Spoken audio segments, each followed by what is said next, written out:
Hello everyone, welcome to a new course, Ethical Hacking, full course for beginners. It's a 2026 edition. Every year we launch ethical hacking courses for free. So this is a 2026 edition. So what you will learn here are the topics. Remember one thing, which you always need to follow. If you are watching our courses, then you need to follow this method. First of all, increase the time speed here. Change it to 1.5x or 1.7x. Due to my slang, you won't get it. Or sometimes I might be slow, fast. So the good speed is to watch this training is 1.5x. Just increase the speed and watch it. You will get very excellent experience, right? And also, it's a complete hands-on practical training. Here we are not covering any theory, like examples, this all stuffs. It's a complete hands-on practical training. If you want to watch theories, then we have other courses related to ethical hacking. You can watch that. But after completing this training, if you are not getting any topic, in last courses, maybe we covered that one. Mostly we covered. Okay, we covered each and everything about ethical hacking in this channel, right? You will see different courses as well. You can also watch it. Remember, whole ethical hacking, pen testing, this all serves. The first backbone is here, Reconnaissance. Okay, here we covered some new techniques. And also we added our own tools as well. We created one tool with the name of Paramine, which can able to perform fuzzing and vulnerability scanning as well. So you can also use that one. It's a complete free tool, right? You just need to add the domain there. That's it. It's gonna find each and everything for you. But it's just a scanning. So here are the topics. Introduction to ethical hacking. You will learn some key points about ethical hacking. If you don't know, then you can watch that one. Here only you guys will see this thing, right? Introduction to ethical hacking, right? So this much only we covered about what is ethical hacking. Once we cover this, everything is practical now. Again, for theories, if you want to cover theories at a time, we have other courses. After completing this, go for it. It's let me tell you which course you need to watch for theory. Watch this one, Ethical Hacking for Beginners, full course in 11 hours. Here we covered a lot of theory related to what is hacking, what is cyber attacks, this all stuffs.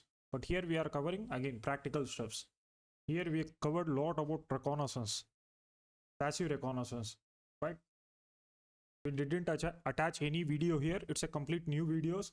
Last course is about reconnaissance. We created one course related to reconnaissance, which is around 4 hours. It's a different topic, but this one is a different. It's a complete new topics which you need to watch. After completing this course, you guys will become kind of master in it, right? In reconnaissance, in scanning, and in exploitation. And also check description. There you will see timeline. If you want to jump to specific section, then watch it. Just click on that timeline and you guys will navigate to the duration of that video. Now assume that if you want to watch brute force attacks on server, click on description. You guys will see the same topic with timestamp. Simple click on it, then you guys can able to navigate to this one, this duration. And also you need to join our community as well. For a WhatsApp channel, we created our WhatsApp channel. Simple join here. This is a link, and this is our Telegram channel, and this is our GitHub repositories. Here we create some tools for free. You can also look for it, give some stars here. It's a kind of motivation. Stars are motivation, yeah, right? So just open it, just use it. We created whitesec cross. It's a one script which can detect excesses automatically. Reflected DOM based, this all stuffs. So you can also check this one. And if you are interested in our private trainings, then here we have some trainings such as red teaming training for beginners, advanced Android hacking for beginners, right?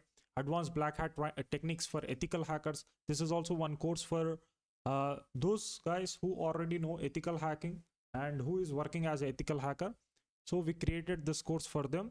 And this is a advanced Android hacking training where we covered about how we can able to hack Android using botnets and rats, right? And this is a red team training which is around 150 hours. Here we covered a lot of things. If you want to know about this training, if you want to learn how we can able to perform red teaming or pen testing, simple click link here and you will see whole curriculum there, this all stuffs. So if you want to enroll, then contact our support team here on WhatsApp, right? That's it. Hope you guys enjoy this class. Thank you. Have a nice day. Hello guys, hope you are fine. In this class, we are learning about what is ethical hacking. See, ethical hacking is a legal process of testing systems, networks, and applications for security weaknesses. Ethical hackers think like attacker but work to protect organizations, perform with proper authorization and permission. Now, why companies need ethical hackers? See, prevent data breaches, protect customer information, identify vulnerabilities before attackers, right? Test real-world security defenses, detect misconfigurations and weak passwords, meet compliance and security requirement, right? What ethical hackers do? Perform reconnaissance, scan networks and services, identify vulnerabilities, test web applications, simulate real-world attacks, assess wireless and cloud security, create professional security report, right? So this is what ethical hacker do. Now see, why ethical hacking is important for beginners. For any, see, what I suggest means everyone must and should learn ethical hacking. So that's why we are creating these courses. Right now in this world, in this era, okay, everything is online. So if you have some basic knowledge at the time, what will happen means you will become secure and you will know how it's happening, right? So this is a main aim why we create courses, right? We won't create 10 minutes video, 20 minutes video or something like that. Our aim is to provide each and everything, right? Even a beginner can able to learn each and everything. This is our aim, right? Now, if somebody is not learning, then this is not our issue, right? But from our side, we are providing each and everything. See, why ethical hacking is important? Again, for beginners, build networking and security knowledge, helps understand attacker techniques, teaches real-world cybersecurity skills. This is a main aim here, right? Provide strong foundation for pen testing and red teaming.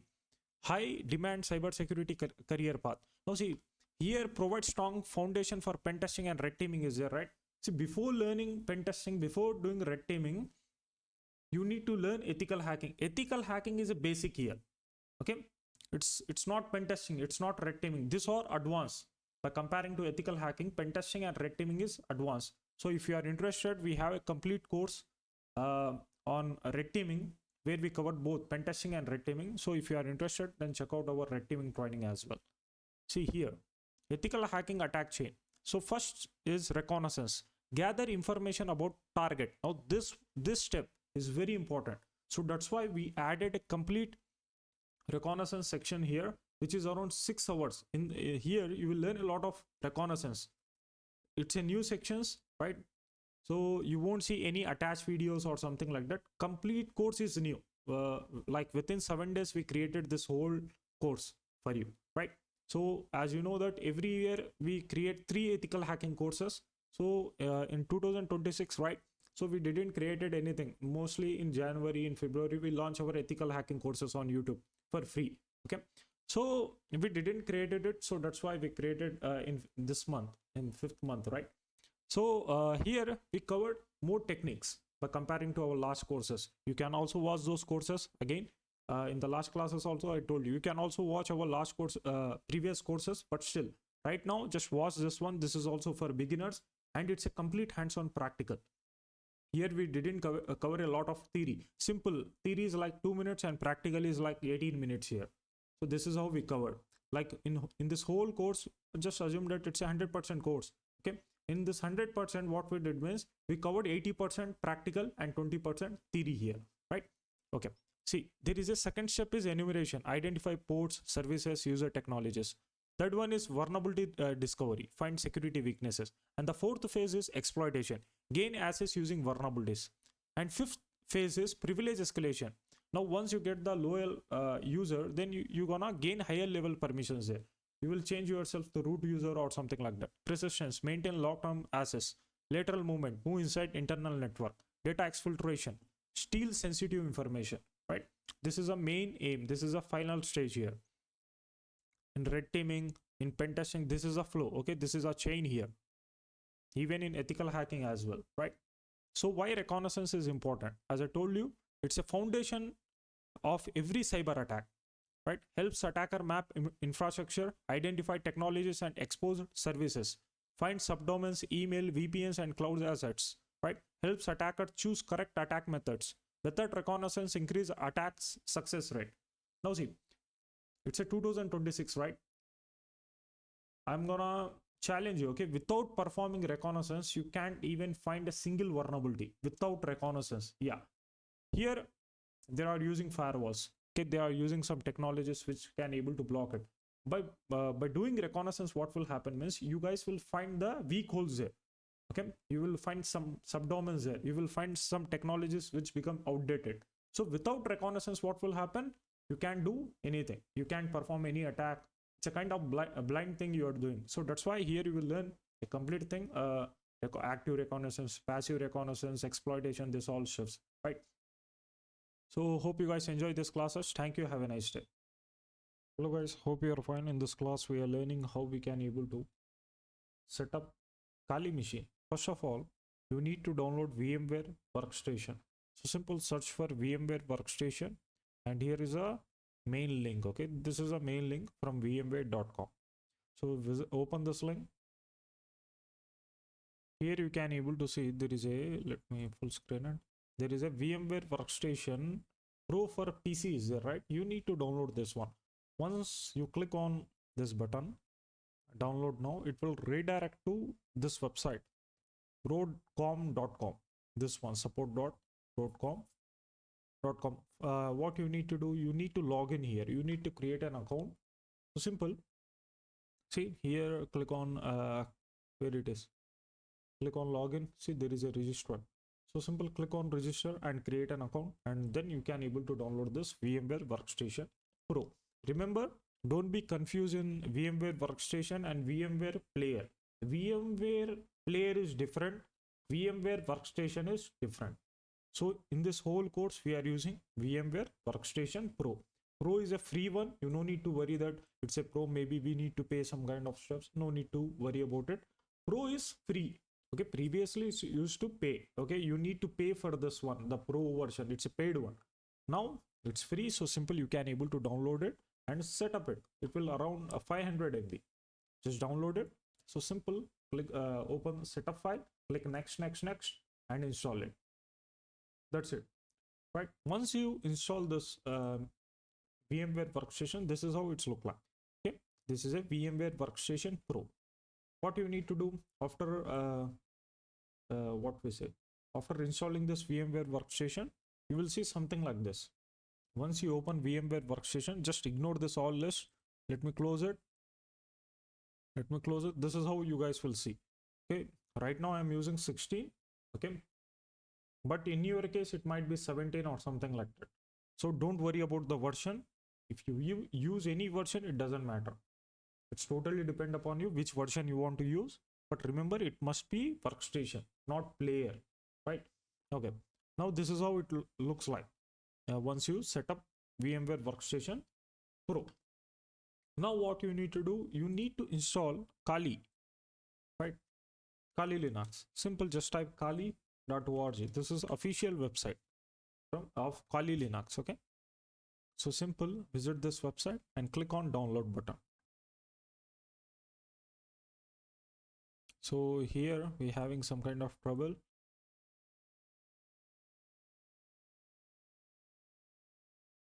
So here it is. Click on virtual machine. If you see this kind of problem, then change your IP or something like that. Okay. Now here we have VMware. Just see here. What is the same icon, okay, which we are using, which we set up.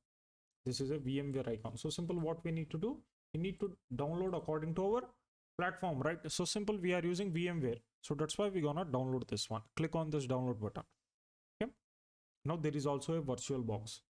This is also excellent, right? It's a free. Okay, this one is also free. Okay, previously it's used to be paid. Okay, I told you this one. So now it's also free, so you no need to worry. What I suggest you, go with VMware, right? So it is very easy to set up and very easy to use. In our last ethical hacking courses also, I covered why we use this VMware. Mostly people go with mostly you guys will suggest that we need to go we can also go with Hyper-V, Qemu, right? But why we are not covering it? Mostly majority of users, okay, who are beginners, it is very easy for them. Or even if you are not a beginner, okay, if you want to practice a lot of steps, so this VMware play a very important role. It is very easy to use, and mostly machine supports this. Due to some configurations, what will happen means sometimes it won't play in some environment. Okay, like assume that I want to use VMware workstation based machines. Okay, can also use in VirtualBox as well, in Chemo as well. Okay, you can run these machines in different environment. So simple, by using VMDK files. So it's a different process. What I am saying means this play very important role. VMware, it's very easy, lightweight. Okay, you can change each and everything in a few clicks. See, if I click on file, there is a map, connect to server.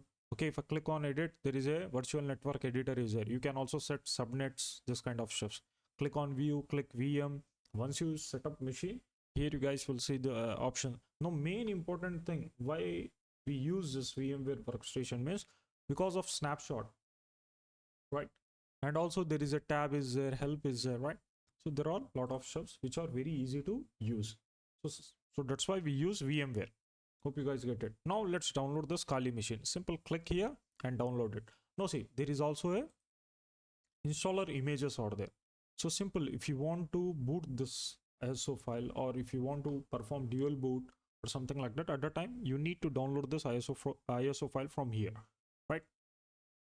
See, it's a ISO file. What you need to do, you need to boot it your pen drive, or you can perform dual booting, this kind of process. Okay, in our Kali Linux course we covered these things, and I told you some techniques, okay, to perform this dual booting or something like that.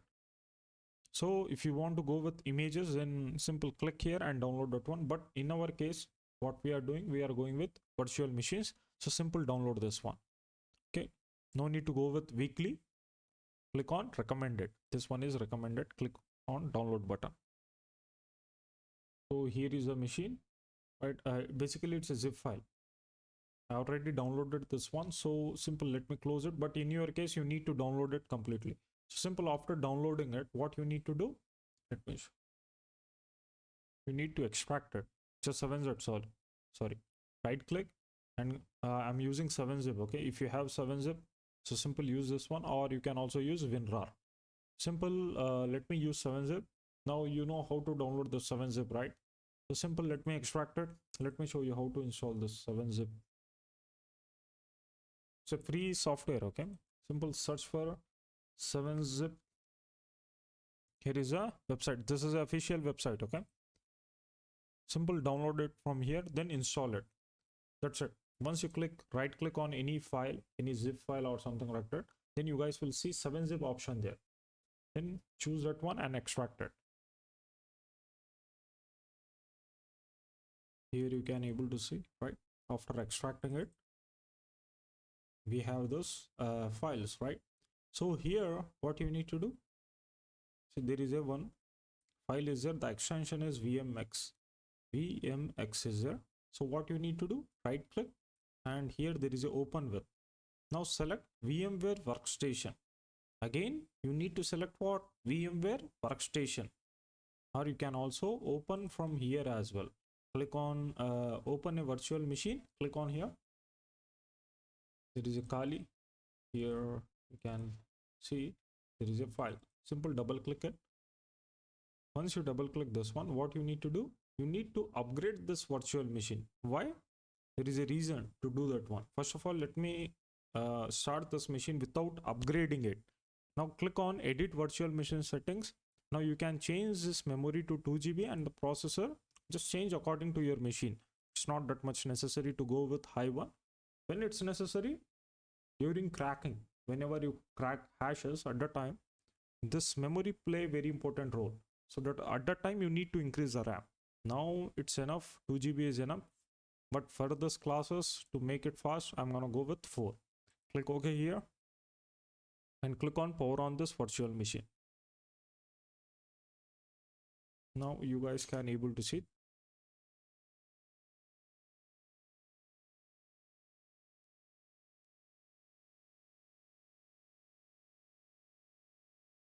Now let me type username and password. Username is Kali and password is Kali. Remember here the issue with this version is if you are using this the same VMware or something like that, sometimes what will happen, you can't see the mouse here. See, I can't able to see mouse, but I can able to over there simple see there is a Kali something like that, but I can't able to see what mouse here. So what I need to do, simple close this one, power off. Now again, now what you need to do after power offing that one, click on this, what we say, show or hide the library. Is there right? Click on here. Now you guys will see something like this. In my case, I have this many machines. Okay, but in your case, you guys will see only this one. Where it is? Kali 2020. Yo, okay, here it is. Right. So simple, click here. Okay, again, you no need to worry here, okay, why you have that many machines or something like that. Just ignore it. Here you will see only Kali, something like this, Kali Linux 2026.1. okay, if you are watching this video after 1 year or something like that, at that time the version will be different, so don't worry about it, right? So now what you need to do, click on upgrade this virtual machine. Once you click on upgrade this virtual machine, see, click on next here. Now what you need to do, click on hardware capabilities, right? Click here and increase the hardware capability to something like workstation 11x, is there, right? So simple, click next,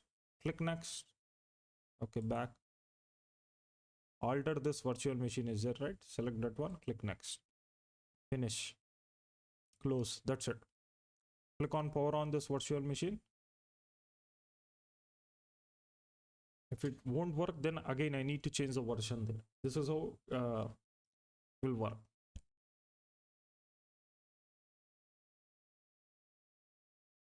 Now see, you can able to see the mouse here. Kali, password is Kali. But once I increase the version here, I can't able to see the browser terminal or something like that. At the time, what I need to do, again, click on power off this virtual machine.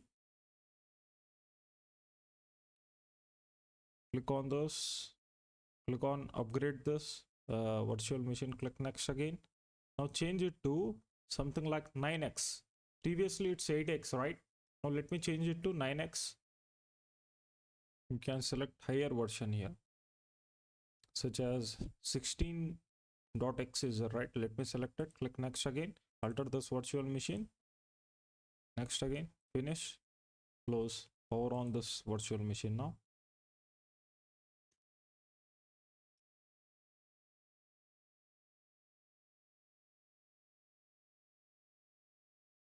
Yeah, it's fixed now.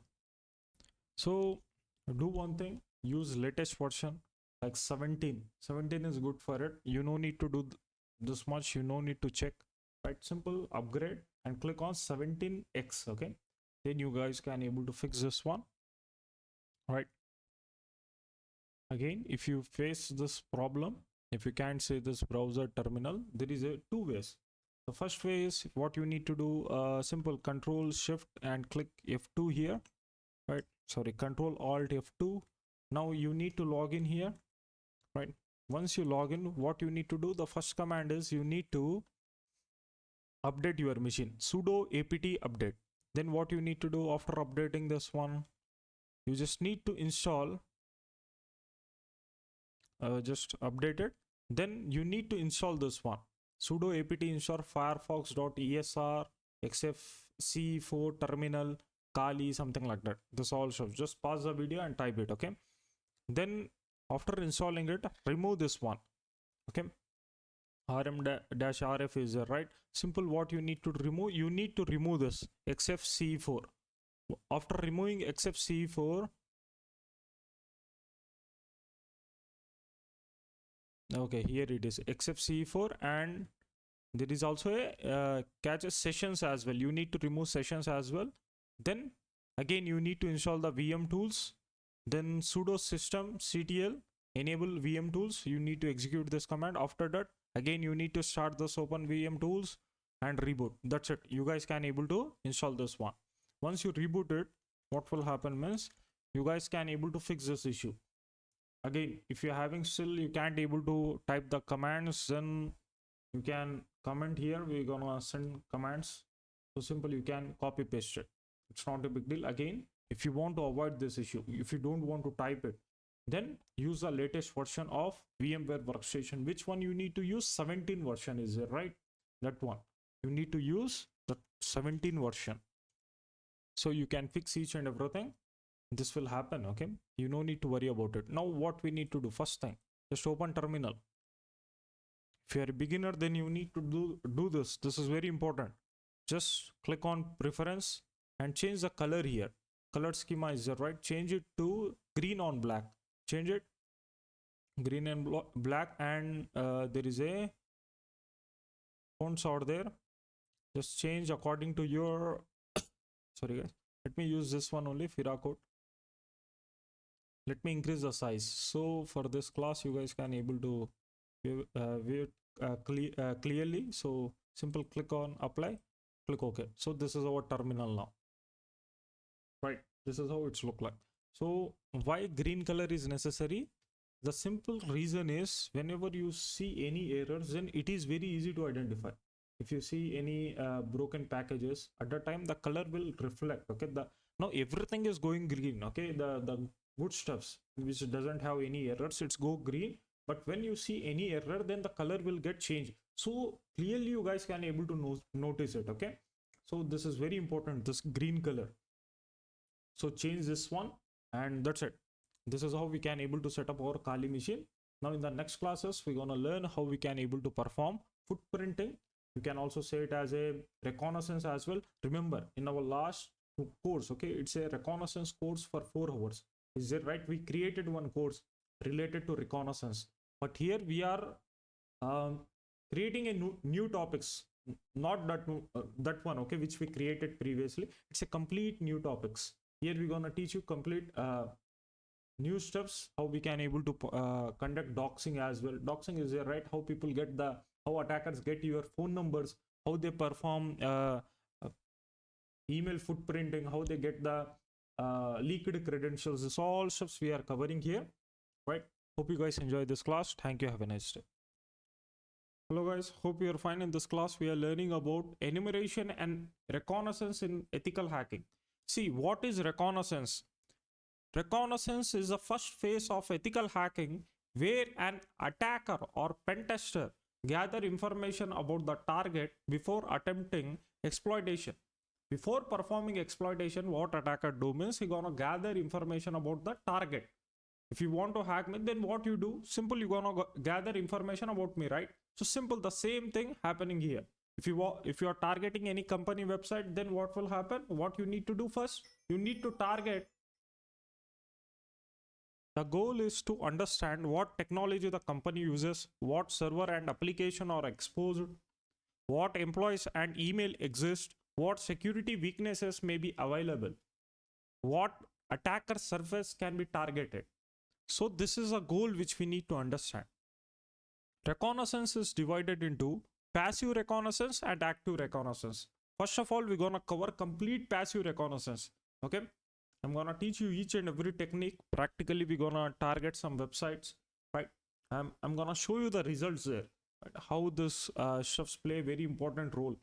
So again, here we are using a lot of different tools and also services as well.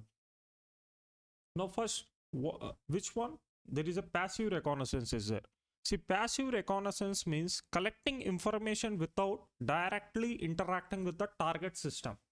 Now here, what is this meaning? Here we are not scanning any IP or something like that. What we are doing means we are gathering information which is available on internet. Okay, anyone can able to access it. From that information, we're gonna extract some juicy data. Okay, which like some kind of exposed data, such as email, admin email, or some kind of IP addresses from Shodan. Basically, Shodan also comes under passive reconnaissance. There is a very excellent website, is there, right? Shodan. So it's also comes under passive reconnaissance. Okay. Now you're gonna gather some informations from it. Okay. See, example, searching Google, looking at DNS records, checking public leaks, Okay, viewing archived website. What is this archived website? It's a way back URLs out there, right? Simple, that one only. Like we are gathering, we are getting the data of previous pages, okay, previous results. Now think like this, okay, I developed one website, okay, I developed this website like in 2024. Now it's a 2026, right? Mostly we update the website, we change the look, something like that. Now if any user want to access the 2024 sorry 2014 website, at that time how we can able to do it? Simple, there is a way back URLs out there, which is also known as a web archives, right? So simple, by visiting that website, by using that feature, what we can able to do means we can view the 2014 website. Okay, this is a cool thing which is available on internet.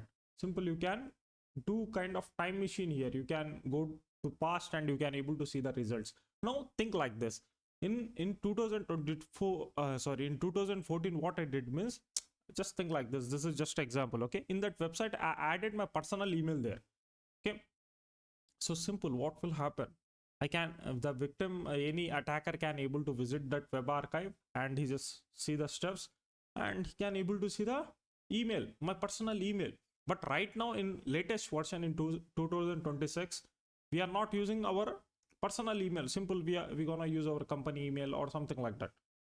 So this is all about doing the research. Okay, this is just a concept. Okay, why we need to go back, like why we need to look the old version of our website? Simple, the reason is to get the juicy informations. Okay, to find the parameters, to look for critical data. Okay, see, this is important because it's avoid detection, it's help attacker build attack path, it reveals hidden infrastructure. What? This passive reconnaissance.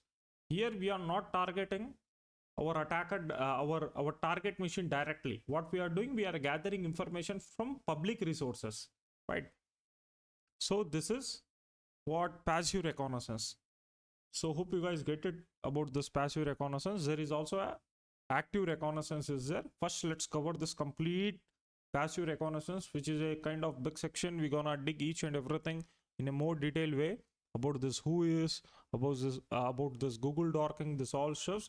Then we're gonna go with active reconnaissance. Hope you guys enjoy this class. Thank you. Have a nice day. In this class, we are learning about WHOIS records enumeration. See, what is WHOIS? WHOIS is a public database that store information. I told you previously, okay, in passive reconnaissance. What is passive reconnaissance? Basically, we gather information from public resources, right? So simple, the same thing. WHOIS is what? It's a public database that stores information about domain registrations, right? Attacker use WHOIS to gather domain owner information, email addresses, phone numbers, okay, hosting provider, name server, and registration date. Now, right now, what happening? If there is a Microsoft website is there, okay, Microsoft.com is there. Now, if you want to gather information about Microsoft, this WHOIS details, then in simple words, whenever I say about WHOIS, why we need to do it, what we can able to achieve once we do this WHOIS scanning? Simple, we can able to get this information. Okay, this is a main aim why we do the WHOIS scan. Okay, remember this point. So due to firewall, due to some extensions, what happening means we can't see this results, right? So there is a way, there are techniques. By following those techniques, what we can able to do means we can able to get the some juicy informations. Right now it's a 2026, in 2025, 2024, what happening? The security is getting increased. Okay, but still the vulnerability is there. Remember this point. Even it's like 2060 or something like that. Still the vulnerability exists. At that time, let me tell you, you will see a lot of vulnerabilities by comparing to 2026 right now. Okay? Basically, whenever you update the technology, the vulnerability exists, right? So remember this point. You always need to find a way. Just focus on finding a way to gather the information.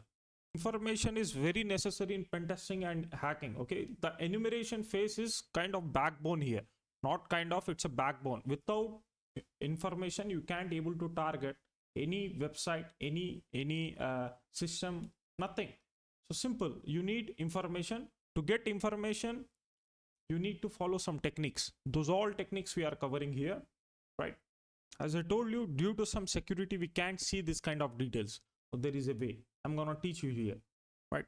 See here what we can see in WHOIS. Example information, you will see registration name, domain creation date, expiration date, when it's expire. Okay, organization name, DNS servers, admin contact. Get technical contact. Now mostly you won't see this one in latest WHOIS records. If the website is using kind of extensions which hide their details, if they use Akamai technology or something like that, at the time it automatically hide this steps.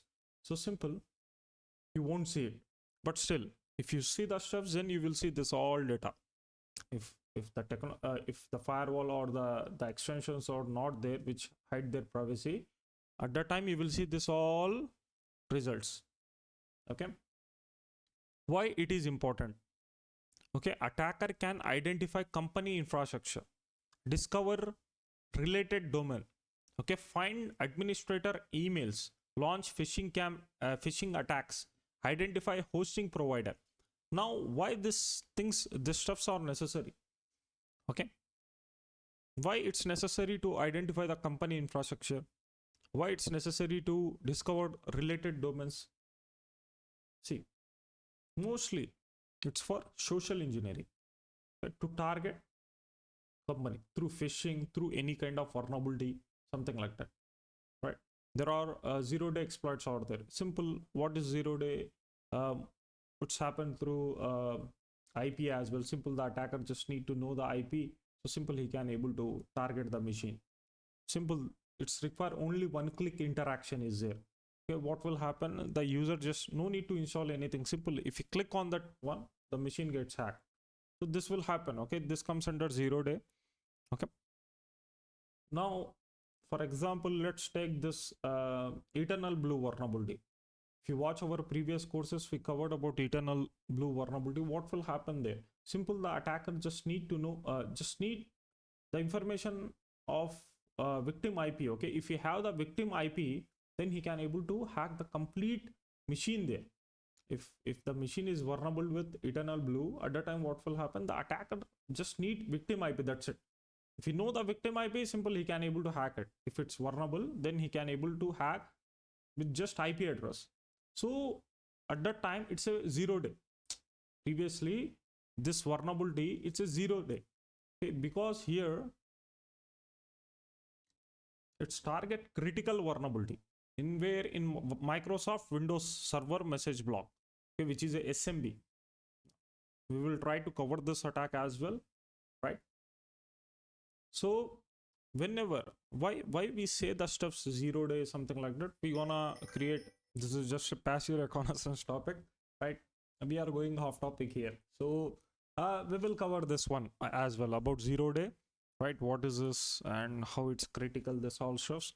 Okay, now see, real world scenario. Imagine a company register with this domain, okay, companysecure.com.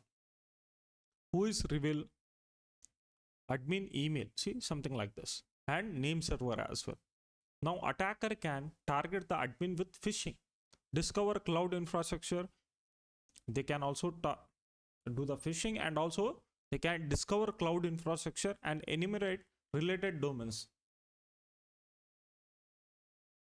Right, now let's do this practical.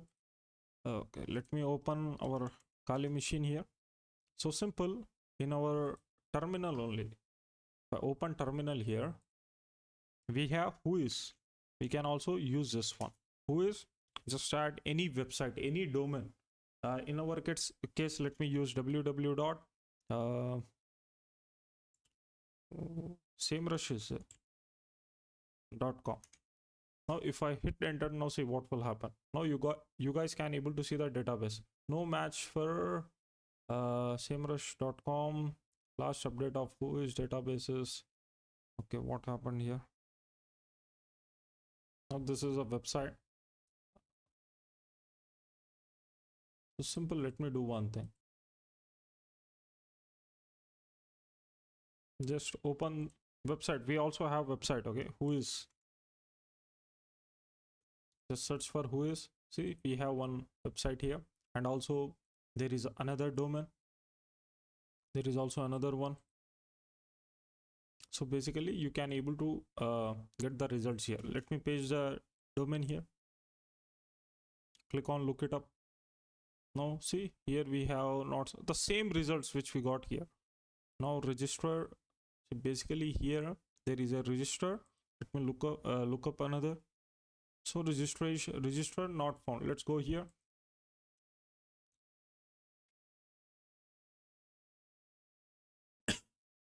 Now this is a kind of challenge for us, how we can able to get details about this one. So here we got some details related to, see, we got the name server here, domain status, contact information here. Like, see, there is a select request email from the domain, mark monitor, there is a email. Basically here you will see the emails. Now you can also see the similar domains as well with the same name, kind of same name. Like, see, same RUA is there, same RUA, yeah, something like that. So here we have the raw register WHOIS data is there. You can also see here domain name is this one, registered domain ID is this. Okay, and register WHOIS server is whois.markmonitor.com, right? So here we have the name servers. Now let's look for email. Is there email? See, here we got the email. Yeah, here we got one phone number for abuse contact something.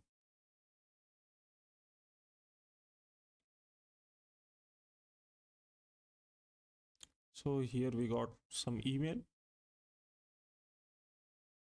Sorry, not email, phone number.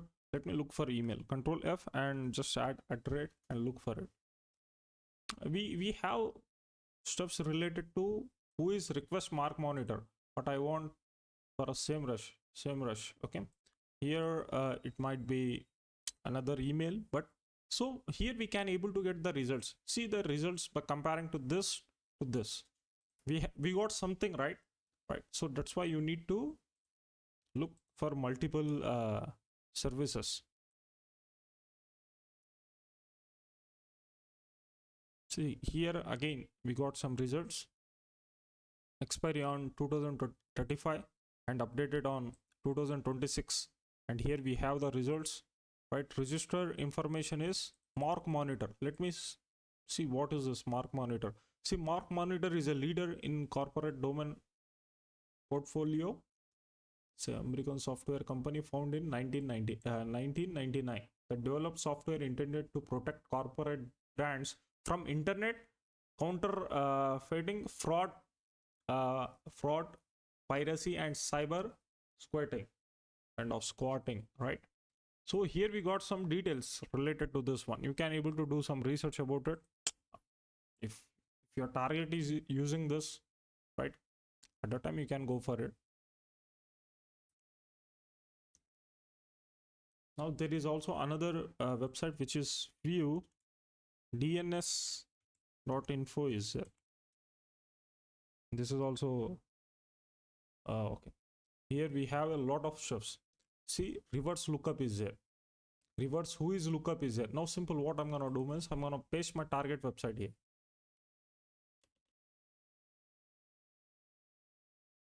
Now it's gonna perform the reverse IP lookup. Let me full screen it.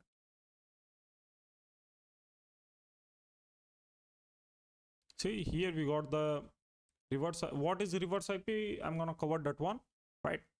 So here we got some domains, right? Let's go back and let's use this one. What we say, reverse WHOIS lookup is there, IP history is there, which play a very important role, right? See, WHOIS record results for SEMrush.com is nothing, 0. Now what if I simple just mention SEMrush.com here? See, now I got the results, right?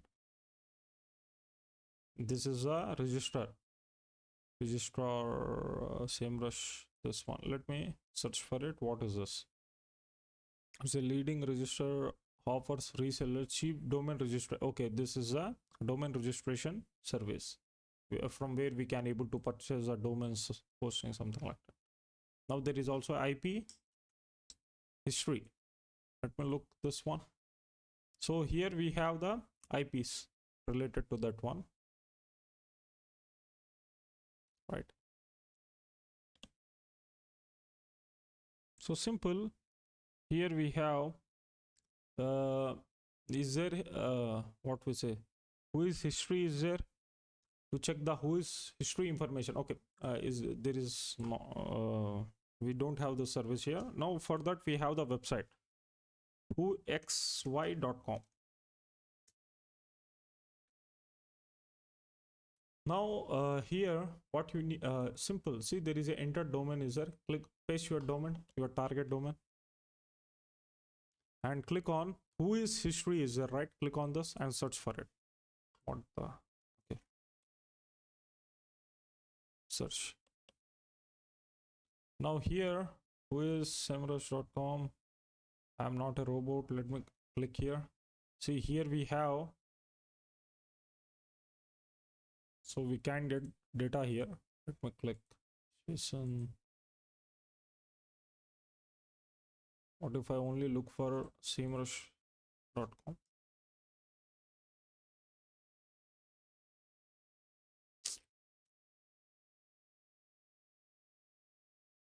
Okay, see, here I got the results for www dot is a subdomain basically. So you need to search for direct domain. See here, let me zoom it, right? Got it. Now see, domain is this, and domain status we have the same thing. Company INC 83 domains we have, right? Country for this one, okay, no problem. Let's go down. Here we have SEMrush in past 14 records. This results from 19 November 2012. See, here I got the what, some emails, right? So, and also here there is some more stuffs like company is SEMrush, and again the same email, and it's in United States, and you can able to see the name server here. Previously it's using ns2semrush.com. now maybe it's using the AWS. See, in their name server we have AWS. In 2015 they are using, I think, AWS. In a simple words, by viewing these details we can able to get that one.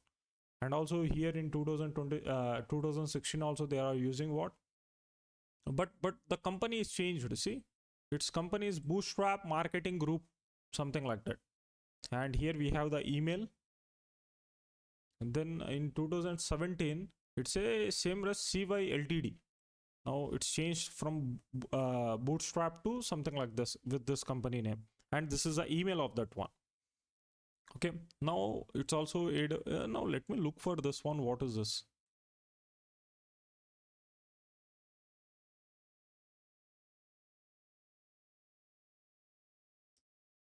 I think it's AWS only.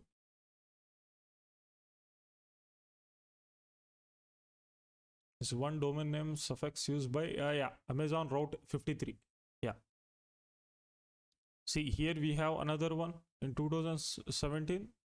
The same. You can see the emails, right? In 2019 it's with the same name. So basically we are viewing the history here. From history what will happen, we can able to detect the steps. Okay, we can able to see how when the steps are, okay, we can able to get the details when the company name has been changed, right? We can able to check the name servers here. See, here in 2021 they are using Cloudflare.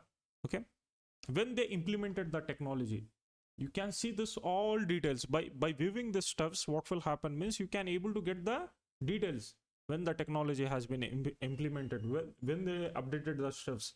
So all things will be visible here. So it's all about you need to analyze the steps. Okay, see, here we have the Google domain. In 2026 now they are using googledomains.com as a name server. Now see, you can see the email here. See, in 2026, in 2023 you can't see the email. When you can when it's revealing the email in 2018. Now I need to check the email is breached or not. Okay, it's compromised or not. I'm gonna teach you in hunting as well how we can able to hunt this credentials. So simple. This is how we can able to identify the stuffs, right? Basically juicy informations, right? Now there is also another website, okay, which is a something like this.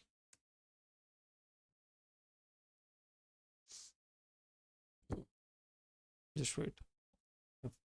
So this one, simple. Let me look for it.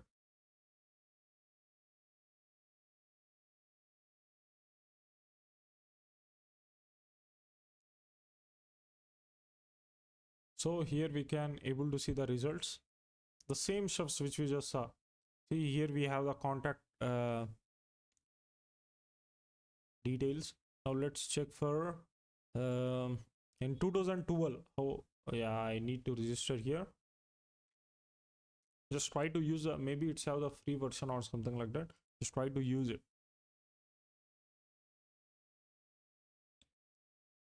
Yeah, for sign up it's free. We can go for it.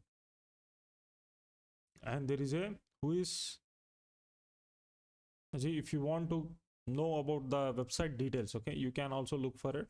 So simple, you can mention that tool, the website, and here you can able to see the information about that website. Now why this website is very necessary, manytools.com. Sometimes what will happen means you are using, now I am showing you this website. Maybe after 3 years, after 2 years, it won't work. At the time, what you need to do means copy that website, that domain, and paste it here. Just look here, okay? Now what will happen means you just go down. You guys will see the alternate websites related to that one, which do the same thing. Okay, so simple. From here you can able to be updated. Okay, like even the tool is not working, even the website is not working, you guys can able to look for it. One of the important thing. Now let's focus on reverse WHOIS lookup. This one. What is this? Now see, here only see, find domains owned by an individual or company. Now once you mention this domain here,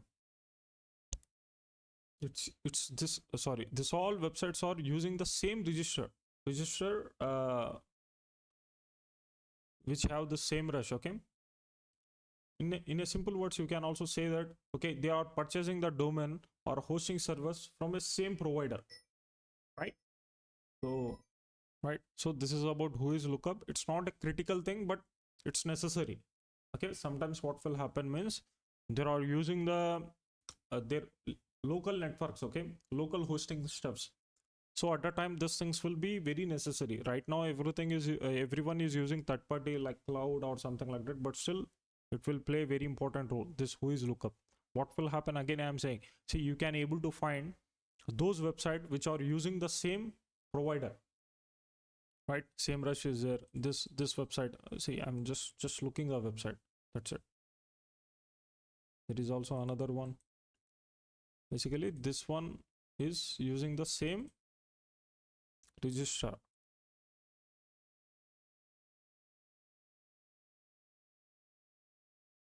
So hope you guys get it about this WHOIS, what we can able to do. In the next class we are learning about Google dorking. We created a complete class about Google dorking as well. In last courses we created a complete section related to Google dorking, but here we're gonna learn again about this one. If you know about Google dorking, then you can skip this class. But thank you, have a nice day. Hello guys, hope you're fine. In this class we are learning about Google dorking. See, what is Google dorking? Google dorking is using advanced Google search operators to find sensitive information indexed by search engines. Common Google Docs. To find login page, you just need to add site, then colon, then the domain which you are looking for. Like if you are looking for tesla.com, then just add tesla.com, and in URL. That means in URL, let me show you. Let me open this Google Chrome here. You can use any browser, so you no need to worry about. So it's simple, just type here site and just mention the domain. What is the domain here? Just take your target domain. Let me take tesla.com. This is our target domain. Now I want to find the login pages of this Tesla. That means in URL, just add again colon what login. Now see what will happen. Now you guys will see sorry guys, the authentication pages now where it's have the login. See, that means in URL means in this URL. Okay, you guys will see some keyword related to login. So this is how it shows the results, right? See, Tesla account is there. Is there anything related to login? Let me Control F and let me search for login. No. Here we have reset. Basically, you guys can able to find login pages. And if you want to find file, see here we have find exposed PDFs. Now if you are looking for PDFs, so simple, just add here file type. Just add file type. I'm gonna show you one very easy way to find this all steps. Okay, just understand the concept here, then you will get it. Now just type PDF.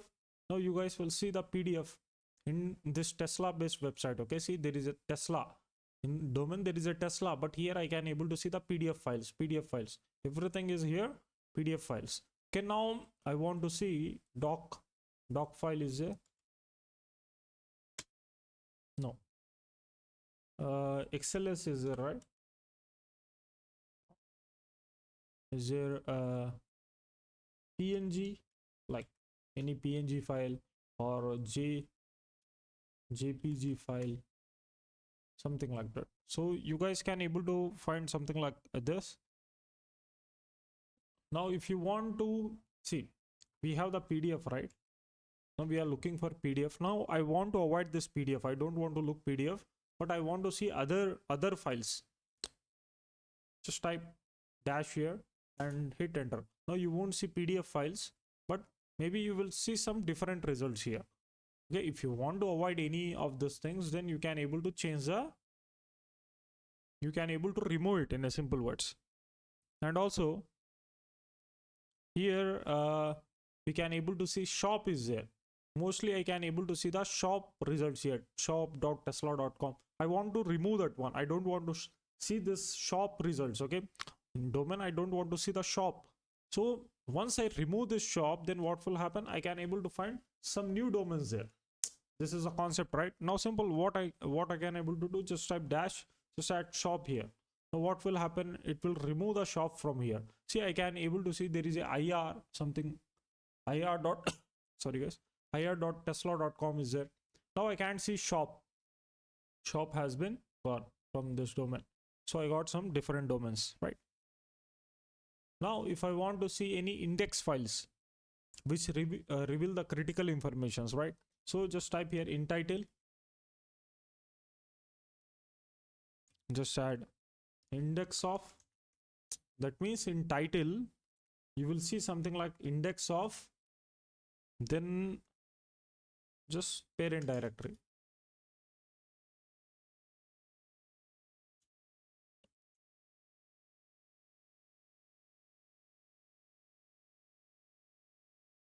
Hit enter. There is nothing related to this. Now let me do one thing. Let me look for any other domain.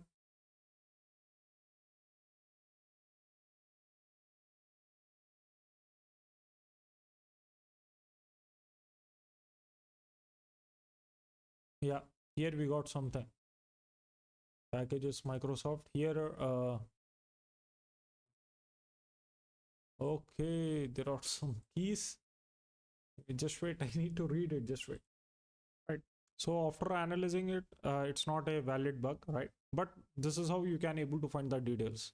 So here we have another one.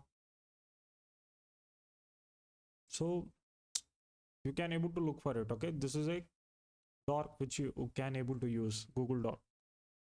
So this is a way. Hope you guys understand the concept. Okay, in a few clicks I'm gonna teach you about complete Google dorking. Remember this point. Okay, like now the things are very easy, so you no need to worry about this Google dorking. So I'm gonna show you one website. From that website you can find each and everything. Right now, why it is important, this Google dorking? See, companies accidentally expose admin panel, backup files, passwords, API keys, internal documents, like same we just saw there, but it's not a private source. Mostly it's a public keys, okay? It's not necessary. So an attacker search something like this, okay? Site target.com and ext and colon and log. That means Google index debug logs, credentials, okay, session tokens. The attacker use those credentials to access internal systems here. So simple, what you need to do means you just need to add the domain, that's it. Such as Tesla is there, right? Let me search for tesla.com. Right. Just add domain and then simple, what you are looking for, server information. If you are looking for robot.txt, then it will show you the results, right? So here we have the robot.txt results. See, it's not this, that means these files are present, okay? But what happening here, they are not indexing it. Like you can't able to see here we have something install.php is there. It's saying disallow. But try to access this install.php, then see, and I able to see access denied. That means I don't have the permission, but the file is there. Okay, remember this point. The file is there, but I can't able to access it. There is a methods to do this one. Okay. So here we have API development, API docs are there. Okay, API endpoints. See here we have something, open banking solution. Okay, it's not a subdomains is there. If you are looking for subdomains, so you guys can able to see it, right? So basically you need to figure out subdomains are there, right? And there is a employees. If you are looking for employees, then here we have the results of it. Employees tesla.com. Shodan is there. You're looking for Shodan queries. Now here we have the results for it. Tesla.com. Total 9 results. Census is there. So remember this one, this websites, okay? Basically, in the next classes, we're gonna learn about Shodan, census, this all. At that time, these things will be very useful, right? And also there is another website which is a dorksearch.com. Now what you need to do, you need to add the domain here, same. Any domain you can add. What you are looking, Google, Bing, DuckDuckGo, it's totally depend upon you. Mostly we go with Google dorking, right? You can also go with Bing as well. So simple search for it. You guys will see the results. Sorry, here Google. Right. Okay, sorry. Here what you need to do is, what you are looking for, files is there. If you are looking for files, then here we have, continue with AI. Not this one, this is another site. Basically here it's generate the dork using what we say, AI, right? Google. So see, here we have something. Why it's not a,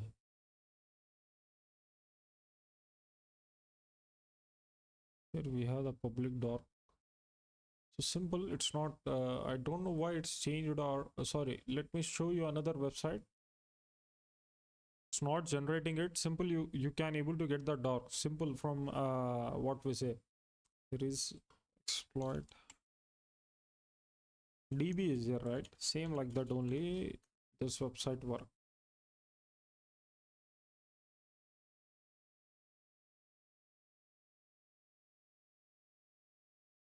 So if you visit this exploit DB, here there is a search Google hacking database is there, right? Click on it, Google GHDB. Simple. From here also you guys can able to see the dot. But what I am saying means I want to make your work much easier. Like here it's doing the same thing, but there is another website. You can also use it, but I don't know. I am getting kind of confusion. This website, or there is also a dark finder is there. So simple, you can able to search for docs here. So simple, you can able to use it. Right, there is an excellent website, this one, the dark craze planet is there, right? This one. So what you need to do, simple, you just need to mention the domain here like this, tesla.com, and then see, select Google, and there is a open bookmark links. See here what will happen, it gonna open the links for you. Sorry, what you need to do, add tesla.com and hit enter. Okay, just add, let me do one thing, microsoft.com, hit enter. Now you guys can able to see the results. It's automatically generate the dot for you. Okay, swagger.ui is there, index is there, right? So here you have each and everything. If you are looking for logs, then here we have this results, backup, docker, sensitive files. There is a lot of stuffs. You no need to type it, or you no need to do the stuffs. Okay, simple. If you are looking for RC parameters or XSS parameters, then here we have the results for it, right? Just wait. I have, I think, one another website. Okay, let me see in my document. Just wait. Sorry, I think this one only. Forgot it. I think in my mind there is a different website which is very excellent. So same like this only. If you want to go with it in a easy way, then you can go with this website. And also there is a FOFA docs out there. If you're looking for FOFA, then here it is. So simple, just add what it's asking, enter a domain. You need to enter your target domain or subdomain which you are targeting. Hit enter. Now you guys can able to find the results here. Same for Shodan as well. Shodan, census, GitHub doc is there. Now let me type here tesla.com, hit enter.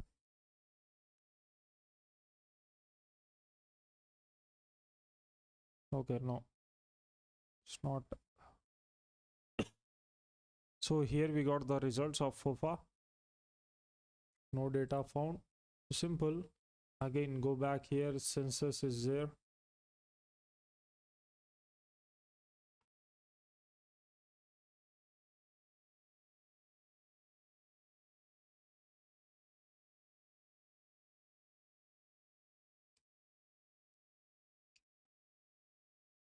So let me look for this one.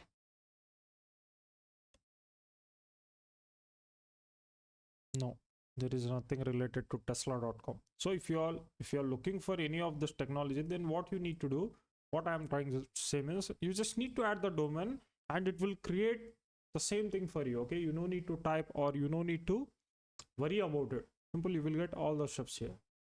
So this is all about Google dorking. Hope you guys enjoy this class. Thank you. Have a nice day. Hello guys, hope you are fine. In this class we are learning about web archive enumeration. So what is web archive enumeration? See, web archive stores old snapshots of websites. Popular archive is Wayback Machine, which is this one. So if you open this one, web.archive.org, and search for your target, domain, right? So simple, let me look for something like, we covered WHOIS, right? Just let me search for WHOIS. There.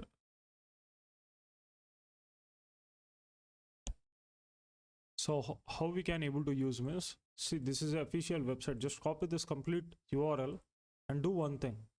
Yeah, here we got the pages. So simple.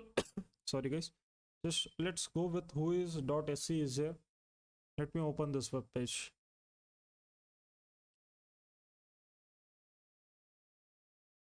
Or let me do, just wait, it's loading.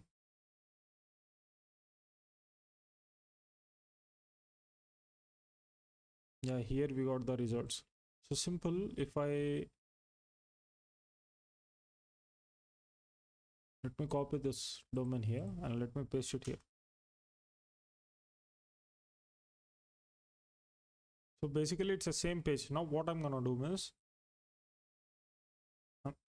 I'm gonna go back in time, like let's go to 2000. See, just see the mouse pointer here. Let's go to 2016. Just open this website here. Now remember, this is official website, right? Now if I look for any, what we say, let's target one website. There is a Microsoft is there .com. Now if I see for Microsoft.com, now what happening here, I need to validate it, just wait.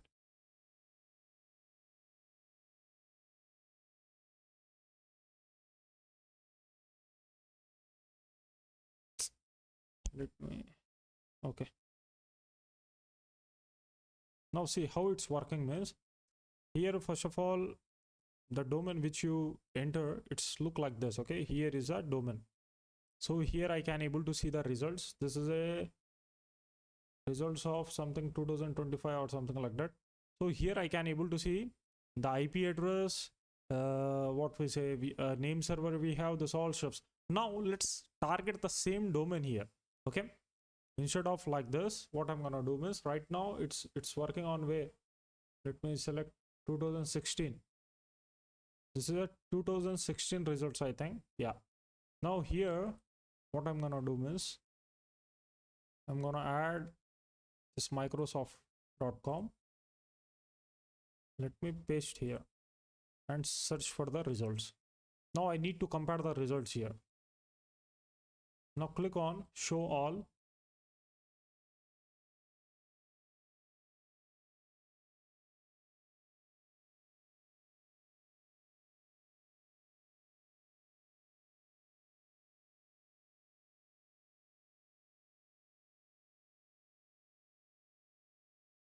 Let me do one thing. Let me add it here. Something like this.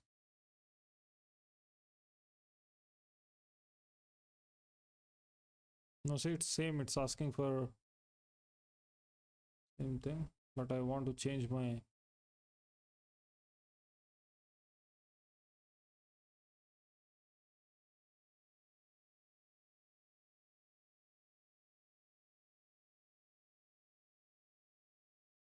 See the results in 2011. We have something, right? Explore captured. See the graph there. There is something black is there, right?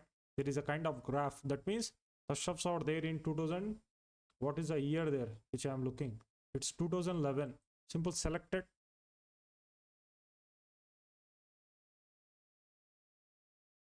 Yeah, here I can able to see the stuffs, right? So I need to log in here.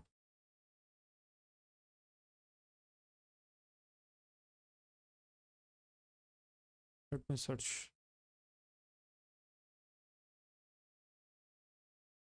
And also in 2019 also we have the data. So let's go to 2019.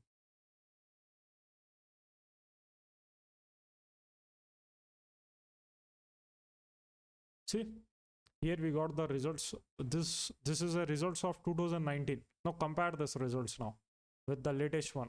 See, right now IP location is Washington in 2026. Previously the IP address is it's using Akamai technology at that time. So what I am saying means, by using the previous results, you guys can able to get the juicy information here. Like you can also reveal the email addresses, the phone numbers, this all shifts, right? Now see here we have some other details, right? Now if I go back like in 2017 or something like that, maybe I can able to get some more details. Okay, I think this is it's a still. Now see it's changed to Microsoft Corporation US. See here I got what we have the, see here we have the email address and the phone number as well, right? Phone number, see here. So this is how we can able to get the details. I know that it's a little bit kind of boring, but still this is how we can able to hunt, right? So just go back. Now let's compare this results. Is there the phone number? They are using this phone number, right? What is the phone number here? At last 1750. They are using the same one 15. No, see, maybe this is a kind of the real number. Okay, tech contact is there, MSM, Hostmaster, Microsoft Corporation, and Redmond, WA, something, the address, this all stuff is there. Now if I go a little bit back in time, okay, let me see, can I able to find something here?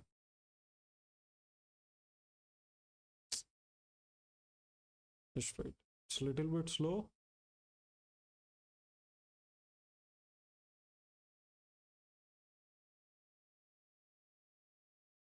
Let's go with Tesla.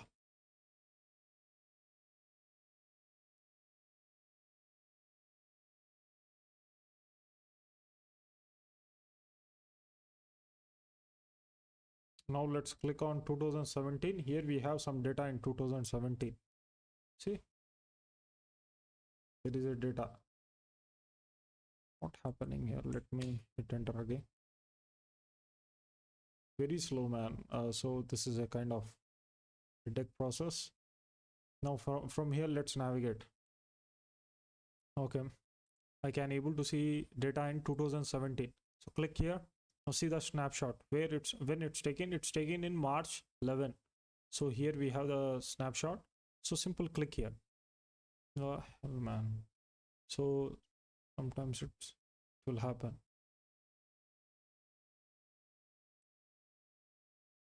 It's asking the same thing. Let me, I need to complete the captcha here, but it's not showing. This is the issue. So let me search for www.tesla.com. Show all.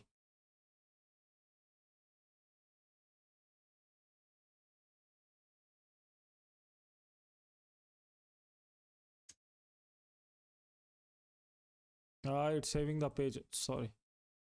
Let me.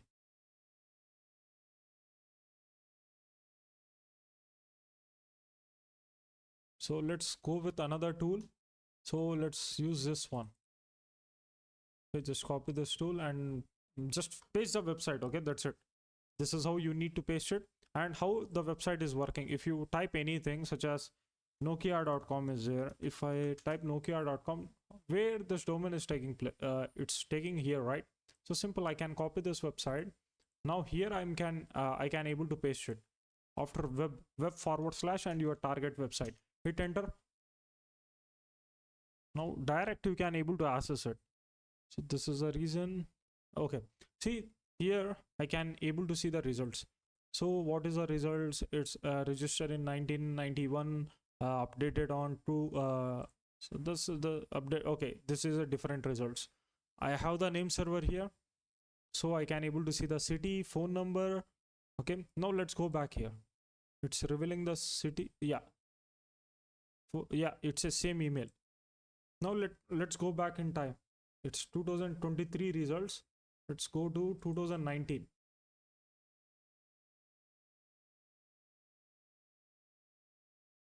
See in 2019, what happened? What is there?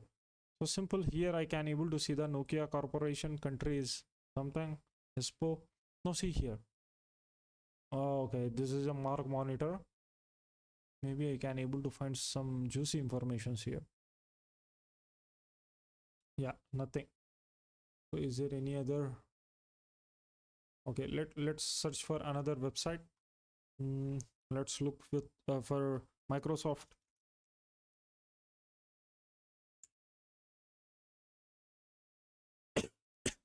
Sorry guys. So in Microsoft, what we have? So this is a Microsoft result. Now in 2024, some stuff has been happen here. Okay, let me click on 2024. Simple, you just need to click on there. That's it. Where there is a peak, simple, click there.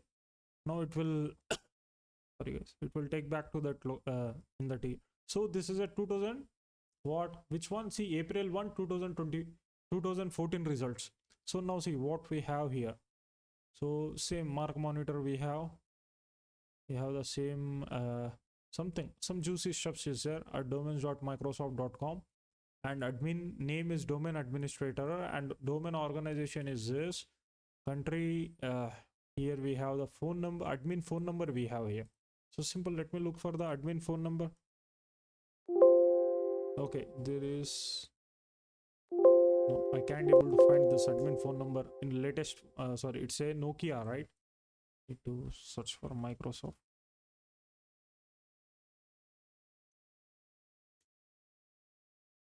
Let me control F, paste it here. Yeah, I got this same number here. 329 is there? 329. Yeah, same one. They are using the same number. Maybe if you get any new number at the time, it will be good for us. So here we have something. Let me copy this one. What is this? Visit. Okay, this is details of this third-party website. Let me do some research about this one. Mark monitor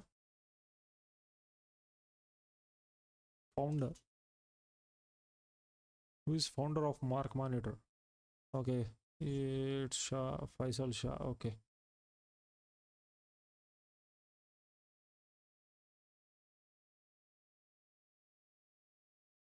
Right. So basically it's a service. Now, is there any other domain which you want to look?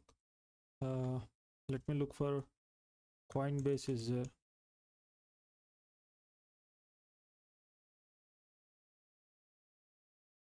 Now let's go with the latest Coinbase results from here. Basically what we are doing, we are comparing the results and we are getting the juicy stuffs from web archives. So here we have this results. Okay, abuse phone number is there, but I want to get some juicy informations. So in Coinbase, this is the results which we got from Coinbase, right? It's using Cloudflare here. Now I'm gonna show you how we can able to find the real IPs which behind this Cloudflare. Okay, if there is a, it's depend upon this what we say, the vulnerability. Okay, so let's go back again. Okay, here we have another result of from 2019. Click on this peak, this 2019 peak. Okay. This one. So here same mark monitor.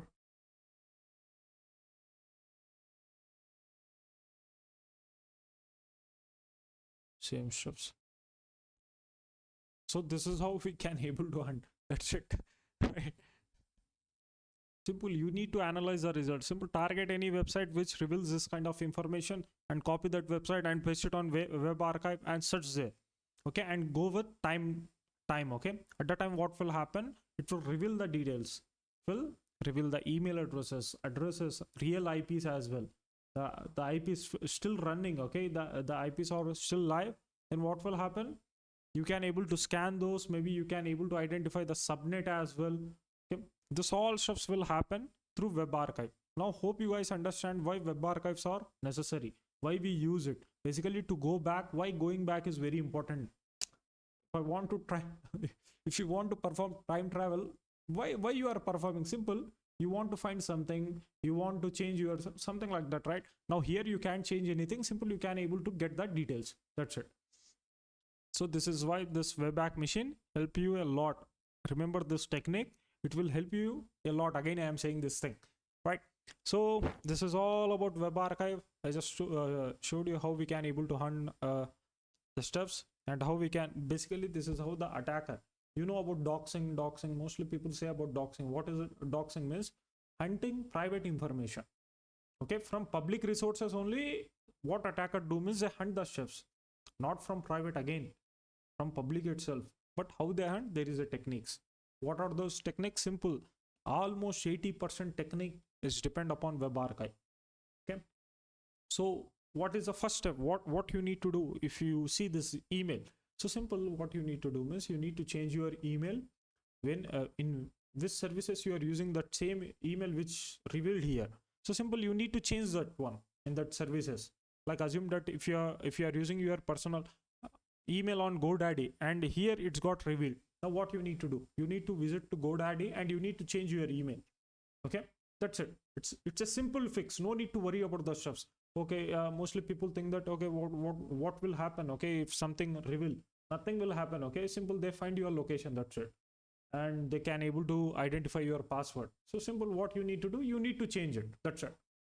So if you worry about the stuffs, then you will be get worried. That's it. Okay, you won't get anything. So simple. Just change the steps, change the password, change the email. That's it. No need to worry, right?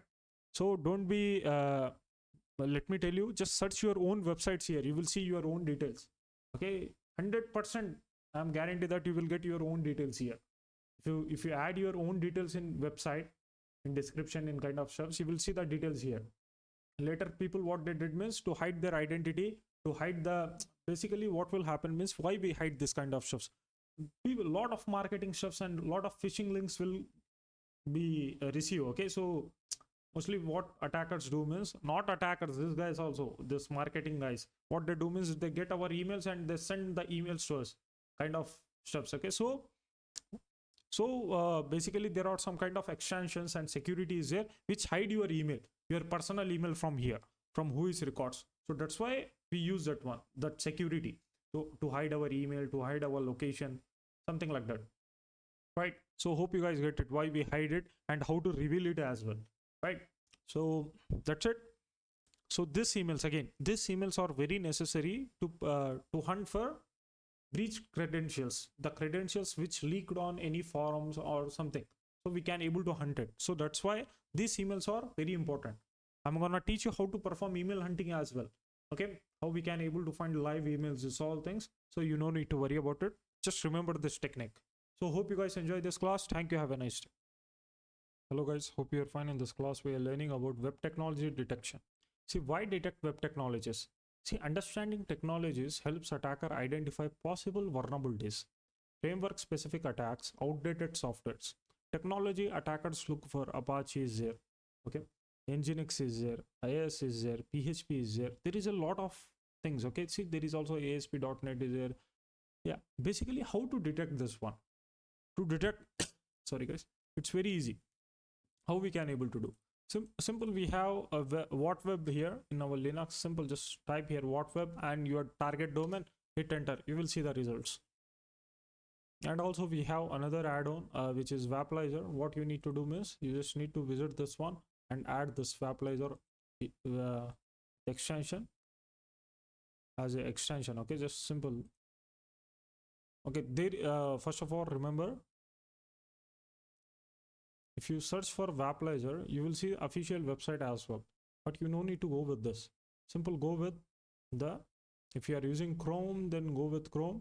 Right now I'm using Firefox, so simple, open Firefox here and simple add it. Once you add it, you guys will see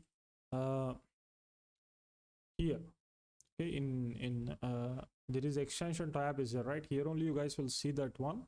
Right, what you need to do means you need to pin that one. So it gonna pin to your taskbar, sorry, toolbar, right? So once, what will happen now? Let's visit one website, nokia.com, the same website. See, here we got the results from WhatWeb as well. You no need to install it. Once you type WhatWeb and your target domain, you guys will see the results. So it's using the HTTP server as Nginx. Okay, and here we have the IP, this all stuffs, right? So it's also strict transport security is there, right? Cookies is there. It's using this technology Akamai global. Akamai global host is there, right? So basically, now mostly people ask that how we can able to detect that there is a firewall is there or not on this website. Is there any kind of security is there or not in our target website? Simple, by using this technology only you can able to identify. How simple? First of all, install this Vapalizer. After installing it, what you need to do means just visit your target website. After visiting that one, click on this extension, this Vapalizer. Okay, just wait, I'm okay with that. Yeah, now see, it's revealing that it's a CMS based site, which is a Drupal. Okay, now you can able to find a lot of exploits related to Drupal. Maybe it's a very popular website, it's updated, so you won't see any kind of vulnerabilities here, right? But still we can able to identify that okay, it's using Drupal. Now how we can able, now as an attacker, what I need to think? Simple, I need to think that okay, what is a Drupal login page? By default, every website, every CMS have the admin login page is there, right? For WordPress we have wp-admin, but for Drupal, what is a admin login page?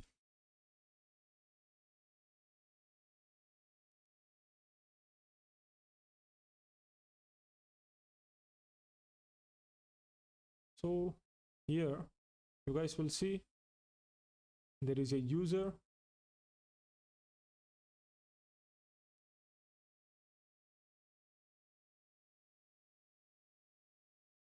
I just need to add /admin, that's it.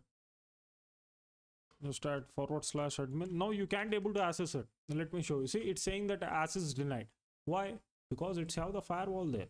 You know that this firewall is blocking us to access that one. So how we can able to bypass it? There is also one technique. What we can able to do means we can, first of all, we need to find the real IP of this domain. Then we need to change our etc host. Then we need to add that IP and the domain. Then we can able to bypass it. It's not a big deal. But the challenge is finding real IP behind this one, this domain. This is a challenging part, right?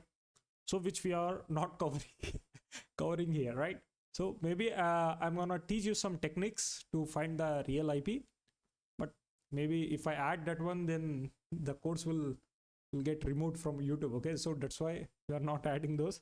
So there is a lot of chefs I find, like in very popular websites. I just found the real IP of that website and I just perform a lot of things here during pen testing assessments. Okay, so it's important thing. You can also do it. It's not a hard steps, but sorry to say, but we can't cover here, right? So here we have web server. Nginx is there. Programming language, what it's using, it's PHP. Now CDN is there. Now whenever you will see Akamai there, here if your target is using Akamai or Cloudflare or something like that, then it's secure. It's using firewall, right? Now see, here only in security you will see one tab here. Here only you guys will see security, where it is. Reverse proxy, Nginx is there, performance. Here only, okay. CDN is there. It's but simple, by seeing this keywords only, you need to remember that okay, it's using firewall. You can get the real IP of this machine, right?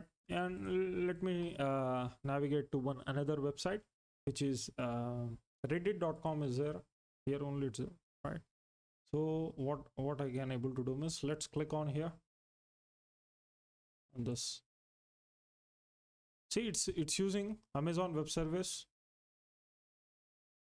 Just wait.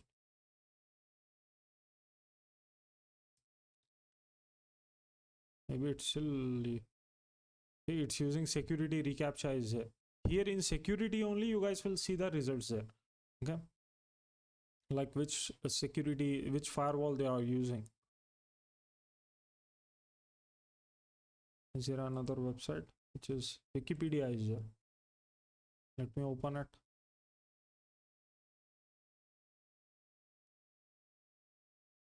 So see, right now it's detected 3.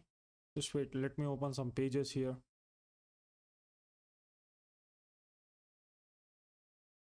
See, now it's detected 9. So simple, you need to surf it. That's it.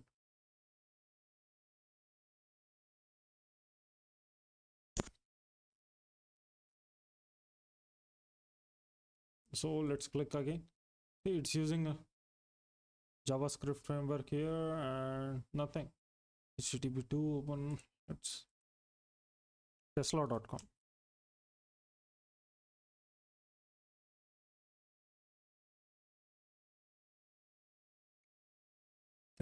Access denied. I need to change my IP. That just wait.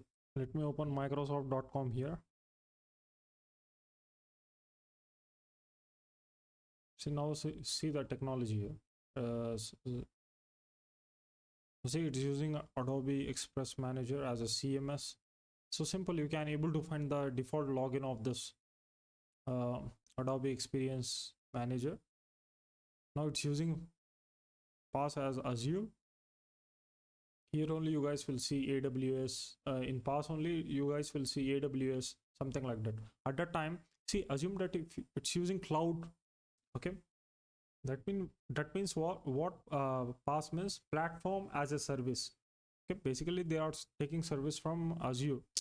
This guy is a what we say, man, it's official Microsoft site. So it's Azure, basically they use Azure. But if I go to Nokia, now what pass here, you guys will see Pantheon. Okay, if I open this one, it's a Drupal, right? So is there any other website such as Amazon is there?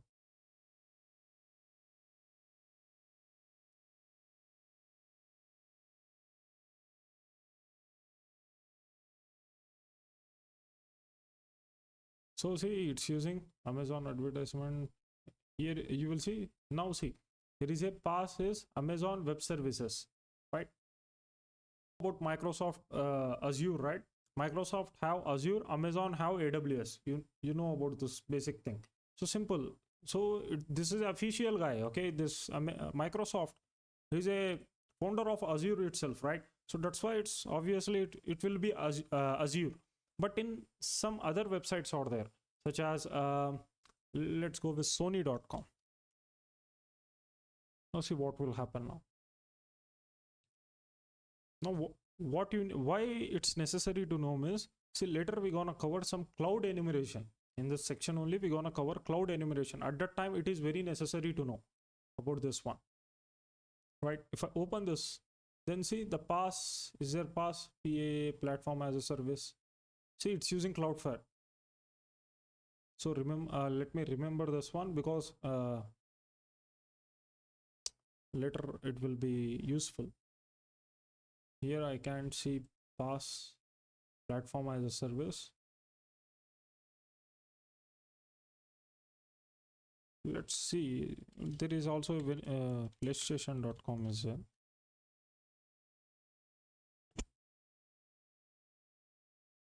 Later this informations are very necessary during enumeration. Just let me open this one. Now see, this one, this guy is using what? It's using pass as Amazon Web Services, right? So basically it's a Sony. So simple, they are using platform as a service from Amazon. So simple, we can perform cloud enumeration on this one. Okay, on this website, simple, we need to mention the domain there and it will perform cloud enumeration there. Okay, it will find S3 buckets, all steps.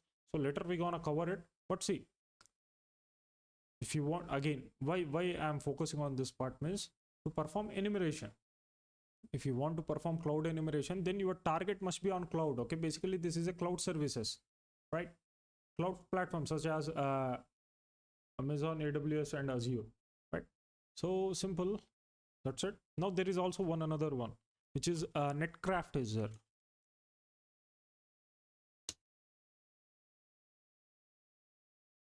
Maybe it's become premium, I think.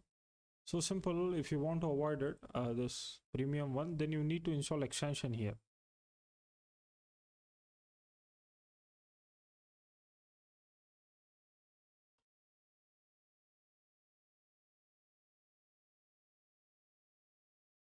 Yeah, here it is. So simple, this also play a very important role. Add to Firefox. So if you want to use this one, then the website is premium, okay, like you need to sign up or something like that, then you can only use at that time. But if you are using extension, then it is easy. So simple. Let's go to Nokia and let's click on this one. See, now it's saying that Nokia site report. Sorry guys. Now here you can able to see country NL and site rank is this, and host is using what? Akamai, right? Now what I need to do, simple, click on site report. Then you will see each and every report here. Sorry, every detail about your target. That's it. Just wait. Here it is. I think in our last classes also we covered this one, but still. See, it's using hosting company Akamai Technologies, right? So here you can able to see the IPv6 address. I'm gonna teach you how we can able to perform scanning on IPv6 as well, right? And here we have IPv6 autonomous system, which is a AS, and there is a also a ASN is there, but here we have AS, and for basically it's a ASN. See, here we have the ASN for IPv4 as well, and for also IPv6. I'm gonna cover about ASN as well in more detail, right? And domain is this, and here we have the IP range. Now this IP range won't work. Why? Because it's running on Akamai Technologies. It's a basically due to security, you won't see the real. This is not a real range of Nokia. You know that this is a Akamai Technologies range. Okay, so if you scan this range also, you won't get any details. So simple, you need to find the real IP of this one, then you need to perform scanning. So this is a IPv6 range, right? So this play a very important role on those websites which running locally, right? So like servers, some other technologies such as you will see a lot of things in Shodan. Once you search on Shodan about your target website, you will see a lot of IPs which runs on their own server. Okay, so simple. Once you look for this that IP here or the domain, you will see a lot of results with the IPv6, IPv4, and the range. This all stuff. At that time, these results are very important, right? So here we have the organization, Nokia solution, machine host. So from here you can able to see the results, right? Certificate transparency is there, right? We will learn about the certificate transparency as well. So here you can able to see this one as well, tenable, inside technologies. There is a lot of details. Okay, you can read it. So SSL chain is there. It's from digicerts.com. What is DigiCert here? So simple. This is a service provider. From here you can able to purchase SSL certificates. So DigiCert root CG is a root certificate authority is. You can able to read this one. Right. This is the official website.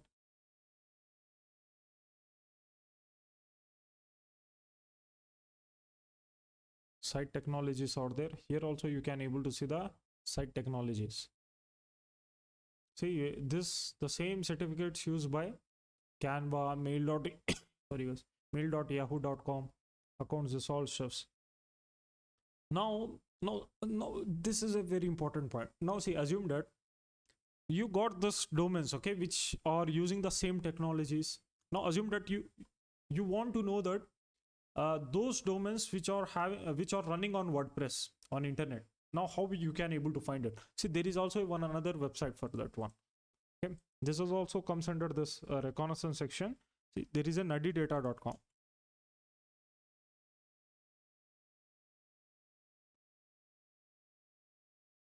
See, here what you need to do means, now assume that 0-day has been released on internet. Okay, it's occurred on WordPress or some kind of stuff. Now what attacker do means, if they want to exploit that one, mass attacks, if they want to conduct any mass attacks, at that time from here, first of all, the attacker purchase a premium plan. There is also a free steps. Okay, you can able to get this things, but for a ethical hacker, it's very necessary to understand this kind of stuff. Steal your competitor customer list. See, find websites using any SaaS service as a what? Software as a service, sorry. So software as a service technologies or HTML JavaScript code. Now what you need to do means, see, let me look for WordPress. Now what will happen means you will see all those websites which are using WordPress. See, here we have the results. How many websites are using WordPress? See, count yourself. Websites using WordPress, right? So basically this all are those websites which are using WordPress. So simple, what attacker needs to perform mass attacks? So simple, they just need a domain, that's it. From here they get the domains, that's it, right? Shopify, WordPress.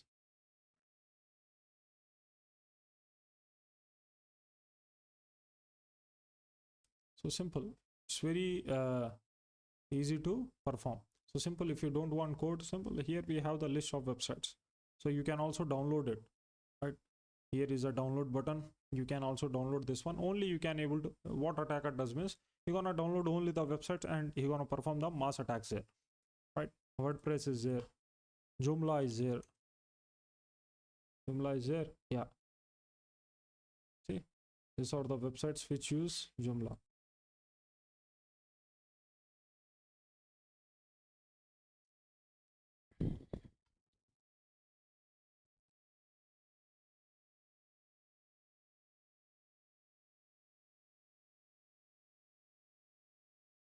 See, this many websites are using Joomla.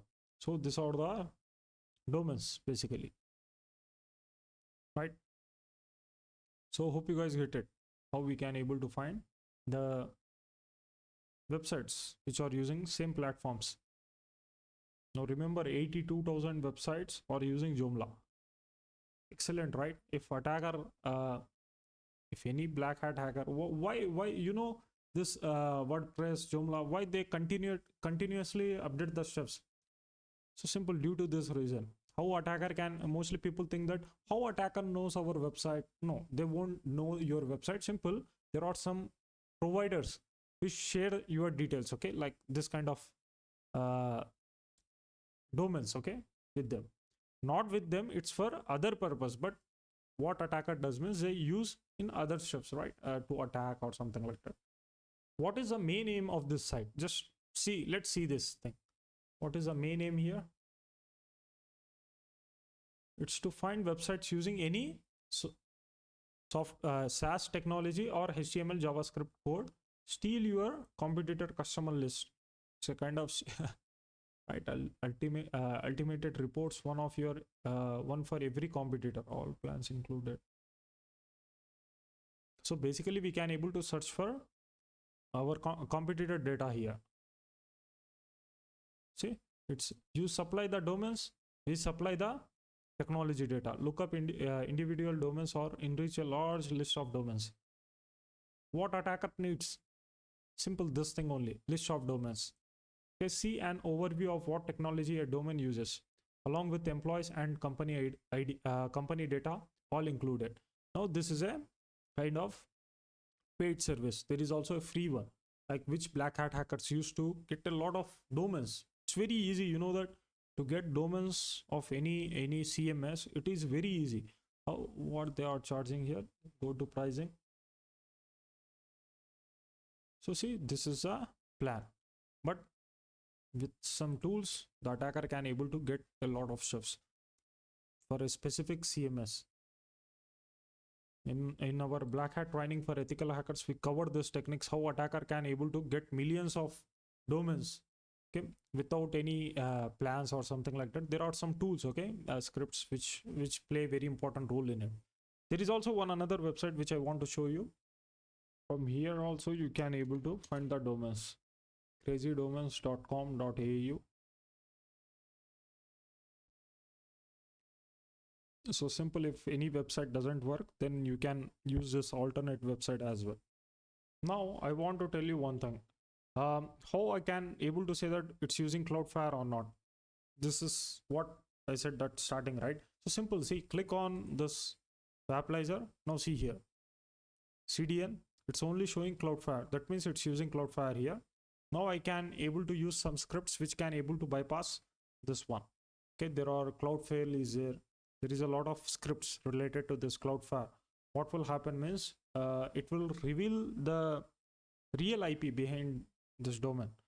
Okay, due to Cloudflare, what will happen means it's hide the real IP. So just wait, let me show you. If I copy this domain, okay, let me copy it. Just let me type here ping, and let me type www dot and paste this one. Now this is a IP. Now if I copy this one and if I paste it here, I can't able to access it because this is not a real one. Let me show you. So open this website and just add your IP address here, which you got from ping. Right. So let me show you again. What is IP? 250, right? 250. Now see, it's saying ISP is Cloudflare and its country is United States. So basically you can able to see the organization here. Here it's saying Canada, United States. So simple. That means it's not a real IP. Whenever you see Cloudflare in the technologies, whenever you click here and you just found there is a Cloudflare or Akamai, that means there is no real IP there. You're only saying fake one. That IP which is provided by Cloudflare. So hope you guys enjoy this class. This is all about this one. This reconnaissance, right? Thank you. Have a nice day. Hello guys, hope you're fine. In this class we are learning about discovering email addresses. Why emails are important. See, emails helps attacker to launch phishing campaigns, perform password spraying attacks, enumerate employees, target executives, right? Now how to perform password spraying, we will see this one. See, sources of emails, from where we can able to get emails. From LinkedIn, WHOIS, company PDFs, GitHub comments, breach databases, right? So here we have one excellent tool with the name of the harvester. Okay, just type the harvester-h, then here you can able to see the details. Okay, so basically you can do a lot of stuffs using harvester, but we can able to get emails using this one -d for domain. Let me show you how to use it. Just type here the harvester. See, the capital H is there. Okay, don't use small h here, capital H. Then -d for domain. Let me use the domain as something like microsoft.com,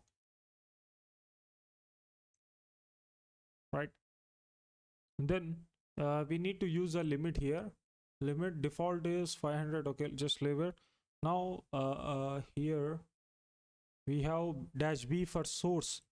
Just type here -b, from where it's need to extract the stuffs. Okay, basically let's use each and everything.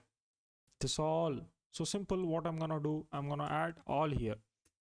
Okay, hit enter. So basically it gonna reveal some emails as well. So just wait. And also there is some websites. Okay, from there also you guys can able to access it. See, there is one main website is there with the name of phonebook.cz. Let me show you this website. Phonebook.cz is there, right? Basically one of the most important website to extract emails. So basically what happening here means there is a issue with intelx.io. First of all, you need to create intelx account. Then what you need to do means you need to log in using single sign-on. So it's not working. It's throwing some issues there. So that's why we can't able to use this now. Okay, maybe after some time, okay, you can just visit this website. Simple. What you need to do means you just need to add your target domain here. Once you add target domain, what will happen? Select the email addresses. It will show you all emails. If it's have any emails, then it's gonna show you this one, this emails. Right, basically there is a intelx.io. From here also you guys can able to extract it. Let me show you. just search for intelx.io. First of all, you need to create an account here. Don't use your what we said temp mail or something like that, because it won't work. So you need to use Gmail or something like that to create an account here. So simple, just search for any website. Basically, you can also look for a domain, enter a domain URL, email, IP, CIDR, Bitcoin addresses. You can add a lot of stuffs. Basically, by using this, you guys can able to extract the data. Now here, what I'm gonna do, I'm gonna add Microsoft.com here. You can add any domain. In our case, what we are doing, we are adding Microsoft. Let me add www.microsoft.com. Once I add this one, you guys will see some results. See, basically you need to purchase it. Free, you can able to extract it, but still, to get more details, you need to purchase this plan. See here, you guys will see some emails.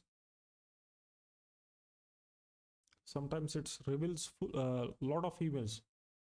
This phonebook.cz will make your work easier, but right now it's not working, so that's why we can't able to get this one.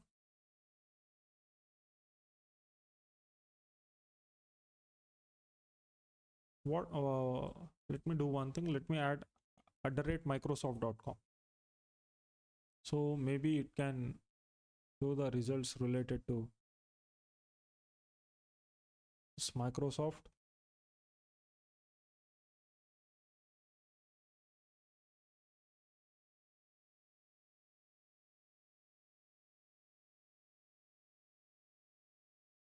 See here, we can able to get the phone numbers, this all stuff, but it's not related to that one. It's not necessary for us, but we want the results related to Microsoft, right?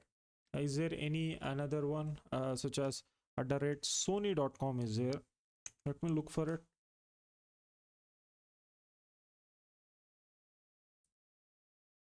See here we got some results related to Outmail.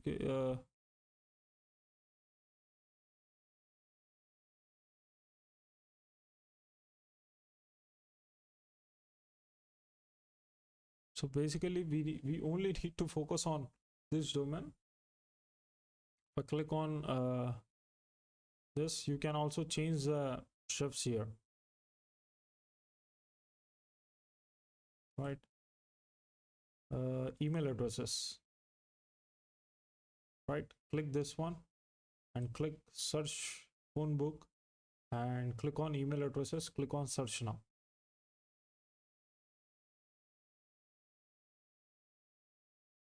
Maybe here, or simple, let me remove this again. Let's click on advanced again. Okay, emails are there.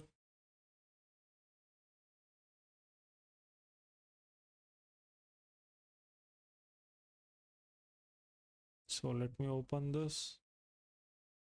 I can't able to view this. So simple, here we have the emails, but it's not related to Sony. What we are doing means, basically here we are, instead of Yahoo is there, right? Yahoo.com. Instead of that, we need Sony. Okay, that's it. Here we have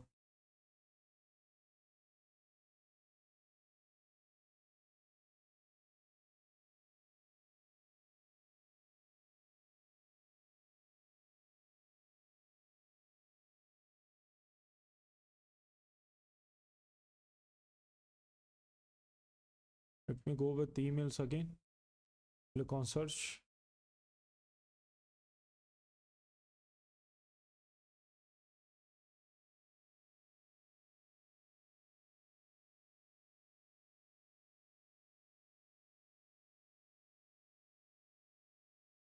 So basically here there is an issue, so no problem. So now what we got here from Microsoft, so this all are results which we got using the harvester. Single tool can give you a lot of information.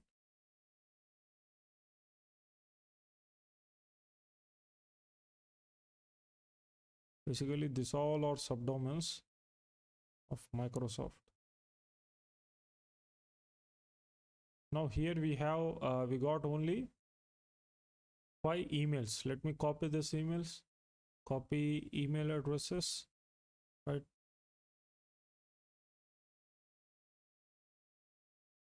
Let me paste it here. Hell man.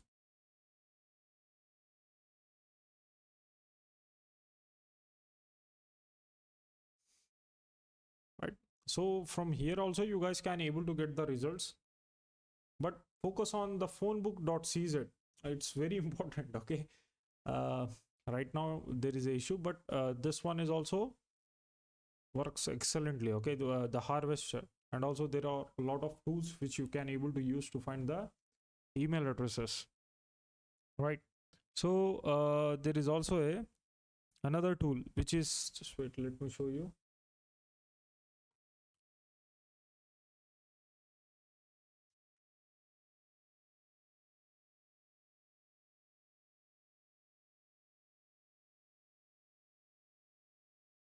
This one, skymeme.com. So here what you need to do, just add the target microsoft.com and find email addresses. Now it will, you search microsoft.com, does not match any document in demo data. Okay, we add tesla.com here.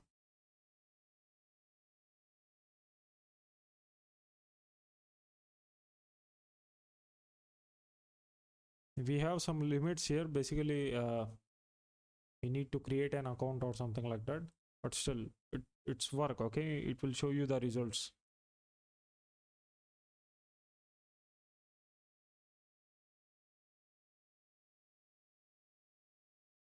Let me search for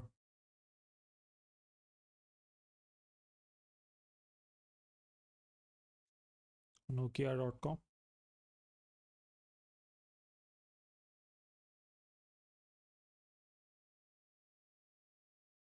Or let me look for only Nokia. Yeah, basically I need to purchase a plan here.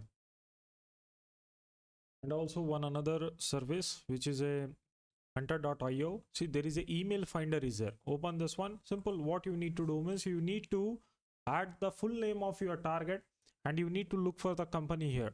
So simple. Let me type here John,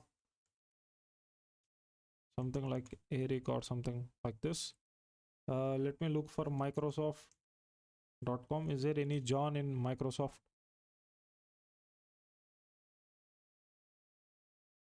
So this is how you can able to get the emails of anyone. Simple. You just need to find, you just need to add the full name and you can able to get the results here. Basically this is also a, now we are using a free plan, right? So see here what we got, no results, right? Now previously we just have this one, right? Open code is there. Let me copy this one. Let me add this. Is there open code? This results, this email is there or not? Let me see that.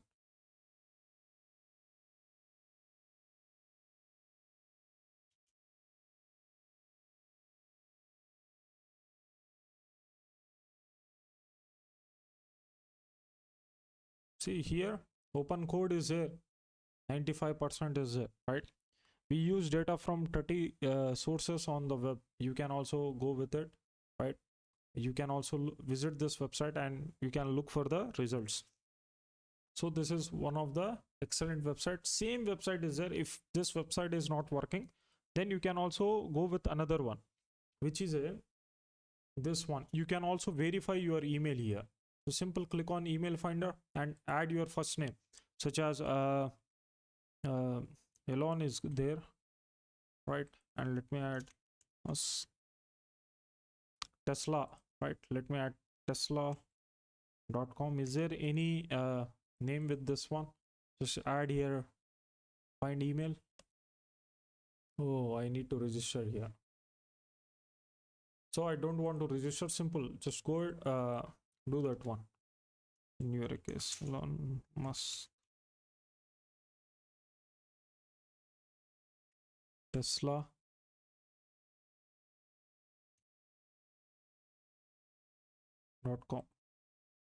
Now let's see. We have been requested not to process. Okay, great. So there is a way, right? Always there is a way. Simple. You can also use Google Docs as well, right? So simple how to use it. Just use double quotes and just add Elon Musk, right? Something like, just search the name here at the rate tesla.com and close it. And you can also look for the name. Just add or here, or operator. Just add double quotes. And here, let me add Elon Musk, right? Then you can also look on a specific site as well, right? To add specific site, if you want to look in specific site, what you need to do is just add the site here and type the site name, such as linkedin.com or something like that. You can able to see the results, right? So simple. Let me search for it.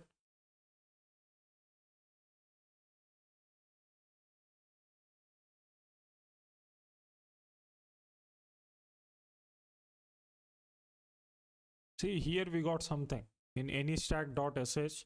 We got something, right?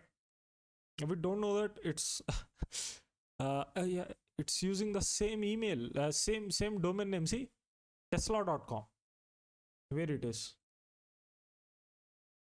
I need to verify it. It's valid or not.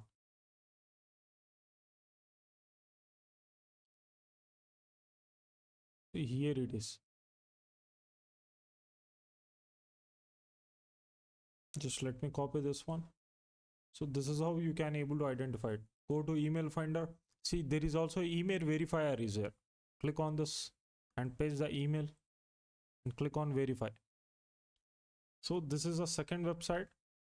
See, here it's saying we found 559 email addresses for tesla.com.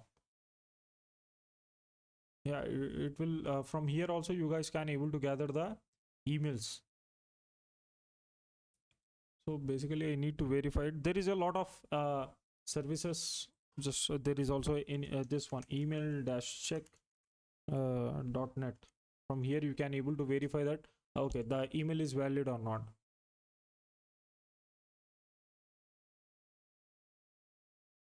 Maybe they change this one. Email checker.net is there. So simple, just paste your email and click on check. It's to check it's valid or not. That's it.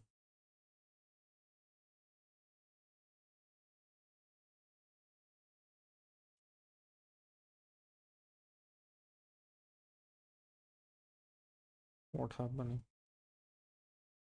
Email checker is a free. Still it's loading. Okay, no problem. Here we have the emails. Okay, basically what we need to do, simple, you need to create an account here and you can able to see this email addresses which are valid. You know that this all emails are valid emails. So this is a one way to check this one. And here what is this? Previously it's used to work. Bulk email checker is here.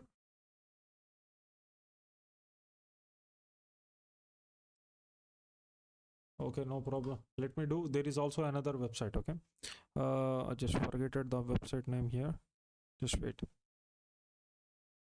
This one, emailable.com. So what you need to do is you need to go to verifier, right? Just mention you paste your target email and click on verify. There are a lot of results to verify this one, but we are going with a free one, right? Mostly, okay, you need to remember one thing. Mostly whenever you get the emails from databases, mostly it will be valid. See, here we can able to see the results. It's a 0. Oh, showing results. SMTP provider is Microsoft here. Yeah, Tesla. Reason rejected emails. Domain. Okay, maybe we need to check another email. Okay, simple. You just need to use the Google dorking and just try to find other email addresses. It's using score is 0 here, right?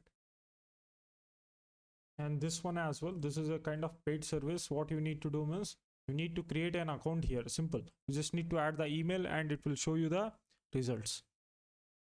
emailrip.io, unauthenticated API is currently disabled, please log in.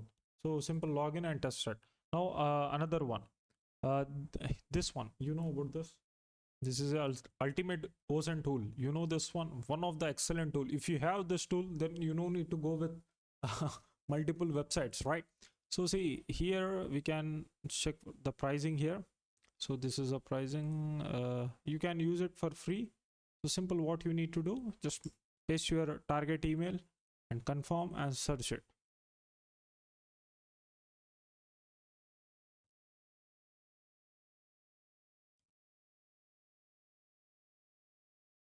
Just wait. Done.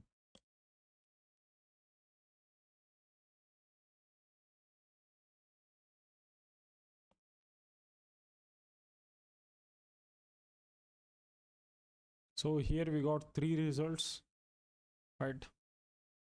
Elon Musk.Tesla here. I can't able to see. Here we have Google Maps, Google Calendar, right? So this is a, you can also look for the reviews here of that particular user. So there is nothing. And okay, I know I don't want to add the steps here. So simple, here we have the ID as well. If you want to see more details, then you need to sign up here, right? Leaks are here. So in check.com, the credentials has been leaked. So simple, if you got the database of check.com, then what will happen? Maybe you can able to find the password of this email, right? So this is how it will work. You know, there is also one another tool. This one, you guys will enjoy this guy, right? Because here what will happen means you can, let me show you to check where this email has been registered. So simple, this is a tool, right, which you can able to use. Still it's working great, so you can use this one. How to use it? Simple, open your Control-Shift-T, and what you need to do, simple, here there is a git clone, just copy it.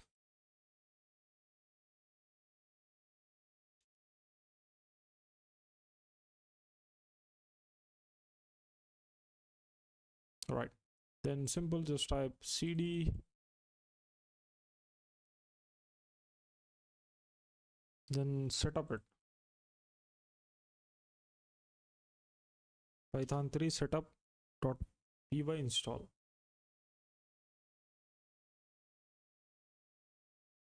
Very easy to use, simple. You just need to mention the holy he and your target email. That's it.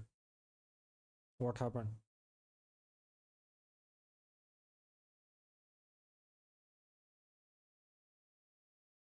Okay, I need to install using sudo.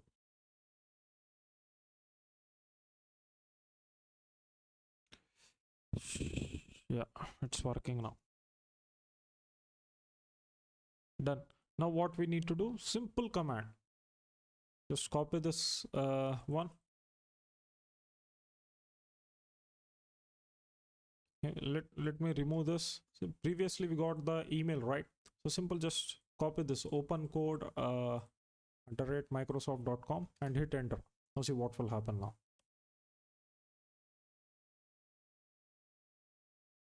Now it's starting to look for the results.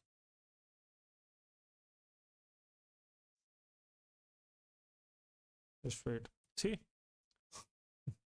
here, if I go up, see the green results. Okay, the results which you are seeing green, it's a in this account in Office 365, the you can able to log in using that one. In Spotify, they have the account, right? See here, the green one is email used, this one is email not used, right? And this one is rate limit. If you see this color, then it's a rate limit, and this one means error. Now let's target another email, right? So here we have this guy email, right? So simple. So this is how you can able to perform OSINT. each and every technique is there, right? So simple. It's just a basic stuffs. This all are basic things.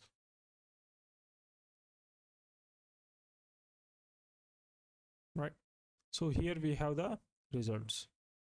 In Spotify, in this we have this guy created an accounts here. See?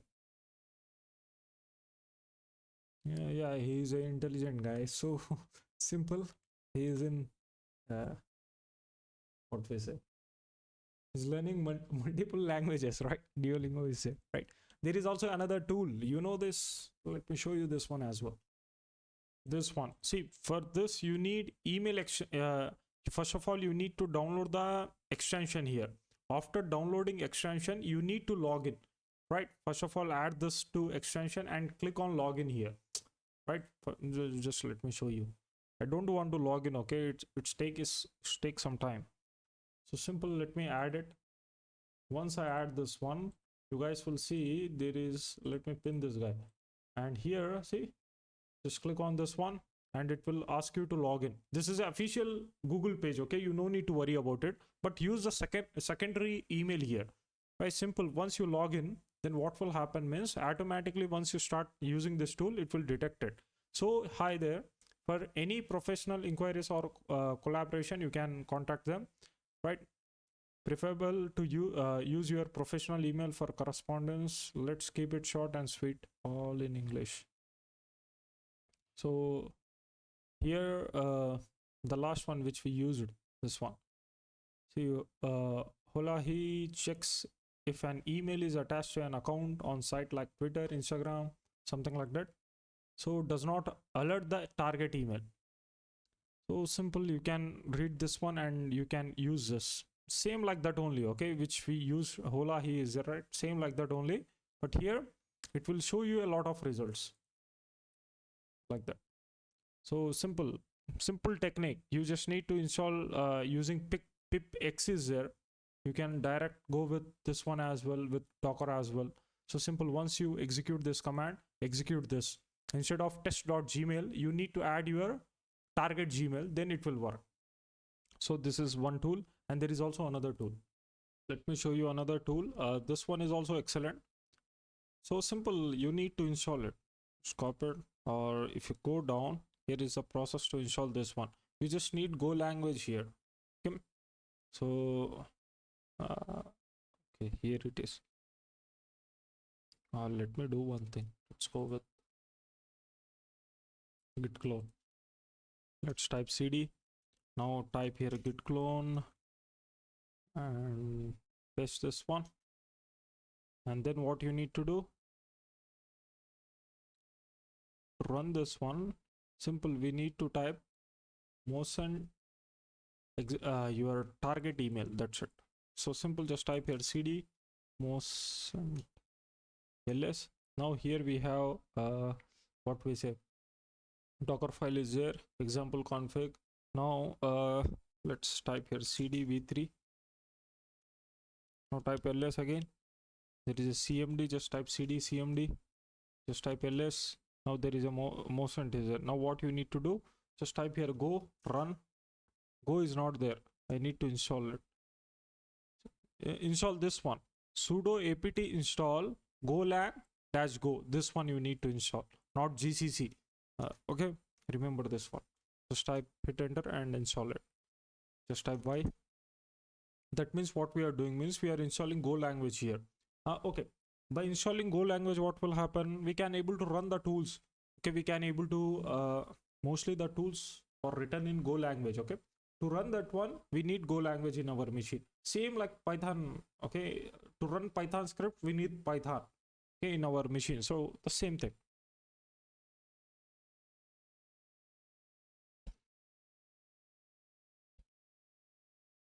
Okay, just type ls again. Now type cd motion, just type ls again.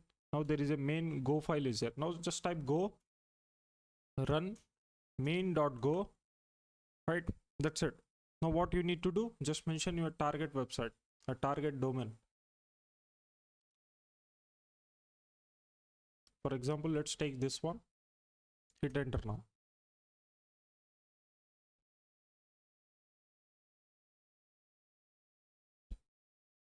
This is not a proper way. Okay, simple. By after installing Go language, what you need to do is simple, just execute this single command. It will work.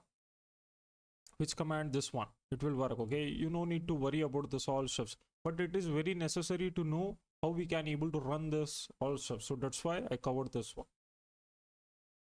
Right, it's done. Now what you need to do, just execute the same command again.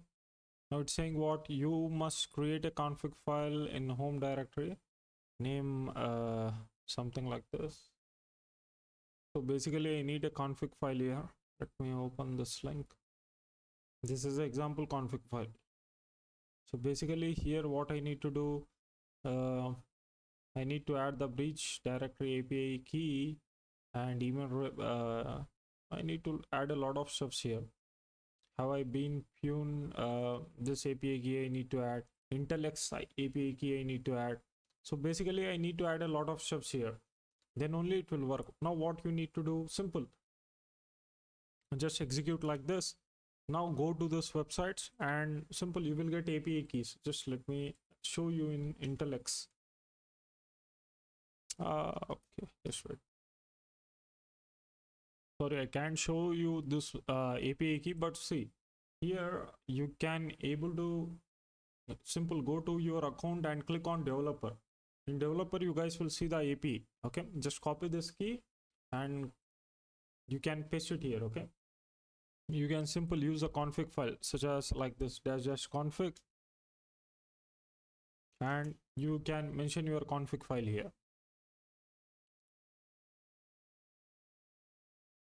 Just wait, let me show you. Now see, after mentioning this config file, it started. So here I can able to see the results.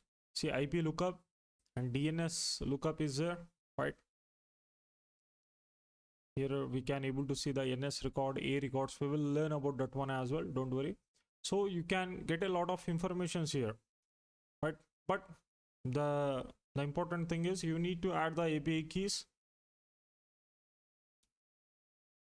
right? So this is also play a very important role. There is also another script. Hope you know about this one. This one is a social scan, right? See, ghunt is very important. So you need to use that one, but for ghunt you need email. Just create one temporary Gmail, then you can able to use that one. Social scan is there. The same thing it will do.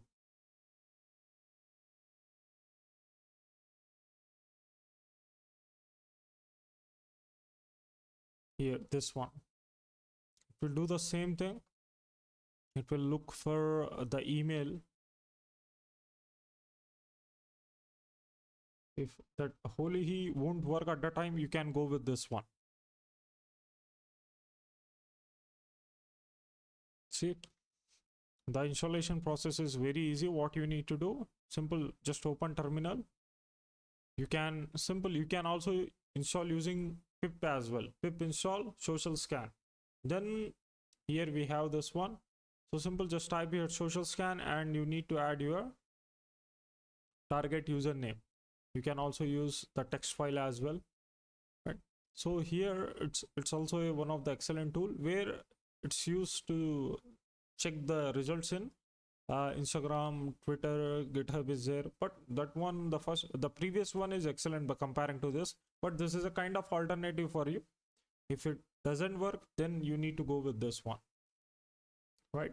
So hope you guys enjoy this classes. Thank you. Have a nice day. So guys, hope you're fine. In this class, we are learning about hunting breach credentials. What are breach credentials? Credentials leaked from data breaches, public dumps, malware infections. Why it is dangerous? Employees often reuse passwords. So if attacker finds the email or password, they may gain access to VPN, email, cloud, something like that. Now, first of all, you need to find that your target email is breached or not. So simple, do one thing, just target any email address. In our case, we have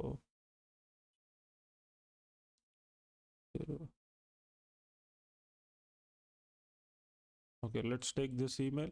There is one website. By using that one, you can able to find that it's leaked or not.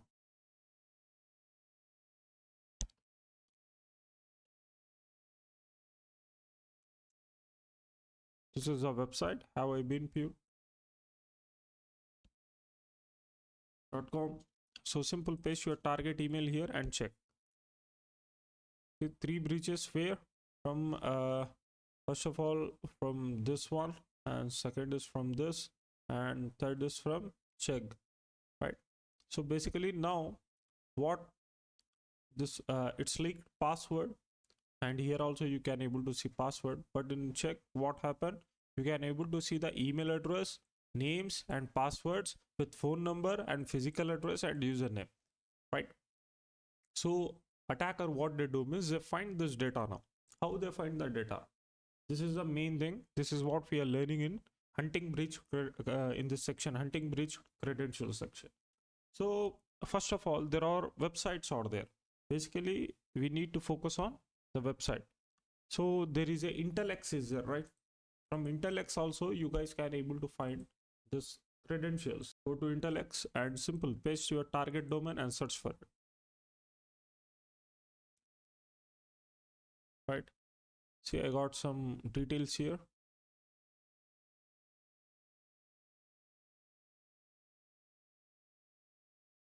So from here you need to check this.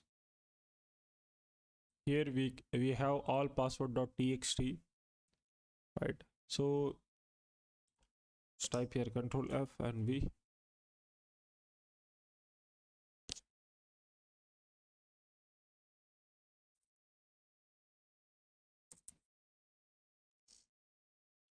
Thousand emails are there. Simple, let me do one thing. Click on advanced, go to date settings. Let me all, okay, previously I changed to domains, right? So from here also you can able to check this one, right? I can't able to see this because due to maybe I need to purchase this.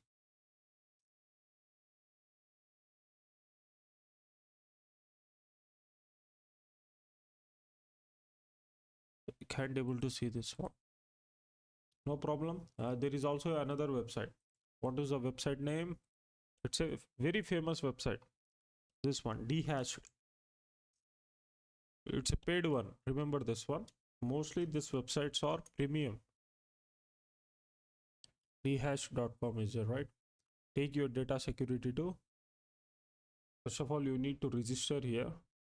Simple, click on register and just wait. So here it is, right? So what you need to do, simple, click on email, right? Here is the email, right? So simple, go back to your target email address. It might be any email, okay?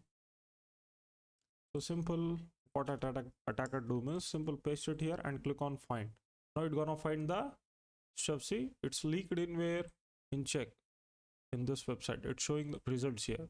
Once I click here, then here you guys will see the password, the hashed password and address and database name, this all stuff. But here you need to subscribe it. So so this is the price of it, right? So this is how the attacker find credentials, just leaked credentials. And also there is another one, leakcheck.io. If you can go with, sorry, not this one.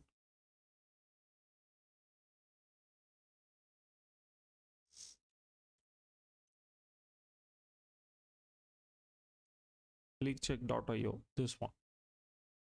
So you simple just need to add that email here and search. You guys can able to see the details here. See the same results. Check. Simple, for this you need to register it. See, according to YouTube policy, I can't show you this results, okay? So this is an important thing. I'm just showing you the website how you can able to find the credentials If you got any assessment at the time, these things are very useful for you. See, there is also another one which is a leakpeak.com. Leakpeak.com. This is also one website which provide these details. You just need to mention your target and you can able to look for it. Click on search. Simple. It's email. Search. So it will show you the results at risk. Okay. And here there is a password. Password look like this. Okay. So simple. If you click here, then I need to register. It's a good thing, right? So there is also another one. It's a leak a covered leak leak check, right? There is a link lookup, is a leak lookup.com.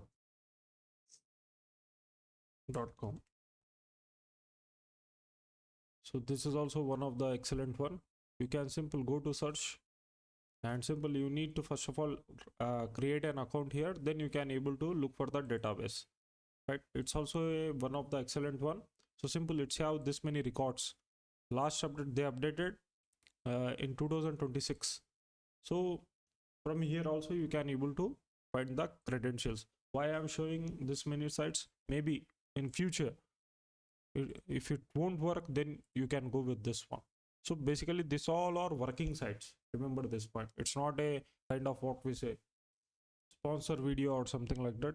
Recently we created one course related to Reconnaissance. We covered related to Shodan. In comments we got that okay, this is a kind of sponsor video or what. So it's not a sponsor. We won't do sponsored sponsorship or something like that. Okay, we got a lot of emails from different channels and different companies to promote that software or something like that. We won't do it. Okay, so this is also one thing. If we do it, then it will be very trustable. So remember this point. If we do anything, any sponsor or something like that, if you show any video at that time, it will be very trustable. Remember this one. So right, so this is not a sponsor video or something like that. This is a website which I am showing only for you. Okay, basically if anything won't work, then you can go with another one, right? And also there is a another one.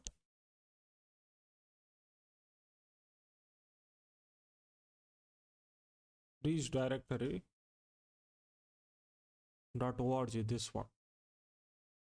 This is also the same website where you can able to hunt for the credentials.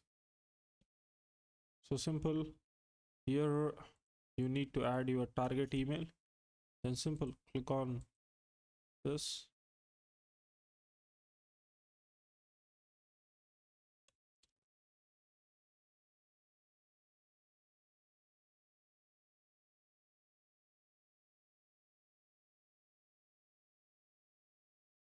So here you will get the details.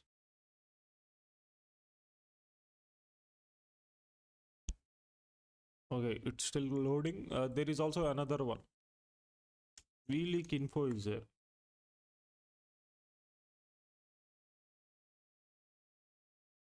vleakinfo.io. This is also this website which shared the details. So simple, I need to log in here. It's work excellently. But remember, you need to, whenever you open any website, focus on records. How many records they have. If the records is excellent, then you can go for it, right? So here we got the credentials. See, in the password itself they added Tesla, right? So remember how secure they are, right?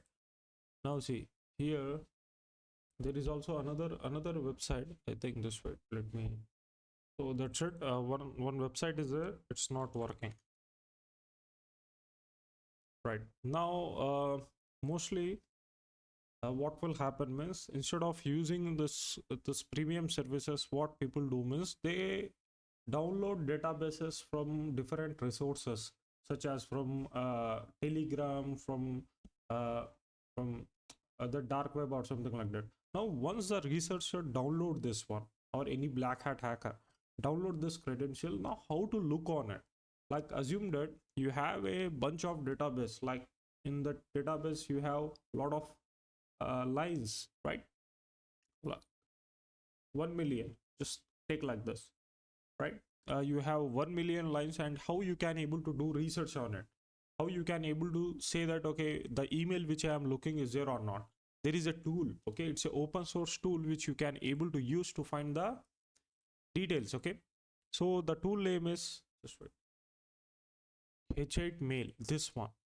So what will happen means what this tool do means, see, H8 mail is an email OSINT and breach hunting tool using different breach and reconnaissance services or local breaches such as Troy Hunt, Collection One, and infamous breach completion prevent.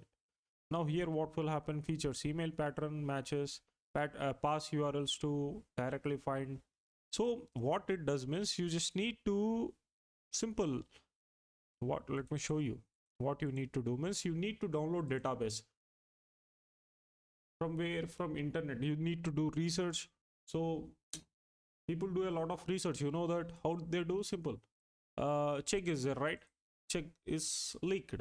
Now I want to look for check database in any forum, is there check database or there or not? So simple, I need to find that one. Once I find that database, what I do, simple, I'm gonna download it free. You guys will get that details, remember this part. I just use a simple keyword here, check database download. Now see, here I got some results. This is at databreach.com. This is a famous forum where people download the databases, and there are a lot of forums, okay, from where you can able to download it for free.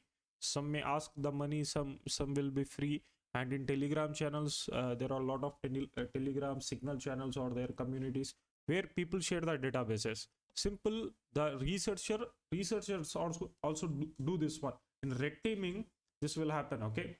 We need to do the research, we need to find the steps here. So in red teaming, what will happen, it's all about the budget. Is if the budget is good, at that time we purchase this kind of stuffs, this leak check, this website. If budget is not good, at that time we need to find from public resources, right? Then we need to use this one. So it's all about, in last courses also I told you about the budget, how we do this kind of stuff, right? So simple, once the attacker or researcher download this data, what he do means he gonna paste it somewhere. When we download the data, we need to keep somewhere, right? So simple, we keep it, then we analyze that data. How? Simple, by using this tool. By using this tool, we're gonna analyze the data. So how to install this one? Simple, you can see, here is a usage example, right? So simple, let me show you, you will get it.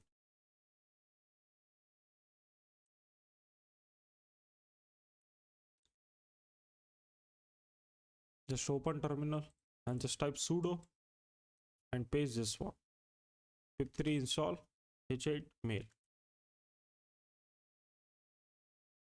Okay, I need to create this environment, just wait. So simple, you need to activate it. Source, first of all, create an environment with any name, okay, then activate it. So simple, just execute this again, pip3 shall what happened. Okay, let me just use without sudo. Now it's working.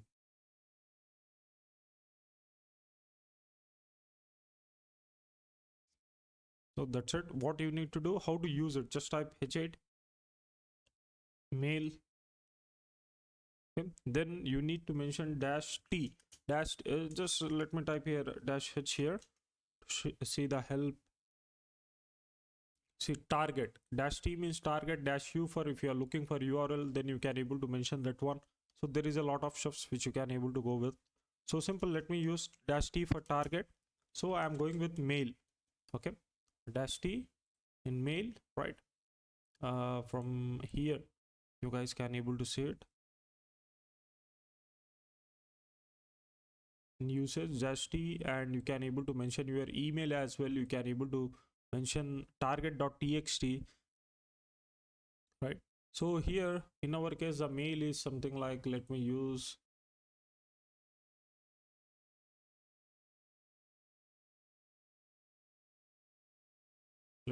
this email.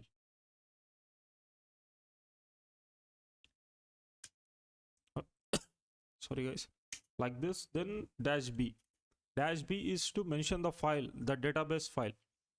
If you have that file, right? Simple. Let's take that we have text file. In this text file we have the password, this all stuffs. So let me create one text file here.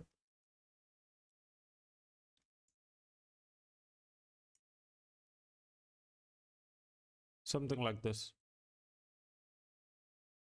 So let me add this emails, right? Something like this. So you will have the password, this address or something like that, right? So simple, what attacker do? Now he want to find this email, right? So simple, he gonna drag and drop his database which he downloaded from internet and hit enter. Now it will show the results. See, Hotmail is up to date, no target found in this user input. So simple, it will show the credentials of this one, but in our case we don't have that much, right? So from here also you guys can able to see how we can able to use this one. Simple, if we mention h8mail-t for target, then it will go with a single one. Query for list target indicates file for API keys for this one.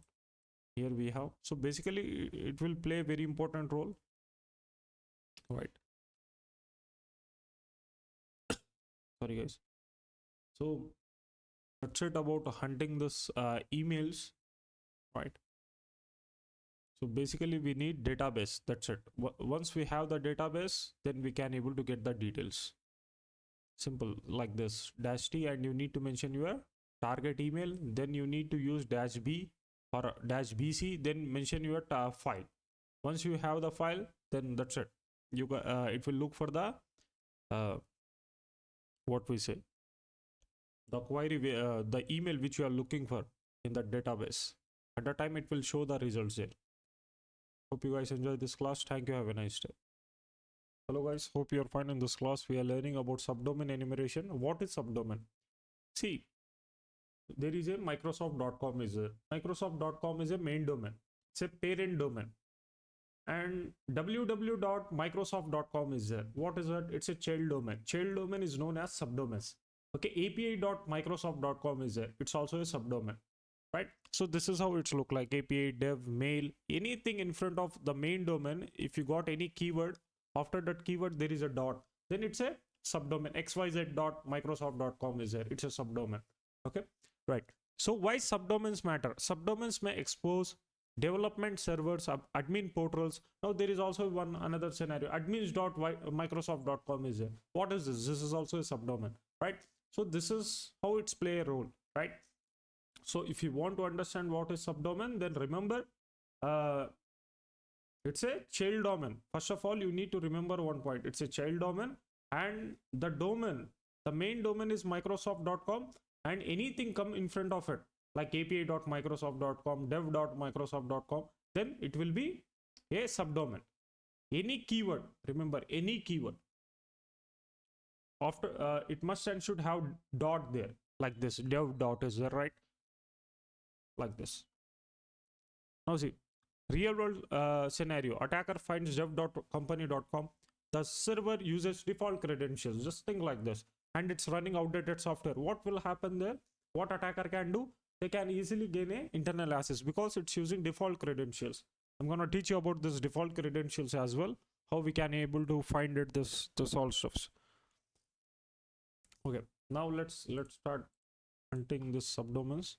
So the excellent tool is this one. There are a lot of tools. The harvester is there, right? This one. Just add -d, and here let me add something like Microsoft.com is there. Okay, and just add here -b all. So it will show you all results, but from here you guys can also see that subdomains. And also there is a another script. Let me show you this one as well. You know about Subfinder. Subfinder is there. This is also excellent one. Just wait. This is what I told you about. If you won't use VPN in Reconnaissance, then it's gonna ban your real IP. So this is subfinder. So how to install it? Simple. You just need to there is an installation. So do one thing, just copy this, install using Go. Okay, we install Go language, right? Simple. We're gonna use this one. We're gonna use Go to install this. So simple, copy it and just open new terminal. How we can able to open new terminal? Just type press Control Shift T, then it's open new terminal in kind of tab there, right? So simple, paste it here, then hit enter. Now it's gonna install Subfinder for you, a latest version.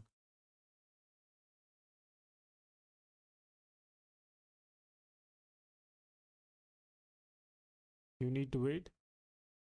Let me show you. There is another one. Sublister is there.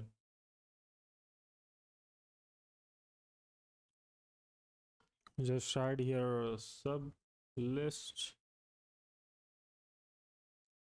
Instead of E, just add 3 there.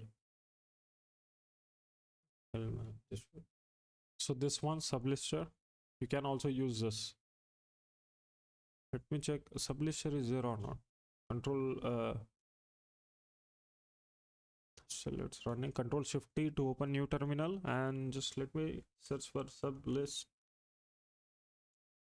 Is there? No.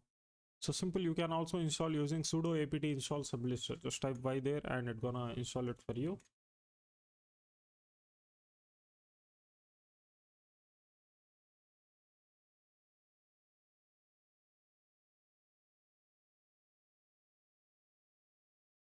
Right here we this all are what subdomains.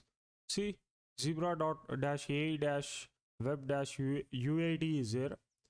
This is a subdomain. After uad there is a dot, after dot there is also one another one. Okay, aad dot is there. This is known as subdomains. Okay, so here we got a lot of results. So we can also save these results in one txt file. So during executing this command, we can add that one to save the results, but still, let me copy it.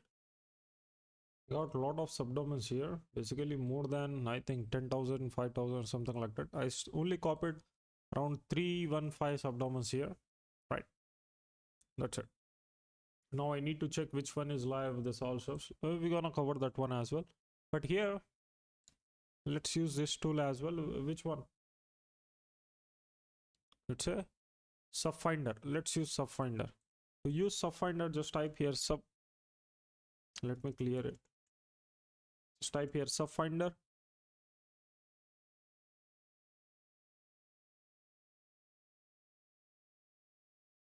What happened? So here we successfully install it, right? Now where will we, the location of that one? Just type this command ls. Now the location is in Go directory. Where is the Go directory here? Just let me open file location, go to Kali. There is a Go. In Go there is a bin. In bin we have the subfinder. Now what we need to do, we need to export this path. Okay, just add this one, this command, export path and home go bin. Now see, what will happen means once you do this thing, then you guys can able to use subfinder from anywhere. So simple, if I type subfinder dash version, let's see, it's showing the version here. That means we no need to navigate this again and again. So simple, once we execute this command, then what will happen means we can use it from anywhere. No need to change the directory or something like that. So how to use this subfinder? So just type here subfinder, right? Then dash d microsoft.com. Hit enter now. Remember, whenever you find the subdomain, connect with VPN, then find subdomains. And also we have sublister, right? So to use the sublister, just add sublister, same dash d and your target domain, which is Microsoft.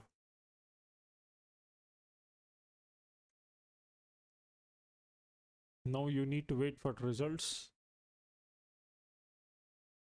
right? And also there is another one to perform brute force attack on subdomain, right? Sorry, to brute force DNS, domain name server. Basically the concept is different, but this is also a brute force attack only, okay? But here we use the resolvers, which is a, let me show you that one. Just let me open new tab. It is a few DNS is there.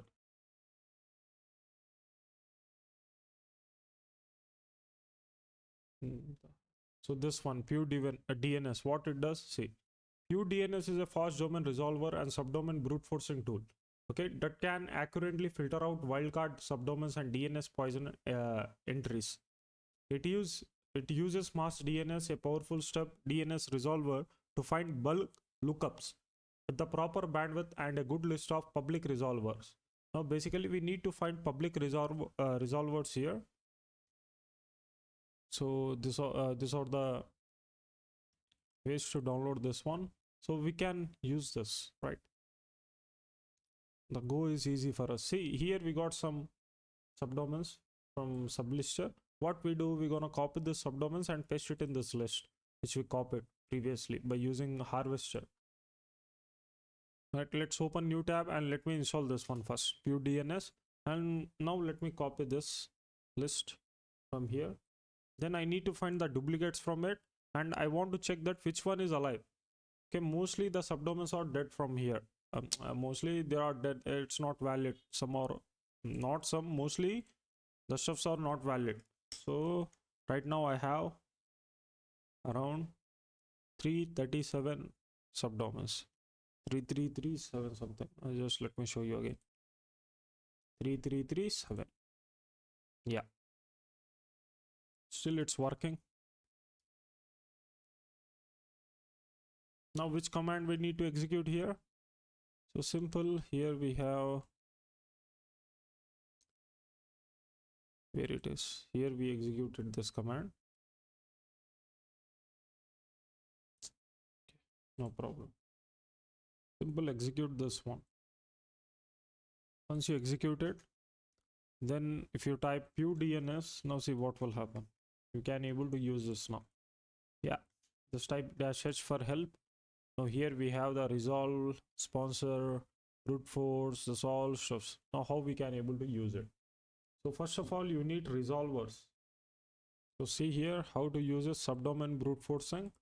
Pew DNS brute force all.txt and domain.com is there, and here how to brute force a massive list of subdomain. You can also brute force multiple domains at once with the -d.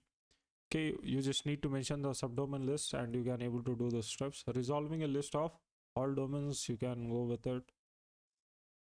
But first of all, I need resolvers. So let's download resolvers here. This is a repository. Simple, just try to search for it. 1 hour ago they just updated this one. Let me open this resolver. So let me use this. Basically this all are IPs which we use to perform this DNS. So we successfully downloaded it. Now what we need to do, simple, just add here a Pew DNS. Let me clear it first. Just add Pew DNS. Then just mention your first of all, you need to download the word list as well. Simple, for that we use checklist.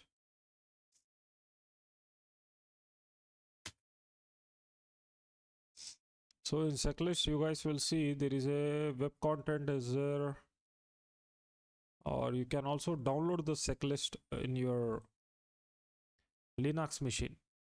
See, there is a discovery. In discovery we have DNS. Let's go with DNS. In DNS, let's download the top one. Is there any top subdomains? Top 1 million is there. Okay, so let me download this one. Okay, this, let me download it. So now simple, just open this one, just add Pew DNS and use brute force here. Brute force, that means we are performing brute force, right? So your what just mention your word list which you downloaded, subdomain is there, right? This one. Then your target domain. In our case, the target domain is microsoft.com, right? Then -r for resolvers. So you need to add IPs here, okay, which you downloaded. Hit enter now. After that, hit enter. What happened? Alternate is specify the bar. Okay, I need mass DNS as well. Just let me download mass DNS. Yeah, let me type Y there. So you need to install this one to run this DNS. Okay, let me clear. Yeah, it started. Resolving domains. Okay, basically I need to change the sorry guys, list of resolvers. So which one I need to use? Again, I need to go back.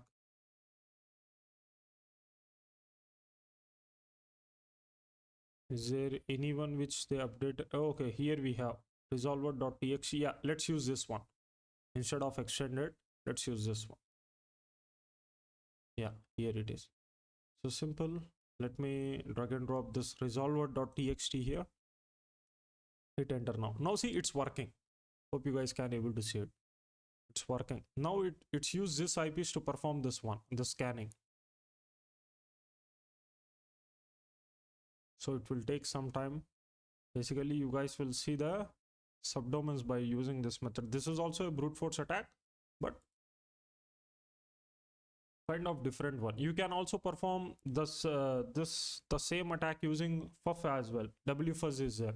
FUF is there. WFuzz is there. You can also use that one. There is also another tool. Yeah, let me show you this one. Knock. This is a Python script basically. You can use this one to perform brute force attack. See, every time I used to search something, I am not a robot. This one. Why? The reason is because we are sending a lot of requests using our machine. So that's why. See, here I got the results. Mostly these results will be private results. You know that these are the private results. See, cloud.microsoft. Now, almost we got 753 valid domains. If you use good word list here, at the time you can get more, right? So let me copy this all, right? We have almost 4090 domains, right? So let me show you this knock.py. So this one, knock.py. Yeah, knock subdomain scan version here. So basically I can also install using pip as well. So let's install using pip. So Control Shift T and paste it here. Okay, again I need to create this Python environment. I think created somewhere, right? Well, let me activate it. Let me paste it here. Till that, let's go back here. See what it does. You can able to perform recon, brute force, extend. There is a wildcard, right? Test setup. There is a lot of stuff. You just need to read it and use this one. But basically, to perform a subdomain brute force attack, this one is very excellent. After pure DNS is very important, right? Sorry guys. Now how to use this one? Just type here knock py, then just add dash brute force. Sorry, dash brute force. Like this, just add dash d for domain, and here let me use microsoft.com. After adding microsoft.com, you need to add dash wordlist, and then mention your text file which you downloaded. In our case, this is our subdomain list. You see, it started brute force. You can also scan for virus total showdown is there. So it takes some time. But before doing this one, what you need to do, you need to connect with your VPN, right? So here we did this one. there is also another site. This one is also very important. In our last course we covered this one, but at that time the website is down in what we say in last course. What is that course name? Reconnaissance for ethical hackers. In that course we covered this one. At that time the site is down. Maybe let's check again. Maybe it will work. So .sh. From this website also you guys can able to get subdomains. Okay, this one is working. Let me show you here. It's working. Now what you need to do means you need to search for the organization. So what is the organization here? Let me search for Microsoft.com. Now simple, hit enter. Okay, here 502 bad gateway. Just leave it. At the time what will happen means once you search it, you will see the subdomains there. So you need to copy it. We covered which script we can able to use in our last course. So simple, use that one, right? So still it's scanning this. Now let's check the another one. So we have WFuzz is there. You can also perform DNS brute force attack using this WFuzz. I think in our Kali machine we have WFuzz. Type here WFuzz. Yeah, is there. So how we can able to use this means just type WFuzz-u for URL. Okay, you need to mention your target URL. In our case it's a HTTP. You need to add with protocol HTTPS. Microsoft use HTTPS, right? So just add Microsoft.com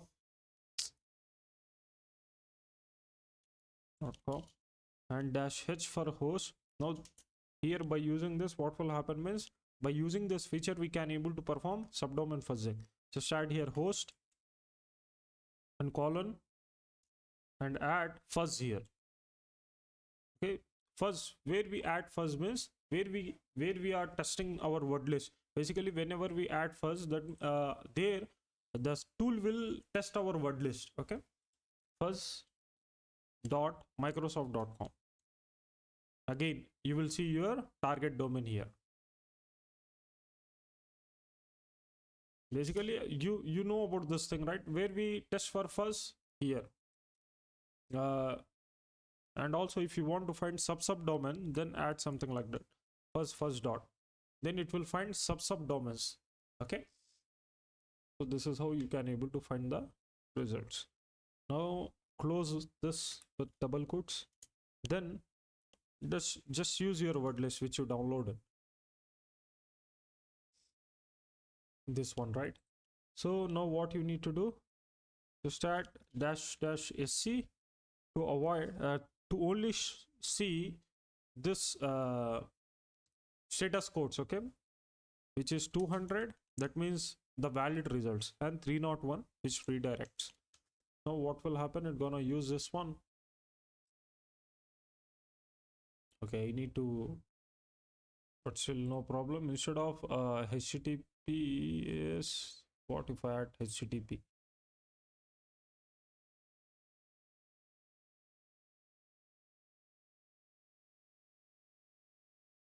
Let me do one thing, let me stop it. Let me clear this. Let me add HTTP there. Just let me remove HTTPS.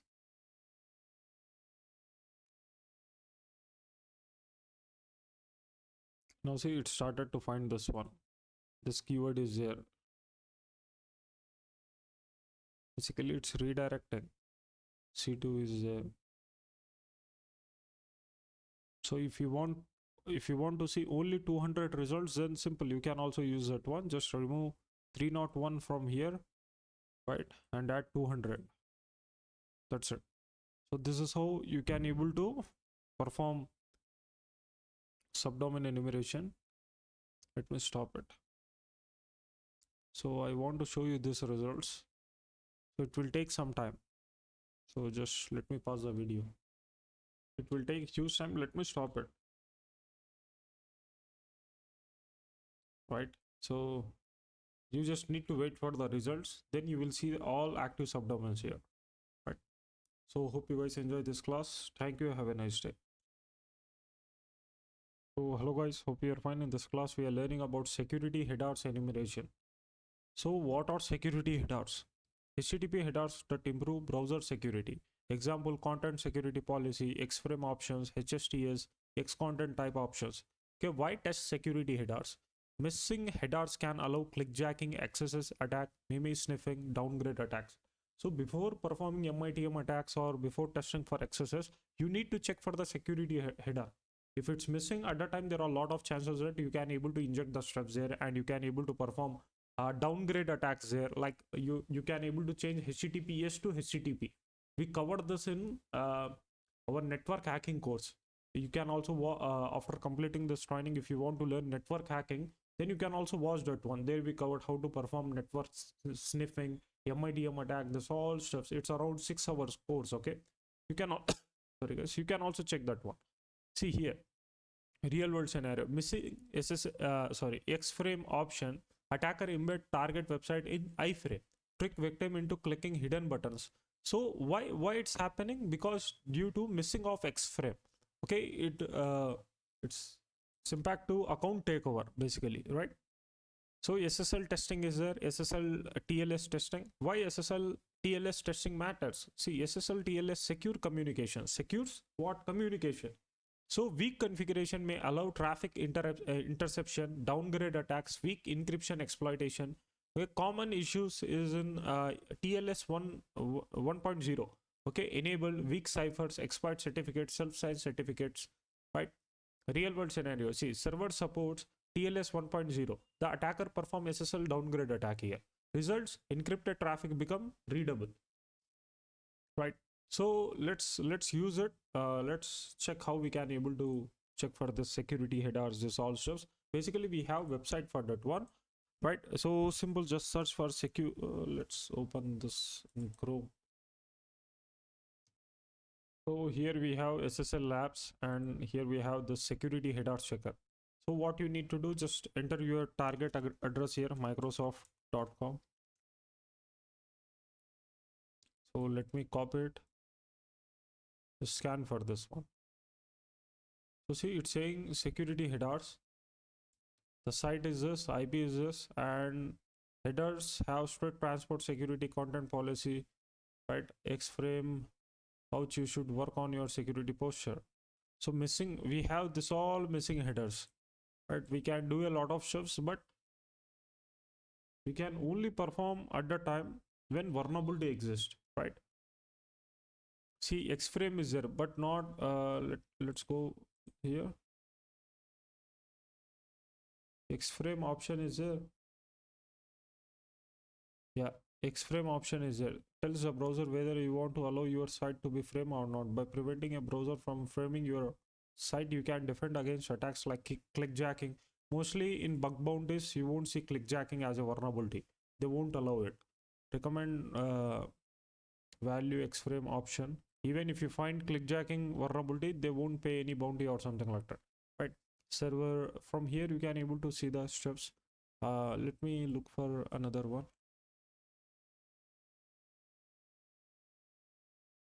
Tesla is there. So see, it's little bit secure according to this report. See the color here. Site is using HTTP status code indicates error. Okay, maybe it's throwing. If I try to access this tesla.com,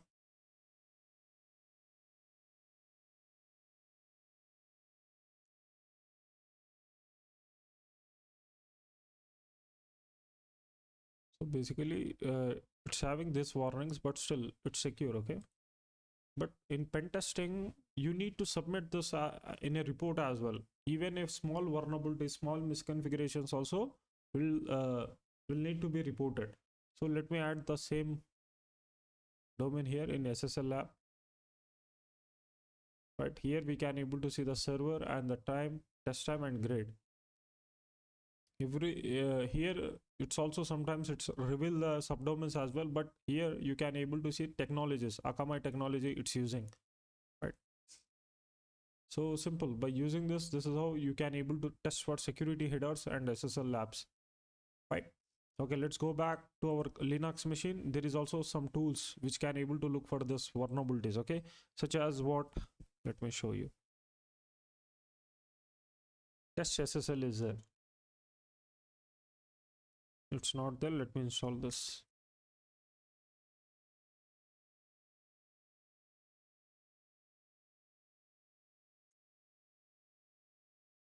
Right. So let me clear it. Just type here test SSL and then just mention your target site, microsoft.com. Okay, .com. Now it start testing this one.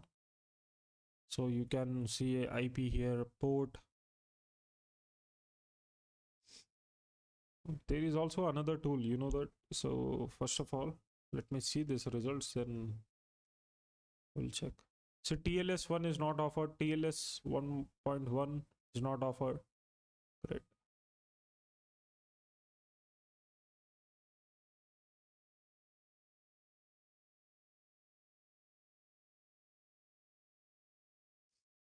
So it will take some time.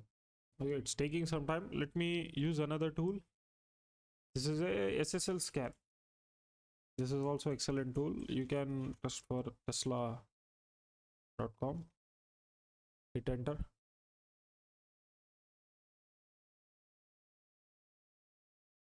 So it's little bit fast. Now basically we need to check for the vulnerabilities. Heartbleed is here. It's not vulnerable to this one. So simple. If you know about Heartbleed, let me tell you about this. See what it does means it's a CV 2014 to 0160. It's a critical security bug in the OpenSSL cryptography library disclosed in April 2014, allowing attacker to steal sensitive data including the secret key and user passwords by exploiting a missing bound checks.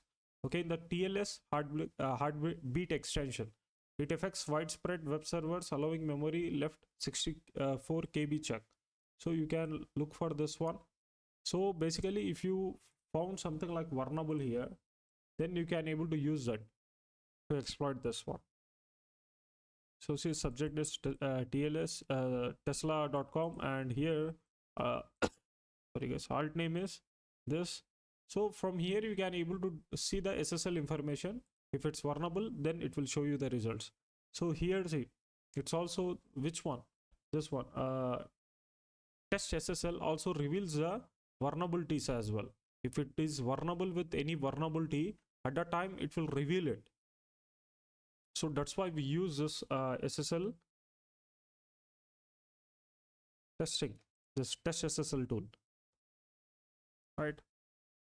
So hope you guys can able to see it. It will take a huge time, but the main thing what I want to show you means this one, testing vulnerabilities.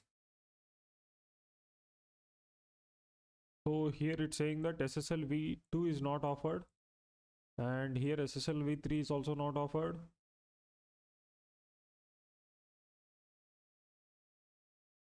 See, running client simulation HTTP via sockets using this Android 7.0. This all stuff. No RC4, not vulnerable, not vulnerable.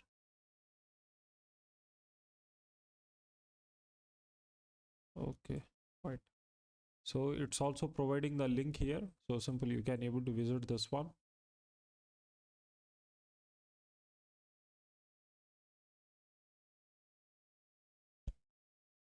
Right. Okay, man. That's it. So I want to show you the full scan, but it's taking some time. The testing robust forward secrecy FS omitting null authentication encryption. I think this tool also check for null authentication encryption. Just wait. No. So it's only checking for heartbleed vulnerability. And also it's revealing the TLS protocols, SSL and TLS protocols.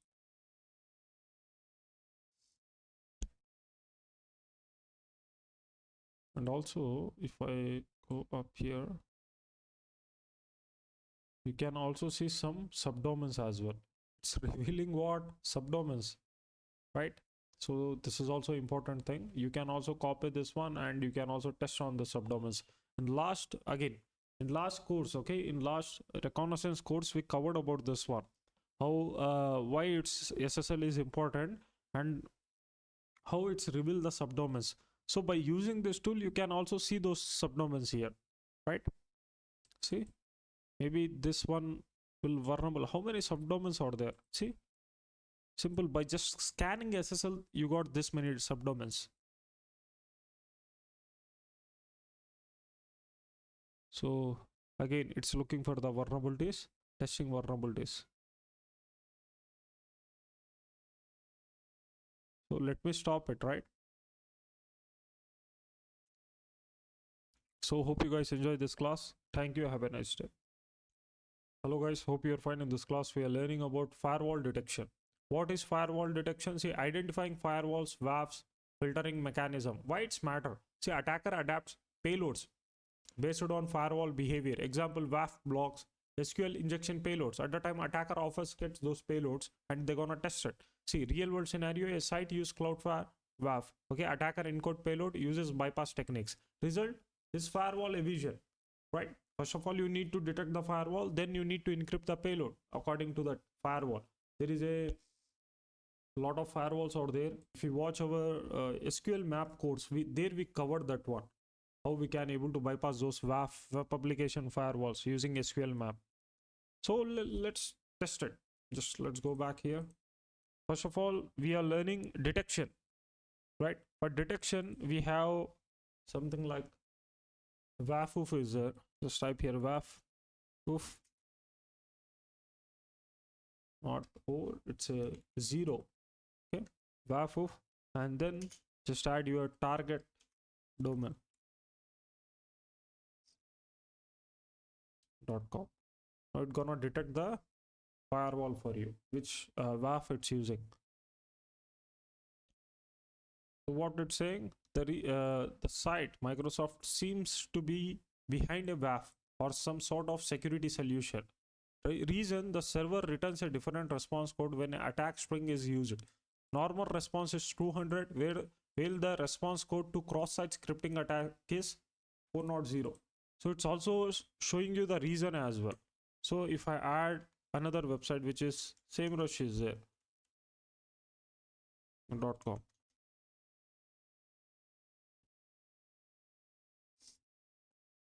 See, it's clearly showing that it's behind Google Cloud App Armor, which is a Google Cloud WAF, right? So it's clearly showing the stuffs. There is also another tool which is a Dimitri. Just type here Dimitri and just add here the banners. To grab banners, we use -pb and your target website, which is a tesla.com. Let's use this one.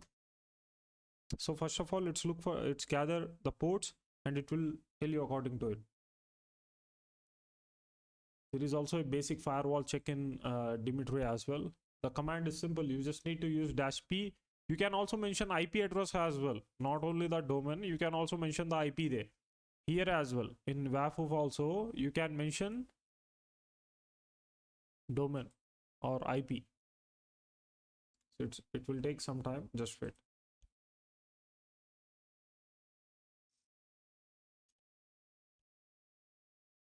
See, it's showing port 53 TCP is open, but it's reveal the firewall check firewall as well. If it's open, then it's there is something, okay? It's not a valid result there because Tesla is a secure one, right? So basically -p is for what? TCP scan. -p flag perform TCP port scan. This shows if ports are open, closed, or filtered.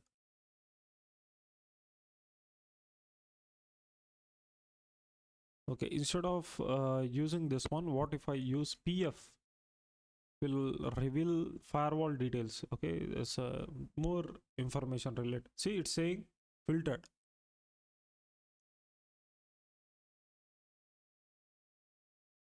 Scanning from mostly according to this one, it's filtered due to firewall. Mostly, is there anything if you see filtered here in any ports at a time, it's filtering through firewall. So this is a identification of this one, right? And also there is another tool which is for Cloudflare. Okay, so what is the tool here? Let me show you. So instead of, can I able to,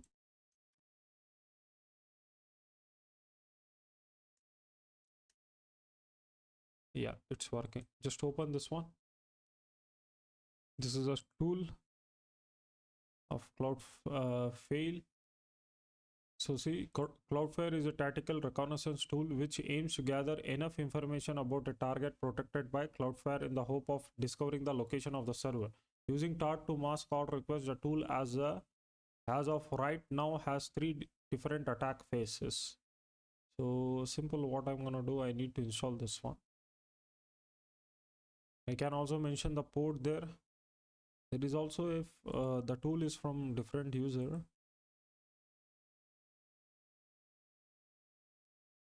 let's use this one.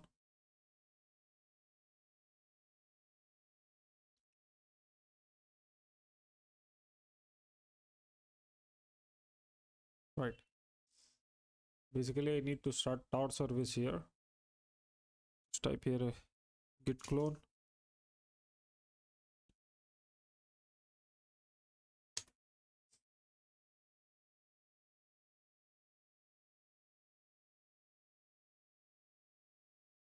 Simple, I can mention this one.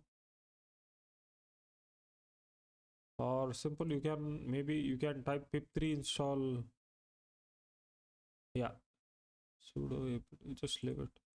Just type ls cd sorry guys, cloudfail and ls, execute this command. Dash that target instead of target. I have one website, okay, I told you about this one. It's using Cloudflare or something. Yeah, see the security, it's using Cloudflare turnstile or something. Let me copy this one. I want to identify this real IP. If it is any misconfigurations there at a time, it will reveal that one. Let me add only domain here. Okay, I need to install the modules here. First of all, let me install the requirements here. Sudo pip3 install dash or requirements. There are requirements. Yeah, sorry, I forgot it to install this one. Just type pip3 dash or install. Sorry.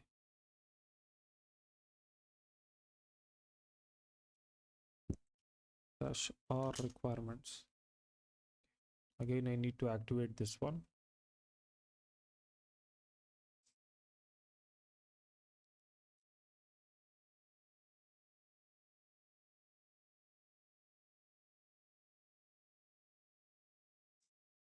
Okay, let me activate this. Just wait, man. Right.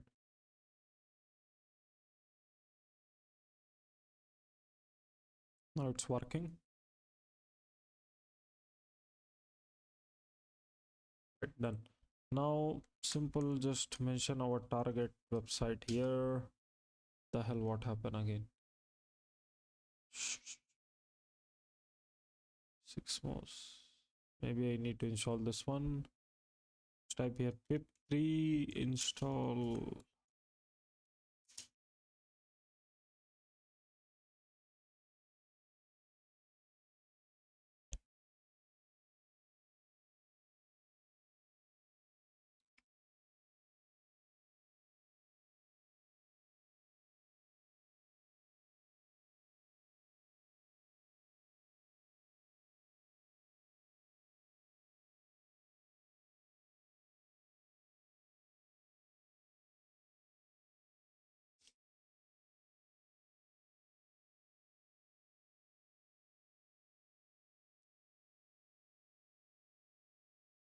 I just got the results from EA that to fix this one, first of all, what I need to do, I need to install sudo apt. So simple. This is how you can able to take help of this AI. Let me try to fix it just right. Should I pause the video? No, just see. Okay. First of all, exit from here. Just open new tool, new terminal.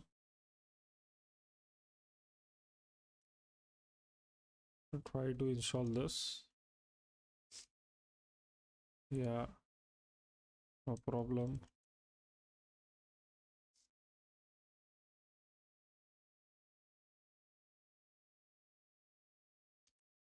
Type ls. Let me remove this VNV. Maybe I need Python. Yeah, I need Python 3.10 according to this EA. But if I try to install this one, I'm getting this issue, right? So let me do one thing. So simple, I got one command from AI. So let me paste this one. Hope it will break my machine. Right? Mostly this will happen, okay? Due to fixing something, some other stuffs will mess up. So, but still. Right. So then we need to execute this command.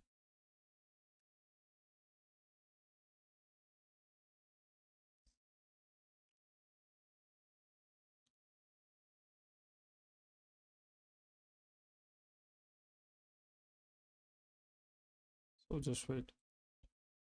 Again, this one. Right. Again, the bash.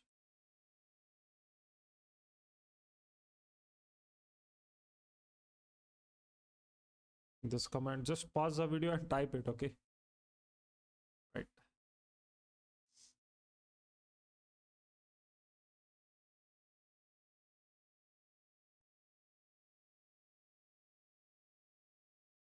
I know it will be very easy way to fix this one, but I am going with the A. Right. So it's done. Now what I need to do? Simple. I need to type ls. Is there VNV? No. Then I need to create new VNV basically it's environment. Okay. Now I need to active this one.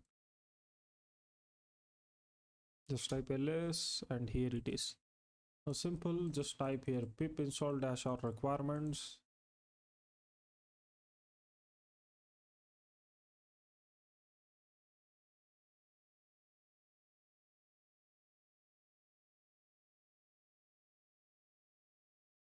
See URL lib is installed.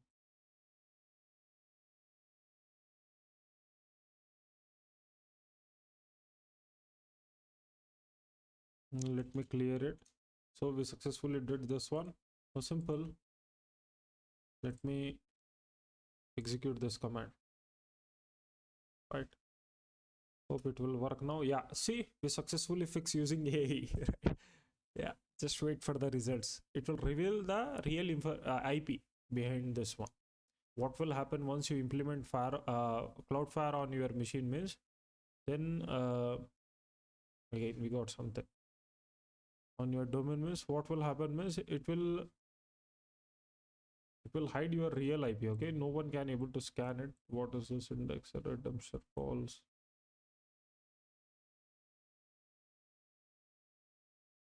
Let me check for another one.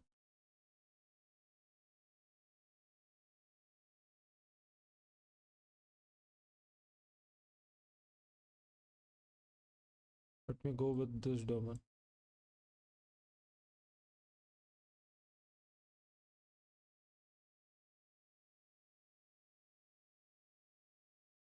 Okay. So by reading some what we say issues, see here, this is how you can able to read issues here. So simple, see this user shared one new link.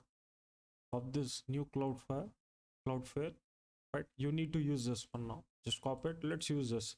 So this is all about testing. So just open this one.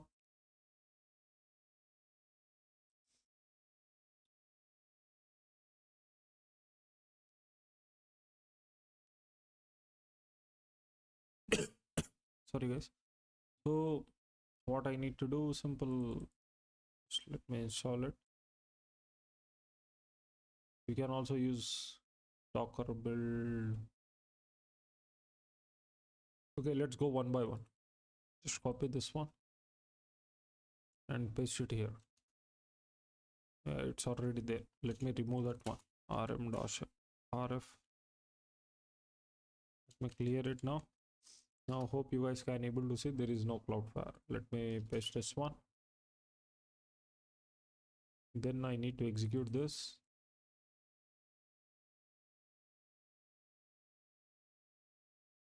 Simple. Execute this. I need to install Docker CLI. This one. Just copy it. Paste it here.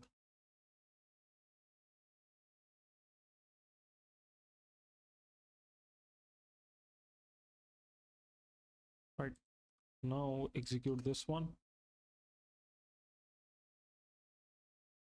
First of all, I need to start this one. Systemctl start Docker. Okay. Again, I need to download Docker IO here. First of all, let me update my machine here. Sudo apt update. Then sudo apt install docker.io-y. Simple, use this one.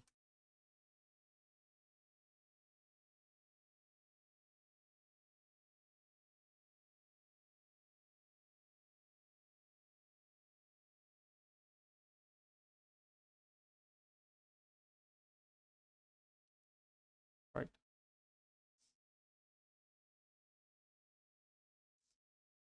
Then you need to start this. Then you need to enable this Docker. That's it. Now let's follow this techniques.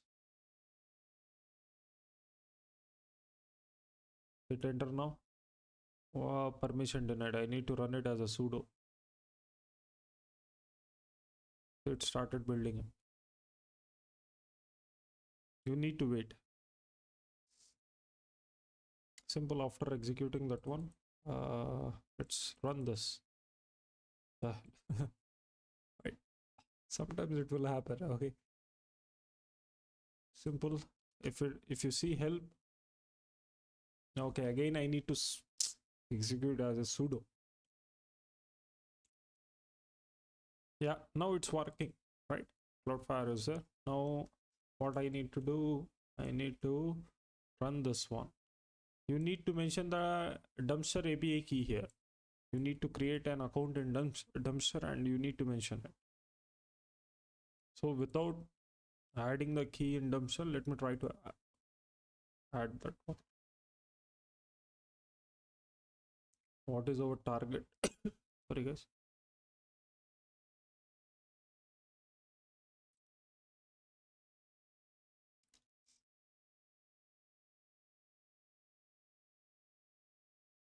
Let me use sudo again.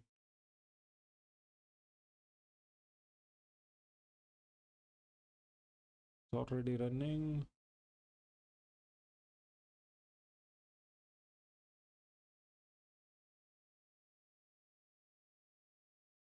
Basically, I need to reuse a container here. Just start like this.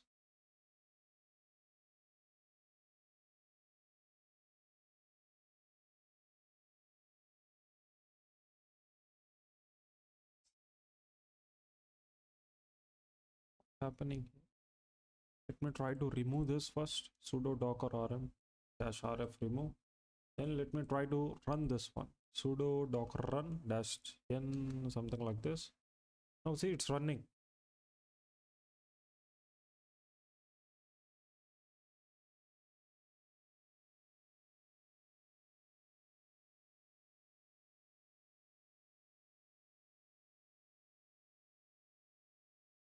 So basically I need a dumpster API key, but still it will work.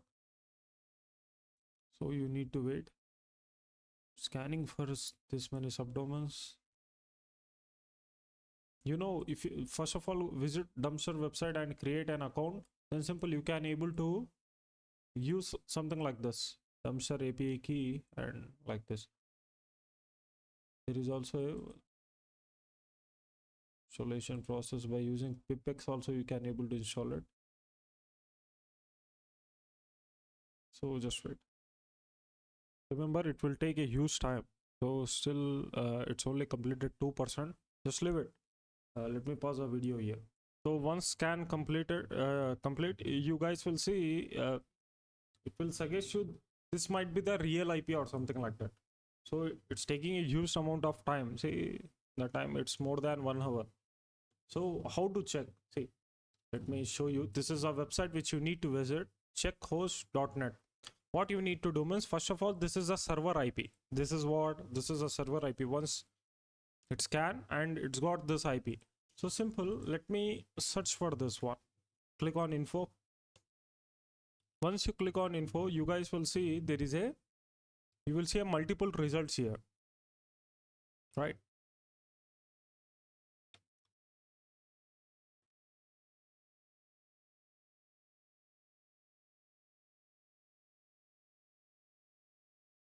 And it's got another IP, which is this one.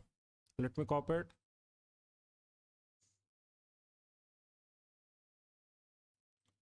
Let me paste it here. Now it's revealing the ISP. It's using DigitalOcean. You know about DigitalOcean? DigitalOcean is a platform where you can able to purchase VPS, this kind of stuff, right? So you need to wait. It will take a huge time. Say it's only scan for like 5.99%, but it will take a huge time. Let me stop it. But in your case, if you want to get a real IP, then you need to wait a lot. Right. Thank you. Have a nice day. Hello guys. Hope you are fine. In this class, we are learning about DNS reconnaissance. Now, what is DNS? DNS stands for Domain Name Server. DNS work like the Internet phone book. Human uses google.com, but computers communicate using IP address, a numerical value with dots, right? So DNS converts domain names to IP address. Okay, without DNS, user would need to remember IP addresses for every website, right? Okay, DNS reconnaissance is the process of collecting information from DNS servers about a target organization. Attacker query DNS to discover IP addresses, subdomains, mail servers, cloud providers, internal infrastructure, third-party services. Why DNS recon is important? See, DNS contains a huge amount of public information. Misconfigured DNS records can reveal internal system, development servers, employee infrastructure, email provider, cloud environments. Attacker use DNS records to map attack surface, identify targets, discover hidden services, prepare phishing attacks, find vulnerable systems. Right? Now, how DNS work? Step by step process is there. See, first of all, user visits company.com. Okay. Step 2. Company.com is just an example domain. Remember this point. See, computer send DNS query. What is the IP address of company.com? Now, in step 3, DNS server replace company.com IP is this. Okay. Browser connects to that server. This is how the things will happen in DNS. Now, let's learn about DNS record types. See, DNS stores different types of records. Each record has a different purpose. A record is there. What is a record? A record maps domain name to IPv4 address. Okay. Example, company.com to IP here. Why A records matter? See, attacker use A record to discover server IP addresses, identify hosting provider, right? Perform port scanning, launch attacks against exposed devices, systems. See, real world scenario, attacker queries company.com and DNS reveal the IP address here. So attacker perform nmap scan, discover open SSH port, find outdated services. Commands here in Linux, we have dig, and we can also use ns lookup. Let me show you.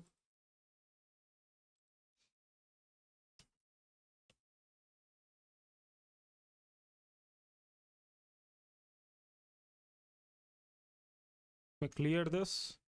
Let's go back. There is a dig, is it? Dig tesla.com. So you guys will see the details here. See, communication error. Now this is saying the timeout. So let me use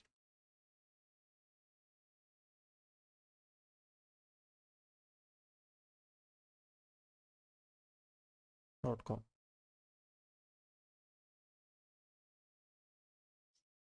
So here, sorry, I need to change my IP address, I think. Just wait. Right.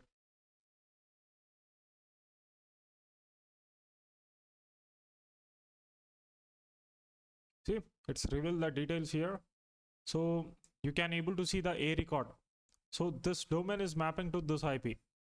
All right. It's using what? You can also see the details here. It's using Azure DNS. Right. Name servers are there. Name server 1, name server 2, name server 3. Right. So this is how we can able to use it. And also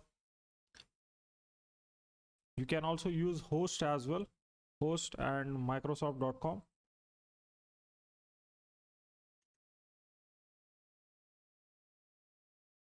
So dig command reveal each and everything at a one time. But here, just wait. It's only no server could be reached. Okay, no problem. Let me change to Nokia.com.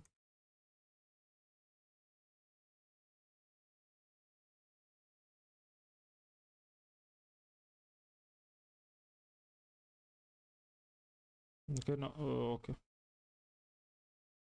There is a host. If you want to see the name server, then just type -t-ns. Then you can able to see the name server, same like this. But dig command reveal each and everything. You no need to type the commands again and again. But still, if you want to use host to see the name servers, then you can able to say it. I don't know why it's not showing. Let me execute this again. Yeah, now here you can able to see the Nokia name server, previously executed host. See, it's revealing the IP address here. And you can also see the MX record as well. Let me tell you what is MX record, this all stuffs. Just type MX here to see what MX record.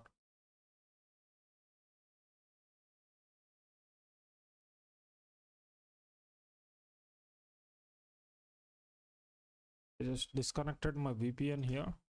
Let's see.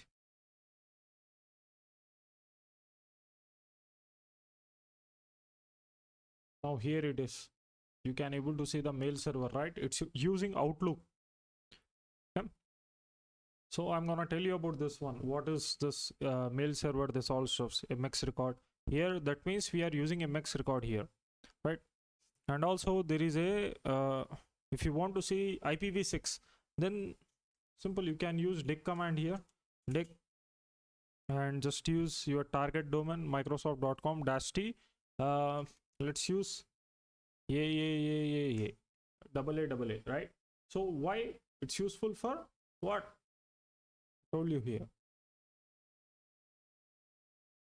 Okay, here it is. It's for IPv6. Hit enter now.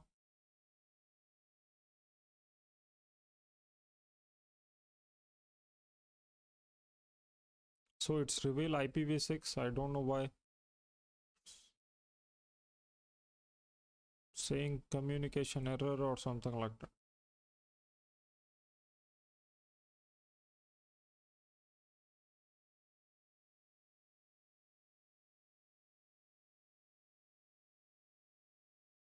For SEMrush, I can able to see the -t. It's reveal this one. Basically, by using this, we can able to look for IPv6. And also there is another one which is a CNAME. So simple, just type here CNAME. What is CNAME? Later I'm gonna tell you about this one. First of all, just see how we can able to do it.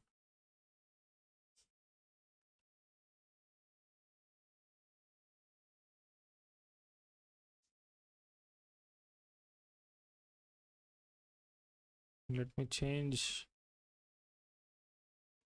to another domain.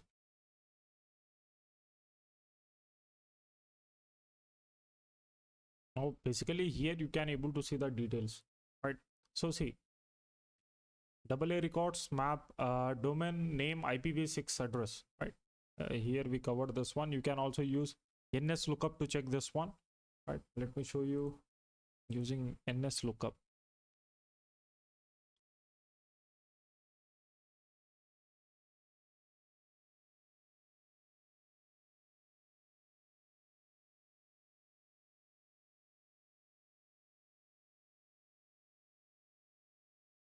Okay, no problem. And there is also a DNS Recon is there. There is a tool. Yeah, this one. So let's see how we can able to use it. To mention, let me add -h for help. See, here we can use for to perform AXFR with standard enumeration, to perform reverse lookup for IPv4 ranges, to perform Bing enumeration, to perform index enumeration, set SSH enumeration. There is a lot of stuffs here, right? For name server, how we can able to use it? Simple. What you need to do means DNS recon -d and mention your domain such as nokia.com is there, and then you just need to add -t which you want to use. What simple, let's use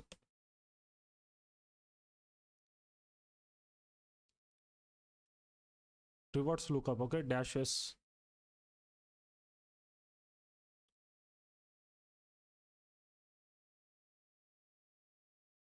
Remove it, just type -s.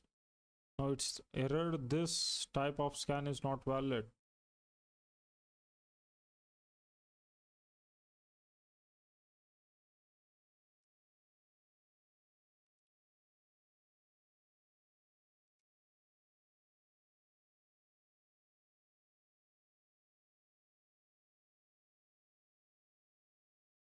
Happening. So simple, let me do one thing. Let me clear this. Just add DNS recon, right? Just add D here. That's it. Hit enter. Don't mention anything. It's gonna perform general enumeration, and this all stuffs from by just executing this command. So see, here we got all details. Here we have the IPv6 as well, right? This is IPv6, and here we got the IPs as well from NS of name server.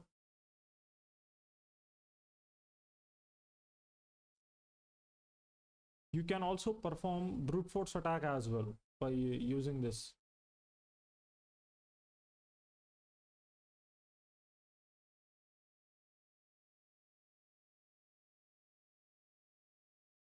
So basically it's revealing IP addresses. You can check this IPs. See, it's also revealing the TXT records as well, which we are looking for. What is this TXT? This all stuffs we're gonna cover. Okay, don't worry. So it's a complete tool. There is also another tool. Let me show you that one as well. It's a DNS Enum is there. Enum, yeah, is there. So simple, just add your domain here, Microsoft.com. Now it's gonna perform complete enumeration on it. So see, here we got this many results. Each and every result you guys can able to see. Now how you can able to perform brute force, subdomain brute force using this DNS recon? Just type here DNS recon. Okay, just add your target domain and just add -D here. Once you add -D, then add your what we say, your word list. Let me, I have a word list, right? Let me open this. Here it is. Then what you need to do, just add -T BTR, sorry, BRT, brute. So it's gonna perform brute force attack on it. Say performing host and subdomain brute force against nokia.com. So let's see the details here. Still, it's working. You can also see the SPF records as well.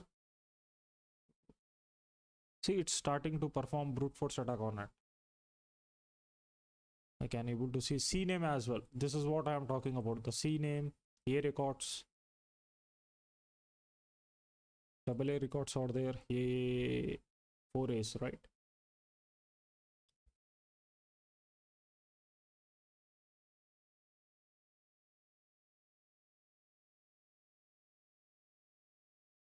So let me stop it. Let's use another one. Let me show you how we can able to use SPF. Just add here -s to see to enumerate SPF records. -s. That's it. Hit enter now. Now it will show you the SPF records of this one.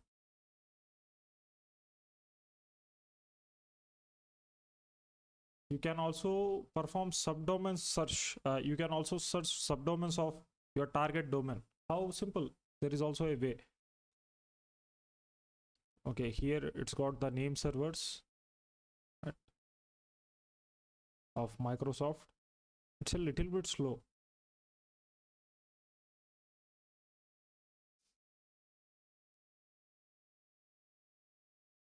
See, it's enumerating SRV records.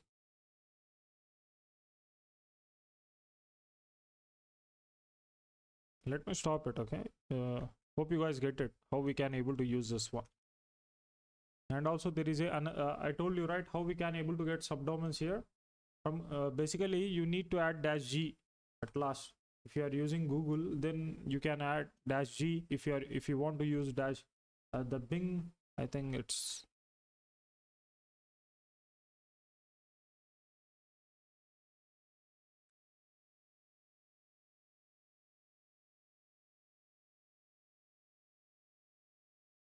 let's see, is there subdomain? Maybe in old version, or I don't know. There is also a subdomain is there. You can able to look subdomains. Yeah, I think they removed this one. Yeah. So you can able to look for this all stuffs. Okay, here we have this one. By using Bing, we can able to see it. Just type -t and then just use Bing here. Like this. Now it's gonna search, performing Bing search enumeration against Nokia.com. Previously, it's also have the Google, but right now Google is it's not allowing, right? That's why. I think they removed this one. Brute force domains and hosts using a given directory, which we used the last classes. What happened? Okay, it stopped. There is also a set SSH is there. There it is. This one, set SSH. I told you, right? So simple, what you need to do, just add something like this. CRT. Now it's gonna perform set SSH enumeration against Nokia.com.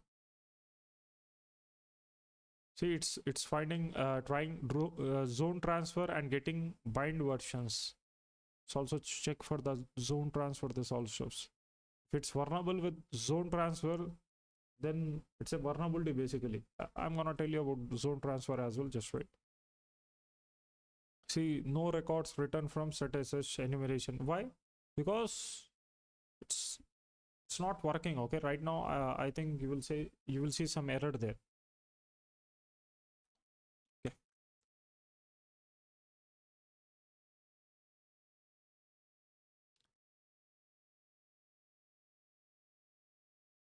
So we covered about DNS enum, and there is also another one. Let me show you. There is a DNS map is there. By using DNS map, you can able to perform brute force attack. You can also get the subdomains using this one. Just add DNS map and your target domain. Just type here microsoft.com. Hit enter. Now you can able to see the subdomains here by using DNS map.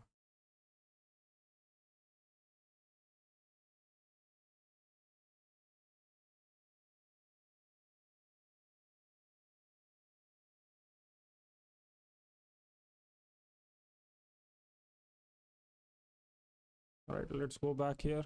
Let's learn about this one. See, basically, this about this IPv6 example. Here we have the company.com, which is our target domain, and it's point to IPv6 in AA records. Okay. See, many companies secure IPv4.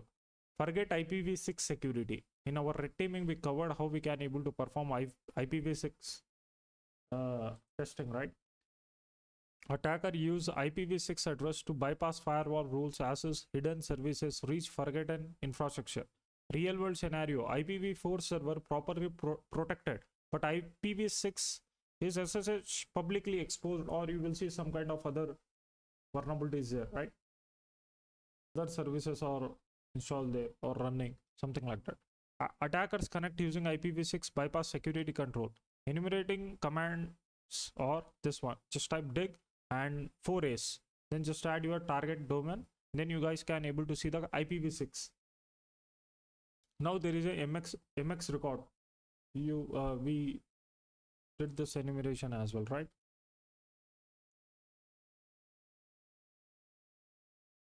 See here it didn't get any MX servers, but still you can able to perform MX record enumeration as well. MX stand for mail exchange. MX records specify which mail servers handles emails for domain. Example, company.com to it's reveal the sorry guys, email domain. Okay, why sorry, why MX records matter? Attacker use MX records to identify email provider. In the last one we just saw Outlook there. Okay, so same like that only. Mail infrastructure, spam filters, phishing targets, right? What attacker learn here? Email provider. Simple, by using MX record we can able to see the email providers. Example, Microsoft 365, Google Workspace, or Proofpoint, something like that. Now why it helps attackers? Attackers create fake login pages, targeted phishing campaigns, okay, password spraying attacks. Real world scenario, DNS reveal something like this. Okay, outlook.com, which we just saw in Nokia. Okay, now attacker what does means attacker learns company uses Microsoft 365. Now create fake Microsoft login portal and send it to them. Okay, the victim, once they get any email or something like that, then what will happen? The results will be credential theft. Enumeration command is this one. Simple, you can able to use this command to look for MX records. Now CNAME records are there, which we just saw. CNAME help attacker identify cloud provider, CDN services, okay, third-party platforms, SaaS infrastructure, right? Common discoveries. Attackers may identify AWS, Azure, Cloud, Shopify, GitHub pages. Why this important? Different provider have different vulnerabilities and different misconfiguration. If you saw AWS, then you will see S3 there. Okay, you need to look for S3 or something like that. Now see, real world scenario, CNAME reveals this one, what we say, provider. Okay, and attacker checks for subdomain takeover possibilities, Azure misconfiguration. If it's using my AWS, then they're gonna perform AWS testing there, right? Results, attacker hijack subdomains. Enumeration command is simple, you can able to use this command to look for it, right? Dig CNAME and your target website. Now PTR records are there. What is PTR record? See, PTR stands for pointer record. Okay, PTR records perform reverse DNS lookup. It's map IP addresses to host name. Example, IP is there, you have IP, and if you want to know the host name of it, simple, by using PTR, by using this reverse DNS lookup, you guys can able to identify it. Why PTR records matter? See, PTR records helps attacker to identify server role, okay, map infrastructure and discover hidden systems. Real world scenario, attackers can IP range, PTR records reveal the domains here, right? Now attacker identifies VPN server, domain controller, or backup systems. Enumerating command is simple, you just need to execute this command and you can able to see the results there. And there is a TXT records out there, which we just saw. See, TXT records store text-based DNS information, often used for email security, domain verification, third-party integration. Important TXT records are SPF record. SPF stands for Sender Policy Framework. Okay, defines which mail server can send emails for domain. Okay, simple example like this. Why SPF matters? Okay, attackers learn email provider and authorized mail servers. Helps phishing preparation, email spoofing research. Now DKIM record is there. See, what is DKIM? It stands for domain key identified mail. So used to verify email authenticity. But why attackers check DKIM? Weak configuration may allow email spoofing, phishing attacks. Now how we can able to check for DKIM? DKIM records lookup is there. Simple, just add here nokia.com and selector you can go with. So simple, I just click on DKIM lookup.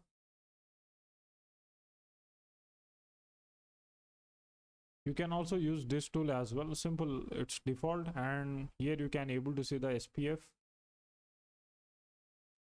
Right. And also there is a selector, okay? So what we need to do, the results you just need to paste here, okay? Simple, just add your target domain and you just need to add the selector here. See, option 1 domain selector, I suggest mxtoolbox.com or the email there. Okay, where mxtool.com is a domain part of the email in the selector separated by a colon. So selector, simple, if you use this method, you will input all the into the domain name input field and leave the selector field empty. So simple, let me add something like this, nokia.com, and I just need a selector here which they are using, such as, so let's add selector in Nokia as in selector also let's add the same name. So here we have micro, it's automatically saying that Microsoft Outlook now requires, no, sorry, we could not find any name server for Nokia. So I need to mention the selector here, right?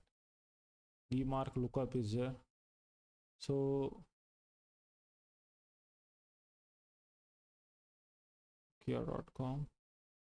So from here we can able to see the results.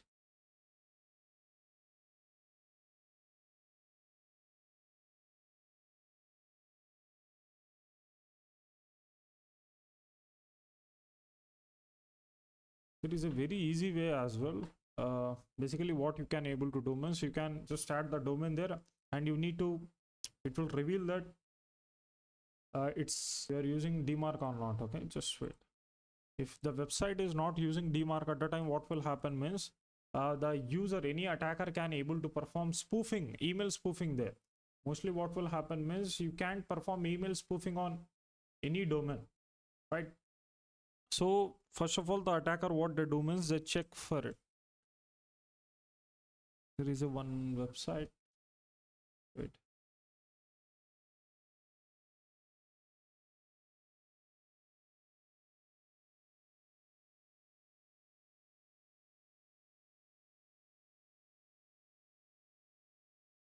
This one, yeah, I got this one. You can use this website. Simple, just add your target domain here, nokia.com is there. So simple, just check for this. See, easy DMARC reporting, record status is valid. Okay, if you see valid, then it's secure. You can't perform email spoofing on this domain. So let's use another one, semrush.com is there. Check. So it's still easy DMARC reporting is inactive. Here if you see record status invalid or not found, at the time you can able to perform spoofing there. So let's add another one, such as tesla.com is here.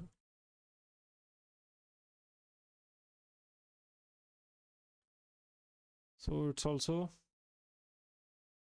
domain policy reject.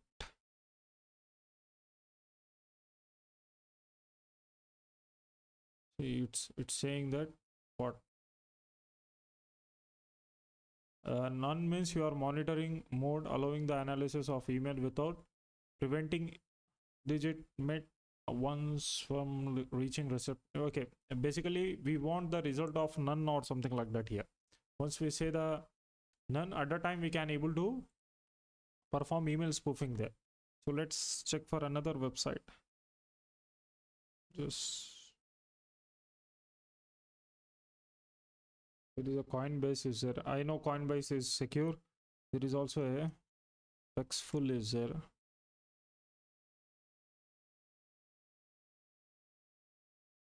See, it's valid and it's rejecting this one. So basically just check the just add your domain. Then if you see anything none or something like that here, response status is none. At the time the attacker, any attacker can able to perform email spoofing on that domain. Very simple, I can spoof the email of that one and I can send it to anyone. Still it will work. You know, mostly email spoofing stuffs won't work now. Okay, previously it's used to, because due to this technology what happening means it's avoiding it. So before doing email spoofing or something like that, the attacker will check on this website that on the target domain which they are spoofing, it's valid or not. Easy way. See here there is a DMARC which we covered. See how mail servers handle suspicious email. Why it's matter? Weak DMARC makes phishing easier. Strong DMARC reduce spoofing attacks. Verification tokens, right? TXT records may contain Google verification, Microsoft verification, cloud service tokens. Why attacker care? Verification records reveal third-party services, cloud platforms, SaaS integration. Okay, real world example. So simple, once you add TXT records reveal the information. Okay, attacker learns organization use Google workspace, build Google phishing campaign. Now to enumerate it, simple, you just need to type dig txt, that's it. I just thought this one is a command. Now here we have DNS reconnaissance attack flow. Step 1, query A. Records find server IP addresses. Query MX records, identify email infrastructure. Query TXT, find, identify email security and cloud providers. Okay, query CNAME records, discover third-party services. Okay, query PTR records, map infrastructure. Okay, perform subdomain enumeration. After step 6 is performing subdomain enumeration. So in real world attack example, there is a large organization. Attacker perform DNS recon and find Microsoft 365 mail server there. So, and also Azure cloud infrastructure, public VPN hostname, development subdomain. Attacker action. For mail server, they launch phishing attack. Okay, password spray on VPN login, which we got here. Okay, test Azure misconfiguration, scan exposed subdomains. Simple. Once they get this steps, then they successfully perform the initial access, right? So let's go back and let me show you this thing, the results of. See, still it's also performed the brute force attack automatically, right? Let me stop. Sorry guys. So here it's finding this one. Okay, admin.microsoft.com is there. Basically we are performing what we say DNS brute force attack here. Is there? Let me check.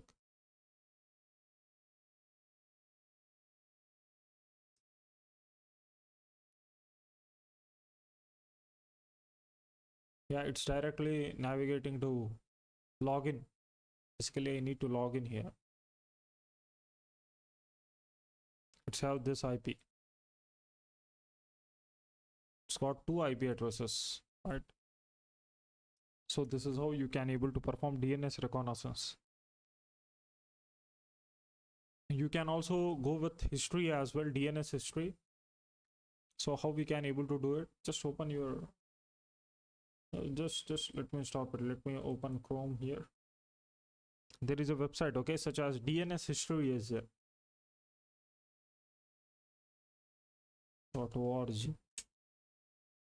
Now see what will happen here. will show you a lot of informations.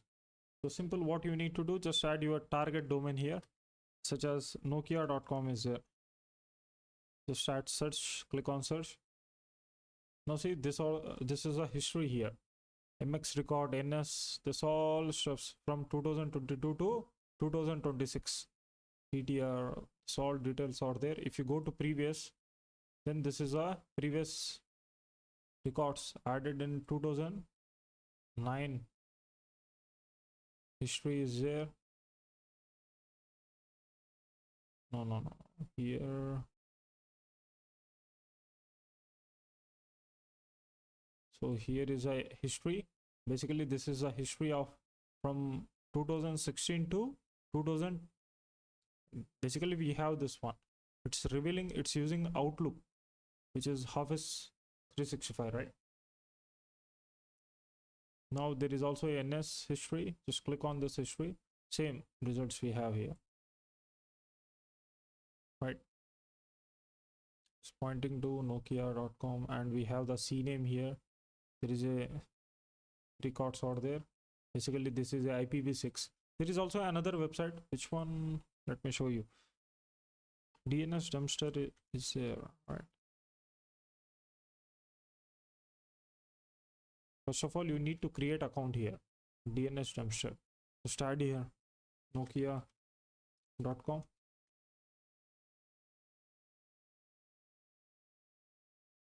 So here you can able to see the details. The user limited to 50 results, right? So host is there, and the IP. ASN also is there. What is ASN? We're gonna cover in the next classes about this ASN. And here we have this open services for DB, Rev IP, and also it's revealing what subdomains as well. See, subdomains. It's revealing a lot of informations. So that's why we need to use multiple tools here. And also it's using Cloudflare here. But for this domain, it's using unknown server. Basically, you can able to look for the see this one. It's using Apache, right? So what attacker can able to do? Simple. Let's find the server, the exploit for this one.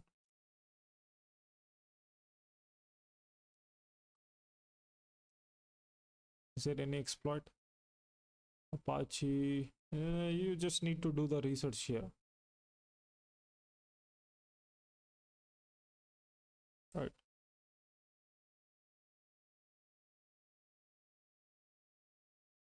TLS, okay.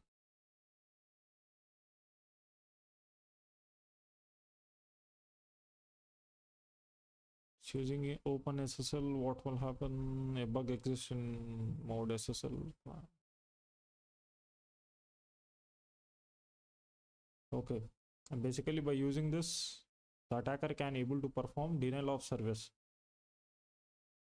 Apache HTTP server. Okay, it must and should use this open SSL on version 1.1.1. At the time only it can able to perform the attack. You can able to compromise it. Now it's a not a compromise. Basically here what will happen is the attacker will perform the what we say denial of service here, and also it's revealing this Drupal 10 is there. So from here you can able to see a lot of details, and also there is another website. There is a complete DNS.com is there.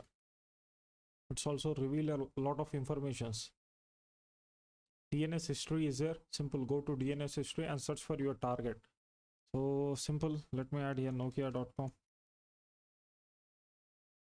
See, largest DNS record history database with more than 2.2 billion name server changes detected. So it's detect the steps here. It's changed, right?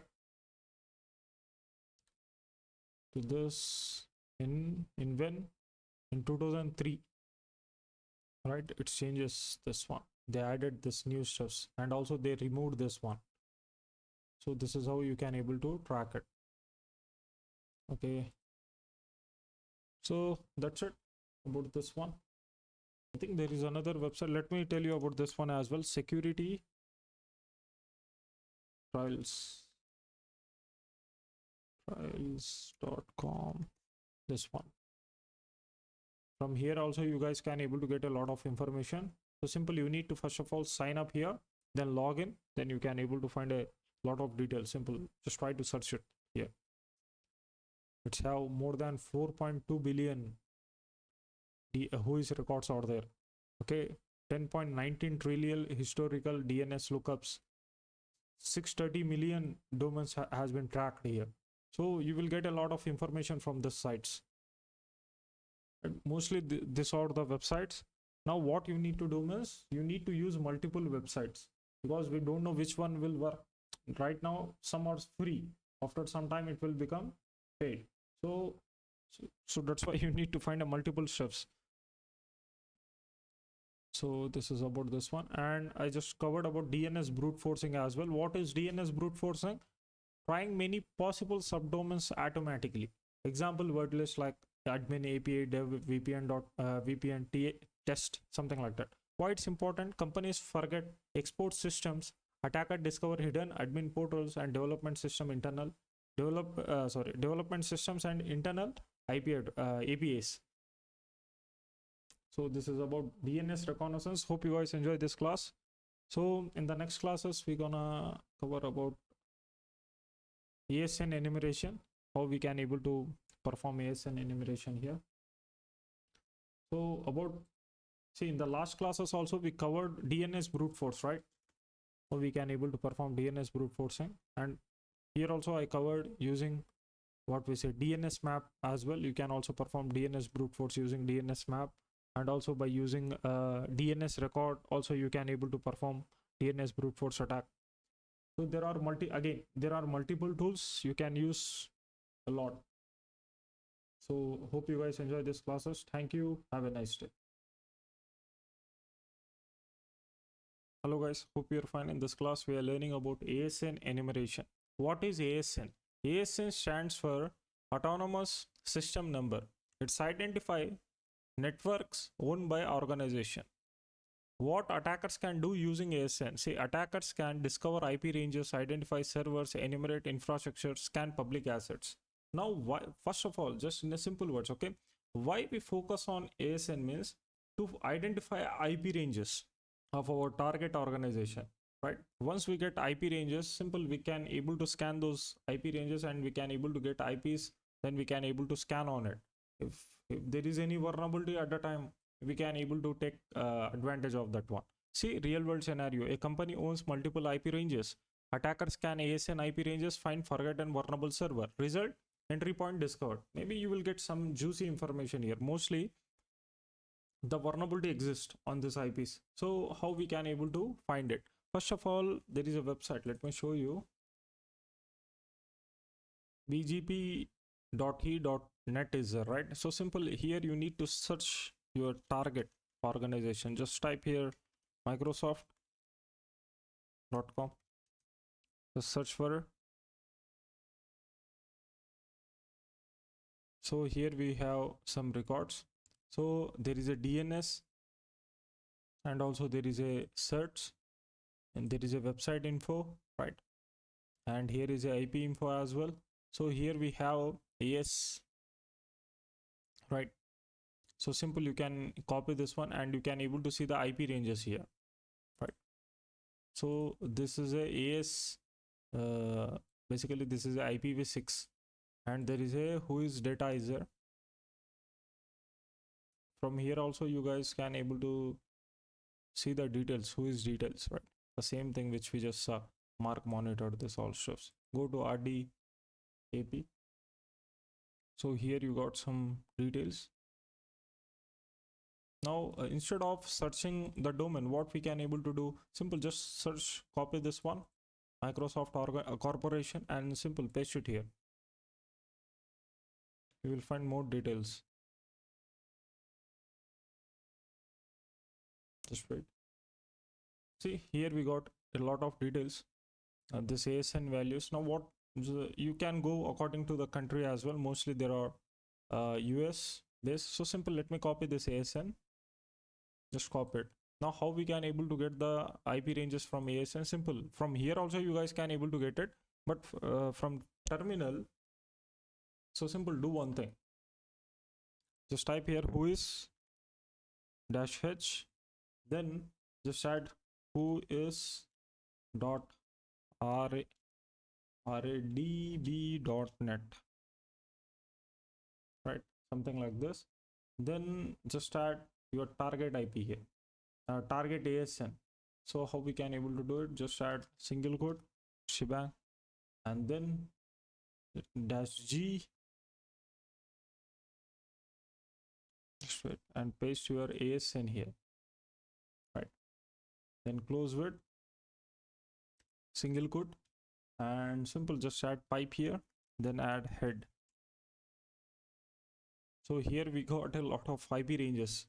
Now basically, what if I want to save in one in a normal way? Okay, there is a lot of results. So simple, do one thing. So simple, you can use this command, this one. So simple, what it gonna do means it gonna extract, it gonna only grab the IP addresses by using this regex value, and it gonna save it in this txt file. Those are results. So let me show you. Hit enter. So that's it. So if I open file here, this folder, see there is a IP underscore ranges.txt. How clear it is, right? Here we have this much results. So you will get this command, don't worry. I'm gonna add this one in PPT, or just take screenshot or just extract it. Simple. You can also use AA as well. Just search for search AA. Search on AA about this command. You will get it. Simple. Just say that you want to extract only the IPs from this command. Simple. It will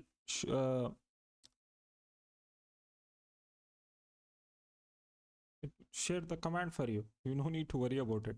So still, if you want it, then you will get it. Don't worry. Now from this ranges, okay, how I can able to extract IP addresses? So this is also one way.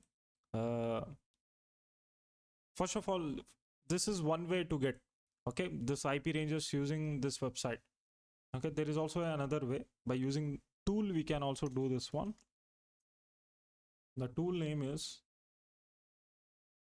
here we have, I think, say ASN map is there from project discovery. ASN map, no, it's not there. Let me search for it. ASN map, GitHub. Yeah, this one. So simple, you can use this tool as well if you want to do it. So simple, I need to copy this command, paste it here, hit enter. And also there is another tool for to get IPs from this ranges. This is not the you can't extract the IPs from here, okay, from by using this tool. Simple, it's for ASN. Okay, to get IPs, there is a DNS X is there. One of the excellent tool. Just open this one.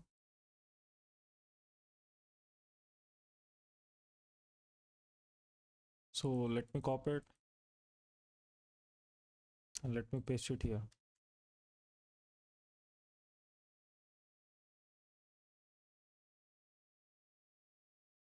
So basically this all stuffs will save in go bin.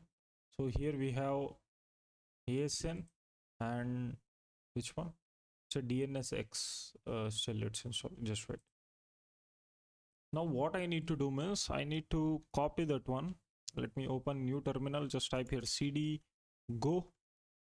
Just type cd bin here. Just type ls, and there is a ASN map is there, right? What I need to do, I need to copy this one to sudo cp ASN map to user share.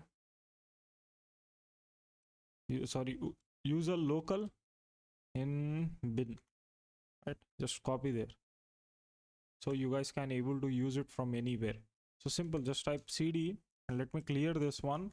If I type what is the tool ASN map, right? See, it's there.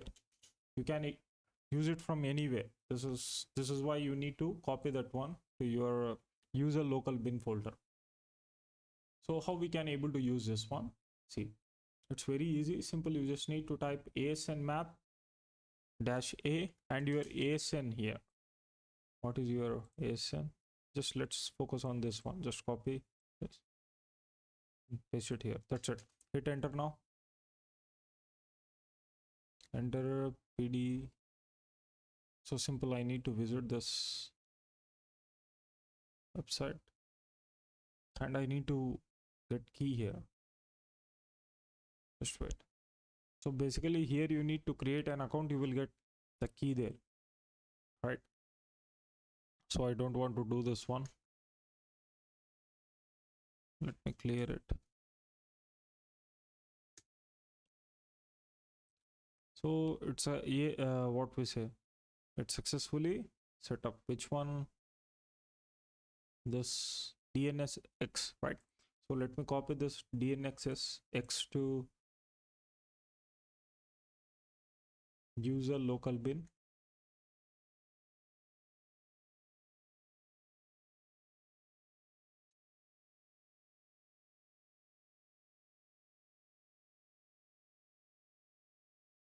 What happened?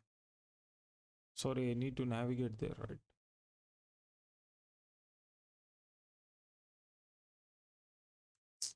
So let me navigate. CD go / bin. Now it's done. Type clear here. Then you need to execute this command. Just type DNSX -response only the valid ones, okay, -a for to get the sorry, here basically we are using IPv4, right? So we need to mention -a here, then -ro to alternate it, shorted for response only output. And then what we need to do, we need to mention our ranges. Where is our range? Here it is. Just drag and drop your range list and -o. Then just type here ips.txt, something like that.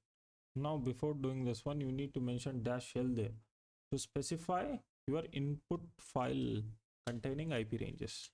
Hit enter now. So it will take some time, like huge time. Now instead of sending the response, we can also map CIDR here. So it's a very basic things. Once you get the ranges, simple, you can go with it. Okay, let me show you that one as well. There is a one tool. Just wait. Map CIDR is there. It's not there. Let me, yeah, I need to download it. This one. So let me copy it.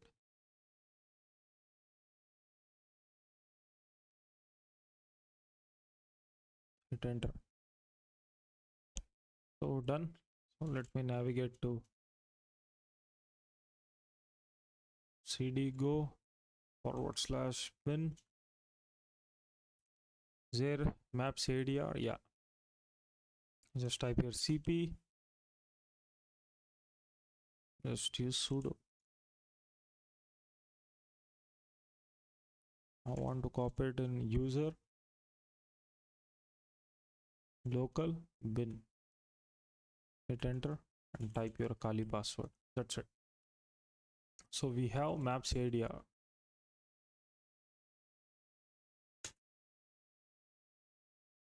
See, it will take a huge amount of time. So until that, let's focus on this one. Just type here map CIDR. Yeah, is there. And you just need to mention your ranges. What is the range here? What is the text file? Let me show you this one. Just drag and drop your ranges text file and just type -o and ips2.txt. Hit enter now. Flag 1 -l.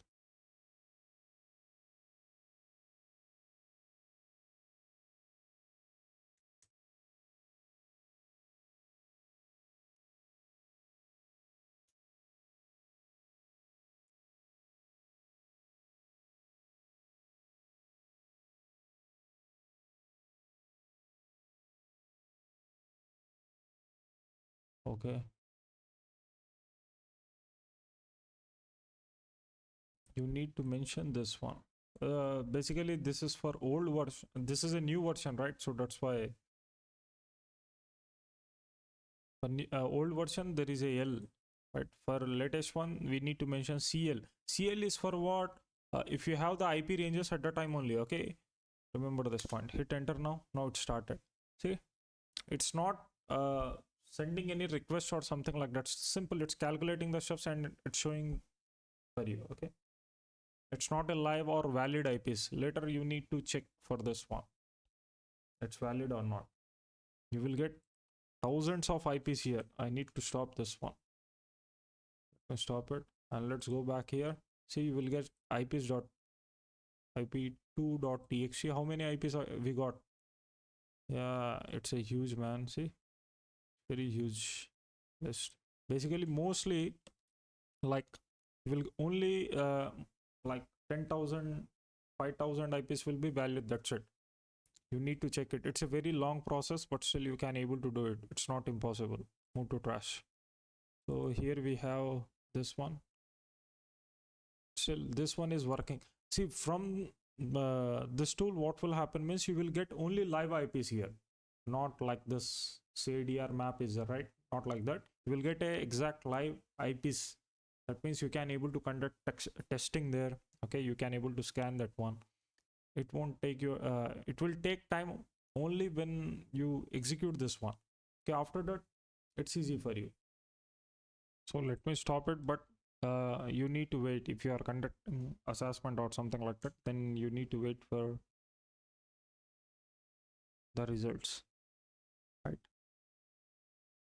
So see, this is how you guys will see this one. You can also add the domain and you can able to use this recon as well. See, simple handy utility to query DNS records. Say this all stuff you can able to gather, right? And there is a usage. So you can also use with subfinder as well, like this. Just add pipe and your DNS X, right? So if you want to only get the IPs, simple use like this. CNAME, ASN. For ASN, you can simply use like this. See, you can at last you can also mention, yeah, instead of going with what we say, this bgp.he.net, if you have your target domain, automatically it's gonna get the subdomain for you. See, this like this. They updated a lot of new things here. Previously, by default in Linux, you can able to see DNSX, okay? But right now, this one is, if you are using the old one, then don't use it. Just download the latest one and you will get a lot of new features here. Okay? There is also a huge lot of features are there. DNS Brute, you can also perform this one as well by using DNSX. So it's a kind of mastery tool. You can also use this one to get subdomains, to find ASN, this all things, right? So that's it. Hope you guys enjoy this class. Thank you. Have a nice day. Hello guys, hope you're fine. In this class we are learning about cloud enumeration. Why cloud enumeration matter here? See, many companies, it's Microsoft itself, okay, it's running on Azure. So simple, how we can able to perform enumeration on it. So if you try to access that one also, you won't get any details. So that's why we have some tools which we can able to perform enumeration on those websites which are running on cloud environment, such as AWS or something like that. So see, many companies uses AWS, Azure, Google Cloud. Misconfigured cloud services are common. What attacker look for? They look for public S3 buckets, exposed storage, open databases, cloud functions, okay, Kubernetes dashboards. There are a lot of stuffs, okay, in cloud. So simple. Here in this class we are learning about enumeration. See, let's go back to our Kali machine. We have some tools for it. There is a cloud enum. GitHub. So simple. Here it is. You can use multiple scripts, but this one is a popular one, right? So simple. You need to go like this. So Just wait. Let me copy this one. Just open terminal and just type git clone, hit enter. That's it. Now what you need to do, okay, now just type cd, just type ls. Here is cloud enum. Here it is, right? Cd cloud enum. No, sorry, underscore, right? Let me clear again. Just type ls. There is a requirements. Okay, what we need to do, just type here pip3 install -r requirements.txt. Now what we need to do, simple, we need to create Python environment here. Then we need to activate it by using source activate. Then execute the same command. Now it's gonna install the requirements for you. So that's it. Again, let me type ls. Here we have cloud enum.py. See how we can able to use this one. It's very easy. So simple, you need to mention -k and the company name, okay? Then your company domain. It's a sorry guys. So let's use it. So just type here Python. We need to use Python 3 here. Cloud dot underscore enum.py. Then just type -k and give the name.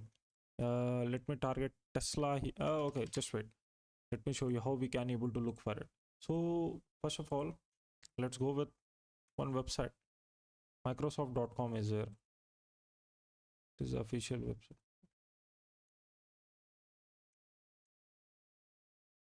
Right, and also there is a Nokia.com is there. And there is also a Sony.com is there. Like this. Let's focus on this. Now here we have the, what is this basically? This is a website, right? Now how I know that it's using AWS or Azure or something like that? Simple, click on Vapalizer here. So see, focus on pass. Okay, it's using Azure. Which one? Microsoft is using Azure. Let's go to Nokia. What Nokia is using here? Nokia is using Drupal. It's using pass is this one. It's not necessary for us. Okay, basically it's a CMS. Okay, now there is a Sony.com. What Sony is using here? Their pass. It's using Akamai as CDN. I can't able to see pass here. No problem. I need to find subdomains and then I need to do the process there. At the time it will reveal the informations. Right. Maybe due to some firewall, maybe it's hiding something there. So what I need to do, just copy it. Instead of just add K and use Microsoft name here. You just need to mention the name, that's it. Then just add -k again and mention your target domain. That's it. Hit enter. It will take a huge time.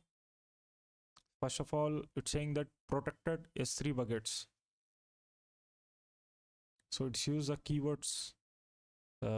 Mutation is this one. It's using enum tools and fuzz.txt. Basically, it's performing the fuzzing there. It will take a huge amount of time. You know that to perform cloud enumeration and cloud pen testing, it will take a huge time, man. We covered in our red teaming, we also covered AWS pen testing as well. So if you are interested, then check out our red team training. See here, see these buckets are protected. These are S3 buckets, storage buckets. Okay, basically, if anyone is any of this bucket is not protected at a time, the attacker can able to extract the data from that bucket easily. Sometimes, mostly, okay, many companies compromise using compromise by these vulnerabilities. Okay, so it's very excellent. So there is also one another tool. Let me show you that one. So let's go back. There is a cloud scrap is there. Scrapper. Yeah, Scrapper GitHub. Just search for it. Oh, here you guys can able to see this one. This is also one of the excellent tool, this cloud scrapper. Okay, like last year 11 months ago they updated this one. They updated continuously. They are fixing this the issues in these tools, right? So you can also use this one. Simple, you can use pip to install this. So let me type here pip install. Okay, I need to create, instead of using pip, let me download this one only.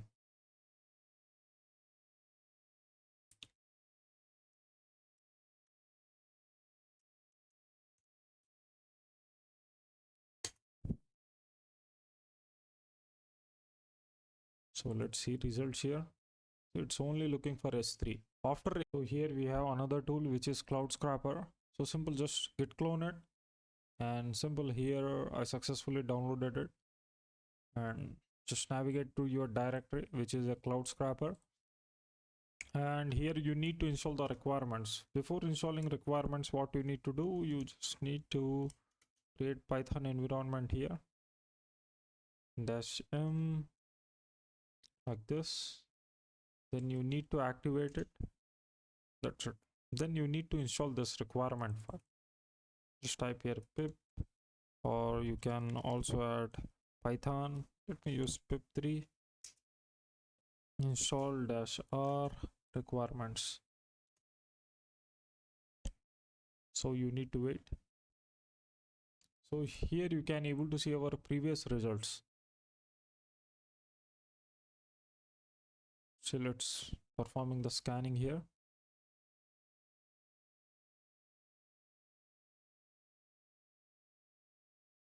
Say brute forcing a list of apps. Here it got apps as well.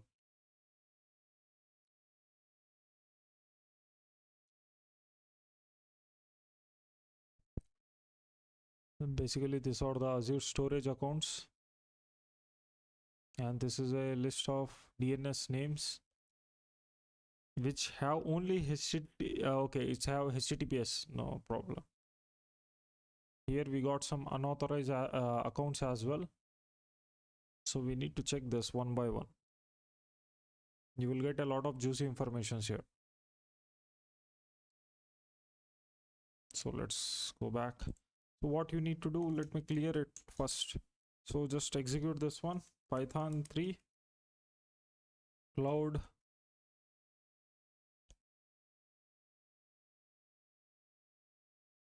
scrapper.py, and just add your -u and your target domain.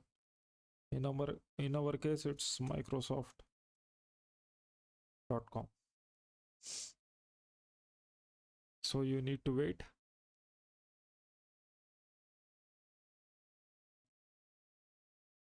Let's check what it does.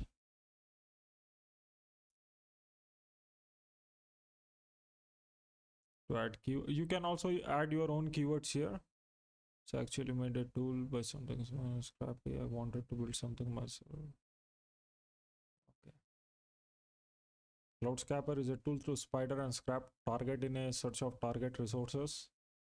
Plug in URL and it will be spider and search the resources of spider's pages for strings such as like this: S3, Windows.net, Digital Ocean Space. Basically it's working with what we say keywords. Okay, there is also another tool. It's a Twitter link, you can also follow them. Right. It's inspired talk by, okay, that red teaming Azure take us some of the rest. So basically it's going with keywords.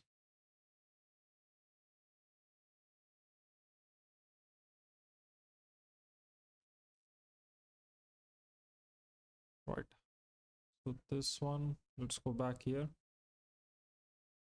There is a Paku as well. Paku is also a very excellent tool, but for beginners this one is enough, right? So basically you just need to add your target domain, you will get each and every result here. Right, hope you guys enjoy this class. Let me stop this. You will mostly we focus, you need to focus on S3 buckets, right? Basically this is a Azure base. If your target is using SaaS Azure at the time, sorry, SaaS AWS or Amazon, at the time you will get a lot of S3 results here. So hope you guys enjoy this class. Thank you, have a nice day. Now see, after stopping this one, how we can able to come back from this environment? Simple, just add deactivate like this, hit enter. Now see, we came out from this environment. This is how you need to come out. Thank you, have a nice day. Hello guys, hope you are fine. In this class we are learning about parameters and endpoint enumeration. What are parameters? Parameters are user inputs. Example, id is equal to 1 or 10 or any value basically, right? What are endpoints? Endpoints are application path. Example, something like this, API/user. Why parameters matter? See, parameters may be vulnerable to SQL injection, XSS, SSRF, IDOR. So if you want to learn more about this parameters and this web hacking, we also have this web hacking course on this channel. Simple, watch it. There we covered fuzzing, this all stuffs. Okay, we use Bubsuit there.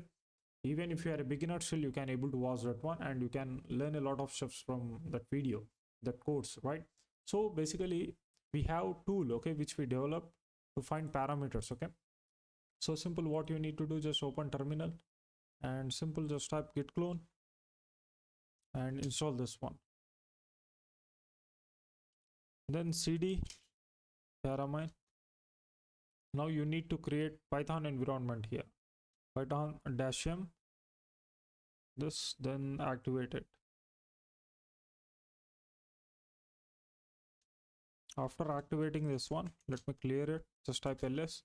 Now install this requirements, just type here pip install the -r requirements.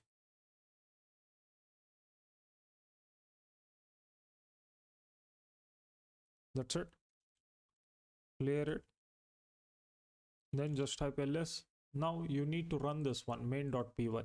Just type here python main.py, hit enter. Now it's gonna install all requirements for you, okay, like wayback URLs and GAU is there. All right, so first of all it's gonna install it, then hit enter. Sometimes what will happen means you can detect wayback URLs. Is there in my machine wayback URLs are not there? Simple, let me first of all let me check recon. Let me use n and let's select single domain and just type your target domain, microsoft.com, hit enter. Let me give 20 tweets here. Oh, it's extracting URLs from Microsoft. So basically if I open this one, you guys will see one folder with the name where is Paramine. Here it is. There is a Microsoft. It will automatically create folder with the name of Microsoft. Here you will see the results, and it will automatically check for live websites as well, which are live, that parameters. Let me do one thing. Let me stop it. Right, it's, let me delete this one to trash. Let me execute again. Just type recon. Let me type here n. I don't want quiet mode, I want to see output. No, let me scan for single domain. Let me type here microsoft.com, hit enter. Let me use 20 here, so just wait. See, it's extracting URLs from way back. So it's a complete automated process. You no need to do anything, right? So simple, just download this one and use it. So here you can able to see all details what you can able to do, right? So first of all, the requirements, you need go here. Recon mode is there. What it does, it's extract URLs and it's discover parameters and check for alive, which are alive there. Okay, we will get a lot of results here from wayback URLs. So simple, we need to check which is live and which is not working, this all stuff, right? So simple, see, it's looking for a live one. Basically this one is live. This one is live. So it gonna save this all stuffs in one file. Okay, see here we got this all parameters. What is the first result? This is the first result. Okay, all way back is there, right? How many URLs we got? We got around 14,000 URLs. But which one have parameter in it? We have in this many URLs, it's have parameters. See ID and equals are there. So basically it automatically detect it and it gonna save. So you no need to do that much hard work. Okay. So this is how you can able to detect parameters from target website. You can also use Websuit Spider as well. In Websuit there is a option spidering. You can also use that one. But still, this one play a very important role. Let's create one file, the name of alive. Simple, you can use this alive.txt to perform fuzzing, okay, to find vulnerabilities in it, to automate the stuffs. You can use that one. And also remember here we just use a single one. Okay, you can scan for the multiple. See, single is there, and also you can also mention your subdomain list as well, but don't do it. Why? Because it's created multiple folders. See here it's created Microsoft is right, Microsoft.com is there. We have a lot of subdomains, right? Like 4,000 subdomains are there. At the time it's gonna create 4,000 folders here. It's only for that which you want to look. If you have a juicy subdomains or anything, at that time use this list, okay, or else don't go with it, right? See, there is a recon process is there, so it runs wayback URLs and go extract archive URLs, filter parameters URLs, and check live endpoints and save the output, which we are doing right now, right? So still it's checking for the live URLs. Oh, see the list here. How many URLs are there? It's around 9,474. It will take a huge time to check this all stuffs, right? So you need to wait. It's a complete automation process. So once the process is done, here you guys can able to see the results here only with the name of alive.txt. Now there is also another way. Now assume that it's taking some time, right? So let me stop it. There is also a tool, okay, with the name of HTTP. Oh, hit enter. Let me install this one. So you have the parameters here, right? Now I can use this one. So basically you can also scan for specific ports as well, but still let me show you how we can able to use it. So let me open terminal from this location. Just type ls. Let me clear it.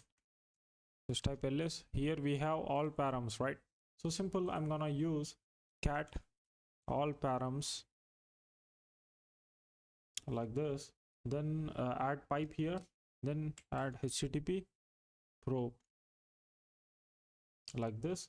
Now let me save all live URLs in one live.txt with this name. Hit enter. Now it's gonna scan for all live URLs. See, if I open this one, still it didn't start it. Just wait. So it will take some time. Still, let me stop it. Here we didn't get anything. Let me space here. Now this is a valid command. There is also another one. See, with the name of eyewitness. Basically, it takes screenshots. Right. Let me show you that one as well. Just type cd and just type apt install eyewitness. I need to install using sudo. Just type kali. Hit enter. So it will take some time. Just wait. Now let me clear it. So simple, what you need to do, just type here eyewitness, right? Just type here -f. You can also add -h for help. See, -f for file name. Then you need to mention your file there, the txt file which have the subdomains. You can also use this one. There are a lot of steps which you can go with it. So simple, just add eyewitness dash f and your subdomains which we gather in last classes, right? So where it is? Here, Microsoft, this one I think. Yeah, these are the subdomains. What I need to do? Simple, here, home, Kali, desktop. In desktop we have Microsoft, this file. Hit enter. So just wait. So start web request on 4090 hosts. So if you go back here, you open this Microsoft, how many hosts we have?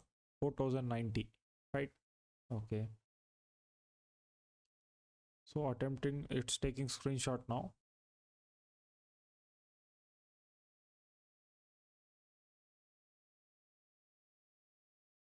So just wait, see how much it's consuming. So let me stop it. So in this location, you guys will see the details, right?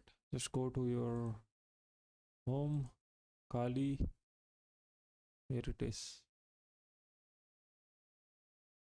There is a folder with the name of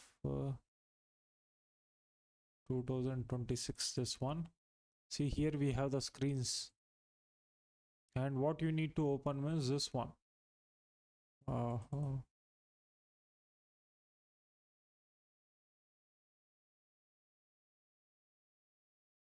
So database file.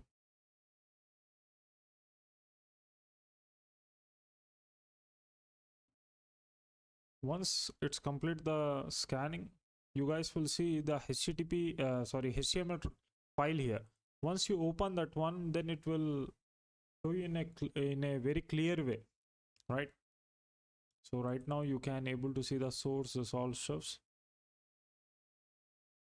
But still, you need to wait for the results. From here, you will see one HTML file. You need to open it. It automatically open in Firefox. From there, you can able to analyze the results here, right? So you can also execute this command to resume the scan, to take screenshots, right? Just copy it and paste it there. So here it's successfully done. Let's open this one. Live.txt, right? Para.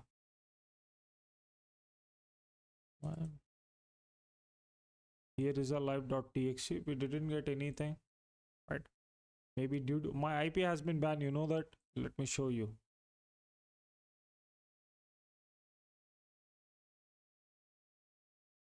I can't able to access any website here.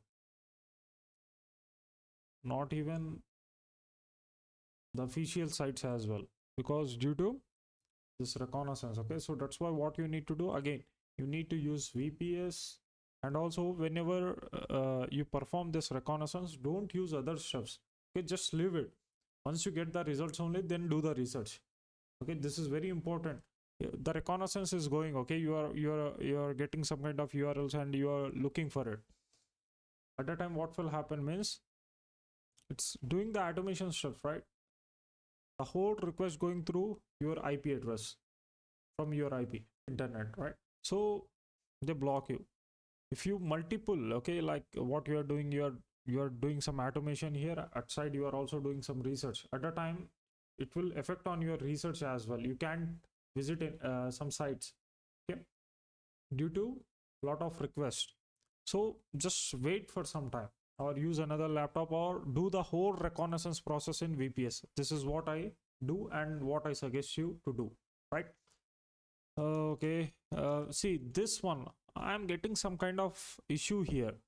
Maybe this HTTP probe is not working. There is also another tool. Okay, what is the tool? Let me show you.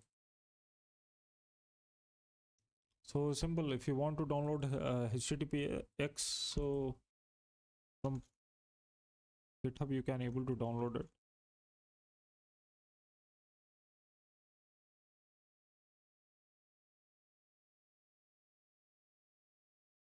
So what you need to do, simple, just copy this. Just let's go back. Let me paste it here. So simple, just type here cd go bin. Is there right? And for type ls, here is https x, right? Just type here cp httpx. Then let me use sudo. Let me copy to user local /bin. Instead of cp, you can also add mv there to move. Just type here your password. That's it. Let me clear this. Let me go back from this directory. Just type here http x. Yeah, is there. Now how to use it? So first of all, what you need to do is just type here, just add cat and your target domains where it is. Just go to your desktop. Here we have Microsoft. This is our subdomains. Okay, I want to check it's live or not, or you can also use those which have the parameters there, okay, such as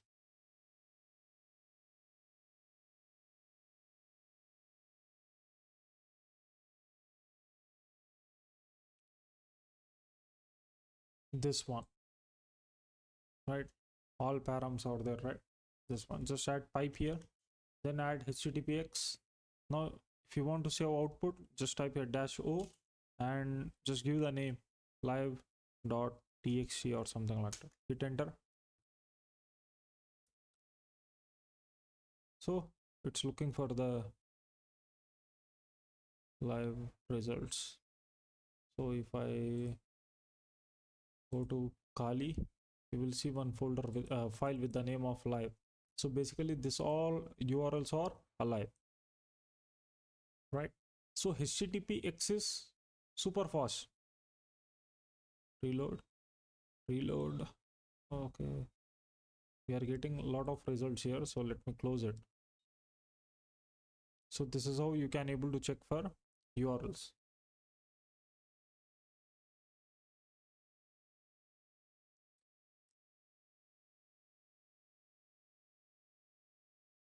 So this many URLs are live. Let me open this one. How many we have? We have 2, 3, 4.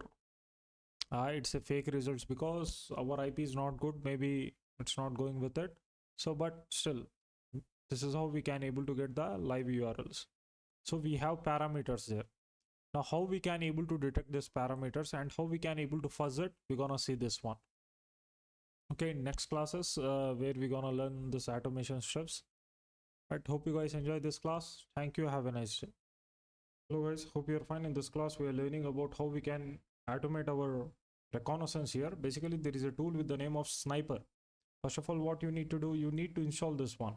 Just type git clone and here is a URL, this one. Okay, see there is a install Linux. For Linux, you just need to execute this one, cd sniper, then sudo bash install.sh.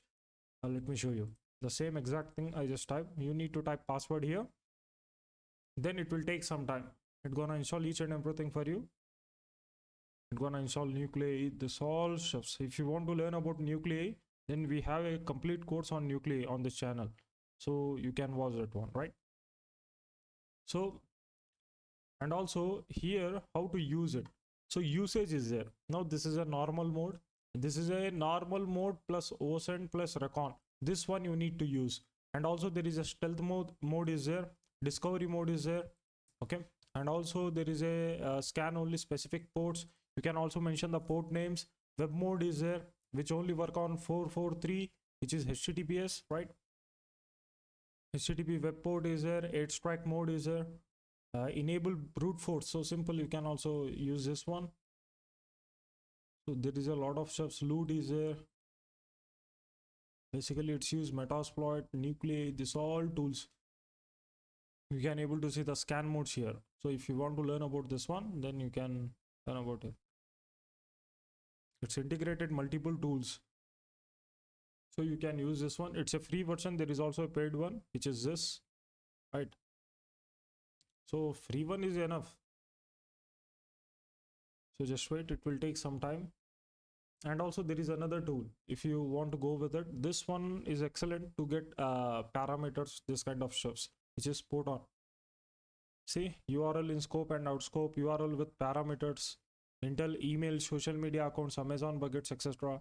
It gonna extract files like PDF, PNG, XML, etc. Secret keys, JavaScript files and endpoint presents in them, strings matching, custom regex pattern. You can also mention that one, subdomain and DNS related data. So how to install it? Simple, just copy this one, go to CD port on, and then you need to build it, then execute this one. Or you can also go with what we say, requirement as well. So this is how you can able to use it. You can also use way back here. So if you go down, there is also a Docker. If you click here, then there is a how to use is there, right? Click there. Now you can able to see each and everything. So just read this and use this one. Verbose output is there, specify user agent, custom regex. This is how you can able to use the regex. If you want to get only IP addresses, then you just need to mention the IP of regex. Regex value, which extract IP addresses. So here we have a lot of shifts. You can also use it. See, for dumping DNS, there is also a DNS dumpster here. What you need to do means you need to create account there, and you need to use that one. Because for DNS dumpster, it's require credentials. So here, from here you can able to read it. Let's go back. Let me install this one as well.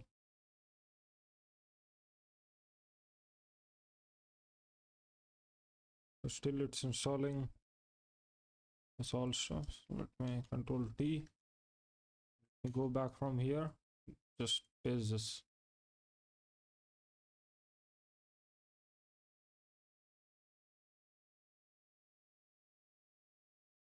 Hit enter. Right, just type here CD photon ls. There is also a requirements. You can also go with the let's use requirements here. Just type here, first of all you need to create environment here, python-m, then create environment. Just type here source env bin activate. That's it, you successfully created Python environment. If you want to come back from here, then you need to type deactivate, then it's gonna deactivate. Right now you are activating this one, this environment. You are mentioning the name here, and you are activating it. So now you need to install this requirements.txt. Just type here pip3 install -or requirements.txt. Hit enter. That's it, we successfully installed the requirements. Now how we can able to use it? Just type here ls. It is a Python file. So simple, you need to use this one. Just type Python 3 and then just paste the script name -u for URL. Here let me type here microsoft.com, right? Then okay, let me open new terminal here. Let me type ls.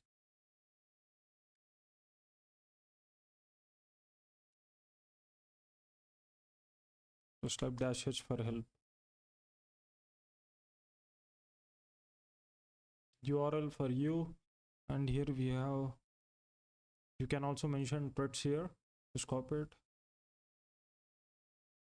Threads, let me use like 50 here.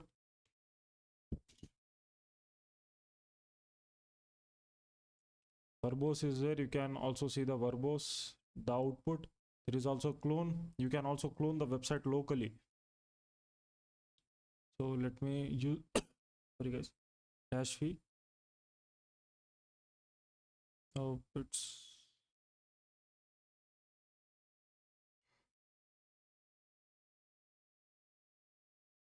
So here it's got 58, 59 URLs, 0 JavaScript, something like that. Results show in Microsoft.com. If I open this directory here, you guys will see Microsoft.com. There is a Microsoft.com. There is a internal.txt. Let me open it. From here, you guys can able to get the links. And also here there is a robots.txt is there. From robots.txt only it's gather the information. And only URLs, then you can only extract the URLs from here. Enumerate subdomains. If you want to enumerate subdomains, then you need to use this one. Just execute the same command, then just add this --DNS. Now it's gonna extract the DNS for you. And also there is a clone. I don't want to use this clone. User agent is there. You can also use custom user agent. Regex is there, see, -r, then you can add the regex pattern there. Cookies are there. Is there any other thing? Keys, find secret key. If you want to find a secret key, simple, use this. You can also use wayback URLs here. Wayback. Fetch URLs from archive.org. What happened?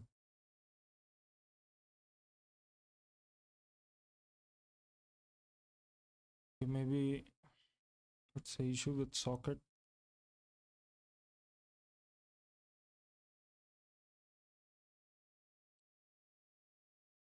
Let me remove -t from here and hit enter.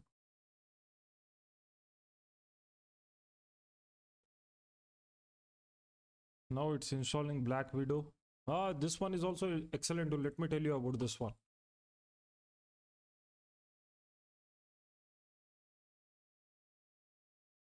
It's a vulnerability assessment web application scanner. Very good one. Automatically collects our URL from target. You can use this one. You automatically collect all email addresses. Yeah, man. I just forget to tell you about this one. Let's use this as well.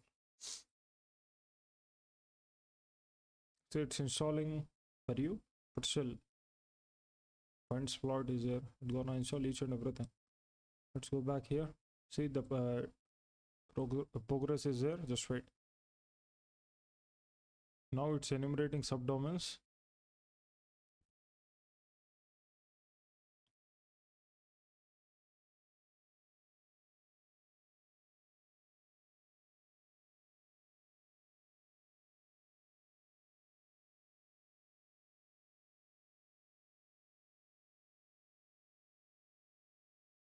Simple, it's already installed Black Widow in our machine. So if I want to run Black Widow, then simple, I need to type Black Widow there.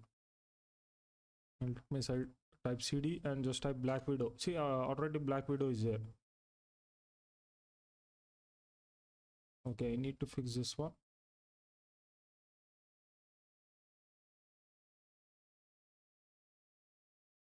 See, I'm getting some issue here. Maybe let me do one thing. Let me deactivate this environment. Activate it.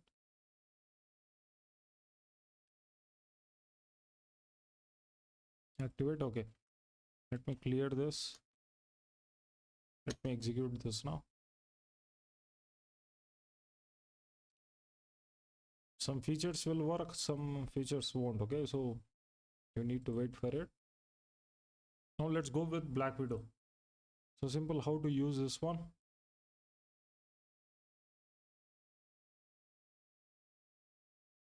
You can also go with Docker. Instead of going like this, let's do one thing. Let me copy this one. Just type git clone. Hit enter. Okay, just type cd Black Widow. Just type ls. Now what you need to do, see in ls, you guys will see there is a requirements is there. Let me install this requirements. Or let's go with the install.sh is there, right? Let's type here sudo bash install .sh. Hit enter. Now it's gonna install this one, the Black Widow. So simple, if I want to run this one, then mention something like this: sudo black widow. Okay, then just add your target URL and just add your domain here, URL or domain. Now let me give domain such as www.nokia.com is here, or sony.com. Just give your target domain. So it's got something. User share in this directory. Show the results.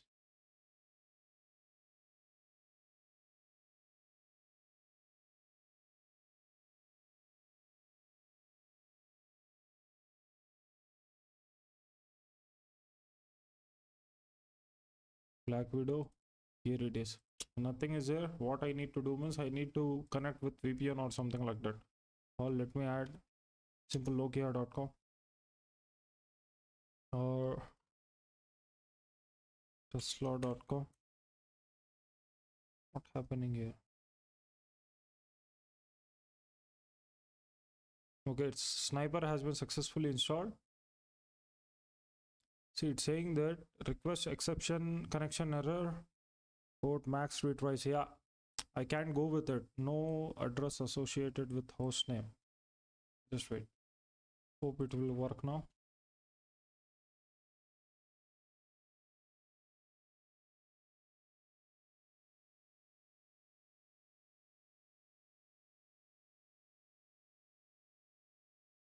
Okay, permission denied.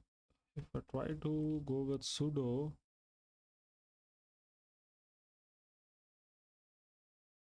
no connection adapter were found on Tesla port 80.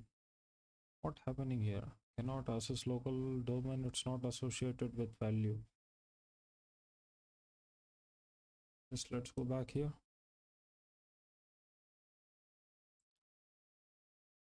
So I can use this one, black widow -u for target, and you can use something like this, plot target with 3 levels in depth.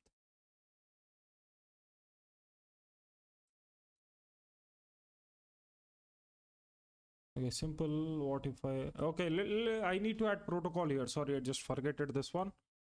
You need to add HTTPS here. See, simple thing. Now it will work mostly. Yeah, basically I need to add the protocol there, or simple, just go like this.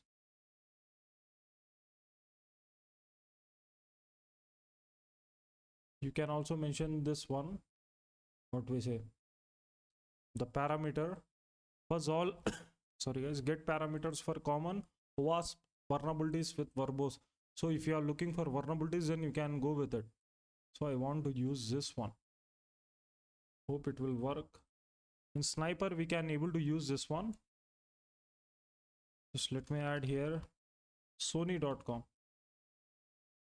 Oh,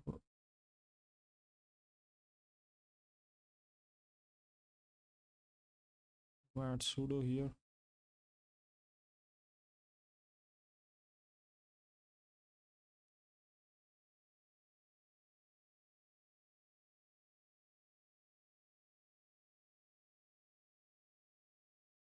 Okay, I think it's not working. Maybe I need to restart my machine or something like that. Here we have this.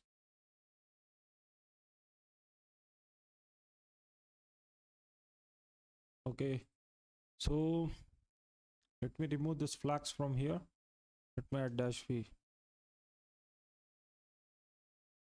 It's working, but still.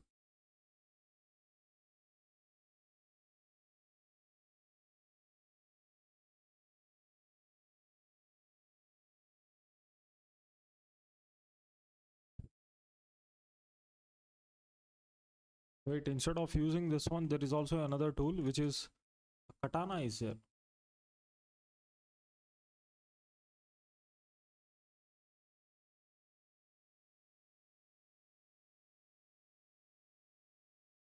This one.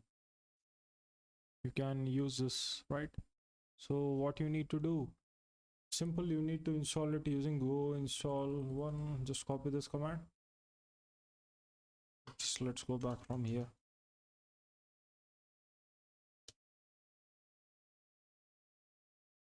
So you need to wait.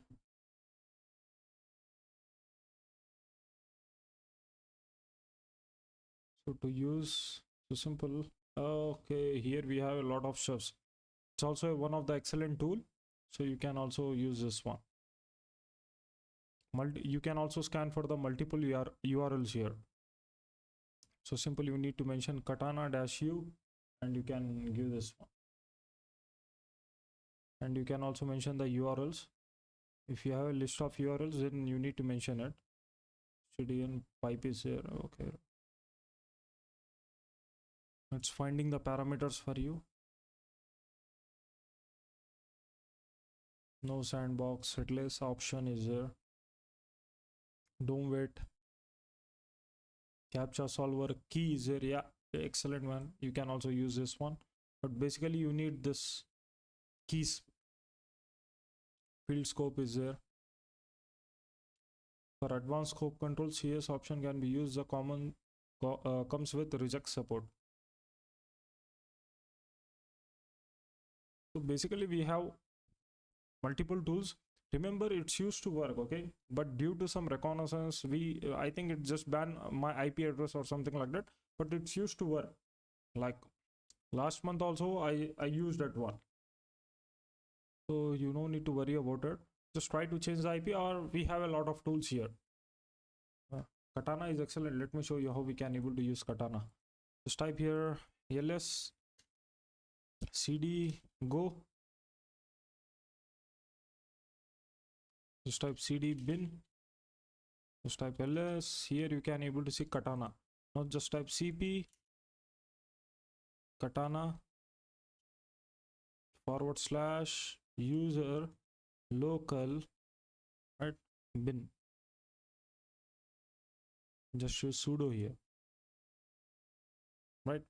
Let me clear it. Now you can use Katana from anywhere. Just type here Katana. Right, Katana is here. So simple how to use. Just add your -u and your target domain. Just type here https sony.com. Right. Just wait, let me show you. You can see help from here. You can also show this all stuffs in output. There is also a rate limiting.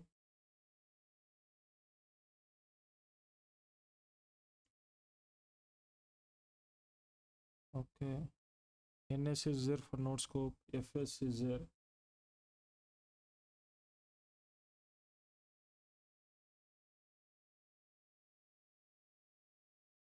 To find endpoints, what you need to do means you can use JC here.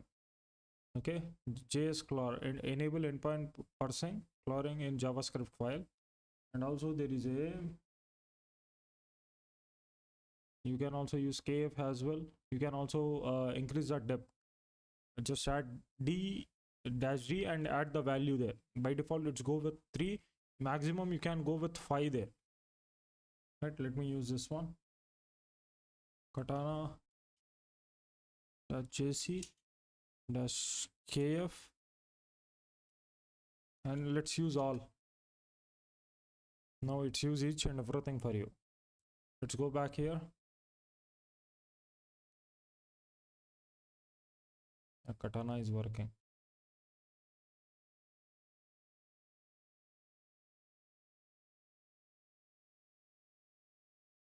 What happened?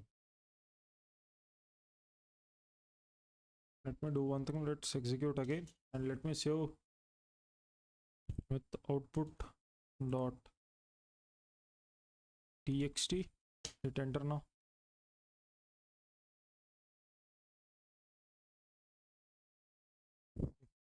I need to change my IP thing again.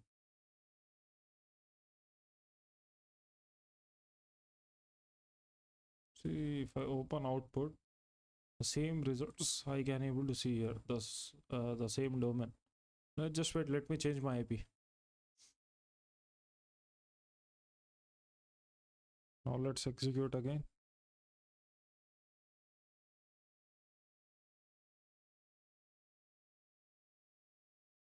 Maybe I need to target another domain there.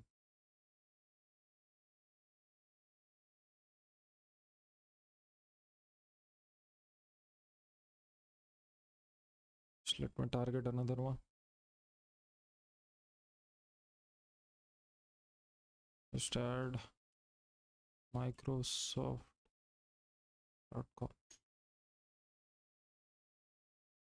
Let's use Sniper now. This is a main one, right? Now see, Katana is working. Great, man. It's working. Okay, I need to, it's gather a lot of shifts here. See, started to work. So you can get all the shifts here, like domain. Here we also got the parameters. This all shifts.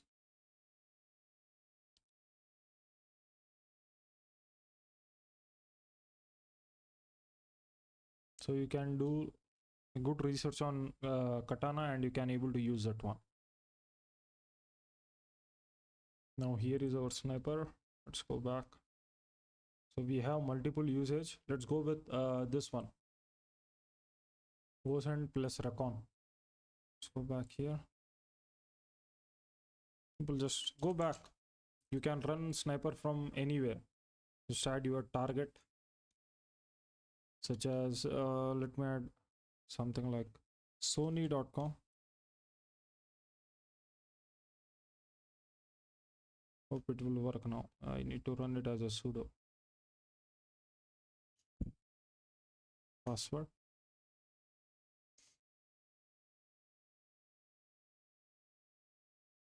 See, this is a Katana results basically. I need let me stop this one, right? So you guys will see the results from, you can also start again. See, resume configuration file is here. Just see this one. What happening, what it's looking for. See, it's a WHOIS information, and it's checking for email securities. See, here we have this one, DMARC 1. So here, and what we got, gathering Alta tools DNS info.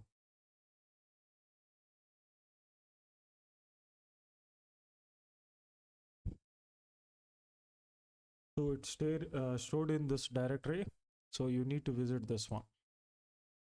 So let me copy it. Just open new terminal, cd, and paste here. Just type ls. You guys will see HTML, right? Now just type here Firefox. Let me open using Firefox.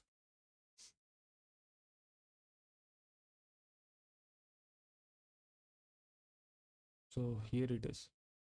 These are the results. So you can also search for there is also a search feature like Control F, and you can search for it, right? So status is there. You can easily see the report from here. Once the scanning completed, you will see a lot of results. There is also another one to perform mass web scan, and is a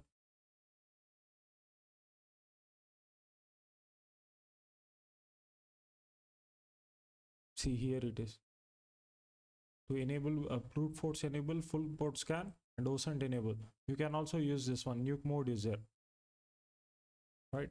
So basically it's work with the target.txt. You need to mention a lot of domains there. If you have a lot of subdomains, then you can mention that one. See, here we are getting the results from harvester, the harvester which we use in last classes. Basically what it's doing, it's using multiple tools to get the results.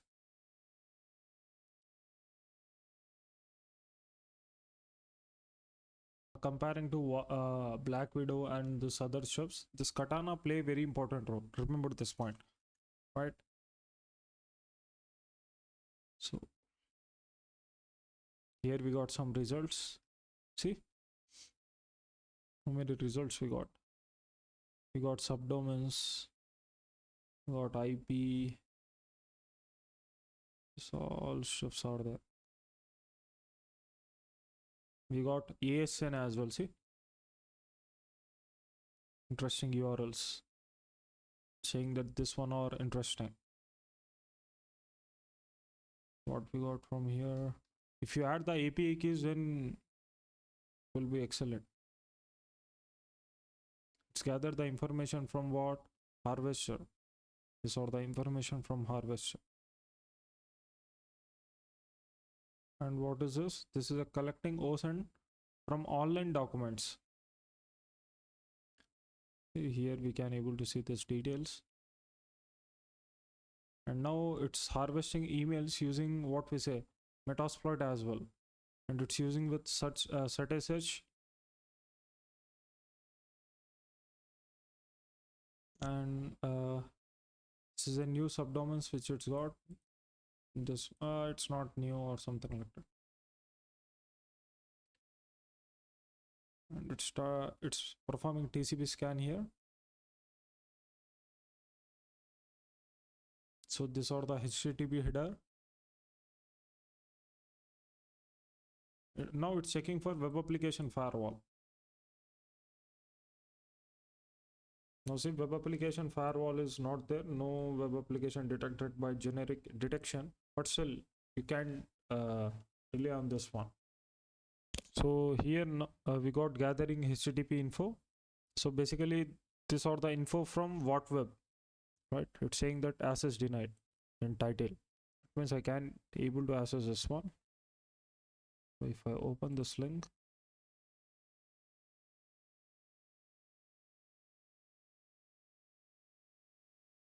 yeah, I can able to access it.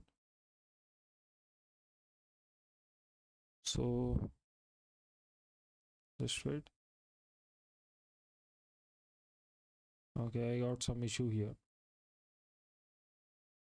See, these are from Wayback Machines. This all results from where? You know that it's from Wayback Machine. See, Wayback Machine URLs. So what I'm saying is, if anyone is worrying about the all shows, we have automated tools here, but still you can depend upon this tool. You need to use multiple tools.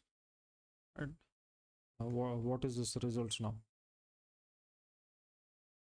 This results from GUI URLs. Okay.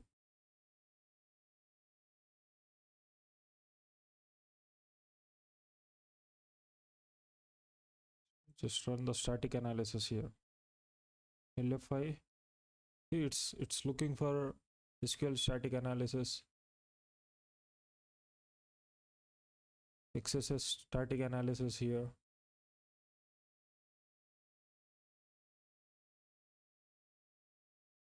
Okay, here we got something.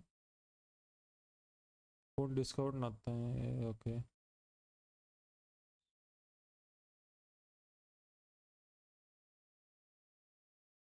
It's also performing active spidering here.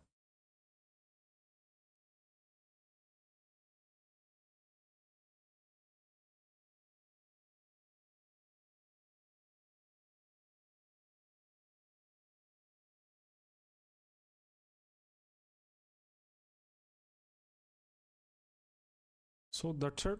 You can analyze from your side what you can able to get here. Simple. Let me stop this.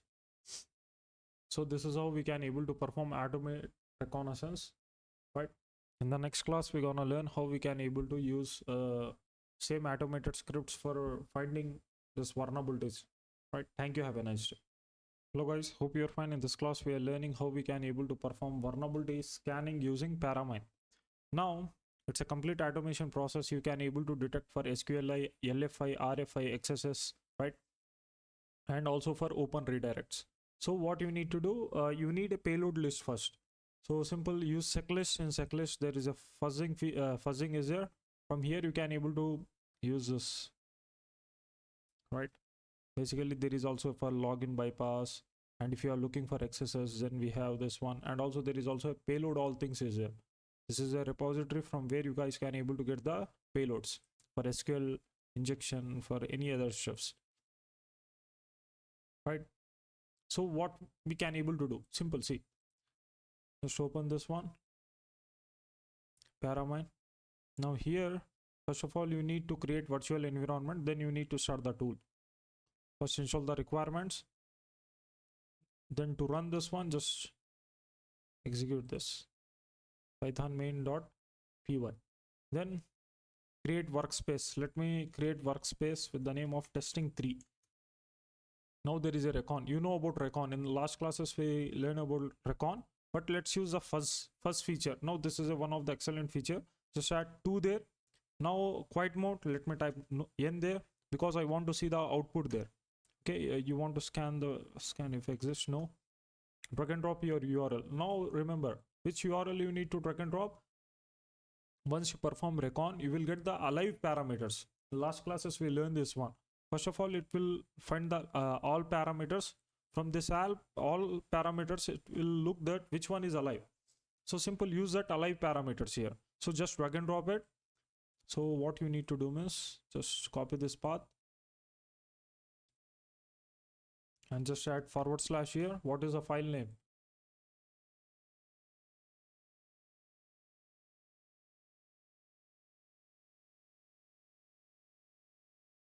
It's a alive params.txt. Just ignore this one. Just let me close it. Just paste like this, hit enter. Now project name, let's give the project name as XSS4, value to fuzz. So simple, let me fuzz with something like, by default it chooses the value fuzz, okay? But if you want to give any payload, such as there is a XSS payload is there, so simple, you can also use that one. If you want to add the single quote // to see the SQL error or something like that, at that time you can also add something like this. So let's ask fuzz here. Okay, by default it's add the fuzz, no problem. Just add see, it's saying that remove duplicate URLs, just type y there. Now it's saved in this directory. So simple, let me navigate there. Paramine testing3 is here, and testing3 there is a XSS4, here it is. Now see how it's working. So let me click on view, there is a sorry guys, preference is there. Let me increase the font size here so you can able to see it. See how it's working. See, in one parameter is there, let me show you. See the line 16 here. Just take this example. In line 17, this one. See, in this line, in this URL, we have 3 parameters. You know that? See, first equal, okay, second equal is there. Basically here you need to add the payload, right? So here we need to add the payloads, and also I just told you where we need to test for vulnerabilities. We need to test on parameters, on the value where we can able to type the stuffs. So simple, in this URL we have 3 parameters. Again, first parameter is this, second parameter is this, and third one is this. Now see how the tool is working. First of all, it's add the fuzz here. Okay, by default value is Nokia here, but still instead of Nokia it gonna add fuzz, or might be add any payloads or something like that, right? This one, the 18th one is same URL. Okay, why it's taking the same URL? Because here in second one we have multiple parameters here, right?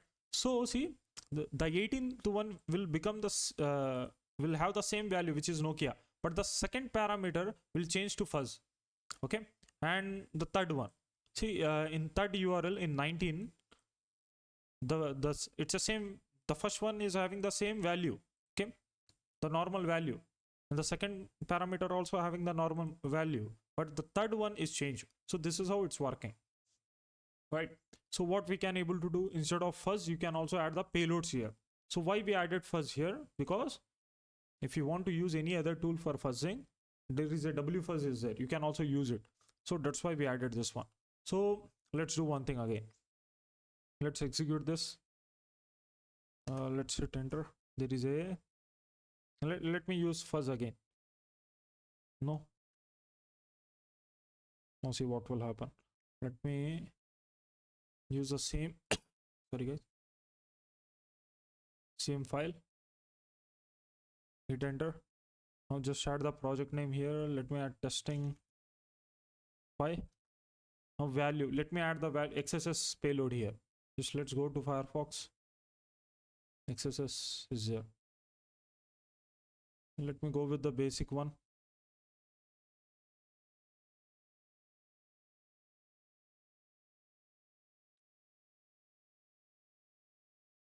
We can, you know about XSS, right? If you don't know, then watch our web hacking course on this in this channel. We created a complete web hacking course where mostly we focused on fuzzing part there.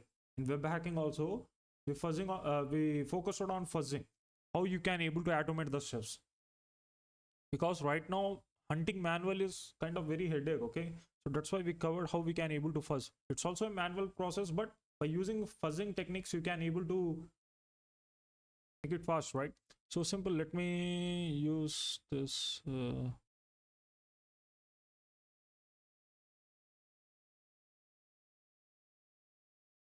let's use this one. Just paste it here, hit enter. Remove duplicates, just type Y. Now it's saved in this directory. Let me go back here. Testing 5 fuzz. If I open this one, now see how it's looking. Let me click on edit preference. Let me change the size here to 16. It's line 16, right? Okay, so this is how you can able to see the results. Here is a script. Okay, then here to here. So this is our payload. Okay, then it will added the payload in second parameter. Here this is a second one. In other link we add we can able to see in medium. There is a medium here. Where is a medium? You see in medium it's added this payload. So this is how it will work till here. Now there is a campaign. In third one you can able to see the payload in campaign. So you can use this one, right? So how to use it? See, there is a manual scan is there. So let's use this one. Manual scan. Just type 3. No. Just type N there. So drag and drop your target file. Let's use this target file. Okay.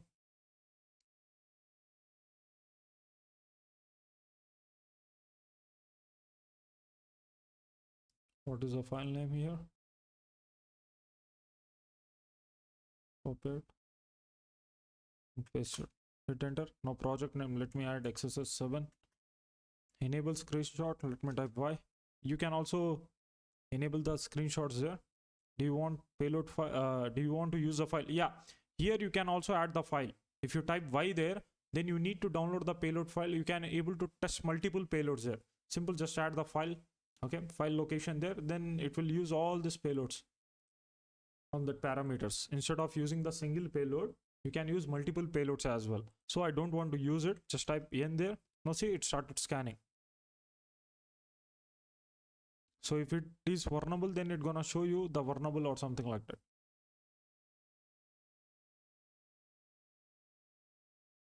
Sorry, it's vulnerable or not. Where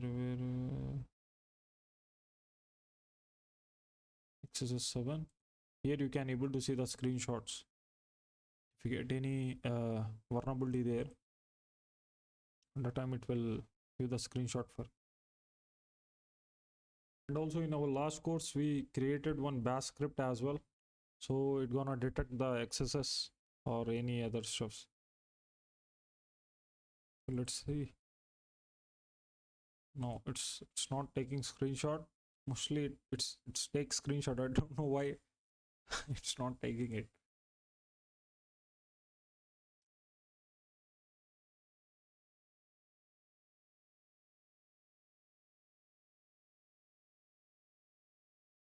So, okay, sorry. In fourth, it will take screenshot of every result, but here it's only go with the vulnerable one. Here you will see the red color. If it is vulnerable, then you guys will see the red color here.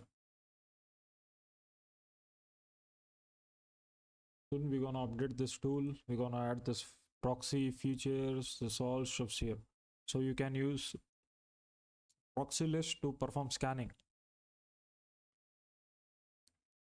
So let me stop it. You can test for it. Right. Just let me stop this one. Let me clear it. Sorry. Let's use the smart scan is here. Let's type 4. No. Just type in. Drag and drop your target file. In our case, the target file is Paramine. Let's use this one. Sorry, where it is, man? Testing 5. This one.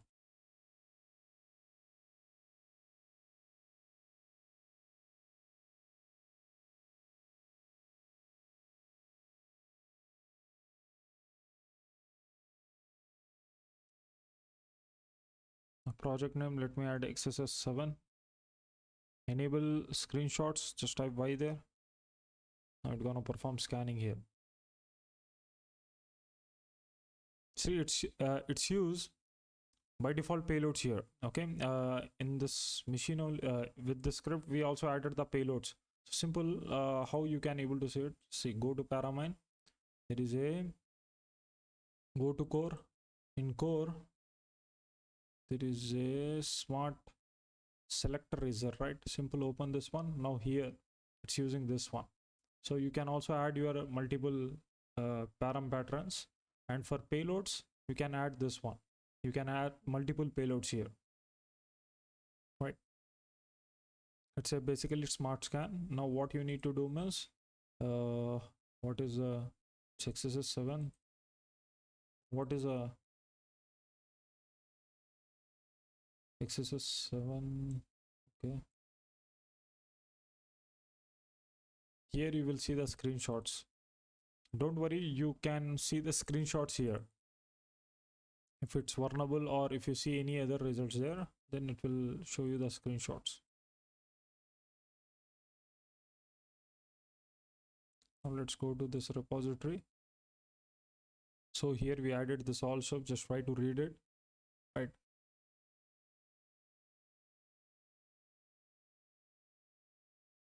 See, here is a payload, smart scan logic, analyze parameters name, select payload category, mutates payloads, test one parameter at a time. So you can able to detection engine. Param uses heuristic detection, supports reflection detection, possible XSS detection, SQL error detection, LFI, RFI, right? See, so not guaranteed exploitation. Remember, just a scanning. Example, if there is a vulnerability, then it will look like this. Means payload reflected, suspicious response detected, not confirmed JavaScript execution. Screenshot system. Screenshot are taken when reflected detected and possible vulnerability detected, or else it won't take screenshot. This is also one thing, right? So hope you guys can able to see it. Will take some time.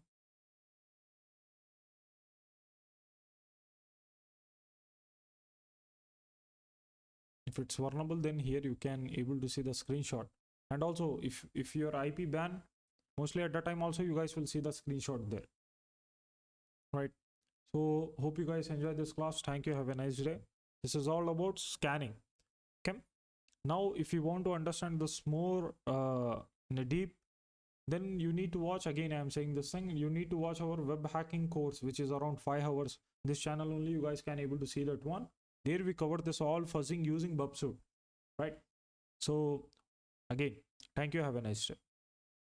Hello guys, hope you are fine. In this class we are learning about active reconnaissance. What is active reconnaissance? See, active reconnaissance is a process of directly interacting with target system to collect information. The attacker sends packets, requests or probes to the target network, used after passive reconnaissance phase. Remember, in our last class we learned about Paramine. Paramine comes under active reconnaissance. This all vulnerability scanning, this all stuff comes under what? Under active reconnaissance, right? Okay. Helps attackers understand which machines are alive, which ports are open, which services are running, which operating systems are used, which security controls exist. So we can able to understand this all stuff. Now, why active reconnaissance is important? Identifies live targets, map network infrastructure, detects exposed services, find attack entry points, helps attacker avoid blind exploitation. Right? In Paramine, what we did, the automation process is a blind exploitation. You know that fuzzing is a blind. You don't know which payload will work, but still always remember fuzzing play a very important role. But here in active reconnaissance, the meaning is a little bit different. In blind exploitation means without knowing your target, you are exploiting that one. Okay. In active reconnaissance, what is the meaning of blind exploitation? You don't know about your target. You don't have any information about your target, but you are exploiting it. So this is known as what? Blind exploitation. Helps attacker avoid blind exploitation. See, used in red teaming, penetration testing, internal assessments, and external assessments. Now from this classes, we're gonna focus on active reconnaissance, like host discovery, this all stuff. Hope you guys enjoy these classes. Thank you. Have a nice day. So hello guys, hope you're fine. In this class we are learning how we can able to perform active reconnaissance. Before performing this active reconnaissance, we need to set up lab here. Basically for lab, we're gonna use Metasploitable 2, and this one is Metasploitable, and here you can able to see the link. So simple, visit this link and download this one. And for Metasploitable 3 Win2K8, it's a Windows based machine, right? So you need to download this one. VMware desktop is there, right? So simple, click on download. It will be around 7.85 GB. Just visit this website. In PPT also we're gonna add the links, so you can able to download it from there. So here you can able to see this. I already downloaded this one. Metasploitable 2 is around 844 MB, but this guy, which one? The Metasploitable 3 is little bit huge. Once you extract it, then what will happen means you will see a huge amount of size here. So once you click on download, it will download with random name here, such as C3C4, something like that, right? So what you need to do, focus carefully here. So first of all, you need to click on view and check the file name extension here. Remember what you need to do before extracting it. You need to check this file name extension and right click here, then use 7-zip and extract here. So it will take some time, just wait. So done, it successfully extracted. Now see, the file size become 14 GB from 7 to 14. Delete the 7 GB one, it's not necessary for us. We required 14. Okay, after downloading from here, it will be 7 GB. Once you extract it using 7-zip, then it will become 14 GB, right? Now what you need to do again, right click and see 7-zip is there, extract here. Now it's gonna extract it for you. Now remember, let me cancel it first, right? Just let me delete this folders. What I want to do is, let me rename it to something like Metasploitable 3 Win 2K8. Let me rename it. Then I'm gonna add something like, just leave it. It will 7-zip. Why I'm using 7-zip means it's gonna detect it. Okay, it is very easy to do that one. Previously people are getting kind of issue here to install and to set up this Metasploitable 3 and to extract it. So simple, you can use 7-zip and extract. You can mention like this as well, extract 2, then it's gonna create a separate folder and here it's gonna install those all stuffs, right? So it will take some time, so wait. Now after extracting it, just delete this 14 GB one, right? So after deleting it, just open this folder. So here in every folder there is a different file. right? If you focus on the last one, which is this, what is this, 44221 is there, right? Just need to use this one now. So do one thing,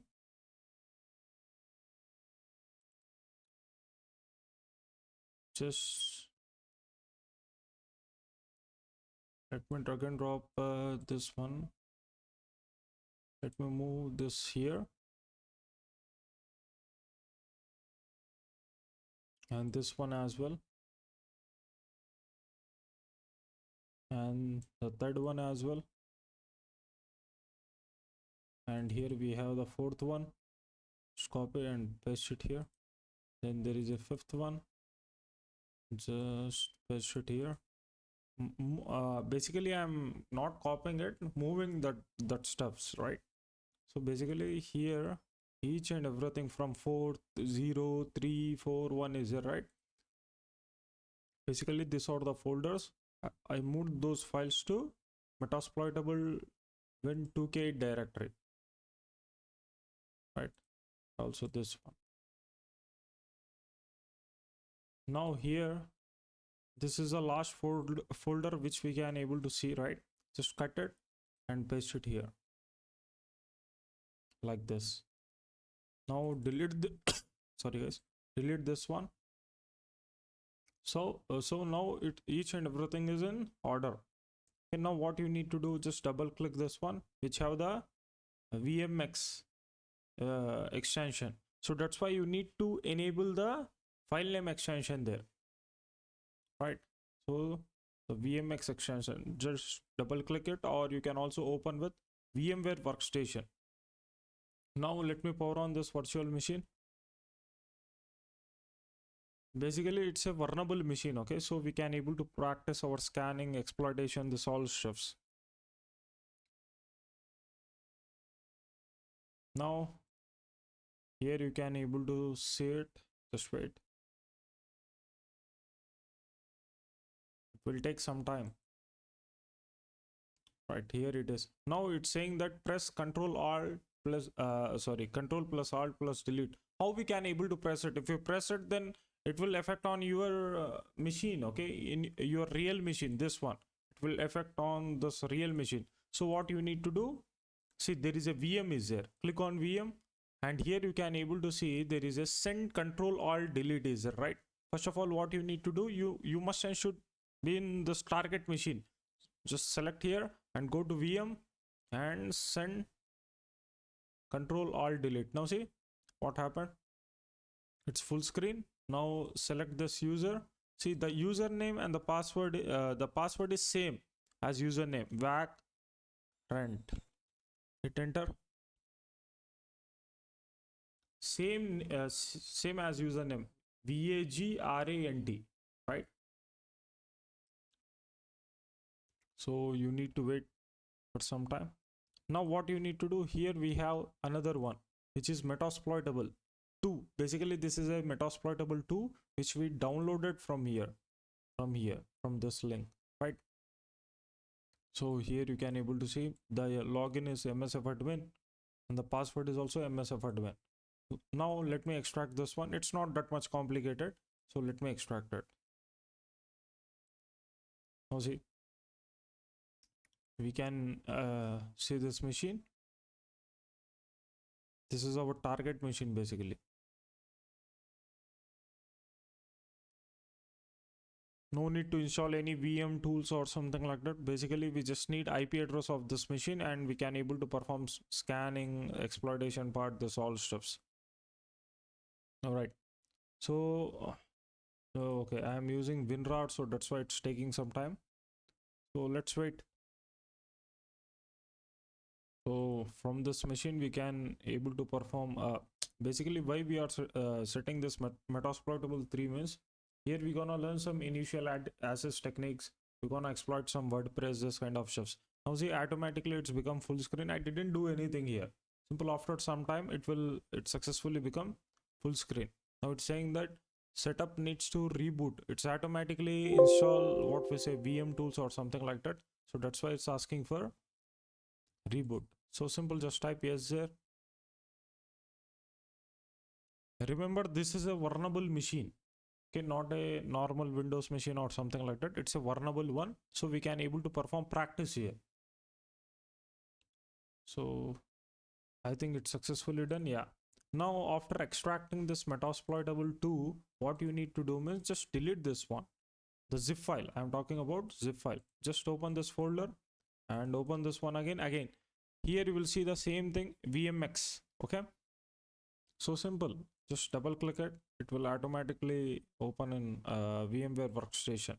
So simple, here still it's asking for press Control plus Alt plus delete. Now what you will do, let me tell you again.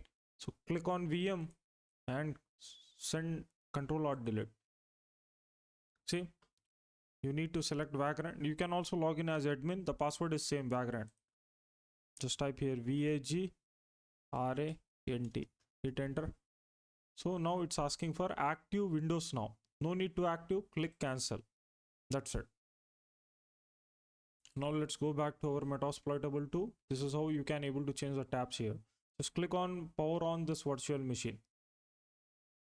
Now click on I moved it. So it will take some time at starting. Just wait. It's gonna set up the services, this all stuff. See, VM tools has been modified the user interface site settings. See, you must log off to apply those changes. Close all applications and process OK to log off now. Click OK now. So again, I need to do this one.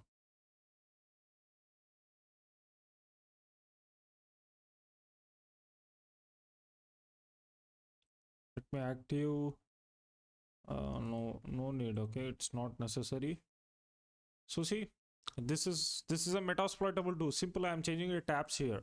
From here I am moving to metasploitable3, and once I click here I am moving to metasploitable2. Now what is a username? Now it's asking for the username. Just type here msf admin. Now password is same, msf admin. Whenever you type password, you won't see that one, so don't be confused. Simple, just type it and hit enter. So we successfully log in, and once I type ifconfig here, you guys will see the IP address. So basically we need to scan this all stuffs, and we need to look for the vulnerabilities. And also here let me open command prompt and let me type here ifconfig.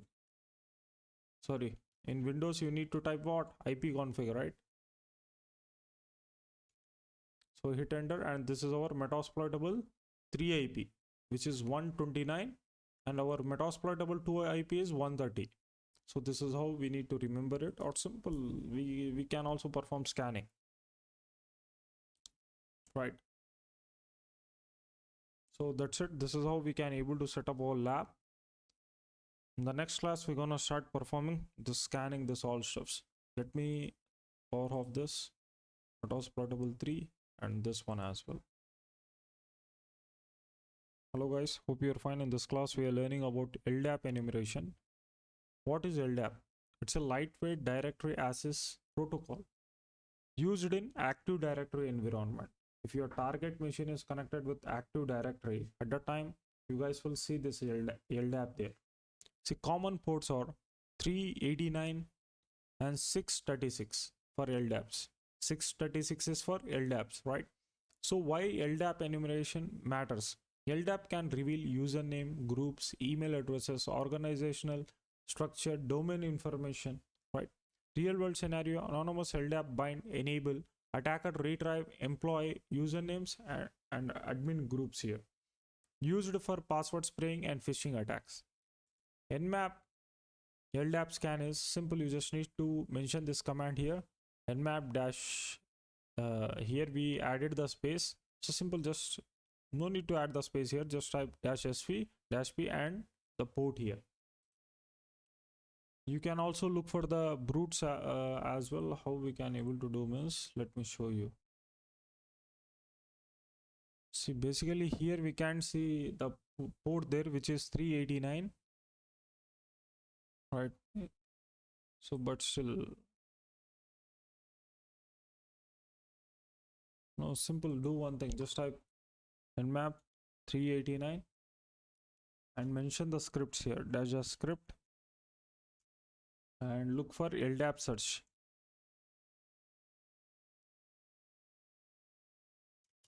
And LDAP brute as well.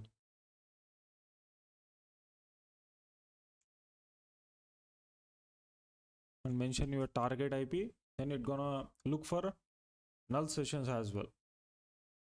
Let's check for what? Null sessions. Then it will show you the results.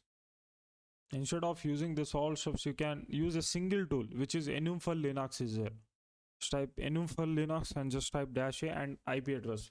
You guys will see a complete details here related to LDAP. Right. So basically for LDAP, if you want to perform enumeration, a deep enumeration here, then you can perform it, but you need credentials there. It's a basically it's a complete black box approach, so that's why we don't have any credentials, right? But still, if you want, mostly about LDAP is if you want to get more details, then it's require credentials, right? Then it will show you a great results. In our red team training, we covered about this LDAP. If you are interested, then you can also check out our red team training. Right? Thank you. Have a nice day. Hello guys, hope you're fine. In this class, we are learning about host discovery. What is host discovery? See, process of identifying live systems in a network. What is host here? Host are systems, right? Before port scanning, attackers first check which IP addresses are active, which host respond, that means which machine responds, which systems are reachable. Okay, why host discovery matters? It's reduce unnecessary scanning, saves time during assessments, helps attacker focus on active systems, right? Avoid noisy scans against inactive host. So without spending much time on those hosts which are not live, which are inactive. So basically we can able to scan only those, we can only discover only those which are alive. Okay. So we can able to perform scanning on it. Now, right now, let's take this example. Now we are in this network and this is our target machine. Now I want to scan this machine. First of all, before scanning it, I want to know that how many machines are there in my network. So simple, I'm going to perform host discovery here, right? This is the first step. What is the first step? Again, it's process of identifying live systems in a network, right? See, so in host discovery, there are different types such as ICMP ping sweep is there, right? And also what we say TCP SYN host discovery is there. UDP host discovery is there. ERP scanning is there, right? So there are a lot of steps. First of all, let's cover one by one. See here. In ICMP ping sweep. So basically here we use ping, right? To check the machine is live or not. Just open this terminal. Let's identify, let me get the IP address of this one. But in host discovery, you no need to do this one. So I'm just showing you the steps. Assume that you got one IP and you want to check that it's live or not. At that time, what we need to do? Simple. Just wait. Instead of using this machine IP, let me type here ping google.com. If you see the output here, see ICMP sequence 1 is here. If you see this output, that means the machine is live. If you are not saying this output, that means the machine is not alive. The simple words, right? Mostly firewalls block this one as well. So at that time we use a different technique. But still, mostly to detect the IP addresses, assume that you got one IP and you want to check that it's live or not. Simple, we're going to type ping and the IP address there. If you got any machine IP, to check that it's live or not, simple, we're going to type ping IP address. Sometimes it won't replay for ICMP. At that time, we need to perform different hosting here, which I'm going to cover this one as well, right? So what is ICMP ping sweep, which we executed right now? See, what is ICMP? First of all, Internet Control Message Protocol. What is the full form of ICMP? It's a Internet Control Message Protocol. So used for network communication and diagnostics. Commonly used by ping command. We just use this one, right? How ICMP ping works: attackers send ICMP echo request packets. Target machine replay ICMP echo replay packet. That means the result is system is considered live, right? So why attacker use ICMP? Fast and lightweight. Simple method for discovering host. Useful in internal networks. Limitation of ICMP. See, many organizations, this is what I am talking about. Many organizations block ICMP at firewall level. Windows Defender firewall often block pings request. Okay, if you scan for if you have any Windows machine, at that time mostly it's blocked this one. You can ping that machine there. Internet facing servers frequently disable ICMP replace, right? So Windows versus Linux, right? In Windows, ICMP commonly blocked. If you try to look for those IPs which are Windows based, at the time mostly it's blocked, right? Commonly blocked. Ping discovery less reliable. In Linux, usually responds to ICMP. If there is a Linux based server, if your target is using Linux based server, at the time it will respond to ICMP. You can able to see that okay, it's live or not. And easier to identify using ping sweep, right? Real world attacker, simple attacker scan for this IP range. Okay, finds 20 active hosts, begins port scanning, SMB enumeration, service detection, this kind of stuff, right? Basically where we conduct the scanning on live IPs, right? And also there is a TCP SYN host discovery is there. What is this? See, here instead of ICMP, attacker sends TCP SYN packets, okay, used when ping is blocked. Whenever, okay, if you ping any domain or IP, if it's not responding at the time, we can use this one, TCP SYN host discovery. How to do this one, I'm gonna teach you, right? And first of all, let me show you how we can able to detect those machines which are in our network. So here we have net discover. First of all, just see your network interface. Just type ifconfig. In ifconfig, what is a, it's run, there is a ETS0 here, okay, which is connected with the internet. This is IP which I got. So what I'm gonna do is just type here sudo net discover dash I for interface. Just type your interface here, ETS0. Now it's gonna scan for all those machines which are connected with this network. Now remember what it's sending. It's sending ARP. We're gonna cover what is ARP. This all shows. But this are the easy technique. Okay, this is a easy technique to detect the connected devices in our network. So first one will be router IP. Okay, whenever you scan your own network as well, you guys will see the first IP will be router IP. See, second here I got something 129. Let's go back here. Let's open the CMD and let me type IP config here. See, it's a 129. So we successfully detected our target IP here by just running net discover. So this is how we can able to detect our connected IP addresses.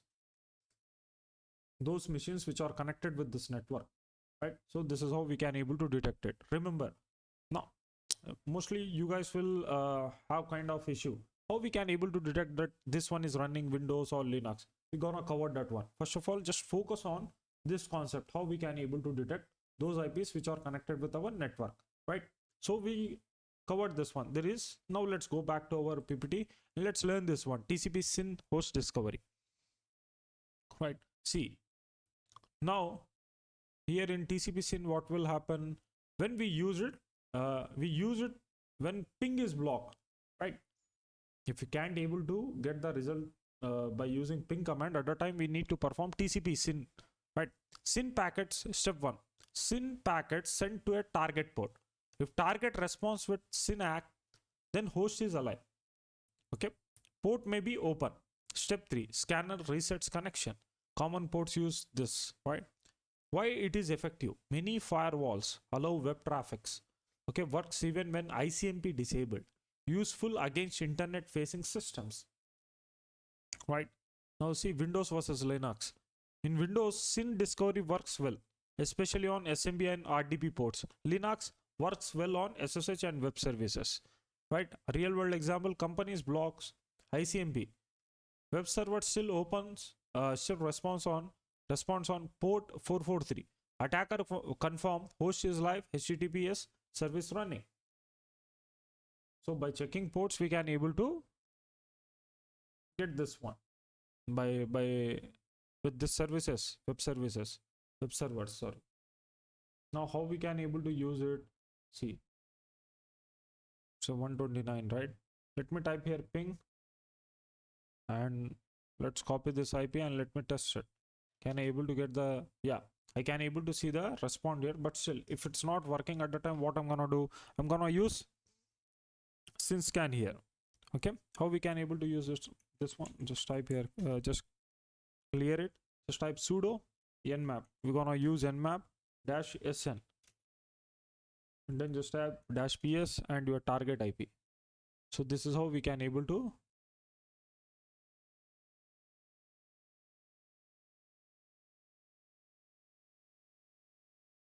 it's a capital PS. Hit enter. So see what it's saying, host is up. You need to focus here, host is up, that means host is running. So this is how we can able to identify it. Let's go back here. TCP SYN host discovery, we covered this one. All right, now let's cover about UDP. So how we can able to scan for UDP ports. First of all, let's learn about UDP host discovery. What is UDP discovery? Sends UDP packets to UDP services. Useful when ICMP and TCP block. When this two is not working, this ICMP and TCP, at that time we need to use UDP, right? How it's work? If UDP service exists, service may replay directly. If port is closed, host sends ICMP port unreachable. Okay, results, it's confirm host is alive. See, if the UDP service is available there, then the response will be something like this. It's server may replay directly to you. If port is closed, then it will say this one, ICMP port unreachable. So this is how we can able to analyze it, that it is live or not. Okay. If you are not getting it, we cover this all stuffs in our Nmap course. So you can also watch that one. So common UDP ports, 53 is for DNS, 161 is for SNMP, 123 is for NTP, 1900 is SHTP. So why UDP discovery matters here? So some systems expose only UDP services. Attacker discover DNS servers, network devices, IoT devices, etc. Right? So let's perform how we can able to find the UDP services here.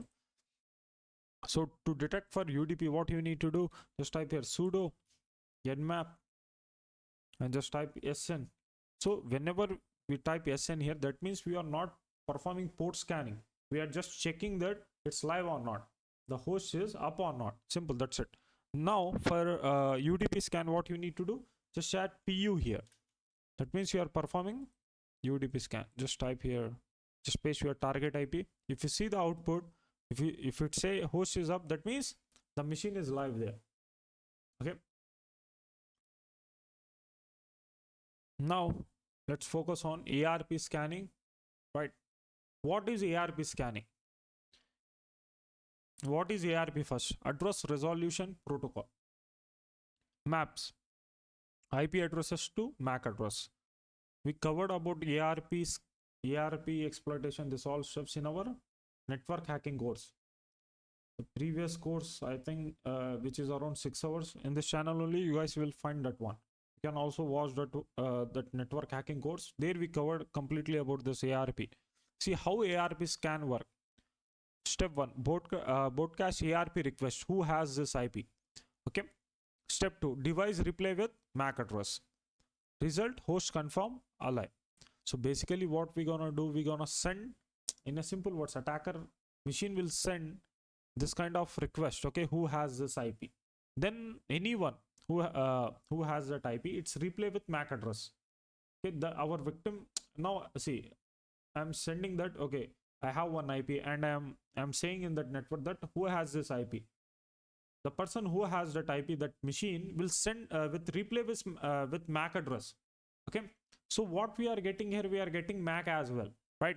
So this is how we can able to identify that, okay, host confirm alive.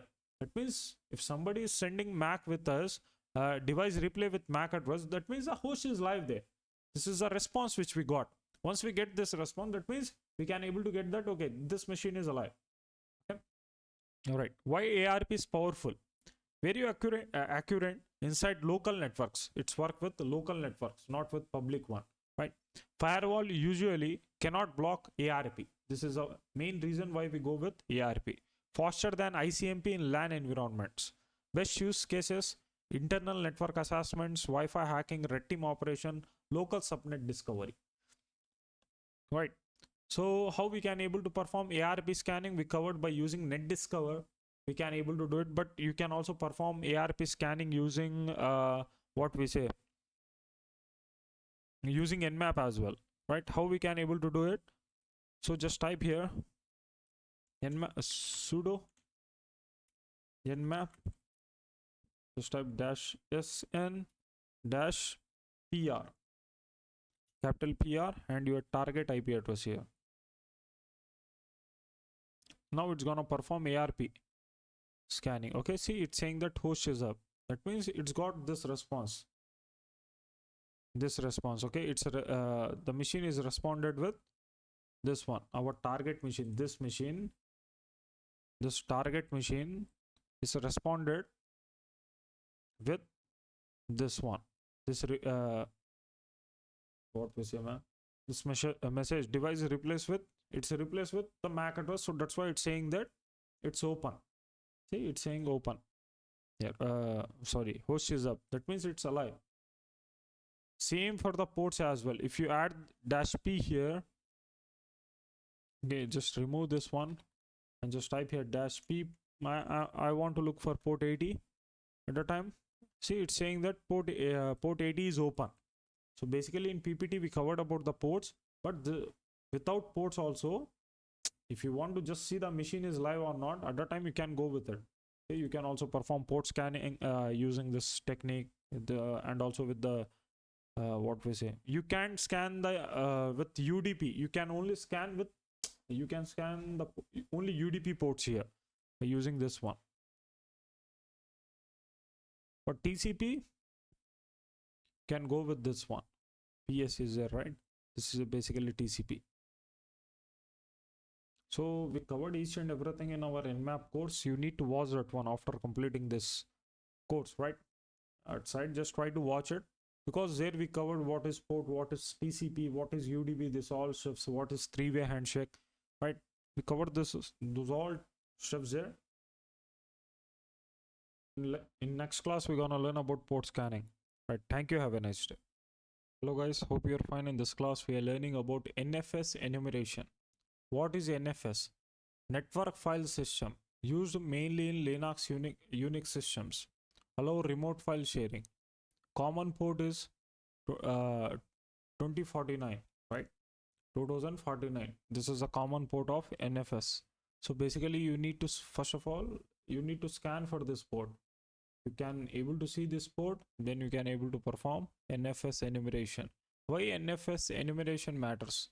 Attackers may discover shared directories, backup files, sensitive data, writable mounts, right? What is the critical one is mounting. Okay, what is NFS mounting? First of all, what is mounting? Connecting remote NFS share locally. Connecting remote NFS share locally. How we can able to do it? We're gonna cover it, right? See, real world scenario, NFS share expose, something like backup. So attacker mount share, download sensitive file, find SSH key, gain server access. Okay, NFS enumeration is, you can execute this command to just type show mount -e and just add your target IP. Then it's gonna show you the mounts there. If you mount the NFS symbol, just type mount -t NFS.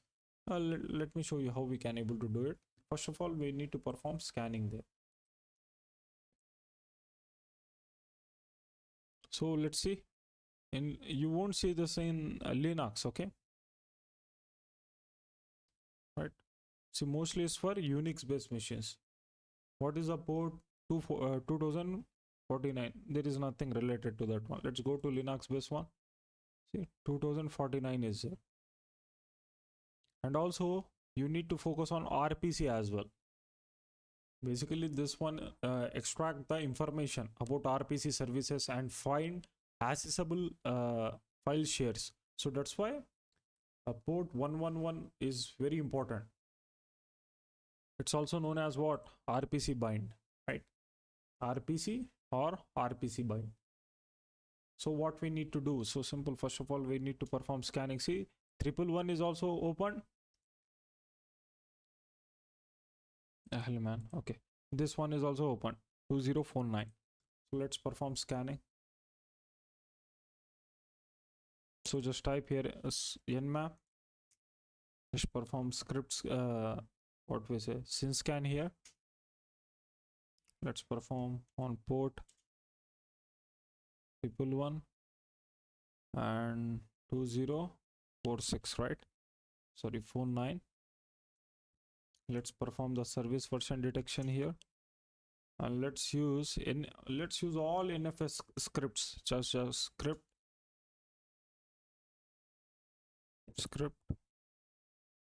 NFS. Just add wildcard here, then mention your target IP.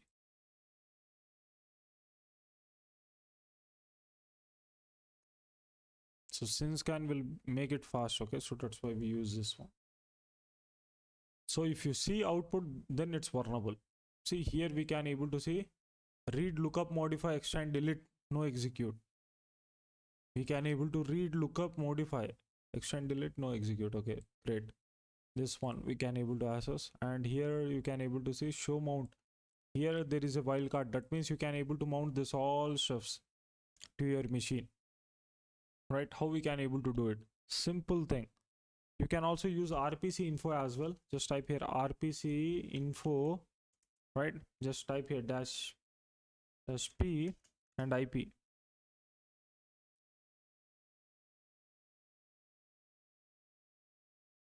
To check NFS is working or not. See, it's working. It's a kind of double check, okay? Now basically we need to type this command, show available share is there, right? Let's execute show mount dash E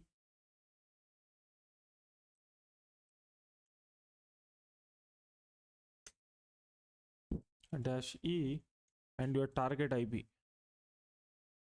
The hell, man.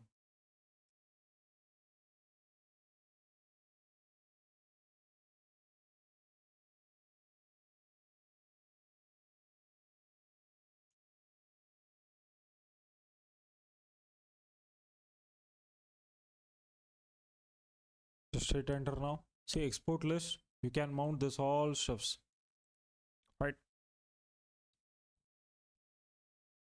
Once you see wildcard, that means client can able to access each and everything. Any network IP address is permitted to connect and mount this share. No access control or IP restricted or place, right? That means anyone can able to access anything, right? So it's a very critical. So how we can able to do this, miss? How we can able to take advantage of this? So simple. First of all, just create one directory here. Just let me create directory. I think I created. I tested this one. Okay, let me create again. mkdir. Let me add something like testing. Okay, this with this directory. Okay.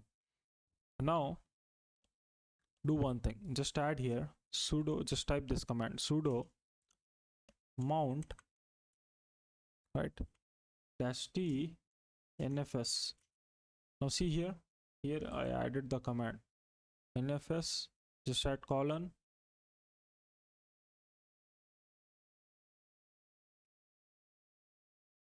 Just add colon here. Just add forward slash and the directory. You need to mention this directory here. Just copy and paste it here like this, right? hit enter now. Just type your Kali password, hit enter. Now just navigate to this directory, cd testing, is it right? Hit enter.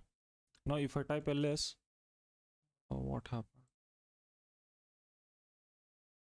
Maybe I need to mention the complete path here. Just let me type pwd. Okay, let's add sudo mount NFS. Just add here home / Kali / the folder which is testing.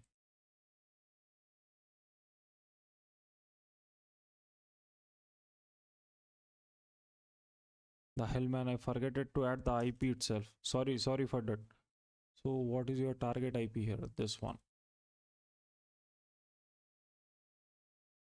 Just paste it here. This is a command which you need to execute. Hit enter now. See, it can't find etcfs. Okay, this is my mistake. Basically I need to create just wait, let me show you. First execute this command, sudo mkdir, then just add -p to point. Okay, basically let me point mnt to testing like this. Okay, hit enter now. Now execute the same command, home Kali, and now just add / mnt / testing. Hit enter. See, it's successfully created, but what's saying not permitted? Version not permitted for name. Okay, let's do one thing. Instead of creating here, let's do one thing. See, previously with one machine I did the same process, but still let's change this one. Okay, let me create in temp directory. Just type here cd / temp. Okay, in temp let me create mkdir testing. Right, once I create testing in temp directory, let me type here sudo mount -t nfs,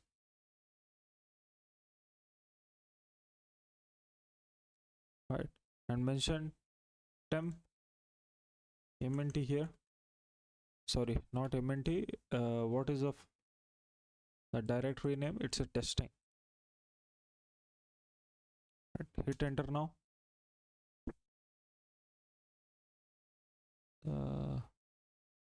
What is my target here? 130. The hell? Okay, this is the issue here. Just wait. Here you need to add / again, give space. That's it. It will work. See, hit enter now. It successfully worked. Now what you need to do? Just navigate to this directory. It's a basic issue, right? Just copy this directory and just navigate to this. Okay, and just type ls now. Here you guys will see a complete confidential folders, okay, with data. You can able to navigate here. Just type here cd home.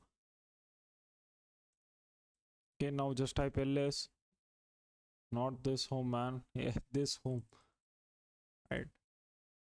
Type ls again. Just let me navigate here. ls,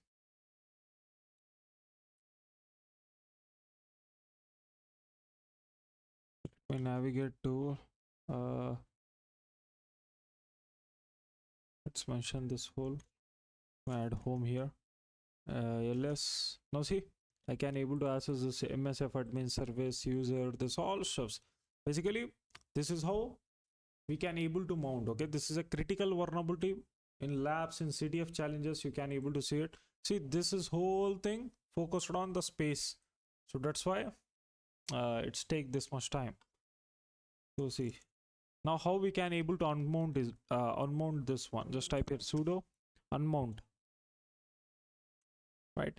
Then just type here -f -l, then your target directory where you mounted this one, right? Just paste it here. Hit enter now. It's successfully unmount. So if I type ls, if I type cd,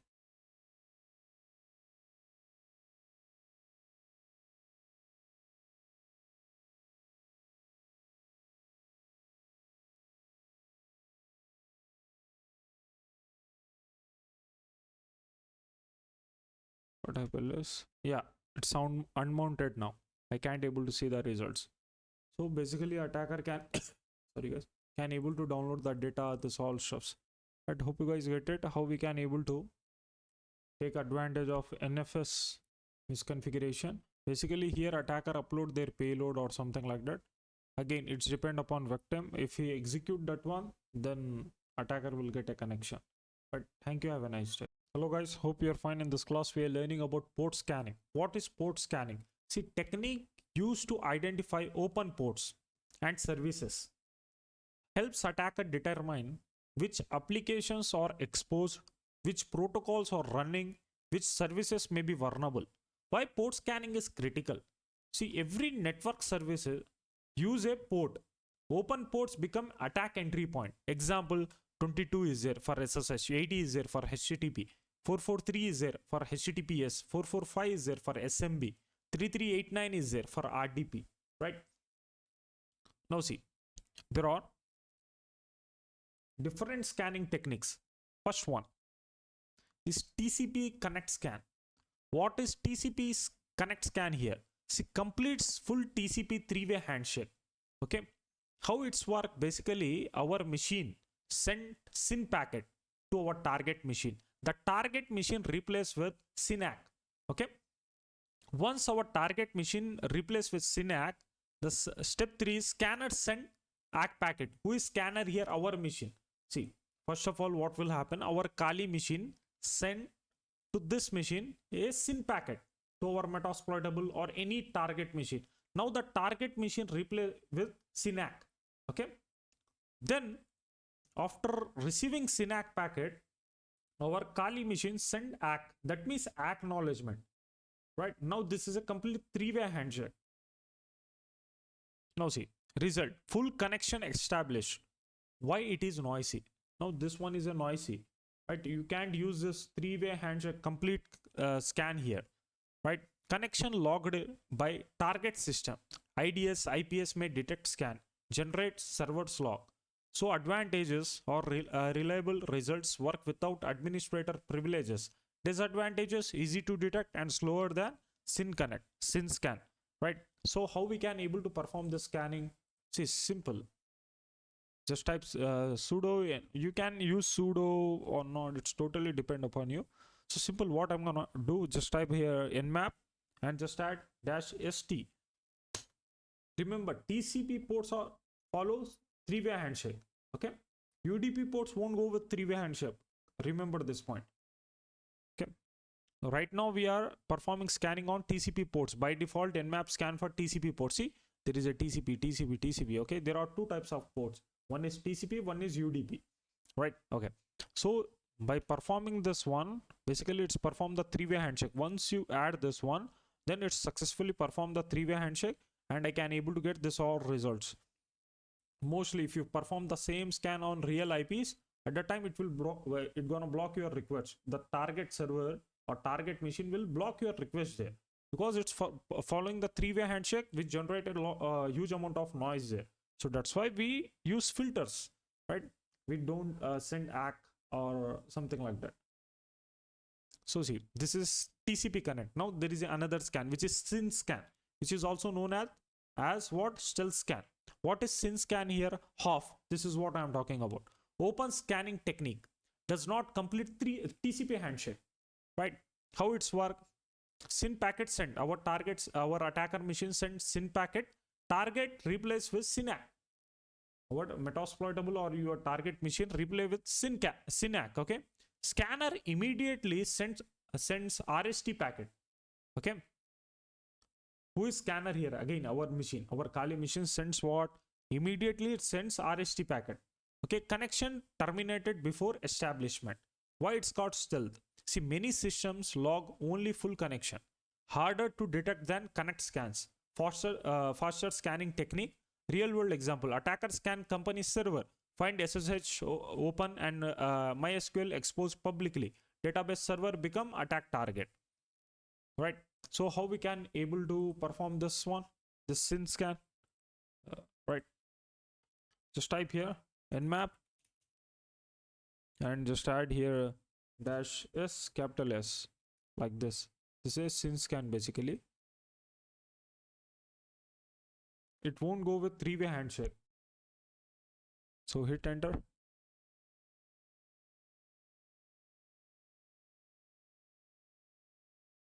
So here we got the results, right? So this is how we can able to perform stealth scan. This is vulnerable machine, so that's why we can able to get this results. Now if I perform the same scan on tesla.com or microsoft.com, let me see the results here.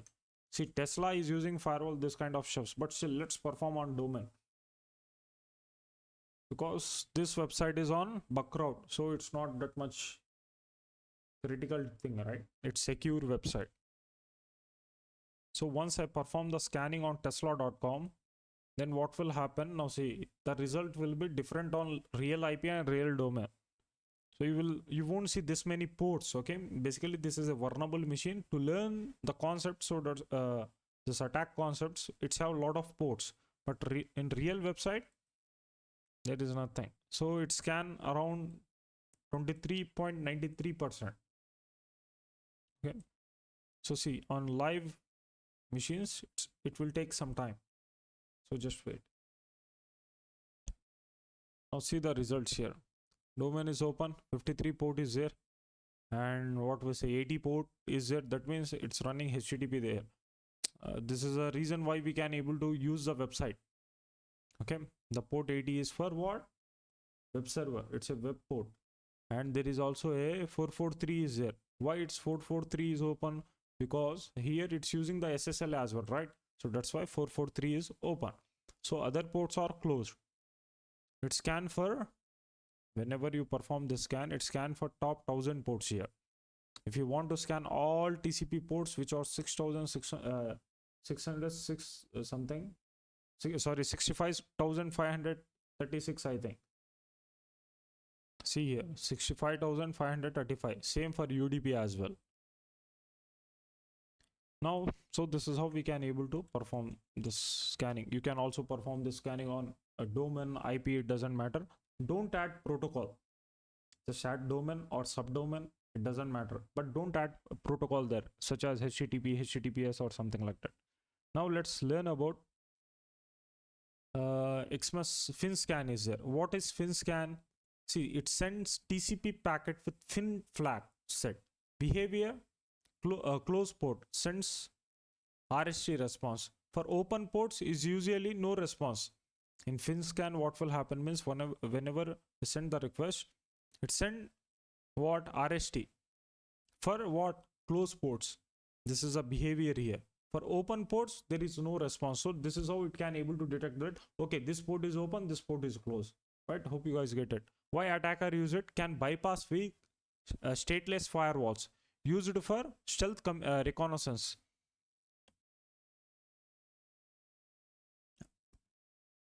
Now how we can able to perform this fin scan here? Let me show you. See, simple flags, okay? You no need to worry about it. Just add a sudo nmap, and instead of st, what I'm gonna do, just add sf. You can also mention -p and the port there, but I don't want to scan for a specific port. Let's scan for all top 1000 ports here. Just wait. Basically, it's a fin scan. There is also another one, which is a null scan, right? So what is null scan? Sends packet with no TCP flag. Purpose is to detect open ports, evade simple filtering systems. It will play a very important role sometime, this scan, okay? Response for a closed port, RST response, and the open port, it won't have any response in this scan.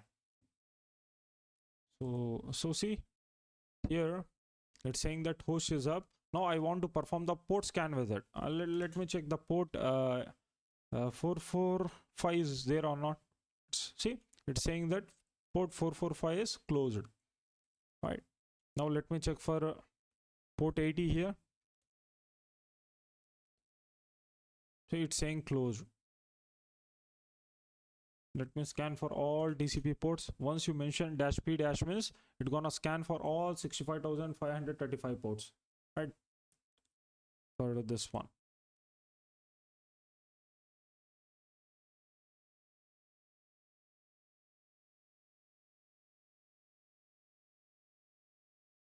These ports are open. I don't know why it's saying close or something like that. Maybe it's not detecting it. You know why I can't able to see the results? This is a very important thing.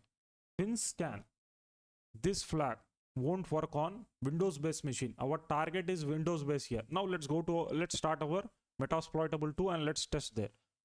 Right. So this is a Metasploitable 2 is Linux based machine. Okay. So let's perform scanning on this machine. The same scan. I'm gonna perform the same thing here. This one is very necessary. People get a kind of confusion. Remember, FinScan again. FinScan, this scan won't work with Windows based machine. This one is Windows. This is a Windows based machine, so that's why we can't able to see the results here. See, it's saying close, something like that. Now let's use the previous scans. Okay, instead of -sf, let's perform the previous scan is there. st, let's use this one only. Okay, let me look for 445. Now see, it's saying that now it's saying port open. Previously, when I use FinScan on my Windows based machine, what it's saying it's saying closed. So this is how you need to remember this kind of shifts. Okay, let me perform again this SF FinScan on our Windows based machine.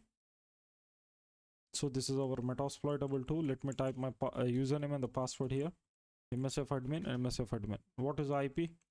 I can also perform net discover here. Sorry, if config, but still.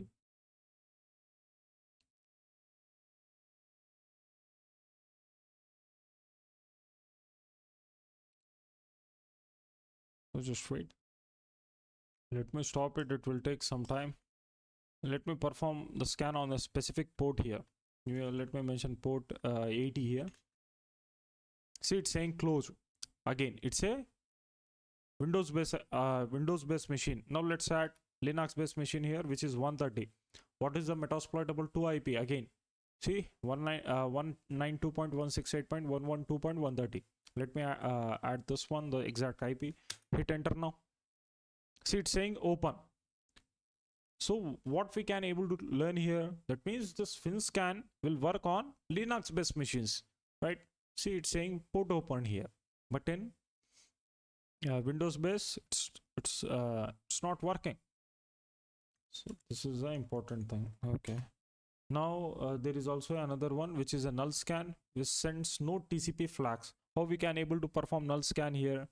So simple.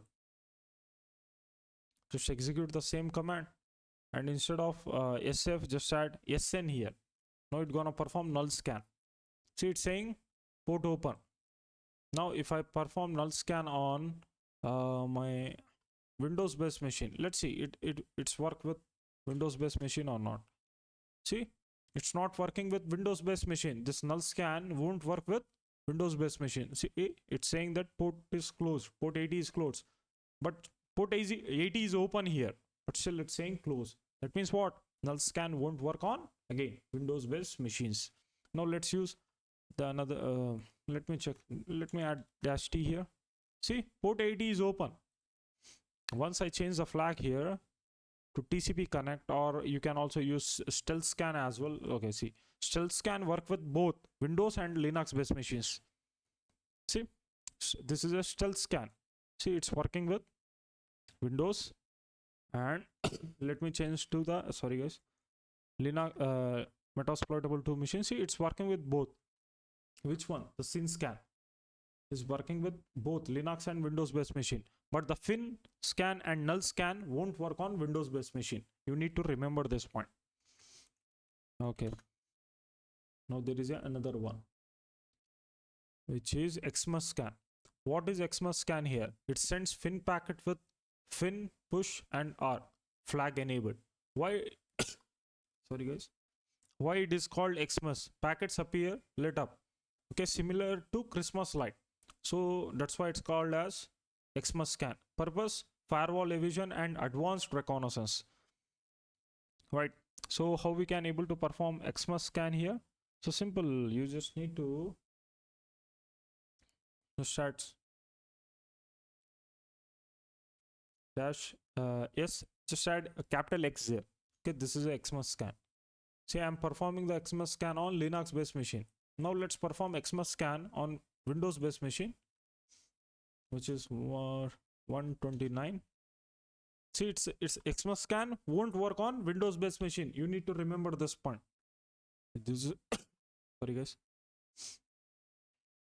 let me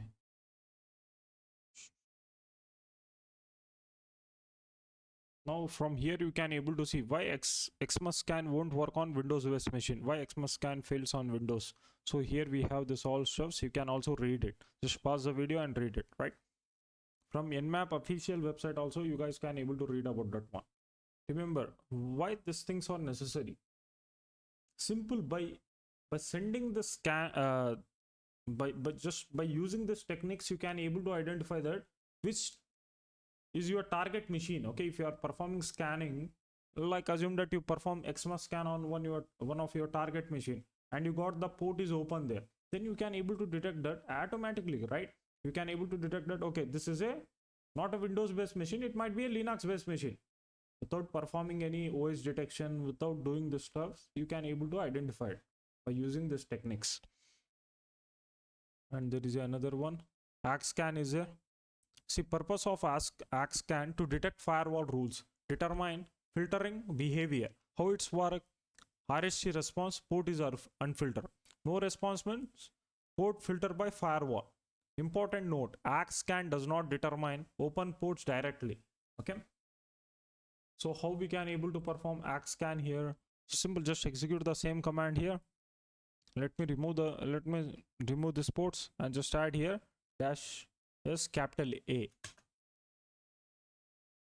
Hit enter. So see, it's saying that host is up. Let's mention a specific port here now. Dash P 80, port 80. See, it's saying unfiltered. See, unfiltered is for what is unfiltered here?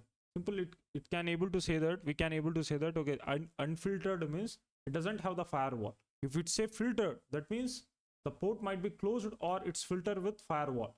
Maybe the firewall is there. So this is how we need to analyze this one. Now in the next classes we're gonna learn about UDP scanning. Hope you guys enjoyed this class. Thank you, have a nice day. So hello guys, hope you're fine. In this class we are learning about UDP scanning. Why UDP scanning matters?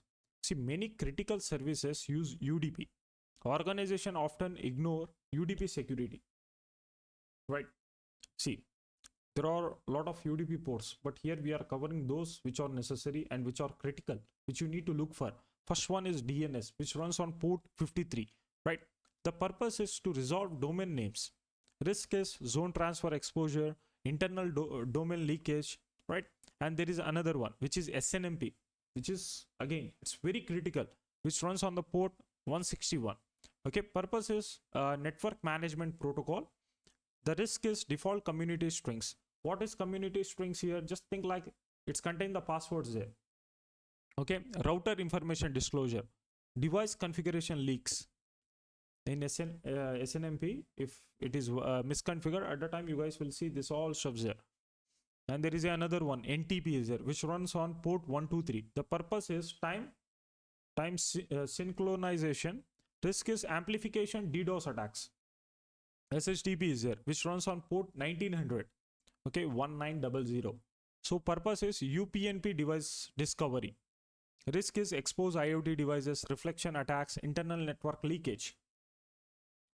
So the aim is to just tell you that how this critical, okay, why UDP ports are critical, why we need to look for, right? So let's start this UDP scanning here. How we can able to perform UDP scanning? First of all, this is a important thing. See, you can perform UDP scan on all ports. If you perform UDP scanning on all 65,535 ports, basically in our computer machine, we have this many ports, okay? How many ports again? 65,535 ports are there. Both TCP and UDP. It's not like only TCP ports are there, such as in this amount, okay? Like 65,535 ports are there, only TCP.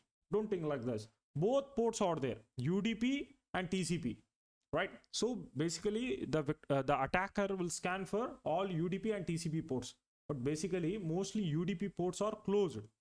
Okay, so you need to target or you need to scan for only those ports which are critical. You need to look for only those ports which are critical, right? Which you need to look for, which can reveal information. This all stuffs you need to remember. Okay, it comes through experience. Once you scan the real machines, this kind of stuff, at the time you'll get this one, right? Mostly in UDP you need to target on SNMP port, which is very critical. Okay, even in real machines also, if SNMP port is there, then the first priority will be SNMP. Even the TCP is there, even the SMB is there, but still first thing is you need to look for SNMP. Okay, just test for SNMP and you will get a lot of juicy information there. Okay, the passwords, this kind of stuffs. So let me show you how we can able to perform UDP scanning. The command will be same. Just remove something here, just this kind of stuffs. Just add -s capital U here. Okay, that means I am performing UDP port, UDP scanning. Once I hit enter, now see, it will take a huge amount of time. Okay, it won't go with three-way handshake. If it go with three-way handshake, at the time it will be fast, but it won't follow three-way handshake. So that's why it will be very slow. It's a kind of ultimate scanning. Okay, you won't get results like for 30 minutes, 40 minutes, 50 minutes. Sometimes it will take 1 hour as well to get complete results. So that's why what we do is we mention the ports here, such as -p. Let me look for the SNMP port. 161 is there. Hit enter now. See, SNMP port is open. Now it's open. Now I just told you, right? The first approach is I need to focus on it. Once the SNMP port is open, then I need to conduct the enumeration there. We're gonna learn those things in enumeration section, so don't worry. Now what we need to do? Now you got it, right? How we can able to perform UDP scanning. Again, you can mention all your target UDP ports here. Just add comma and mention there is also a DNS port is there. What is a DNS port? Again, it's a 53. You can also mention this port and also 123 as well, NTP port. Let's mention this one, 53. 123 is there. Hit enter. Now basically I'm scanning 3 ports at the same time, but here I got some results. 53 port is closed, which is domain. See, automatically in service it's revealing it. And 123 also closed. Now let's perform the same thing on our in our Linux based machine, which is Metasploitable 2. Hit enter. You know what is Metasploitable 2 IP, right? So this is our Metasploitable 2. This is IP which is 130. Okay, so don't be confused here. 130 is our Metasploitable 2 IP, right? So so here we can able to see 53 UDP port is open here. The domain is open, right? So this is how you can able to figure out the stuffs. This is how we can able to perform UDP scanning, right? Okay. Now let's focus on some scanning stuffs here, such as SCTP initialization scan. Okay, that means what is SCTP? This is very important. Stream control transmission protocol used in telecom networks, VoIP infrastructure, signaling systems. Why SCTP scanning matters? Telecom infrastructure often overlooked, important during career assessments. Now how we can able to perform SCTP scan here? See, remember, it's very easy. You just need to mention, just execute the same command here. Just add here -s capital Y. That means you are performing SCTP scan here. What happened? See, 7 filtered SCTP ports are there. Let me. So here we can able to see it. right? SCTP init scan which we just perform here, and also SCTP cookie echo scan is there. You just need to mention dash SZ here, a more stealthy alternative that sends a cookie echo packet. Open port typically send no response, well close ports replay with about. Okay, let me use this one. Just type here capital Z. Okay, just wait, capital Z, hit enter. Here we won't see those ports, but still you need to use this one. See, here we got something, M2 UA is their FTP data, NFS RDM, everything is filtered here, right? And also there is a STP ping is there. What is this? Basically used to determine if a host is online by sending SCTP init packets to give a given ports. Now what I need to do, I need to mention this one, PY, capital PY.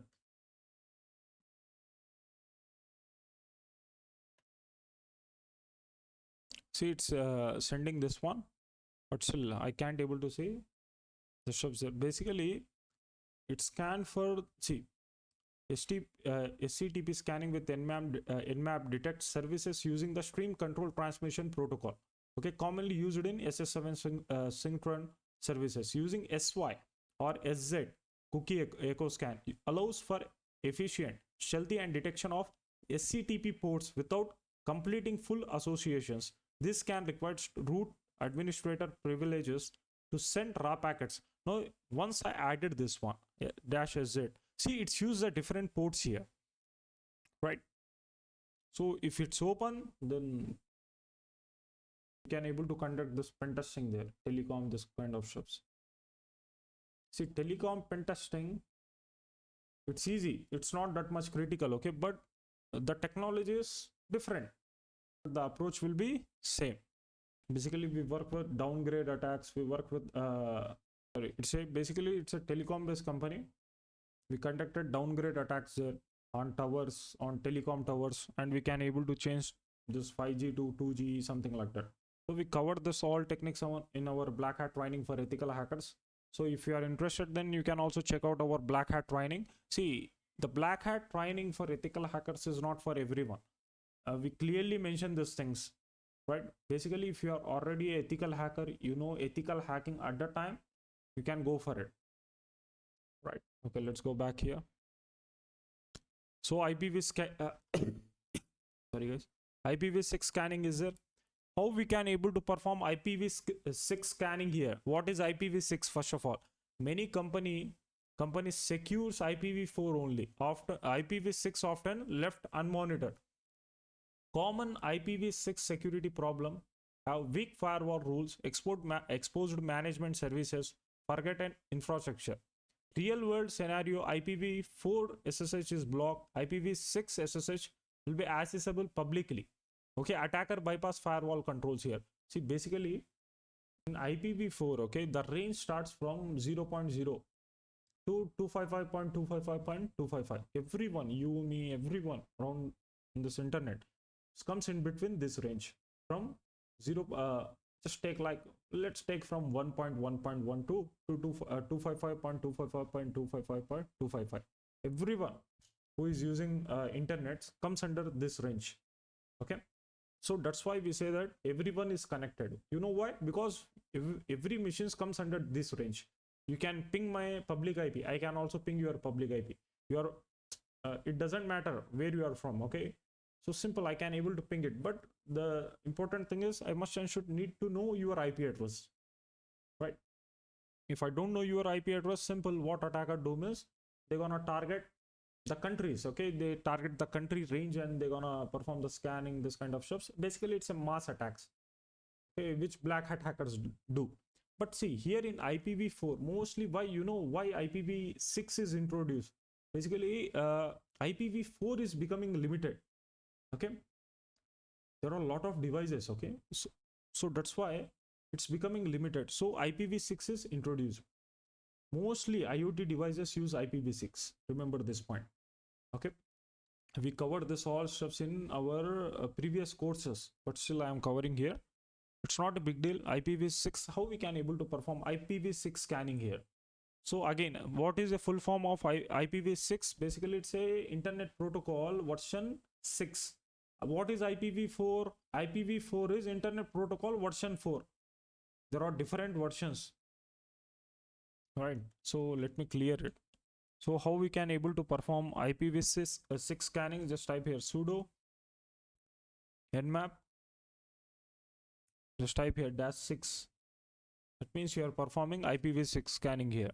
Just mention your target domain. Just let me add tesla.com or any IP or something like that. Basically, you need to focus with domain. See, but not any IPv6. Let me go with no man. Let me go with my Sony is there. Sony is in Buckrout, I think. See, Sony doesn't have host Sony resolved, but not to any IPv6 addresses. And let's use the nmap default website, such as scanme.nmap.org. See, it's revealing the IPv6 here. Now you can able to perform scanning on it. Let's go back here. Now let's learn about port states.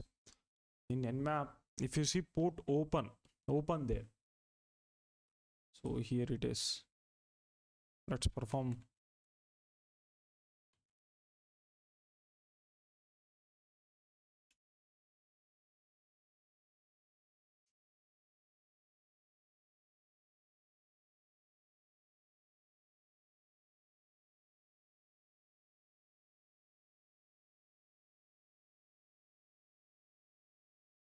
Here we can able to see port open is there, right? What is this? See, you need to remember the states.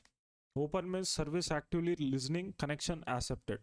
If you see close there, in this field, we are talking about this field. If you see closed here instead of open, if you see closed, that means what? No services running, host still reachable. Okay, filtered. If you see filtered there, then firewall blocking packets. Scanner cannot determine port state. When if you see filtered, then remember there is a firewall. Okay, this is how you need to remember. Unfiltered, that means port is reachable. Exact state unclear. Port is reachable. It's you are getting the results, but it's can't say that it's really open or not. Okay, open filtered is there. What is this? Scanners cannot determine open or filtered. Common in UDP scans, fin scans. Okay, when we perform the fin scan, maybe we just saw this state there. Okay, closed filter is there. Okay, no response received, right? Cannot distinguish between firewall filtering or closed ports. So this is about UDP scanning. In the next classes, we are learning about this, what we say, directory brute forcing. Okay, and also I forget to cover something here. Just wait. Okay, let's go. Sorry guys. Let's cover the service version detection here. Now how we can able to find the services? It's using HTTP, but I want to see the version there. How we can able to see it? Simple, just type here -S capital V. Hit enter now. Port is open. Okay, it's off. Let me power on this one. See, it's successfully detected Apache HTTP 2.2.8. So simple, we got the version here. So that's why we use service version detection. What will happen? It's gonna detect the services versions. So that's why we mention -S -V. That means S for service, V for version. So it successfully detected the version. Simple, what you need to do, just copy this version and look for the exploit. If you found any exploit related to this version, then it's vulnerable. And also there is a how we can able to, I told you right at starting when we perform this, let me show you again.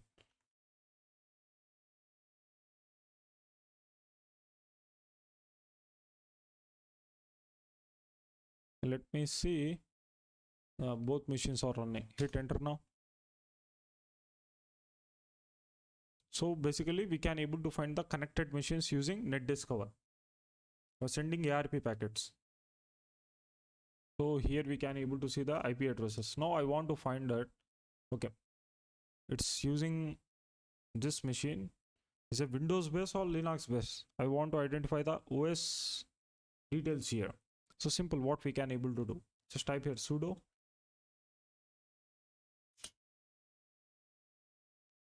nmap. Okay, just add -a, sorry, -o, capital O,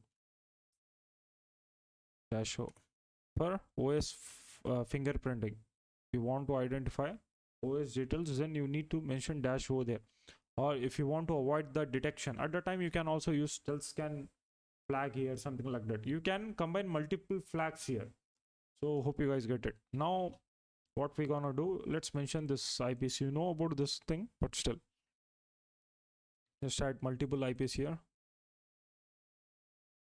There is also another one. Let me paste it here, hit enter now. See what it's saying.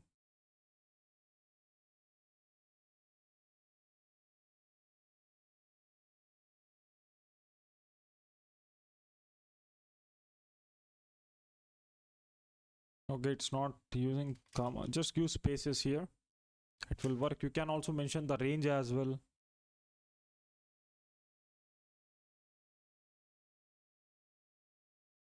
There is also another flag. Okay, just wait, maybe just adding dash. See here, we got the details. The first IP is what? The IP is 129. 129 is using Microsoft Windows 2008 7 Vista 8.1. So it successfully detected this one. Now there is also another IP which is 130. See, it successfully detected this one. It's using Linux kernel 2.6. So here are the OS details 2.6.9, and here this one. This is just a normal machine. It's not active, but in VM sometimes it will appear. Okay, why it will appear, it's not necessary to know. It comes under ranges. Okay, so here what we can able to do, there is also another flag. Okay, which sometimes if you execute -o as well, it won't work. Okay, remember this point, it won't work. Sometimes it won't guess. At that time you can force this nmap to guess aggressively. Okay, at that time just add something like this, -o -os scan -guess. So it gonna force nmap to guess aggressively.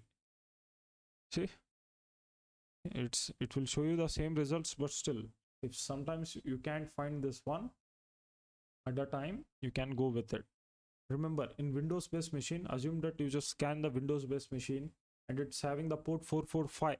At the time, what we can able to do means we can use the scripts here. What is the script? This one. I know that 130 is Windows based machine, right? So simple, I can use this script here. Just add -dash script, then smb -os -discovery. Okay, just mention the port here. Mentioning port is very important. 445, use smb, right? So hit enter now.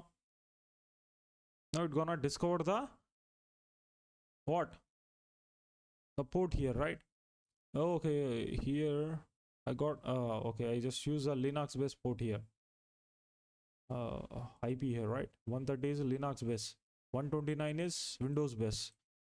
See, it's working on Linux base as well. What it's saying, it's using it's reveal OS Unix Samba something, this complete version, and the computer name as well, and also domain name is local, and FQDNS is there, which is metasploitable.local DNA, DNS metasploitable.local domain. Sorry, here there is a system time is there. This all stuffs you can able to see. Let me look for Windows base 129. It's metasploitable 3. See, here we got the details. It's using Windows Server 2008 R2 standard 7601 service pack 1. So Windows Server 2008 R2 standard 6.1. So it's revealing the complete detail here, right? CP is there, computer name is there. Here it's a vagrant, right? and NetBIOS is there, workspace is work group is there, and this is the time. So this is how we can able to use it. Now what we can able to get that, okay, in Linux based machine, if port 445 is there, at the time it will work. But remember, in Windows the 445 is SMB, in Linux 445 is NetBIOS. It's do the same thing, but the names are different, right? Hope you guys get it. So this is how we can able to perform scanning. So hope you guys get it. Thank you. Have a nice day. So hello guys, hope you're fine. In this class we are learning about directory brute forcing. Previously we learned DNS brute forcing, subdomain brute forcing, this all stuff. But what is directory brute forcing? See, what is directory again? What is directory brute forcing? Techniques used to discover hidden directories, files, admin panels, APIs, backups. How it's work? See, scanner uses what? Wordlist. Same here also. You will use wordlist, send HTTP requests automatically. Example, admin, /admin, /backup, API, test, dashboard. Why it is important? See, developer often leave backup files, debug panels, staging environment, and sensitive directory exposure. So by using automated tools, we can able to find this one, right? Real world attack scenario, attacker finds something like backup.zip file there. Inside backup, that zip file, you can able to see source code. If attacker sees the source code, data credentials, API secrets, then full compromise of application. Mostly, okay, some APIs will get revealed due to this directory brute forcing. If you perform directory brute forcing on any site, you will get something. You will sometimes it will reveal the database passwords as well, right? So directory brute forcing is very necessary, right? How we can able to perform this directory brute forcing? Simple, we can use GoBuster here, right? So simple, just add GoBuster.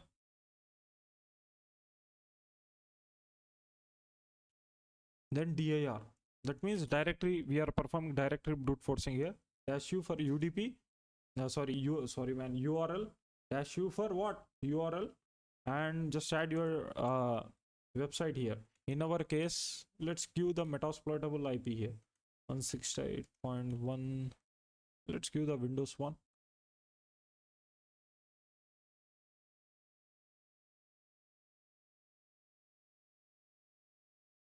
One 129.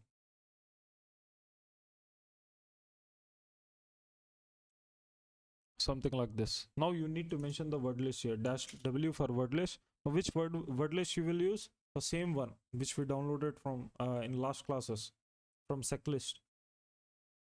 Let's use this one. Okay, here we have subdomain. No, not this one. Let me open this Chrome. Firefox. So just open it. Now for if you're performing directory listing, at the time, let me tell you which one you need to use. So simple, over here. Still it's loading. Okay, let's go with discovery here. See, there is a web content is there. In web content, if you are looking for API, we have that one as well. If you are looking for a specific CMS, then here we have for CMS. Again, how you can able to know the CMS? Simple, you need to perform you need to use Vapalizer. Simple, you can able to identify the CMS there. Now, which one I need to use? See here, if you go down, there is a, first of all, you need to look for common, then common directories. Okay, and also there is a big is very excellent. You can also use that one. So let me download this one. How many lines it's have?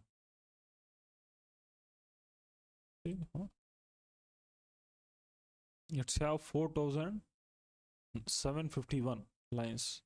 Simple, maybe let's use this one. Common.txt. Hit enter now. See, it successfully found this one, ASP.NET Client. So if I open this, see, it's forbidden. Access is denied. You don't have permission to view this directory or page. using the credentials that you supply, no problem. So the type is hidden, so simple. There is a haha.jpg. Just ignore this one. Basically this is how we can able to find the directories here.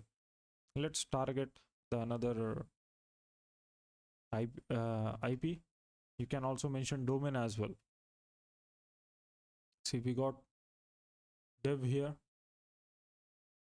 See, in dev we got something, and also we have php myadmin, right? And also here we have test. There is a test output, there is a file. So this is how we can able to get the data. So here we have Twiki. So hope you guys get it, how we can able to perform directory fuzzing. Now if you want to look for a specific things, such as just add -x. If you are looking for PHP files, at that time just add PHP here. Okay, if you are looking for any file, okay, HTML file, if you are looking for, just add HTML here. So this is how you can also add it. Now I want to look for PHP. Is there anything related to PHP? See, here basically you need to look for 200. Okay, in 200, see status 200 is there, right? You need to focus on this one. Basically it's redirects. See, it's using status code 301. So PHP info is there. Let me copy this one.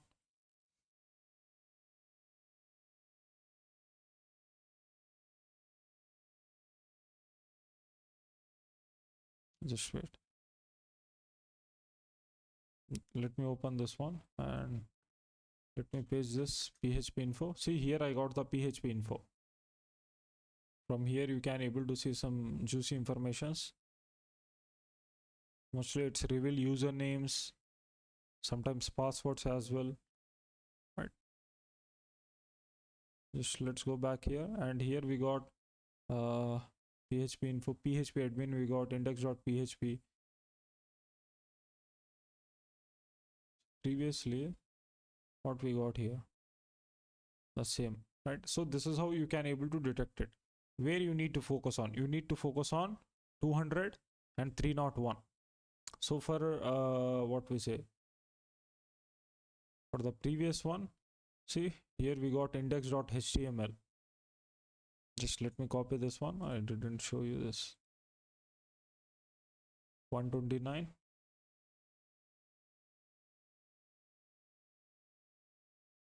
Just add / here and paste it, index.html.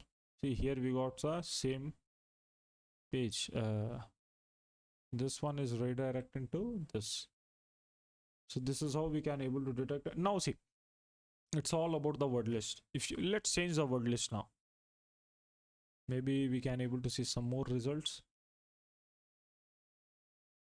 You can also use rockq.txt as well, which is good sometimes. So let's go to discovery again. So let's go to web content. Now if your target is using CMS, again you can go with it. This one is very important. Now here let's go with big is there. Instead of big, common directories are there, which I told you. So these are the common directories. There is also another one. Just wait, common. It's for a GraphQL, and this is a raft.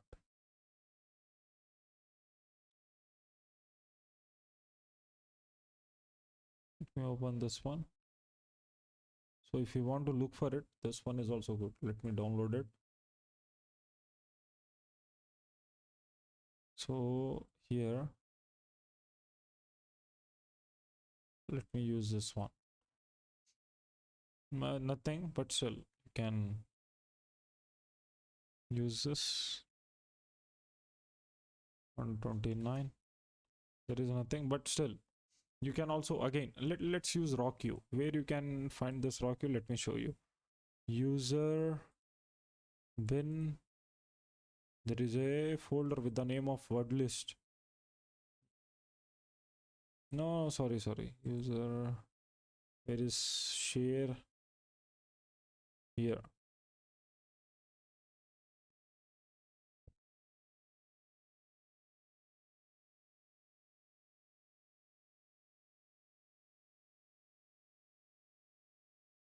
Let me search for.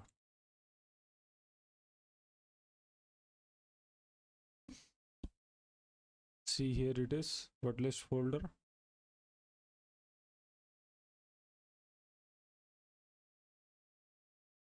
Let me look for raw queue. There is a raw queue.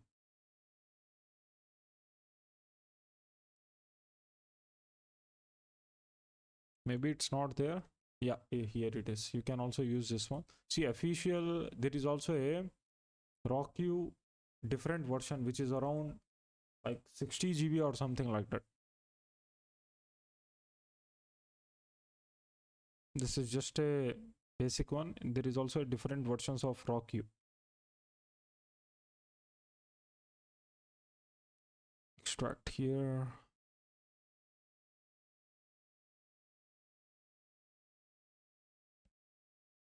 So here we have rawqueue.txt. Now simple, just remove it and drag and drop. Again, this whole process focus on your word list. See, it's found something. Size is this 129.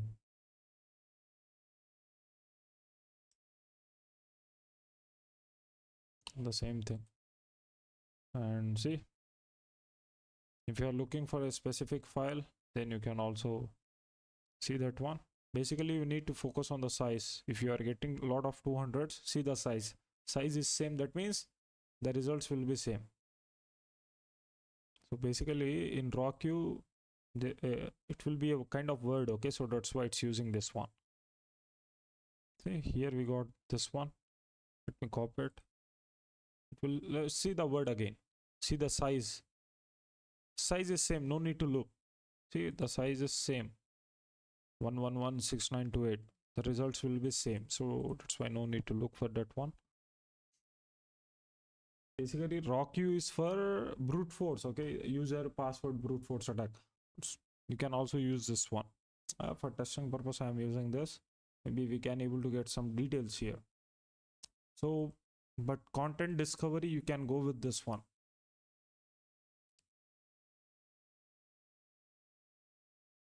See, for JavaScript, let me open this big here. Can use this one. It's a huge list.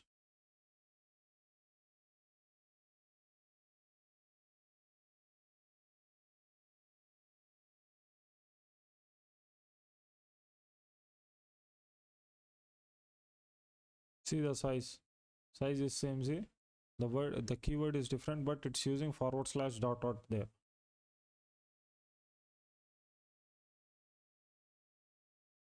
Don't be confused. In rawqueue.txt, you guys will found the username details. You can use it for what we say. If you are performing brute force attack on hashes, at that time use rawqueue. If you are performing brute force attack on Wi-Fi, you got the Wi-Fi handshake. And if you want to perform the brute force attack on it by using air crack or something like that, at that time you can use that one. Right? So this is about this one. Instead of rawqueue, I think you can also instead of rawqueue, use different one. I thought I am doing some kind of cracking or something like that, so I use this rawqueue. But still, sometimes again, rawqueue play a very important role. Whenever you are doing fuzzing on this blocks or their right blocks, there this guy play a very important role. Which guy? This wordlist rawqueue.txt play a very important role. Sometimes what will happen means there are hidden panels out there.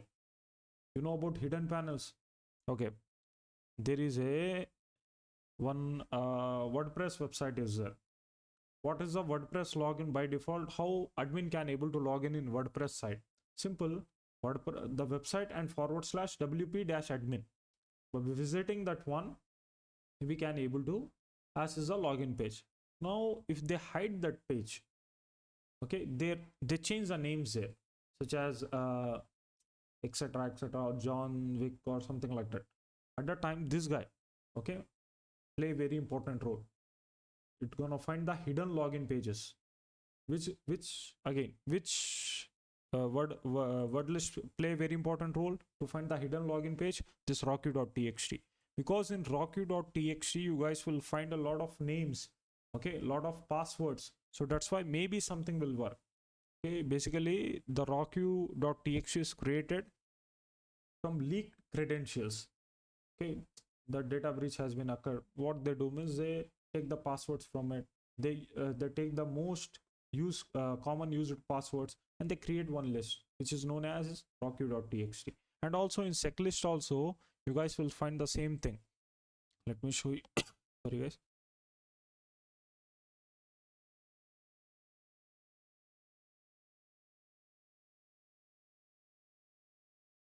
I need to change my IP address here.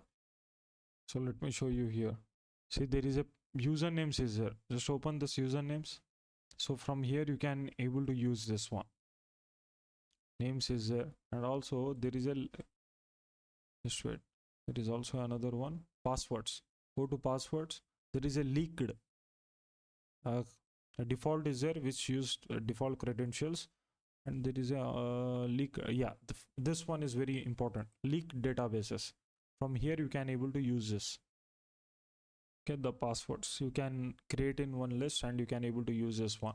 See, basically this what we say 000 web host is there which leak the passwords. Okay, the data breach has been happened. So these are the user passwords. So you can also use this for brute force attacks. So hope you guys get it right. Thank you. Have a nice day. Hello guys, hope you are fine. In this class we are learning about service enumeration. What is service enumeration? See, service enumeration is a process of gathering detailed information from exposed network services. After discovering open ports, attacker identify running services, service versions, misconfiguration, weak authentication, sensitive information exposure. Right? Why service enumeration is important? See, it's help identify vulnerabilities, find weak configurations, detect anonymous access, right? Reveal usernames and shares, identifies outdated softwares, helps attacker gain initial access. Basically, by performing enumeration, if you got any vulnerabilities there, at the time what will happen? You guys can able to get initial access there, right? Okay. So this is service enumeration. See, we are not creating a complete class or something like that. Let's go practically. Let's do practical steps, because once you watch the practical classes, you will get it. Now, in last classes we perform scanning, right? Let's do this. So we have metasploitable 3 is also there, 2 is also running. So let me open terminal. Now let's perform nmap scanning on my target IP. Let me scan for all open TCP ports, and let me see the service version detection. Let me perform service version detection as well, right? That's it. Let's just type your target IP 168.168.112.129, I think.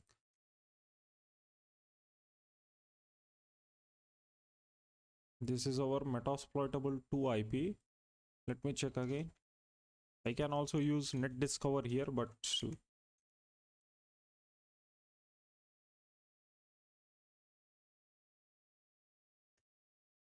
One 130. Okay. Let's perform on Windows as well. Basically, this is Windows IP. Let me show you this Windows metasploitable 3 IP. Type background.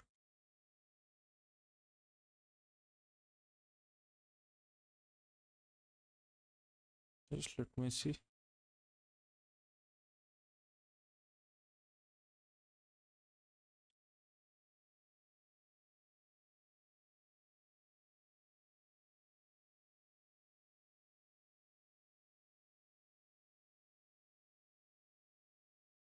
112.129, right?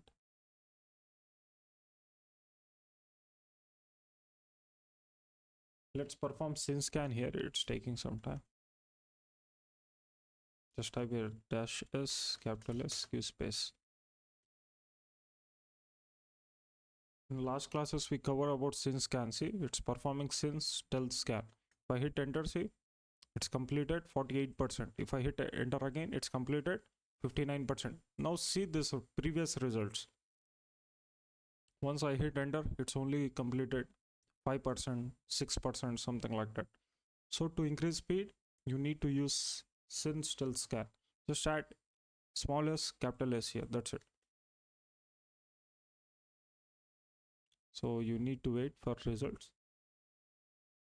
See here we got details.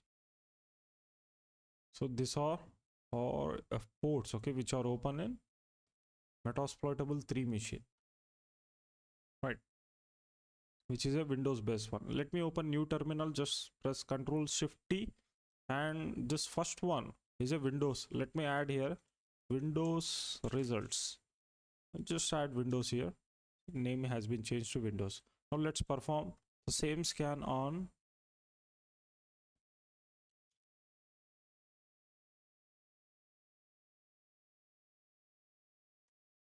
what we say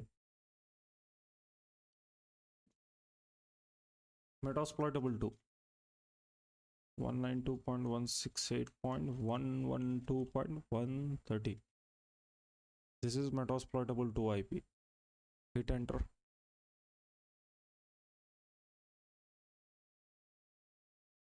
So here we got details. Now remember, if you remove this service version detection, then it won't take that much time. But here in enumeration, in service enumeration, it's necessary to know the versions, right? So this is how we can able to detect the version. Now let's perform enumeration on this version. Let's gather some more details on it. If you see, now assume that you didn't see the versions there. You just saw FTP is open. Now how we can able to perform enumeration there? Not only on this version, on any version, okay? Mostly it won't reveal versions. In secure environment, you can see versions there. At the time, how we can able to approach, we will see in next classes, right? Thank you. Have a nice day. So in this class, we are learning about FTP enumeration. What is FTP? See, FTP stands for File Transfer Protocol, used for file uploads and downloads. Common port is 21. Let's go back to our Linux machine. Let's see the port here. What is a port for FTP? FTP is 21. Let's go back to our Windows based one. Let's see, FTP port is here. It's using port 21. Right? Sometimes in CTF challenges, they use 21, 21, 21, 21, something like that. Once you perform scanning on all open TCP ports, at that time you can able to identify. Remember, you no need to worry. Mostly people, if you are a beginner, mostly if they know some pen testing, this kind of stuff, people will worry about it. Now what will happen if they configure the port on different port? Right now FTP default port is 21. If you configure FTP, then you can also change the port here. You can change to any port, okay? So you no need to worry. Even the target change the port, okay? They are not using the default port. They just use their custom port there. Okay, they are using something like 778 something. Okay, I just told you, right? In CTF challenges, you will see 21, 21. Now how we can able to detect at that time? Simple, just perform -p-. That means you are performing all you are looking for all ports, okay, which are open in your target machine. At that time it will reveal the details here. See, there is a HTTP is there. What is the port here? 8282. HTTP is running there, which is Apache Tomcat, and 8383 is there. Apache HTTPD is running. So this is how it will work. It will reveal the details, okay? So you no need to worry about it, right? Okay, now let's go back here. So why FTP enumeration matters? Attackers check for anonymous login enabled, weak credentials, writable directories, okay, sensitive files, right? Now, what is anonymous FTP login? First of all, let me show you how we can able to interact with this one. See, first of all, you need to gather information. How we can able to gather information, that I want to know that anonymous FTP login is enabled on this port or not, on this FTP service or not. So simple, let's open new terminal here. Just type sudo. You need to use sudo now, because if you are performing script scan at the time, sudo is very necessary. Just type nmap, just mention -p port 21. Okay, now let's perform, just add service. Remember, if you are performing script scan, you also need to add service version detection here. Then add -s capital C and your target IP. Let's perform anonymous login on this IP. Okay, and also in our Windows based one, Metasploitable 3. Let's check anonymous login is enabled or not. Hit enter now. Just type your sorry guys, password. Just wait. So here you can able to see on, just let me minimize this results.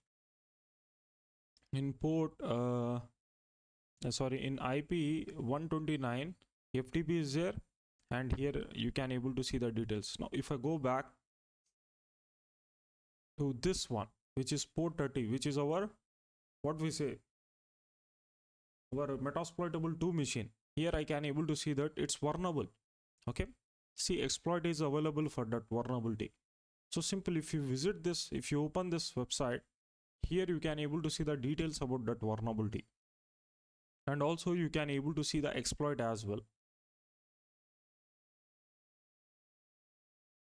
See, here is a link.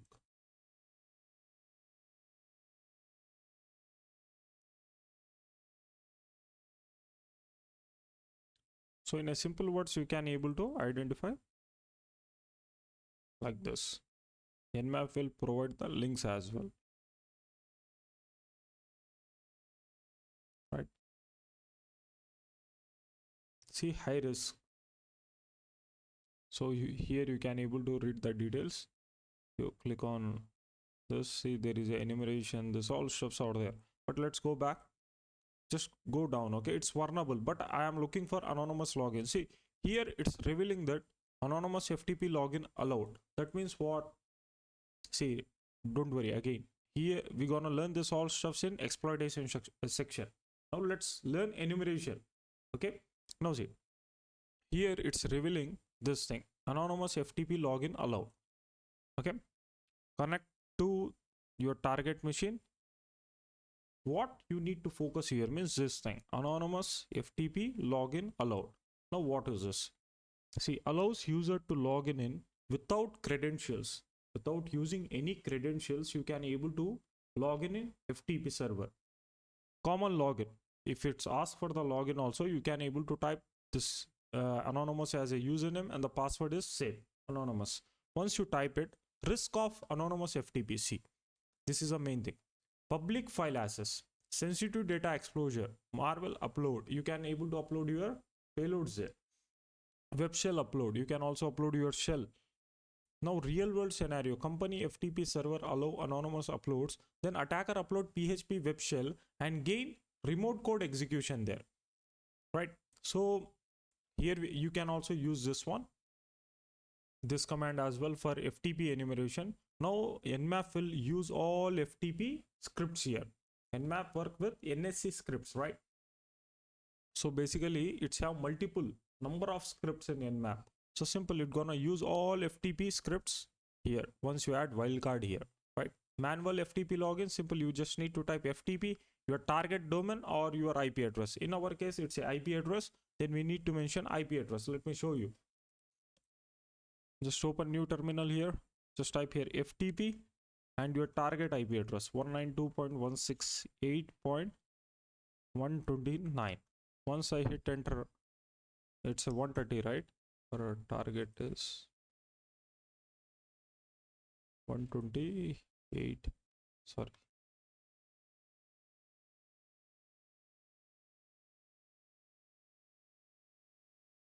Just wait.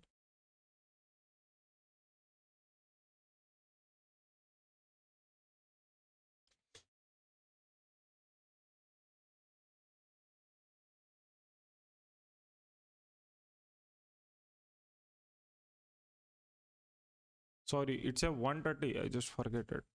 Now it's still but still just let me exit from here. I just thought due to this DHCP, my IP has been changed. Type here 130. Man, very sorry here. I just had 168 double times. Now see, it's asking for what? Username. Now what is the username? You need to type.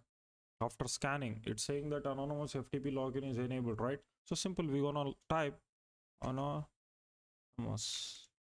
Hit enter. Now same password. Just type anonymous. Hit enter. See, login successful. We successfully login using this FTP default login, okay, which is anonymous. So what we can able to do, if I type ls, here you can able to see entering passive mode. So sometimes you need to change this one as well. If I type here dir, let me type ls-la.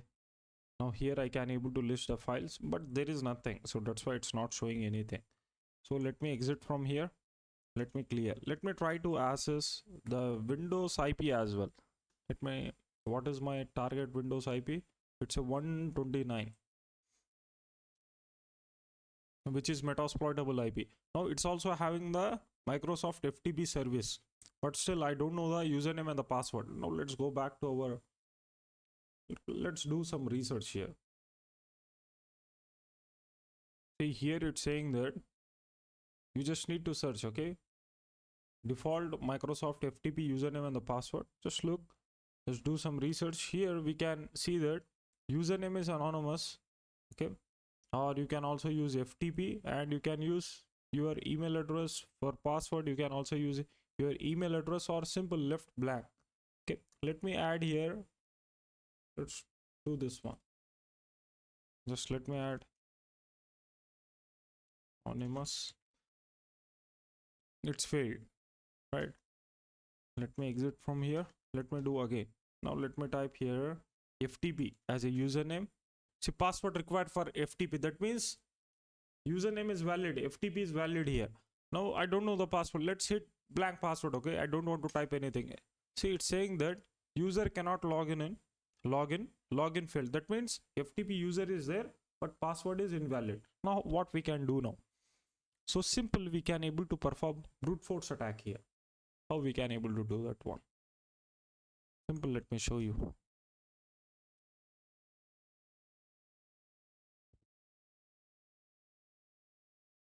So simple, just open Metasploit here, just type MSF console, hit enter.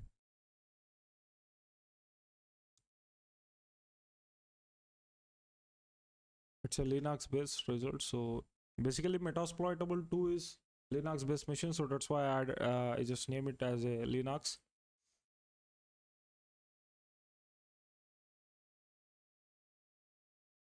So Metasploit, remember we covered complete course on Metasploit.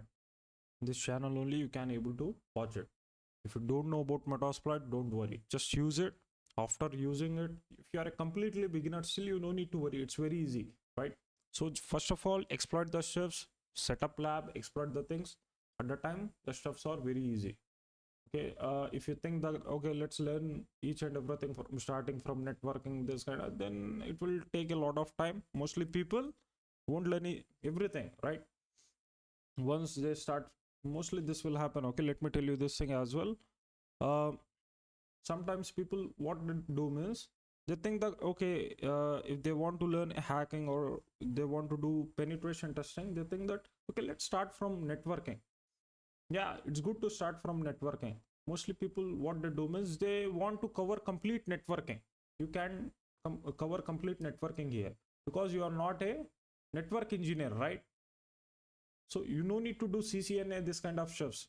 You just need to learn that much only, which is necessary. If you don't know about IP address, if you don't know about MAC, if you don't know about DHCP, how it's work, okay, you don't know about routing, then you need to learn that one. We covered those one in our last courses, okay? Just watch it. Mostly people, this is very bad thing, okay? Mostly people don't know this thing. They want to learn each and everything in networking. You can't, okay? Simple thing. First jump in practical, right? So let's search. See, in Metasploit we have this feature, okay? Simple, you can search with keyword. Just type FTP. If I type FTP here, you can able to see all the stuffs related to FTP, right? Now basically we need to whenever you want to perform brute force attack on any server like FTP, SSH, anything. So simple, what you need to do is you need to focus on auxiliary module. There, see, the exploit is there. Now let me search for FTP underscore, just type login. See, if you are looking for SSH, just type SSH underscore login. You will see the results. See, auxiliary, this is the auxiliary module. If you don't know about auxiliary, no need to worry. Basically, this auxiliary module, whenever you see auxiliary here, that means it's useful for brute force attacks. It's useful for scanning. Okay, remember this point. It's not a big deal, right? So in our Metasploit course, we covered each and everything about this module, this all stuff. So again, you no need to worry. After completing this course, watch that one. It's around 2 hours. Just try to watch it. It's very easy. Now see, I want to use this module. What I need to do? Here we have, and see the hash value here.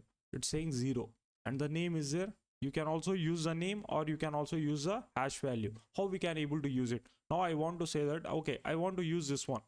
Okay, this module, how I can able to use it? Or from this list, I want to use something. One module here. How I can able to do it? See, remember the number or the complete name. Just copy it. Okay, then simple. Just add use here and paste the name. Okay, just copy the name or the value. Totally depend upon, you see, there is a 0. Let's use 0 here instead of name. See, it's automatically what happened. It's using this one. It's detected it. Now what you need to do, just type help, how to use it. So once you type help, you guys will see each and everything here, how you can able to use it, right? So read it. It's not a big deal, right?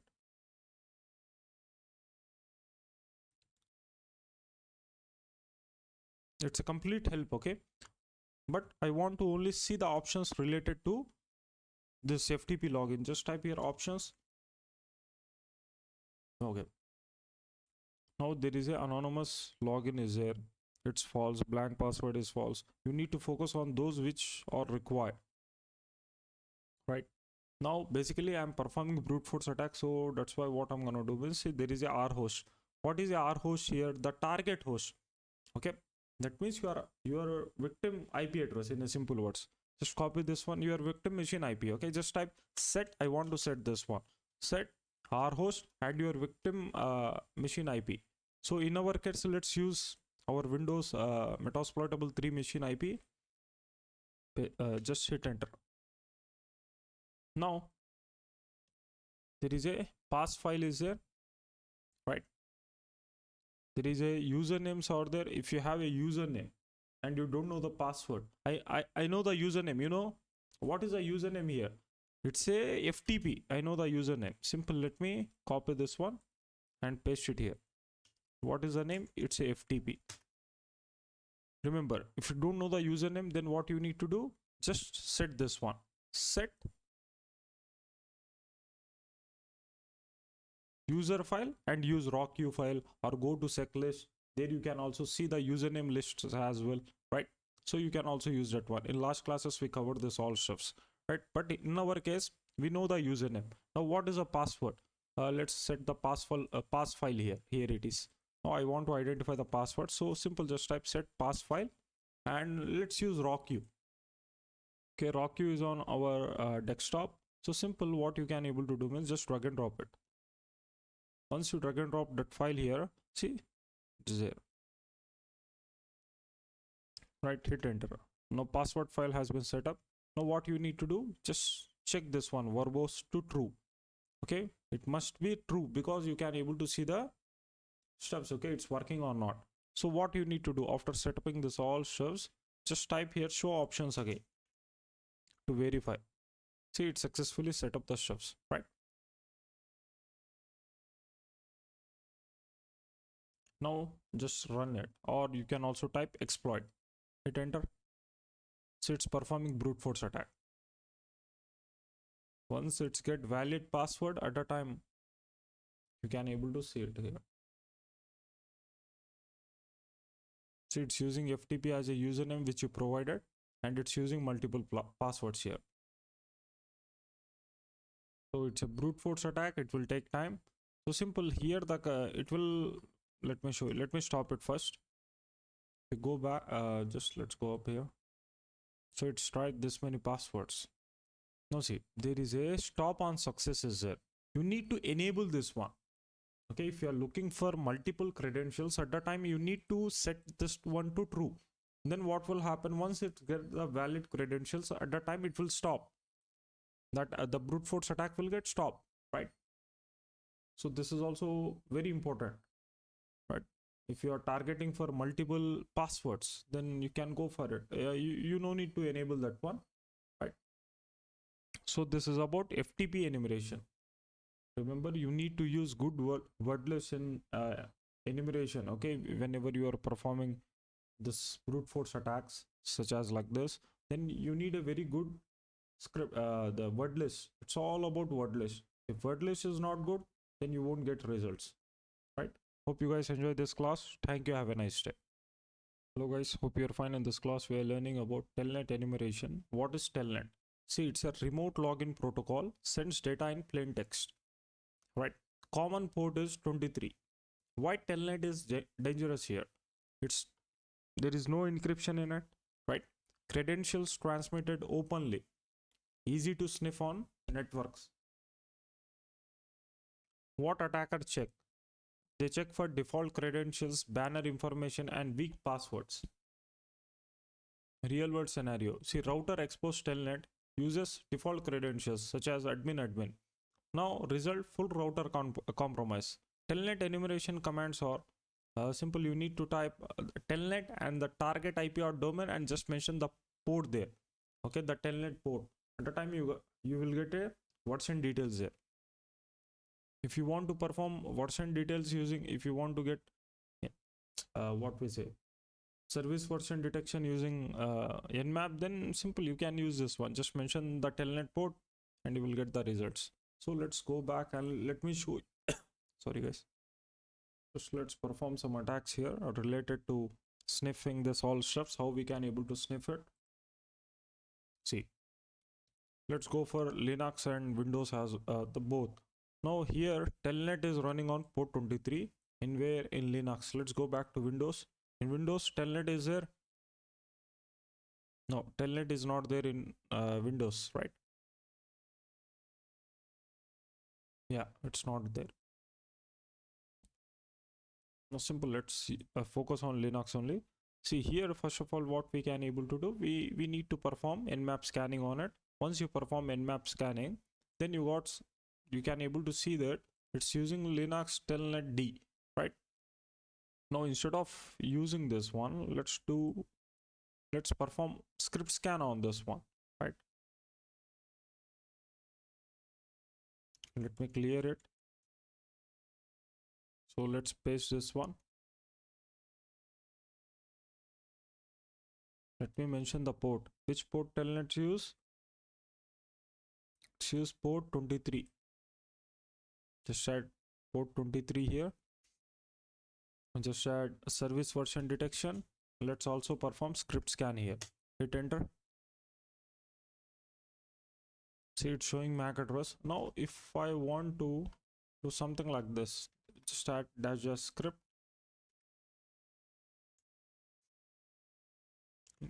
Now let's use all Telnet scripts. Okay, just add wildcard here. Hit enter. Now it's gonna use all Telnet's related script on our target. So see here, we got this results. So it's performed the Telnet brute as well. it's saying that user is valid credentials. It's performed this many guesses in 603 seconds, right? Telnet encryption, Telnet server does not support encryption. That means it's vulnerable. Anyone can able to view the traffic here. Now assume that someone, okay, in this network is interacting with Telnet, and attacker is there in that network. Simply he can able to perform MITM attack there, right? So he can able to capture the credentials. So let me show you how we can able to do it. See, first of all, let's try to access its Telnet. Just add Telnet and your target IP. If I hit enter, see, it's asking for what? Metasploitable login credit. It's asking for the login.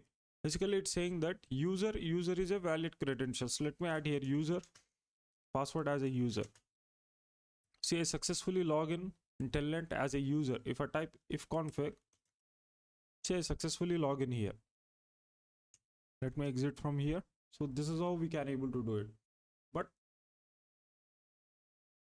it won't available on public IPs, right? You won't see this kind of vulnerabilities in public IP addresses. Yeah, in internal network, you guys will get this one related to this Telnet, this kind of shifts, right? You can also see the HTTP traffic as well. You can also see the username passwords as well, right? Let me tell you, if you are doing pen testing, okay, the internal network pen testing, this kind of shifts, just comment here, okay? Once you start MITM attack in that network, okay, in your company network, at that time, how many credentials you will see, right?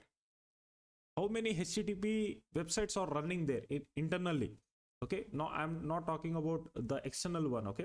I'm talking about internal network. In internal network, how much stuffs you will see. Once you start the sniffers, at the time you will get how many people are, this employees are using this kind of stuffs, okay? They are visiting HTTP sites, they are interacting with servers, okay, which are not encrypted, right? Okay, let me clear it.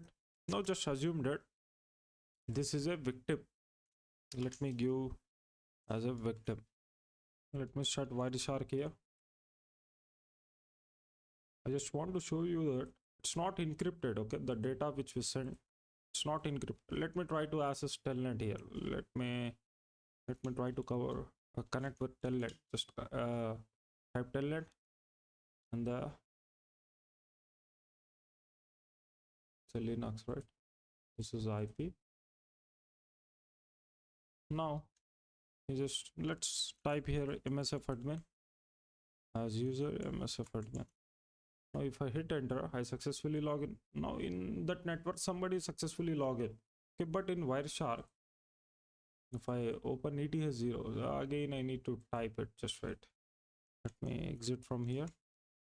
Let me try to connect again. Just type MSF admin. The victim just type this thing, just assume like that. Now see here, you will see the Telnet packets. See, protocol Telnet is there. So simple, what we gonna do, just select any Telnet here, the packet, right click. Now see, there is a follow TCP string. Now here you guys can able to see the details. See, password, victim just type the password here, which is Telnet, MSF admin. And here you can able to see the login MMSSFFA, something like that. Clearly we can able to see this thing. Let's check the first one, this one, TCP follow TCP strip, the same thing. So clearly you guys can able to see the details here. Anyone in that network, okay, not only attacker, anyone who just open the Wireshark, he can able to see this Telnet protocol here. Simple, he can able to analyze the stuffs, right? Clearly visible. So that's why we need to use secure version here. This version is not secure. By performing nmap scan, we can able to, nmap just told us, right? It's not secure. It's not using encryption. That means attacker can able to perform MITM attack here. You can also create a fake Telnet server as well. What attacker do means, attacker start his own fake Telnet server. You know how they started? So simple in Metasploit only. Let me search for Telnet. It's also, you need to focus on auxiliary module here.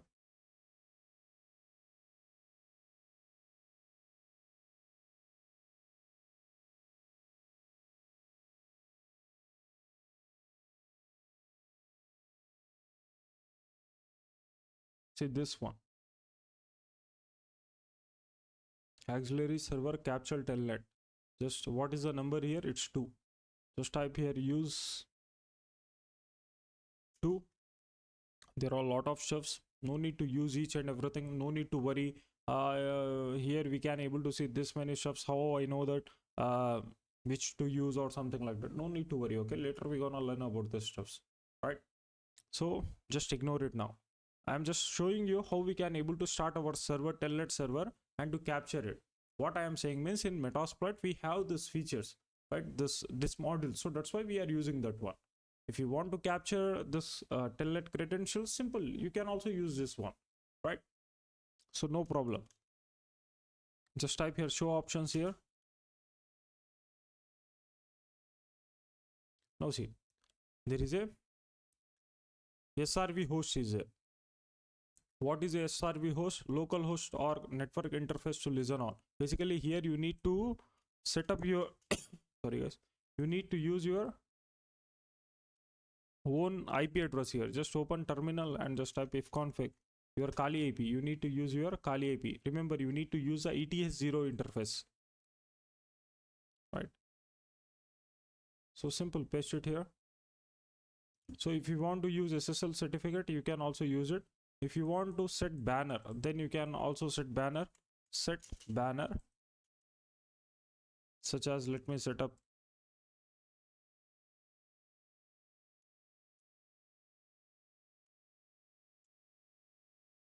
something like this. Hit enter now. Now simple, let's start it. Just run. Okay, it started. Now anyone just in, it will again, the process will work on internal network. If they mistakenly type the attacker IP, at that time only it will work. So let me show you. Just let's go to our Metasploitable 2 machine, right? Let me clear this. Let me try to interact from this machine now. Just assume that this is a victim machine and victim is trying to interact with Telnet and mistakenly he just typed the attacker IP. Okay, who just started that server? Just type here 168 the IP. What is that IP? Our Kali machine IP. It's 112.128. Why they type it? Mostly we also did this one. Instead of typing 129, I just type 130 there, right? So this is a kind of human confusion, right? So maybe it's a kind of chance. Okay, hit and try process. So simple, he just added attacker IP there, the last value. So hit enter and he's trying to connect with it. Now once he's trying to connect with this one, what happening here? Let's go back. 192.168, 112.128.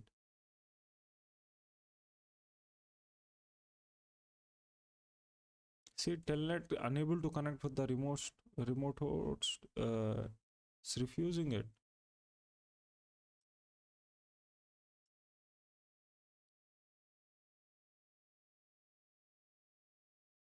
Maybe it's having some kind of issue in this machine, because already the Telnet is running here. So that's why I can't able to do this one. Maybe. Mostly it will work, I think. Okay, let's do one thing.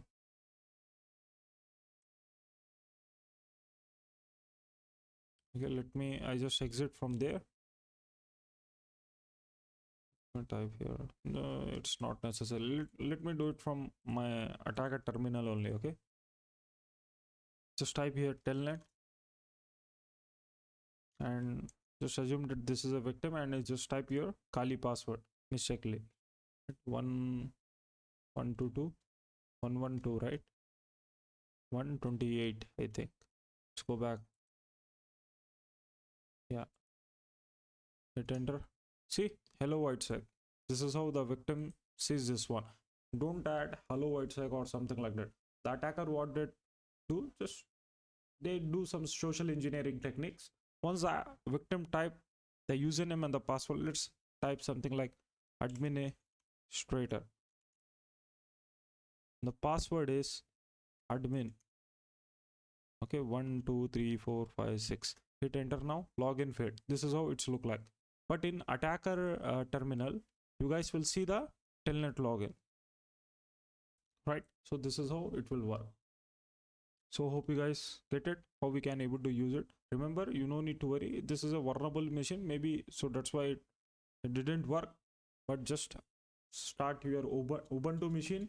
If you have Ubuntu machine, then simple, try to connect with your fake server. It will work, right? So let me stop it. Let me clear. Sorry guys. Let me clear this one. So this is about Telnet. There is also another one. You search for, I told you right how to search for brute forces. If you want to perform brute force attack on Telnet, simple, just search for Telnet _ login. See, here you got this one, auxiliary scanner Telnet login. Again, if you want to perform brute force attack on SSH, simple, instead of Telnet, just search SSH. Okay, this is very easy, no need to worry about it. So you no need to use multiple tools for brute force attack. Simple, you can also use Metasploit. In Metasploit, if you change the options there, right, then it will be very fast. You just need to change some options there, such as, let me show you. Just let me use this one. Use one. Now just type show options.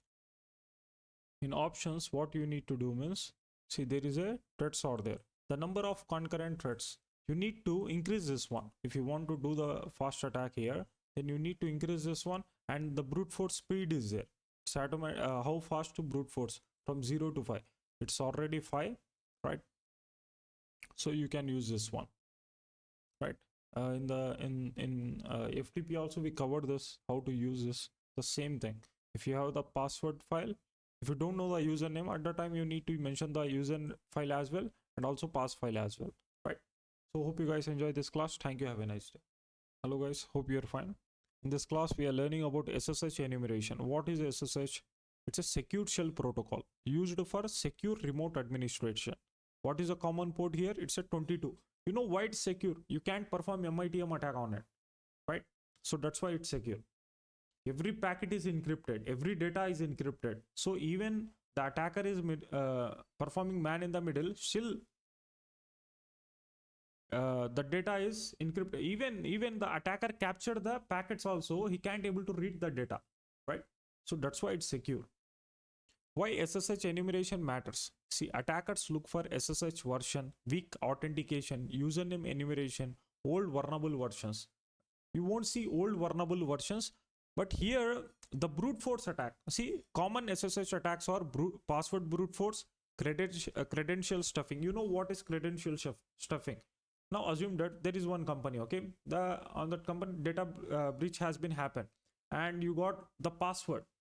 In passive reconnaissance we covered this thing, how we can able to hunt for breach credentials. Now assume that you got some email and you just perform some kind of research on it, and you got the credentials there, right, from any forums or from any website.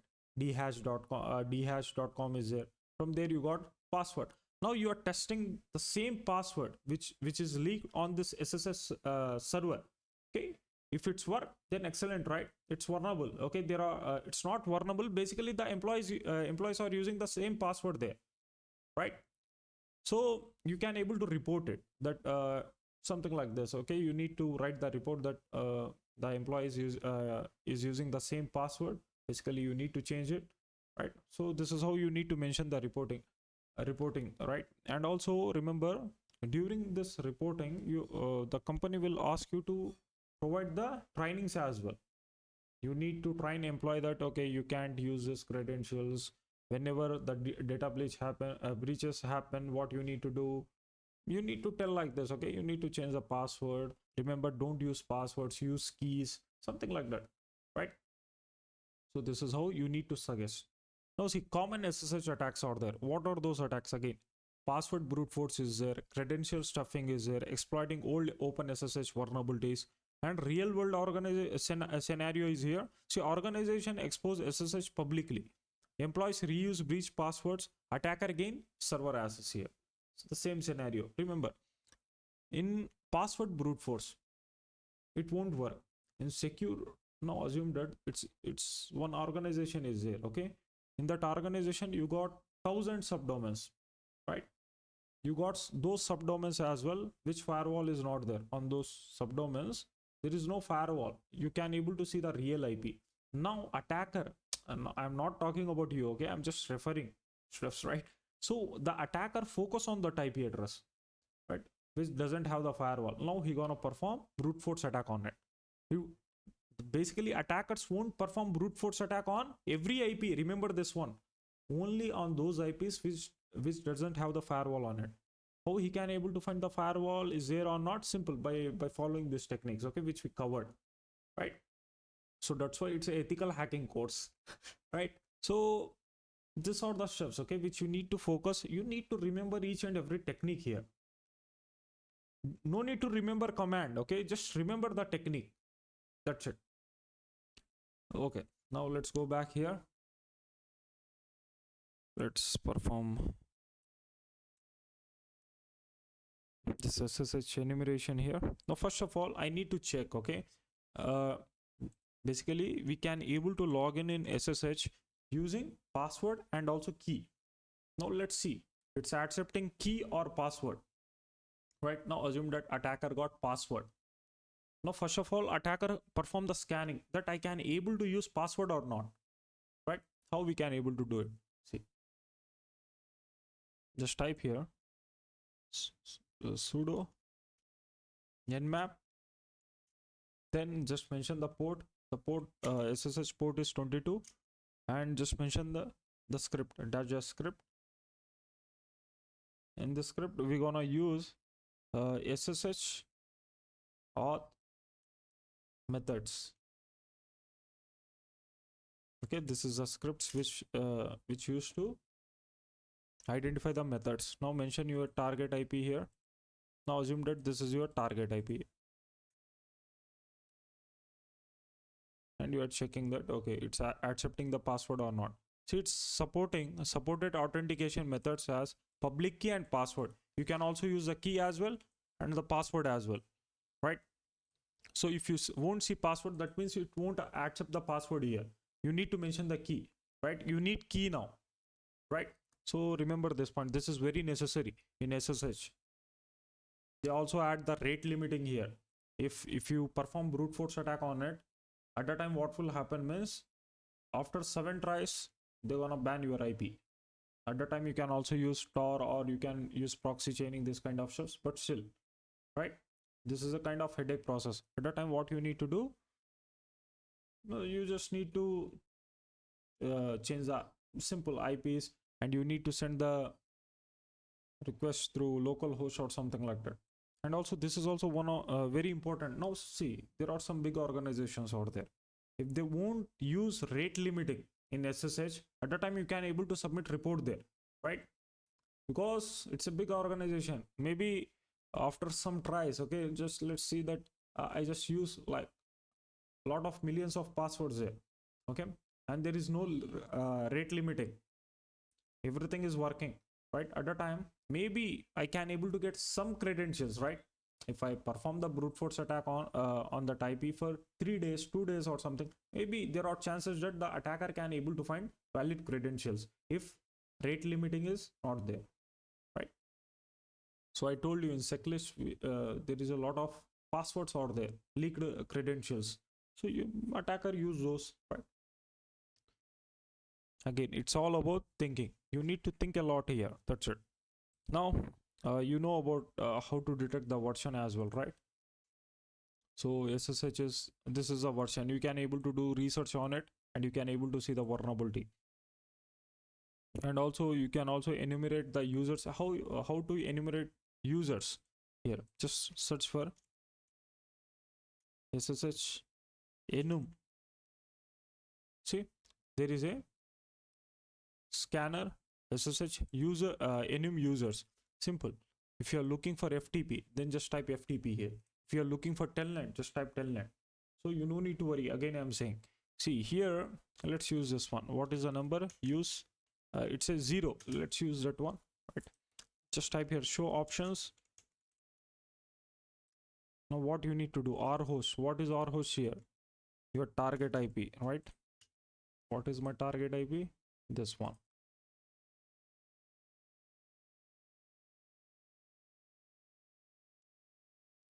Hit enter.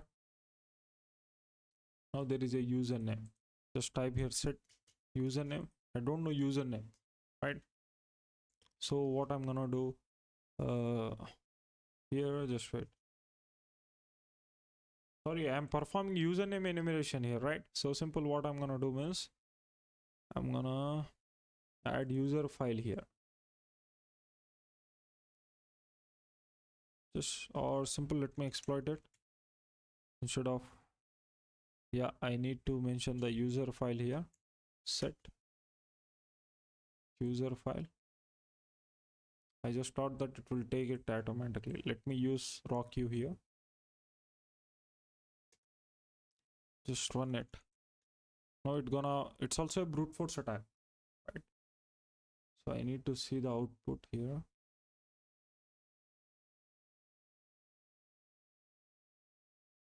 So it's checking for false positive.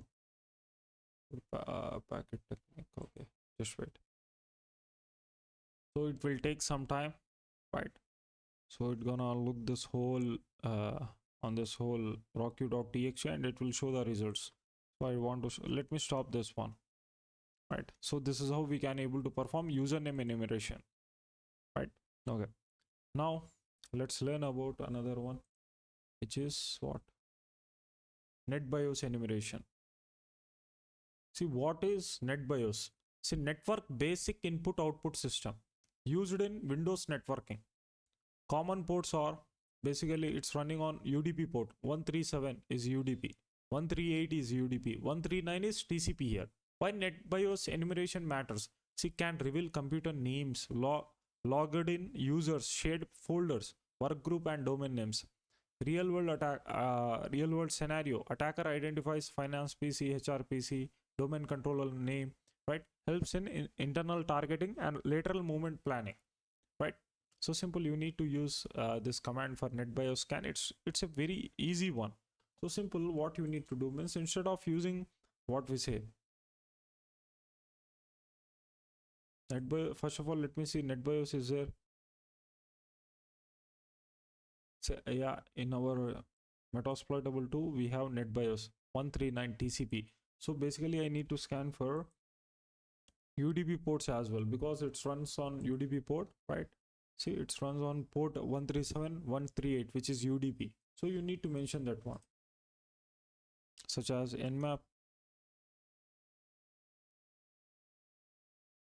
Just let me add the yes, capital U. That means I am performing UDP scan on which port?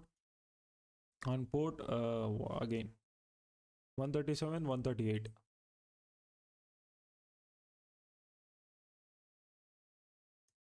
Right. See, 139 is there. Here I can able to see 139, right?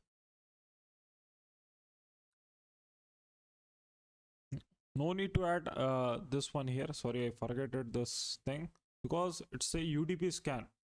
In UDP scan, it won't follow 3-way handshake, right? So I need to remove this one, but still let me see how much time. Okay, let me stop it. Let me remove this one. Right, hit enter now. Basically, it's reveal details. Okay, so we have tools here.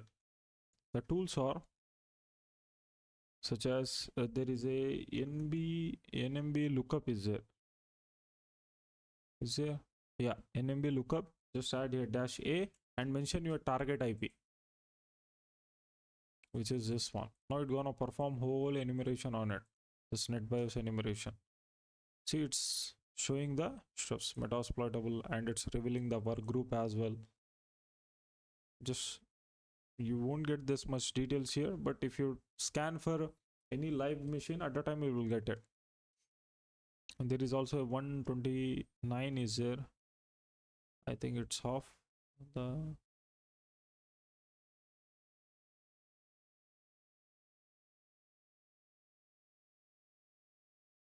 shit enter.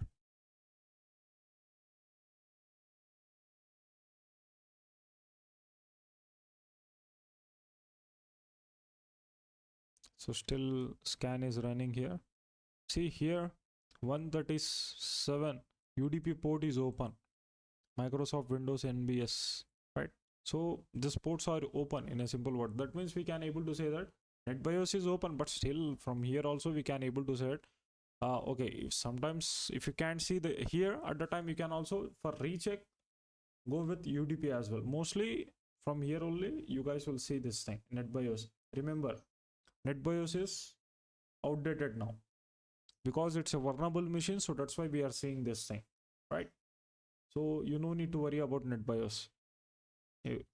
Maybe if you got something related to NetBIOS, this is how you need to approach it.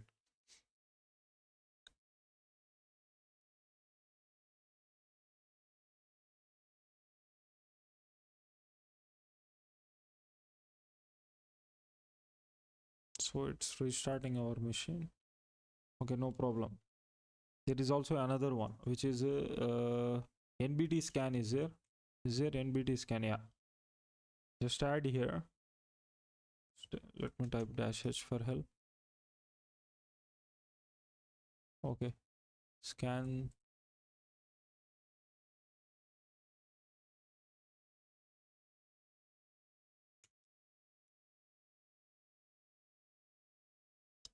Okay, let me add -v.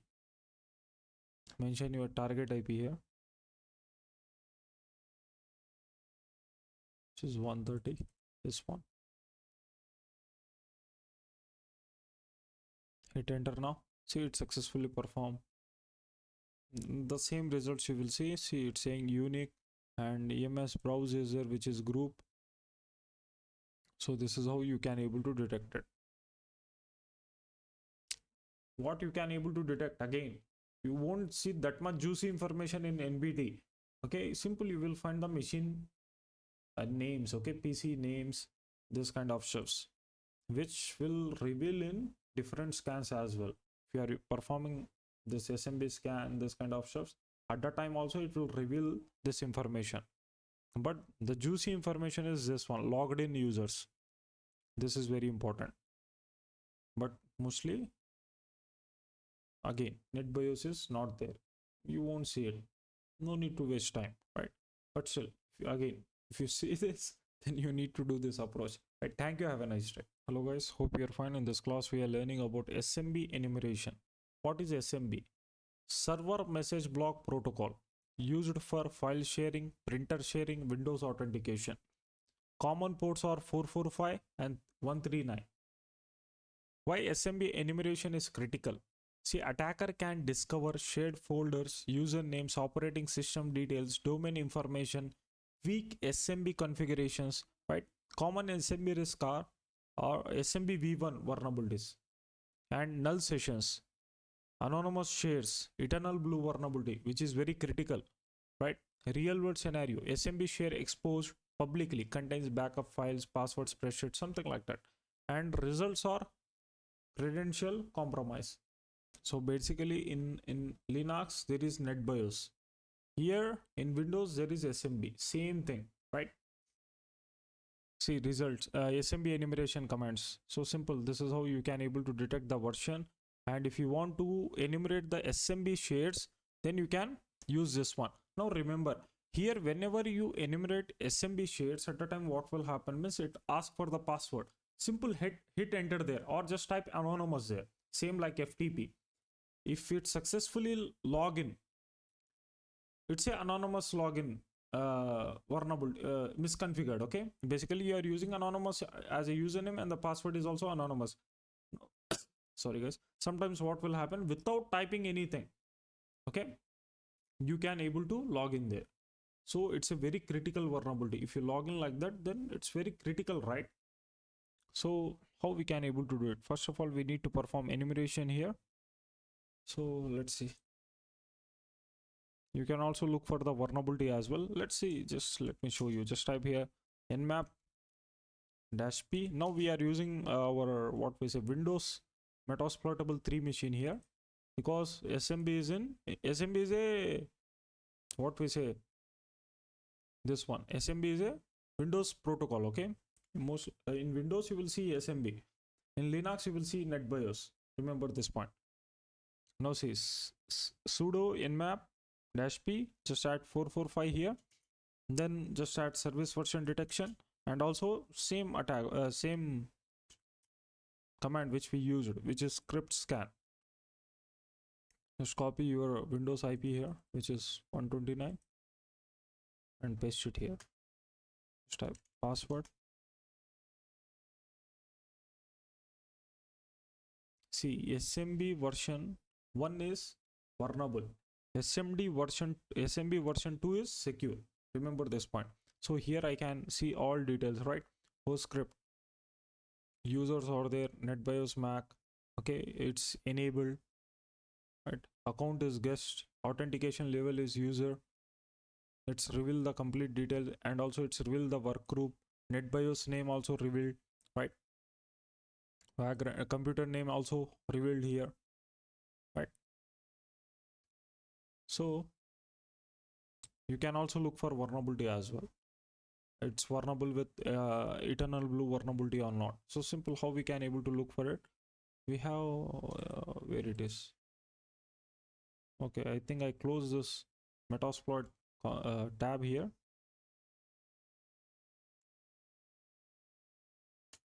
Enter. So search for eternal blue.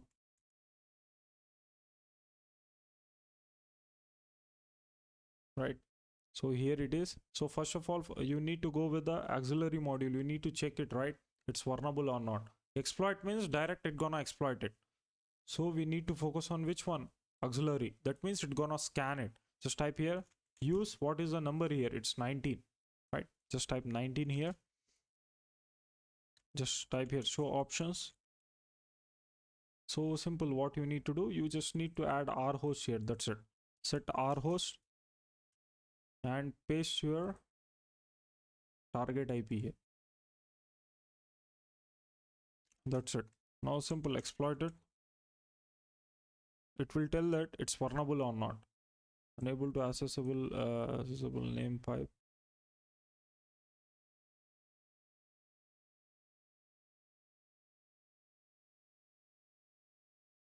Just let's go back again. What happened? Just type back there. I think I'm using wrong sorry guys, wrong module here. Let me search again, or let me search for MS17. This is also known as MS17, right? Auxiliary.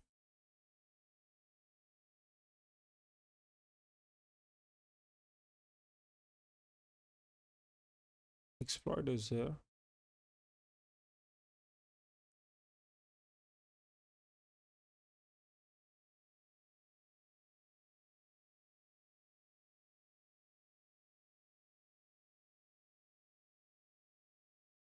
Can also use an nmap to detect this one. So simple, here you can add dash script is there, right?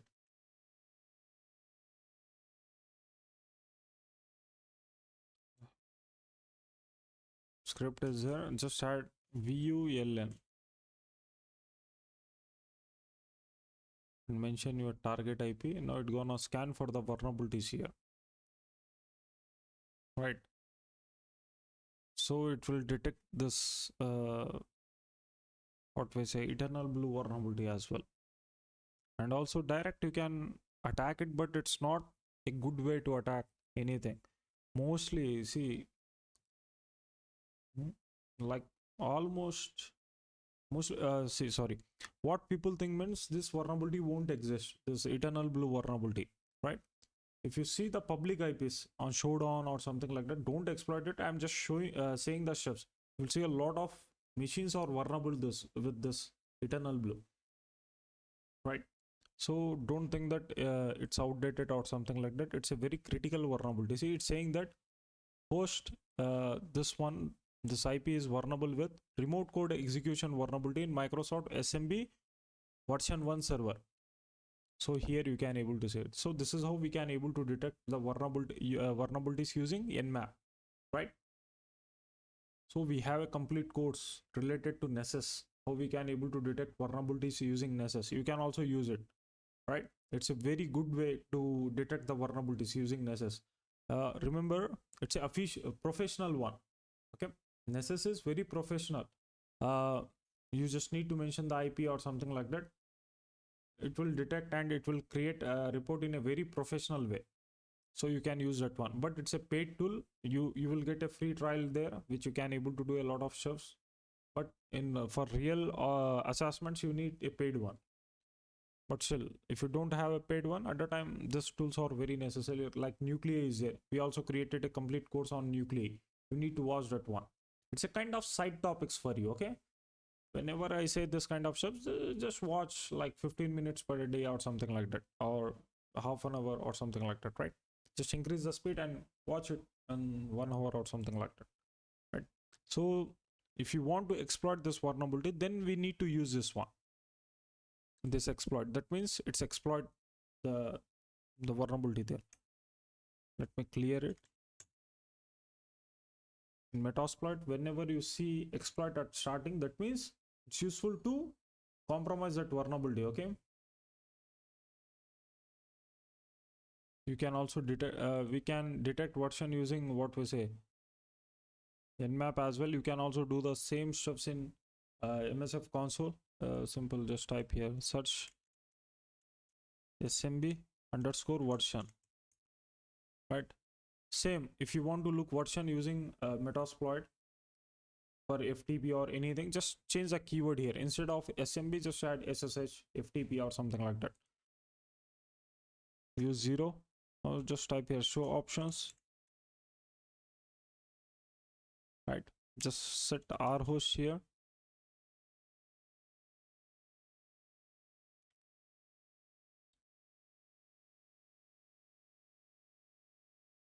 And just set our port. Just mention your ART port, which is 445. This one, the SMB, this one, right? The port here. Just hit enter. Now exploit it. Now it will detect version for you. See, host is running Windows standard SPA, something like that. There is also another way to detect versions. Okay, how simple. Control Shift T. Let me open new terminal here. There is a crack map pxcc. Okay, NXC. Crack map px is a old version of NXC. Remember this point. Just add the protocol which you are looking for. Just paste SMB and hit enter. See, it's successfully detected that this is a version, and also you know which one is necessary. This one, it's saying that what SMB version 1 is true. That means it's very vulnerable. See, null is there. Or now you can also enumerate shares as well. Just type here dash shares. Now it's gonna enumerate share folders, I think. Just type here dash h crackmap pxcc used to enumerate shares here.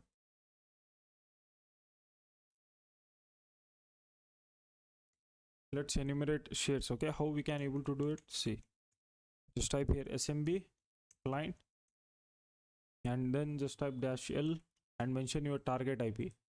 Hit enter now. Now see, it's asking for password. If you don't know password, first of all you need to check for the null authentication, right? Hit enter. If it's successful, then it's a vulnerable, right?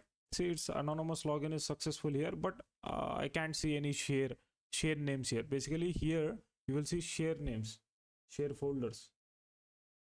There is also another tool which is SMB map is here. Yeah, SMB map -h and mention your target IP.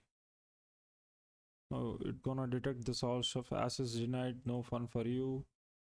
What happened? Yeah, detected one host established. Okay, no problem. So this is in our last courses we covered about this SMB enumeration there. There is also another tool which is enum for Linux is there. Then once you type enum for Linux, just type -a here and mention your target IP. It's gonna look each and everything for you, right? So you cannot determine if host is a part of the domain. What happening here? Let me see the IP.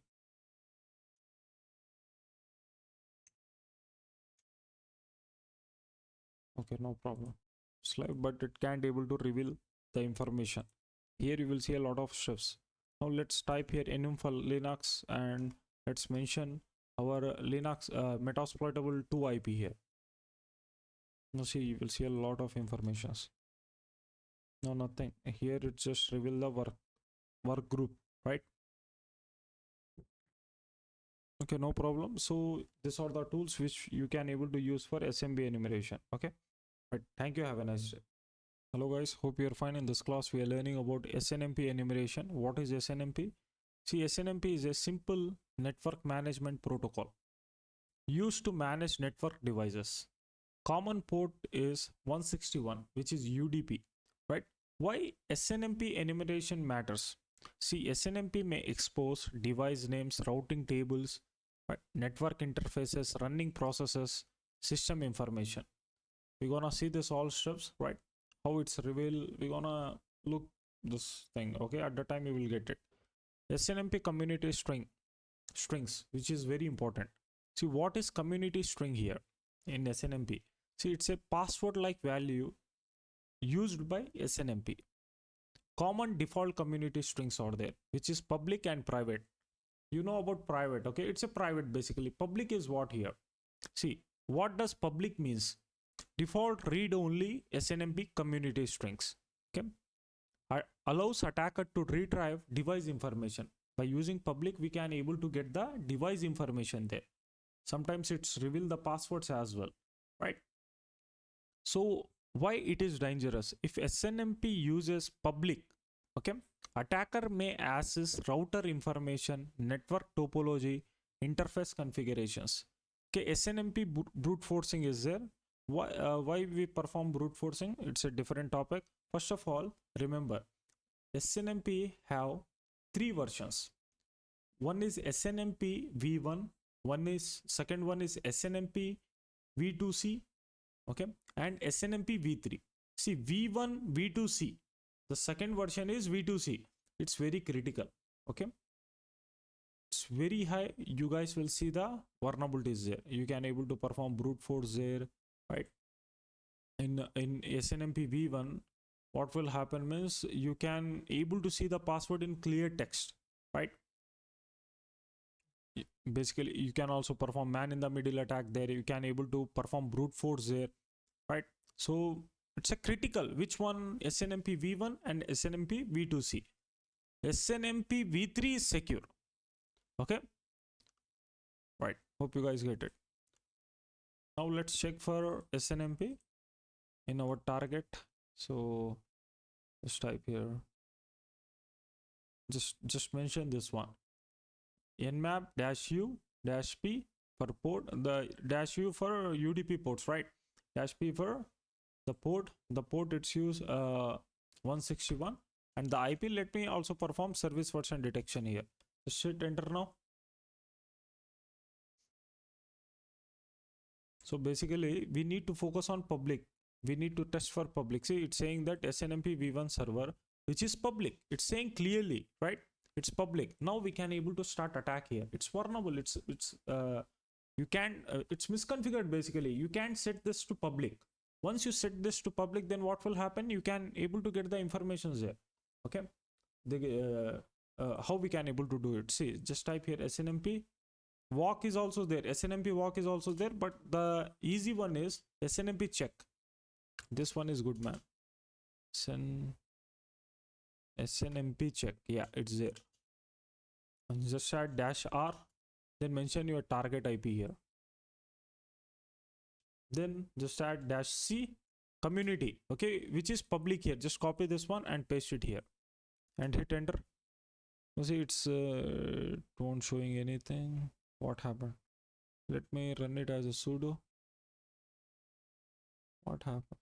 Okay, sudo still. Now instead of using SNMP check, we can also use SNMP walk here. SNMP walk. Just add here v2c, okay, because we are checking for the v2 version, or you can also it's a v1, okay. Basically here it's saying that SNMP v1. So this is a command which I used previously,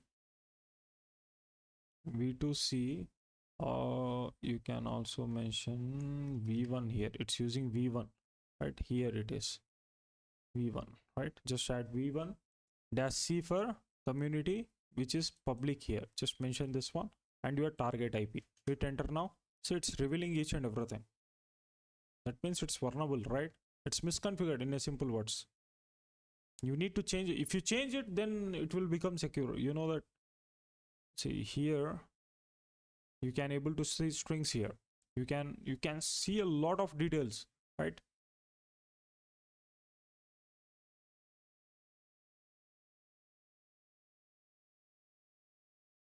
IP addresses, this all things. How it's happening? Basically because of community strings. Let me scan for different IP, which is our, what we say, what is our guy here? Linux. Let's perform on this one. See, it's no response. First of all, I need to perform scanning on it. Just let me change this one to 130. See, SNMP is closed in our Metasploitable 2 machine, so you no need to worry about it. So how we can able to perform brute force? Assume that we can get the community string. If I want to perform you can also perform brute force attack on it if you won't get the community string. Right now you can able to see community string in nmap scan. See here.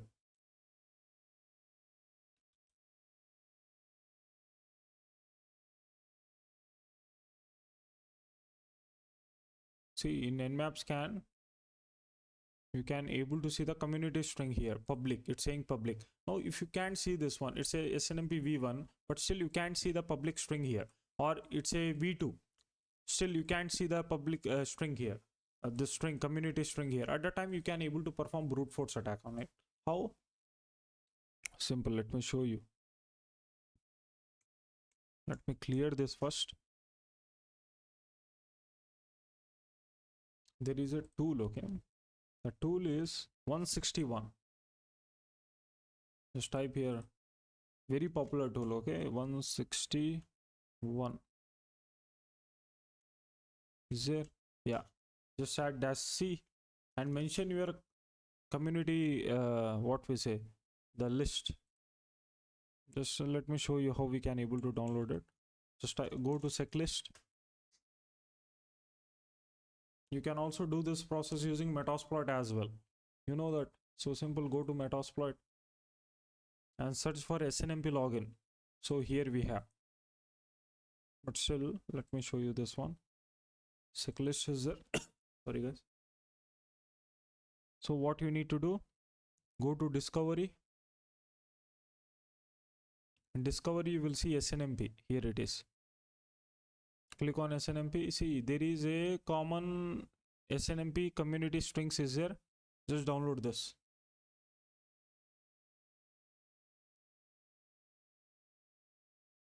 Then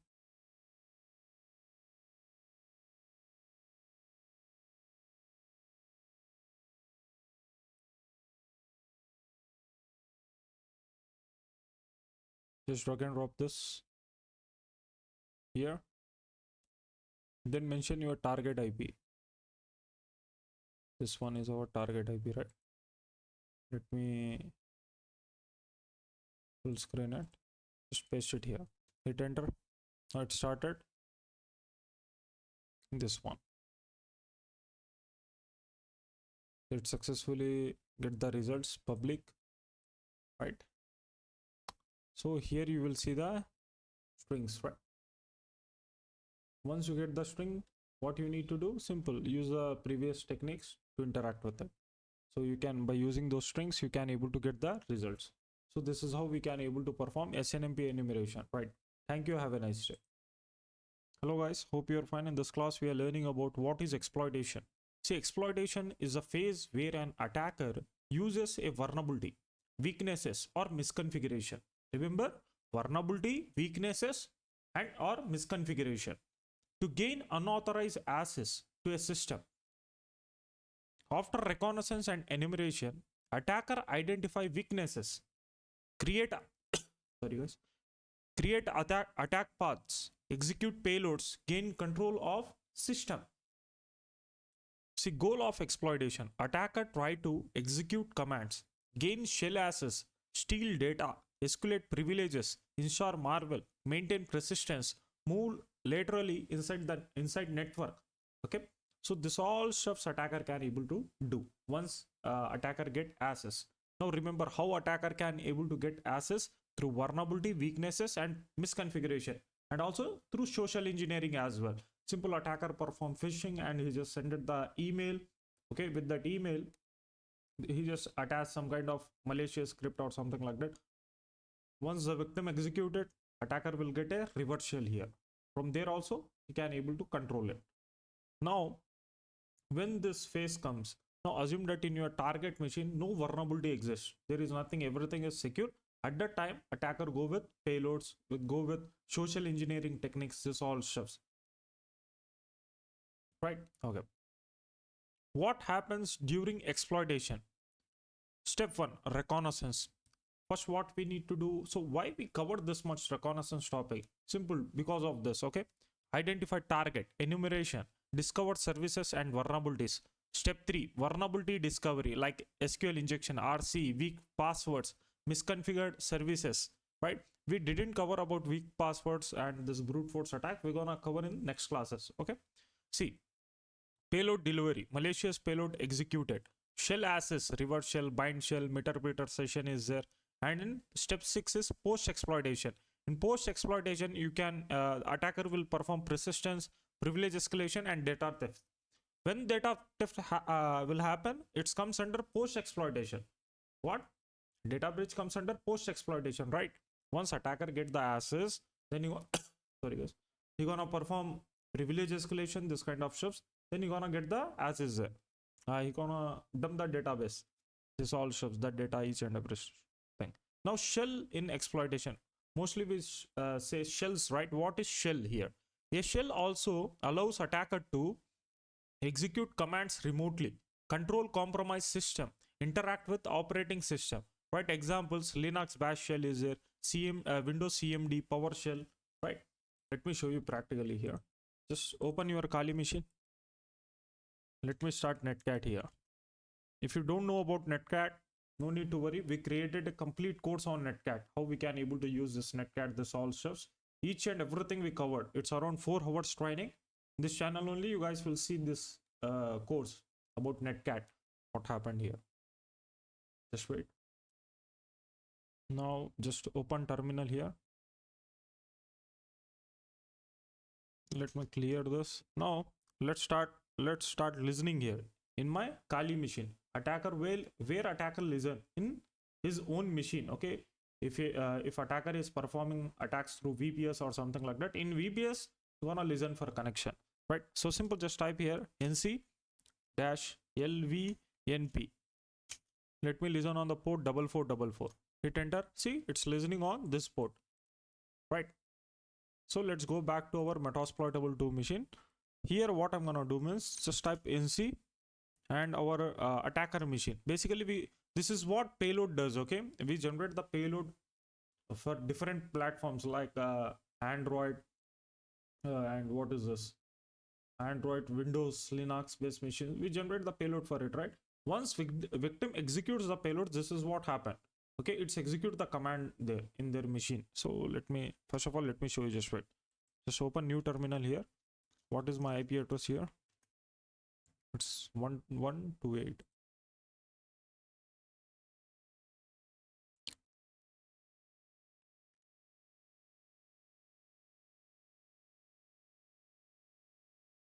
Right. Then here we're gonna mention the port. The port our target machine is listening on 4444. Now let's give a bash, bin bash here. Basically, once we add bin bash, that means attacker will get a shell here. Hit enter now. If I go back here, see, just go to this, see, connected to this machine. If I type ls, you guys will see that directory is this all stuff. If I type ifconfig here, you guys will see this is our metasploitable 2 machine. If I type ls cd vulnerable, if I type ls again, so we can able to access this. We can also download this one. This all shows. This is what payload does. Okay, instead of typing manually, payload execute this command, right? And also we can able to make it persistence. This all shows. So hope you guys get it how it will work. If I stop this one, see, if machine has been restarted, these things will happen. Okay, at that time what will happen? Attacker will lose the connection here. See, just lose the connection. So basically the persistence is very necessary. Now there are different types of shells out there. Okay, there is a reverse shell. What is reverse shell here? See, in reverse shell, victim machine initiates connection to attacker. Okay, how reverse shell work? Attacker start listener, which we did, right? Victim executes this payload, right? You can also execute this one as well. This is a stable one. Just use this one. Okay, instead of attacker IP, it's a victim. Your IP you need to type. Okay, just execute this command in your metasploitable 2 machine. Then victim connects back to attacker. Results: attacker receive shell connection, shell access, right? Why reverse shell are popular? Mostly you guys will see reverse shell, right? Most organization block inbound traffic, allows outbound traffic. So victim connecting outward looks normal to firewall.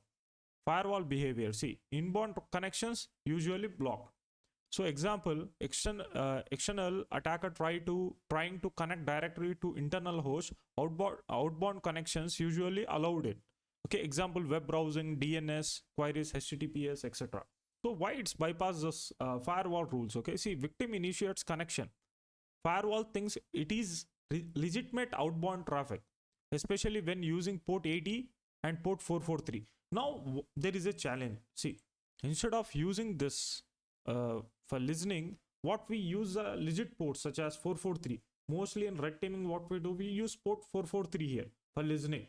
So it's look like legit. Okay, so this is how we can able to bypass this traffics. Okay, this rules, firewall rules. Now real world scenario: employee opens malicious attachment, creates reverse payload. Sorry guys, creates reverse shell to attacker server over HTTPS. Firewall allow outbound HTTPS traffic. Results: attacker gain remote access. And there is also another one, which is bind shell. See, what is bind shell? In bind shell, victim opens listening port. Okay. Now let me show you this one. First of all, see, here victim listen on this command nc-lvnp. Let me use any port here. Let's use 4444-e. Just add bin bash. Right. Hit enter now. See, it's listening on any. Right. Now see what will happen. Anyone, okay, if in bind shell, what will happen means anyone can able to access that machine. Now simple, what I'm gonna do, just type nc-v Then just mention your target IP address which you want to connect. Okay, here you need to use add your target IP, your victim IP address 192.168.112.130. Right, which port it's listening on? It's listening on, first of all you need to perform scanning and you can able to check it. See how attacker know that which port it's using. So simple, we're gonna perform what we say, nmap -s capital V, and just let's mention the port here, and let me the IP, and let's look for the port. Just if you want to look for our ports, you can look for it, but I know which port is open, so that's why to avoid that this whole process, I'm just mentioning direct port here. Hit enter. First of all, I need to know which it's listening. What is the IP of this one? See, it's saying that open. Okay, backdoor services backdoor, no auth shell. So basically, this is what it's revealing, right? So let me start again. Let's go back and simple. Let me mention the port here. Hit enter. See, I successfully connected. If I type ls here, you guys will see this one. Anyone, okay, who has target IP address, the victim IP, he can able to connect with his machine. It's very dangerous. Which one? Bind connection is very critical. Bind shell is very critical, right?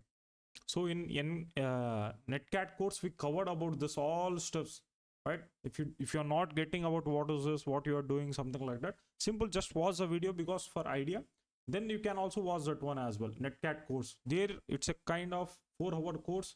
Once you complete that one, you guys will become a master in netcat and this all connections. You can also use a cryptcat there to encrypt the connections. This all steps you will see, right? Okay, now let's learn about this bind shell. See how bind shell works. Victim opens listener. Now here what happening? The victim starting the listener here like this by using this command. Now attacker connects to victim IP on that port, the same port, right? Now attackers receive shell, the same thing which happened here. See, we got the shell here, right? So why bind shell all less popular? Most firewalls block inbound connections. If port not allowed, connection fails. Now firewall detection and shell choice. See, why attacker check firewalls? Before exploitation, attackers determine which port allowed, okay, which traffic filtered, which protocol monitored. This help decide revert shell, bind shell, payload type, communication protocol. If firewall blocks inbound traffic, attacker prefer revert shell, right? Even see here the port is open, it's using bind shell, but still I am trying to connect with it and it's not allowing to connect. At that time, what you need to say, it's blocked by inbound traffic. Okay,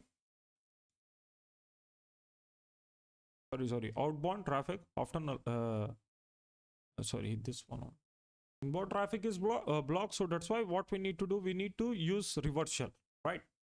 So basically you need to check it. That's it. Just scan it, and if you see any bind shell there at that time, just try to connect with it. Okay, let me show you another scenario here. Let me perform scan on this one. What we say on our target Metasploitable 2. In Metasploitable 2, you guys will see, just let me stop this one.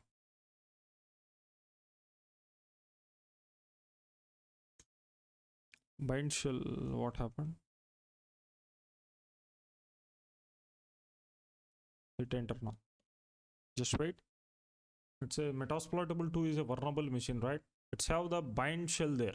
Simple, you no need to send any payload or nothing. Simple, you can able to connect with it.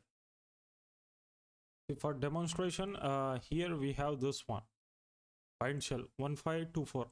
Now simple, see what will happen now. Let me just add NC and your target IP address.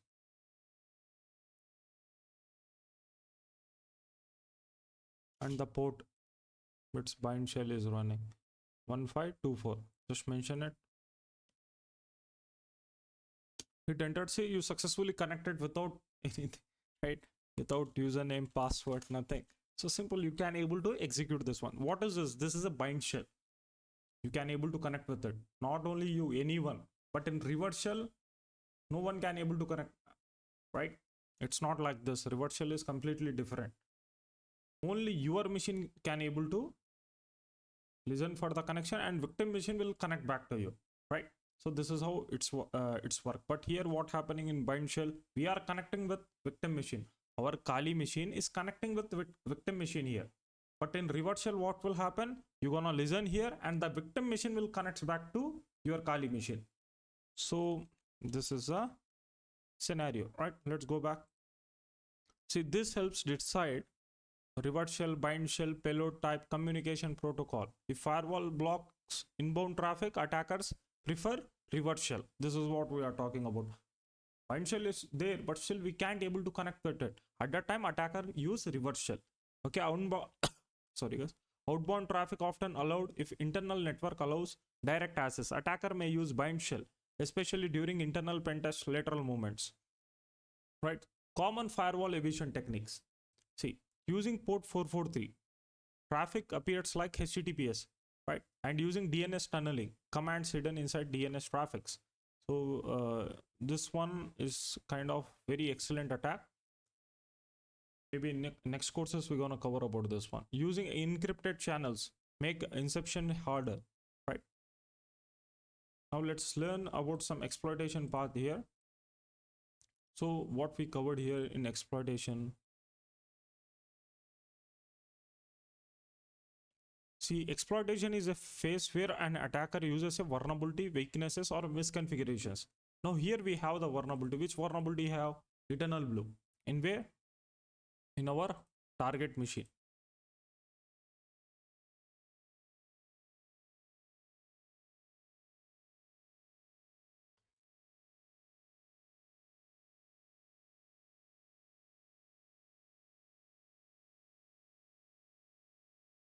Now let's perform attack here. So simple, let me start MSF console.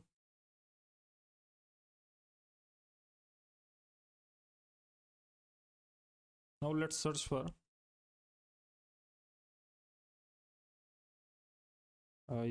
let's go with eternal blue. So here we have eternal blue. See, there is an auxiliary. I told you about what is auxiliary. It's scanning. You want to scan that it's vulnerable or not. At that time you guys can able to use this auxiliary modules, but here we are doing the exploitation part. So let's go with exploit, right? Let me use 0 here.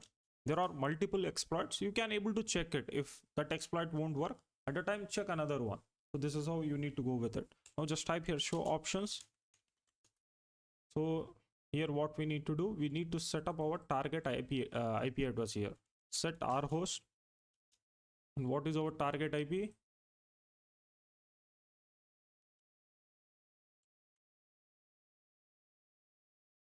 It's a 129.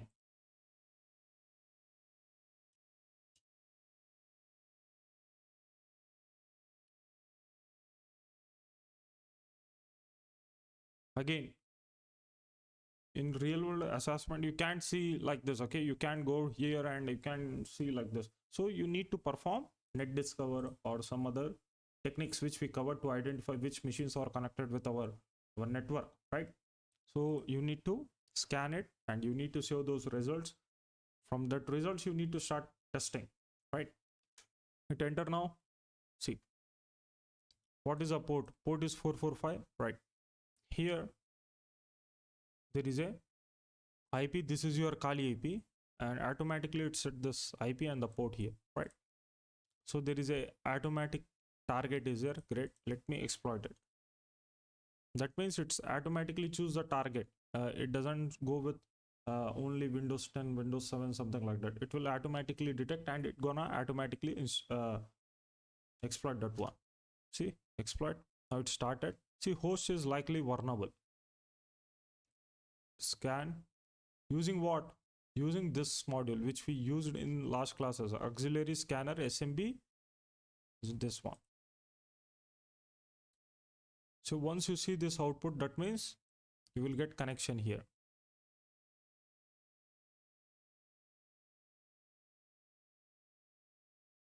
What this exploit is doing, it's also scanning for it, and using different modules and it's exploiting it. So just wait, hit enter here. Sometimes it won't work. Why? Because due to this targets, okay, it won't able to detect it. At that time we need to set up it manually. See, it's saying failed. You try for one more time. If it doesn't work, then no need to worry. See, here we got staging. Once you see this one, that means it's successfully executed. You got the connection here. If I type here if config, you guys will see all the details here. If I type here help, this is a command which is very necessary for you. Whenever you get shell, then go with help and test each and everything here. See, again, if you want to learn more about this one, then watch our Metasploit course. In this channel only, you guys will see that course related to this whole stuffs. You will learn how to use it, what we can able to do. See, later in the next classes, we learn about keylogger.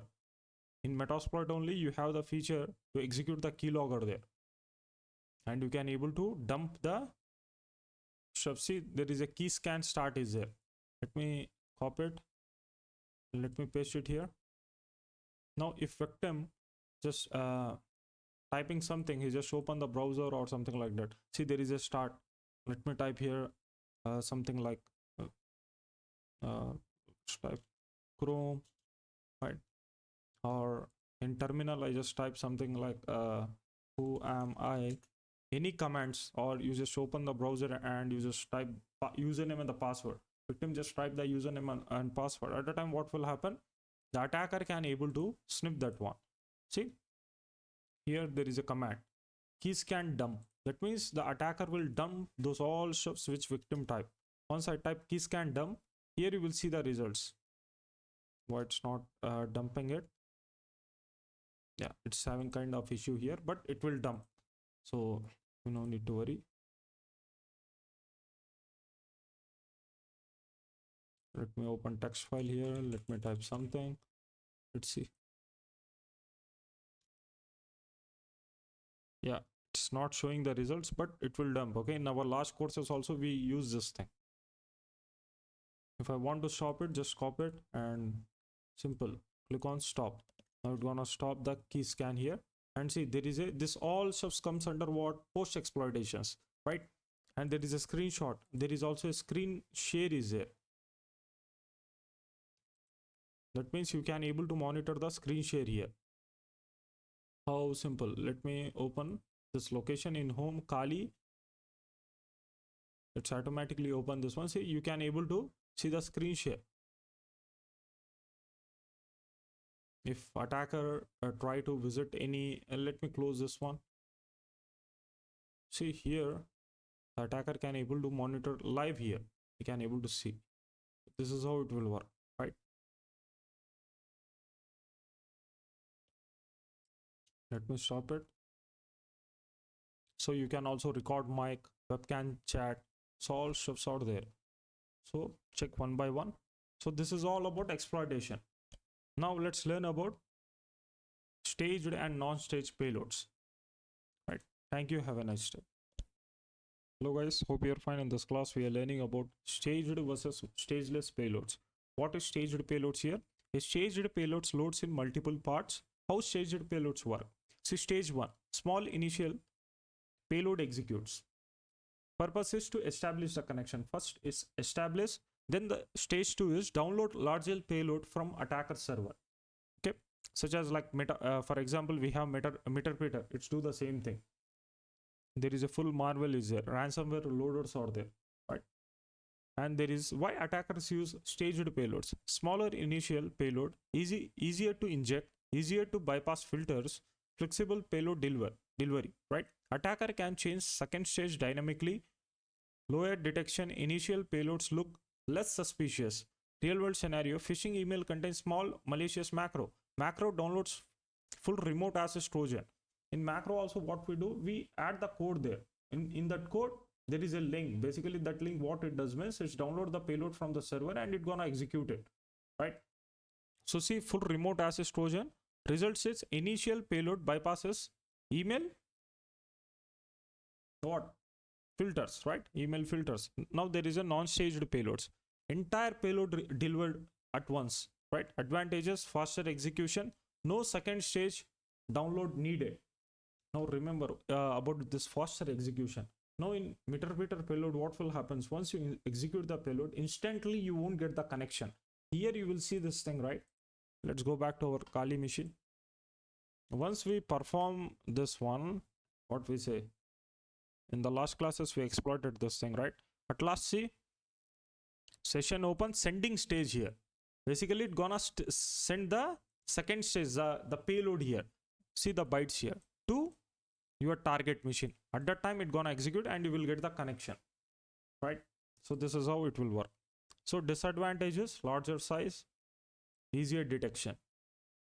Right now, let me show you in our meter-peter also. Sorry, in our MSF Venom, you guys will how we can able to determine which one is staged and which one is stageless payload.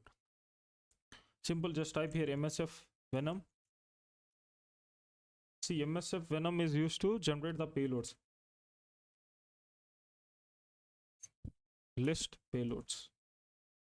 Hit enter. Now it's gonna list all the payloads. Sorry, here just add dash list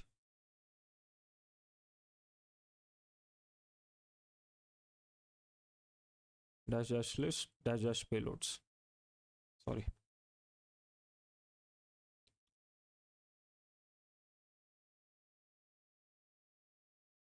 Hit enter.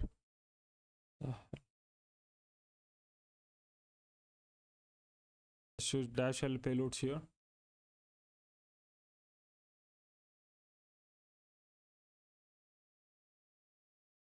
Just use this one, but still it didn't work. I think there is a, yeah, it's working. So this is the command here, dash L payloads. I don't know why it's not working. Maybe I just use double dashes there or something like that. See, there is a payloads for what? For Android, we have HTTP. There is also a HTTPS payload for Android. That means if tunnel communicates over HTTPS, which becomes secure. Okay, it's hard to analyze the traffic there if it's runs on HTTPS. Mostly we go with TCP. Why? Because mostly protocol accept the TCP. In port forwarding also, TCP is default, right? Mostly in routers, you won't see HTTPS there, right? So this is also one thing. Maybe in latest routers, you can able to see HTTPS. In old routers also, there are some providers out there which provide the HTTPS as well. But right now, I won't use the port forwarding here. Remember this point. Like in my life, I like when I started this hacking, this all stuff, at that time only I won't use this port forwarding. Okay, it's reveal a lot of information about you, right? It's reveal a lot of critical things. So that's why you need to use VPS or use VPN which allow port forwarding. So this is there is also payload for Apple OS, iOS, right? So now I want to look for this all our payloads. If you want to hack any of this platforms at the time, you can able to target it. Now simple, just execute the same commands. Use pipe here and grep. Let me go with Windows platforms. So it will show only payloads related to Windows, right? This all are payloads which are for Windows. You can also do one thing. Now let's go with I want to only see staged payloads. So in staged payloads, simple, you guys will see something like this: Windows meter-peter. If you hit enter, you guys will see only staged payloads now. Metasploit use meter-peter here. So see, this all are staged payloads. Whenever you see meter-peter, that means it's a staged payloads, right? If you want to see stageless payloads at the time, you can also use something like this: Windows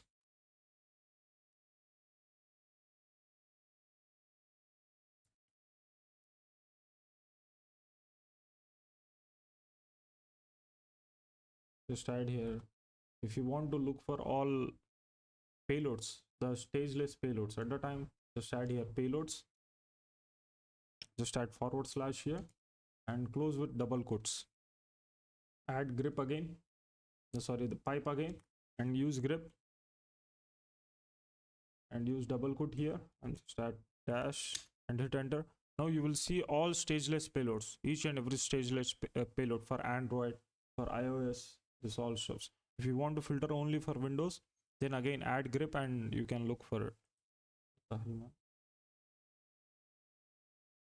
Sorry, here you need to add the underscore here instead of dash.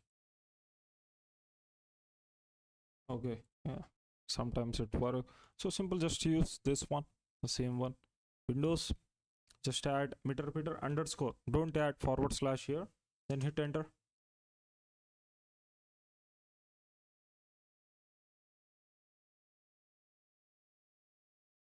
Okay, sorry. Here, see, in what we say, in staged payloads, we use / after meter. What we need to do means we need to add the / here. At that time, here you guys will see the staged payloads. If you want to see the stageless payloads, then instead of / we need to use underscore here. Sorry, here I just told you this one. See, here we have the staged and stageless payloads. I just forgot to mention this thing, right? There is also a different way to find it, but this is a easier for everyone, right? So basically you can able to see now, this all are what? This all are staged payloads. Now if you want to see the stageless payloads, then what you need to do? You need to use underscore here. Instead of / use underscore.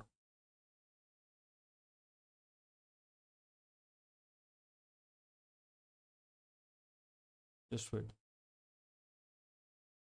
See, this all are stageless payloads which have underscore here. Instead of Windows, you can also look for Android.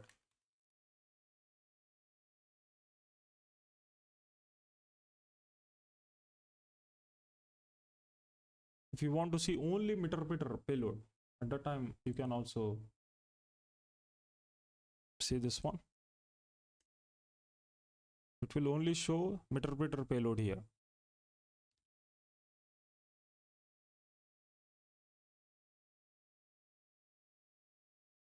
Right, this all are meter payloads. If you want to look for only staged reverse TCP one, okay, or HTTPS, HTTP, then you can use this one. Okay, just add instead of TCP, let's add HTTPS there. Okay, so this is how you can able to get it.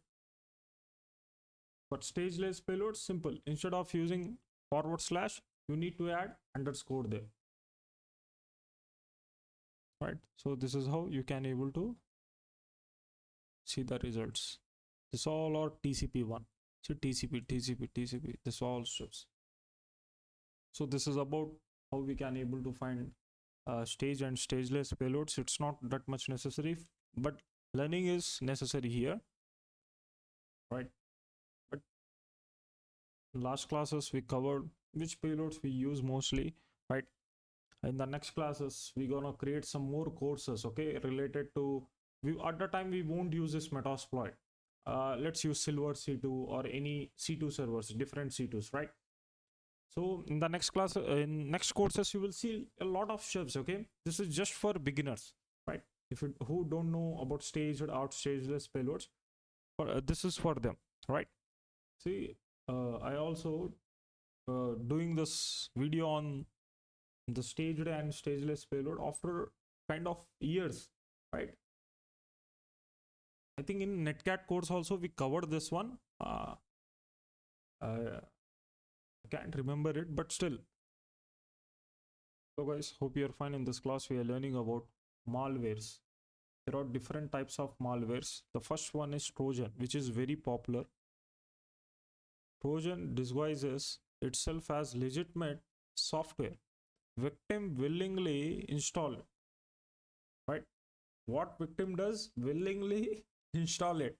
Why called Trojan? Named for Trojan horse story. You can also do kind of research on it. It's a kind of story, okay, where they build a huge horse, right? Looks harmless externally, but contains malicious functionality, right? Common Trojan examples: fake software cracks, fake antiviruses, malicious game cheats, fake updates, right? So in whole internet, how attackers are spreading payloads, how attackers are spreading botnets, simple by following these techniques. Give fake updates, malicious game cheats, okay, fake antiviruses, fake software cracks, right? What Trojans do? Open backdoors, steal password, install spyware, download ransomware there, right? Now, real world example, user download free Photoshop crack. Mostly people download this. Actually install remote access Trojan in it. Attacker gains webcam access, file access, credential theft. But the software will work perfectly. Okay, if you download Photoshop crack version, Photoshop will work. But what will happen there? Your machine got compromised, right? So this is what? This is a Trojan, which look legit, but it's malicious. There is a backdoor. Okay, mechanism allowing attacker to bypass authentication, provide hidden access to system. Purpose of backdoor is persistence, re-entry into compromised system, or remote administration. Type of sorry guys, types of backdoors. Software backdoor is there, inserted into application, right? Web backdoor is there, malicious PHP ASPX files, right? Which is shell.php. In our last courses, we covered this one, right? If you don't know about this, what is shell.php, this also no need to worry. Just watch our last courses, right? See, hardware backdoors, malicious firmware modification, right? Now let's learn about rootkit as well. What is rootkit? Rootkit hides attacker presence on system. How critical it is, right? See, purpose, avoid detection, hide processes, hide files, hide malware. Okay, why rootkits are dangerous? Victim may not realize system compromise. Okay, antivirus may not detect hidden malwares here. Types of rootkit.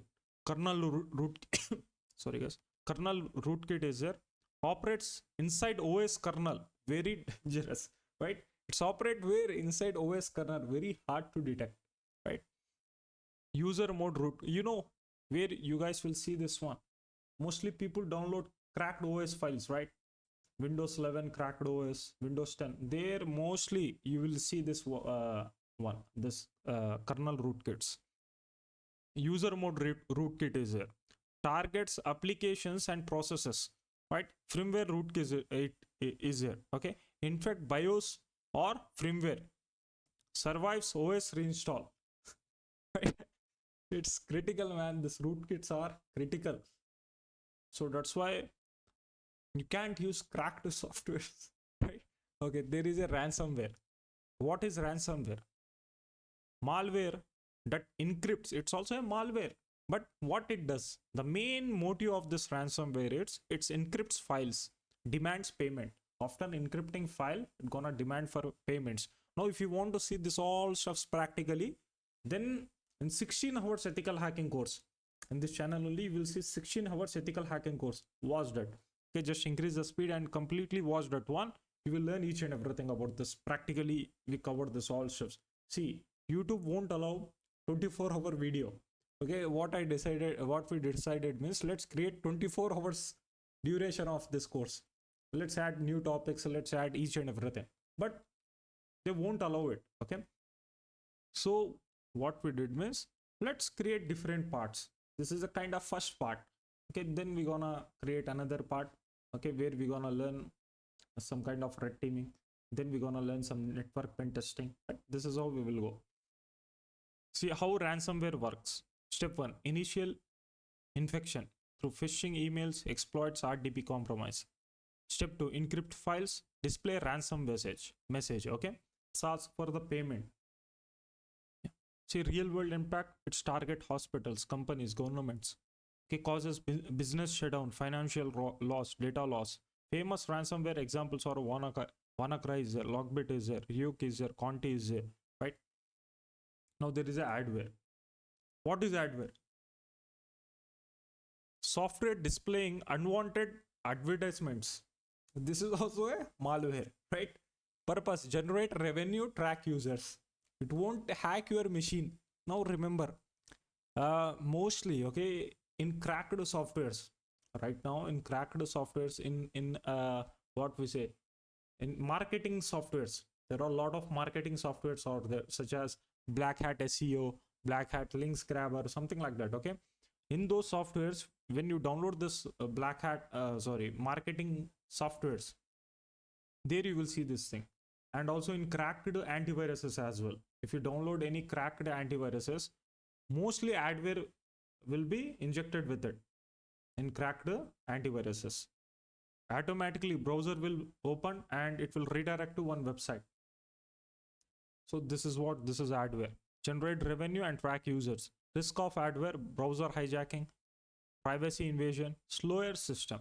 It won't hack your machine, but it's do this kind of stuff here. This is known as what? Adware. Now there is a worm. What is a worm? Self-replicating malware.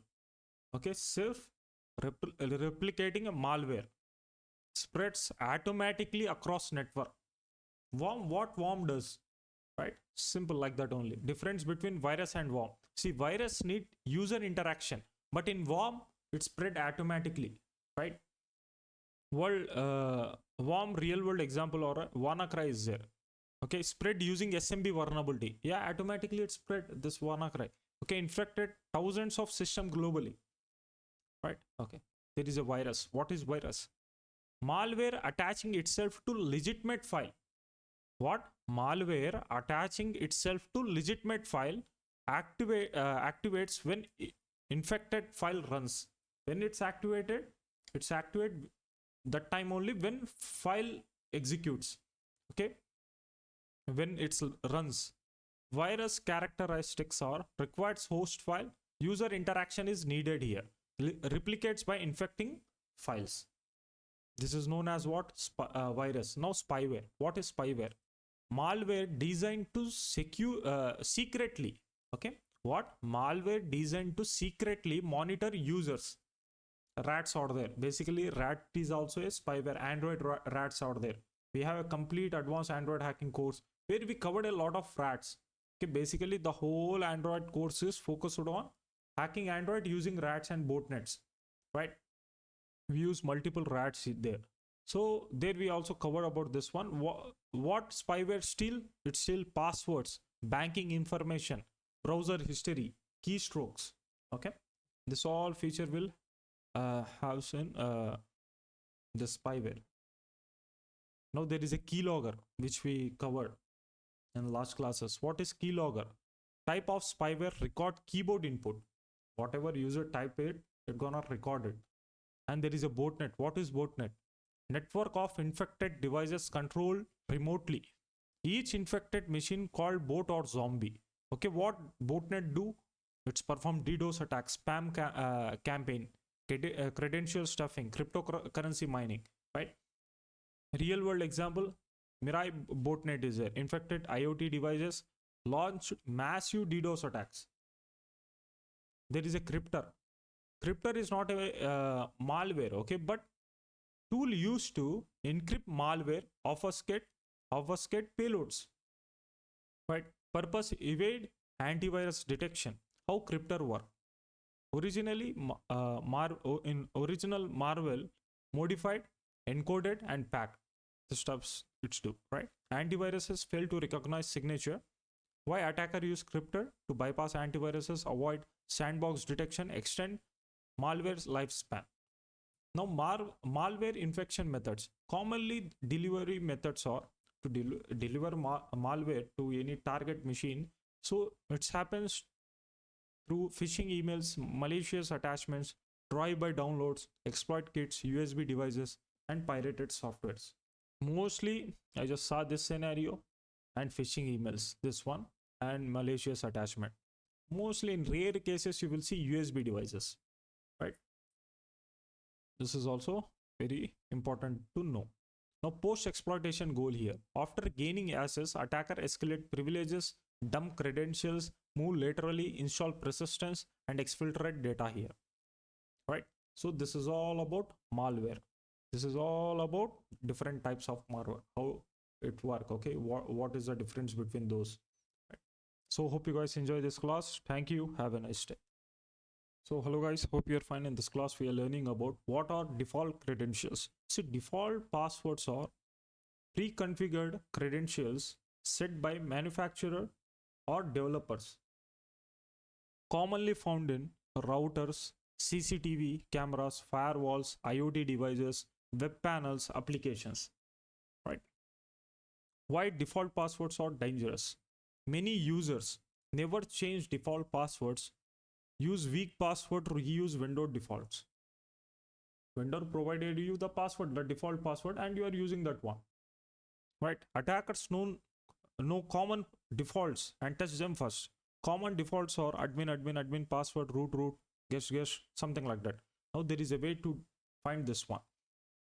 See, there is a website, okay, cert.net. I'm gonna show you some websites which you can able to use. Now, first of all, it's about your target. What is your target router? See, for testing purpose, I'm not exploiting anything. So there is a one router is there. I got this from Shodan. So here is a router TP-Link. Don't exploit it. I'm just referring it. Okay, that's it. So here is a exposed router, which is using public IP here. Anyone can able to access that router. You know about Shodan, right? If you don't know about Shodan, then you need to watch the classes. Okay. So here in passive reconnaissance, we covered about Shodan. So here, what you need to do is just see what is a provider here. Who is a manufacturer? Here's a TP-Link. So simple. Let me search for TP-Link here. TP-Link. Hit enter. Just search for it. There is nothing related to TP-Link. Just let me search like this. Or let me search for TP. Or simple. Let me navigate here. Just add Control F and search for TP. See here we have some results.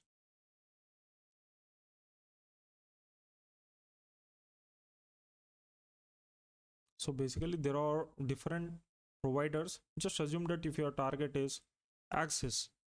Now here we have the default password.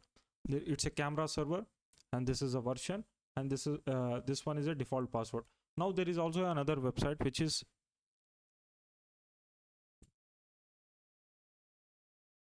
.me. This one, you can also use this to find the passwords, default passwords, right? Let me look for TP.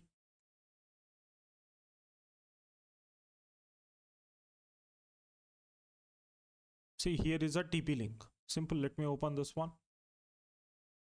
So we have mostly the passwords are admin or something like that. Let's use it here. It's not vulnerable, I know that, but this is just for showing you the concept. Admin. If I hit enter, see, it's secure basically. Okay, they are maintaining security here. They are not using the default passwords. So there are default like here. See, this is also one thing. It's also mentioning the payloads and also the version. You can able to see the version. What is the version here? The version is this one. Something 740N is there, right? So let me look for it. Control F and paste this one. See, for this, the username and the password, the default is admin. So you can use that one if your client is using this. Sorry guys, this version, version at a time you can able to use this credentials to test for default passwords, right? There is also another website which is default password info is there. It's also an excellent website. You can use this one, right? From here also you guys can able to search for the providers. Remember, in this website there are some stuffs are not there, so that's why we are going with this. Here if you can't get anything at the time, you need to change the sites. I'm providing this all sites from where you can able to get the default passwords. There is also another one for routers. See, there is a router passwords, I think. Yeah, routerpasswords.com. This is a website where you can able to look for your target and you can find the password for it, right?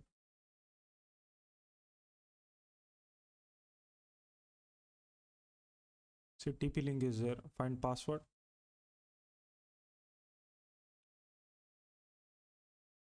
See, it might be any printer panel or something like that. It doesn't matter. But you need to, first of all, the first thing is you need to look for the default credentials.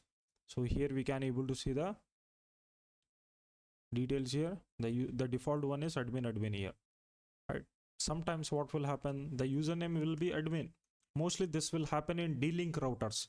And the password is blank. Okay, you no need to type any password. Once the user add this one, then what will happen? It will successfully log in there. This is a default in D-Link. If you change that one, then it will become be secure, right? This is a router password. This is a default password. This is a opensource.me, and this is a cert.net, cert.net something. Now there is also another one, which is this one, routernetwork.com. From here also you guys can able to look for the passwords. It's also for routers. Look for it and you can able to get the results, right? And there is also another one, portforward.com, /router passwords. So from here you can able to, if you go down, here is a list. You can, fiber line is there. If I open this one, here you guys can able to see the username and the password and how to log in, how find your fiber line router with details as well, right? And there is a speed guide .net is there. From here also you guys can able to look for the passwords, right? So here see default router, it's a list basically. So you can search by using Control F and you can use that one. There is a default tunnelsup.com is there, default router passwords. From here also you can able to see this one. And there is also a tools. Here you can able to see a lot of tools such as hash analyzer is there, config cleanup, such kind of stuffs. So this is how we can able to go with default passwords. See what can happen after default password exploitation. Attacker may gain remote access, install malware, change DNS settings, create backdoor, disable security tools, move laterally in network, right? So we can do this all stuffs once we get the default credentials. If they are using default credentials, at that time we can able to do this stuffs. Okay, the attacker, not we, attacker, right? So hope you guys enjoyed this class. Thank you. Have a nice day. Hello guys, hope you're fine. In this class we are learning about brute force attacks. What brute force attacks means? See, trying many password automatically until correct one found. Attackers automate login attempts against SSH, FTP, RDP, VPN, web logins, Office 365 and APIs. Why brute force attack works? See, many users still use weak password, predictable passwords and reuse passwords. Example, something like this, password 123, welcome 123, something in this manner, right? Challenges in brute force attacks. There is a rate limiting. Server limits login attempts. Example, only 5 attempts allowed. Account logout, account temporarily disabled after failed attempts. CAPTCHA protection is there. Requires human verification. MFA, multi-factor authentication is there. Password alone not enough. If you get the valid password also, it's asked for the OTP, this kind of stuff. IP blocking, firewall blocks attacking IP. Logging and detection, SOC team detect repeated failures. So there are different types of password attacks. But before learning about this password types of password attack, let's set up Bubsuit here. Why this is very necessary? See here what we're gonna learn means in this brute force attacks, we're gonna learn how we can able to perform user spraying attack, password spraying attack, and how we can able to use Hydra, right? And also we're gonna perform brute force attack on Office 365 endpoints. Because in last classes during Reconnaissance, we got Office 365 login there. How we can able to, mostly you will see Office 365 login. How attacker can able to perform brute force attacks on it. We're gonna cover it, okay? See, here, first of all, what you need to do, just open your Chrome, Firefox, and search for Foxy Proxy. This one you need to download first. It's an extension. Just see, there is a, it's for Chrome and also it's for Firefox. just simple add to Firefox.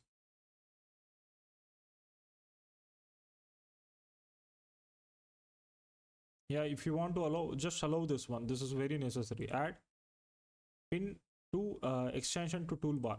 So here you can able to see it. This is a Foxy proxy. Now click on options. You guys will see the proxy. This one is very important for you. Now let's go here. See, for brute force attacks, if you want to perform brute force attacks using Bubsuit, then you need a premium version here, right? So we have free. In free also you guys can able to use it, but it will be very slow. So basically this is also a fuzzing. So community edition is free edition, right? Now let me accept it. Click on next, start.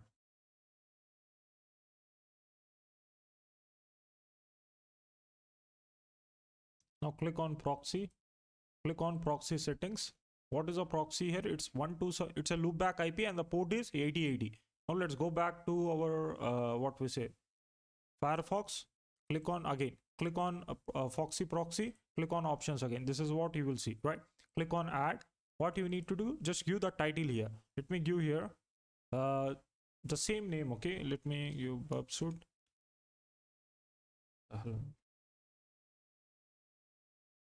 See here, it's B CUID, right? I don't know why my keyword is stopped working. Okay, now it's working. See, yeah, here it is. Now select type here HTTP. Just select HTTP. Now you can also change the color here. Let me change it to, what is the color of Bubsuit? Let's go with this one, right? Yeah, let's use this, right? Select. Now host name. In host, what you need to do means you need to add this loopback IP there, 127.0.0.1, right? And the port is what here? 8080. What is the port? Let me show you again. Let's say 8080, right? Now what you need to do, click on save. That's it. You successfully set up this Bubsuit. Now there is also one another thing which is very important to do. Now you successfully set up this, right? But you can't access the HTTPS traffic here. You can't intercept HTTPS traffic using Bubsuit. Then, so for that, what you need to do means you need to import SSL certificate here. How we can able to import that one? So simple, just visit this site. Once you set up this proxy, this all shows, just add this HTTP protocol and just add Bub here. No need to add the domain extension or nothing. Simple, just add this one.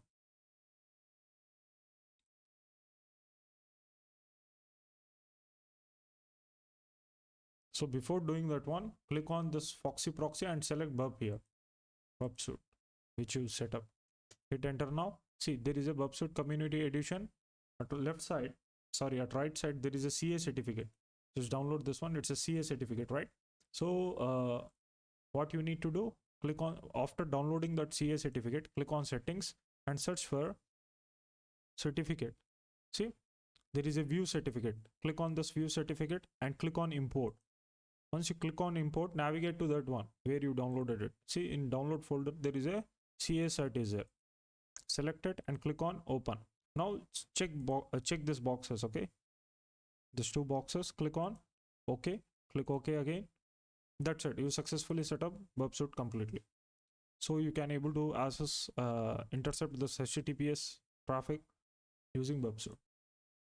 So if you want to disable this one, then simple click on disable. That's it. It's successfully disabled. You can use your browser normally.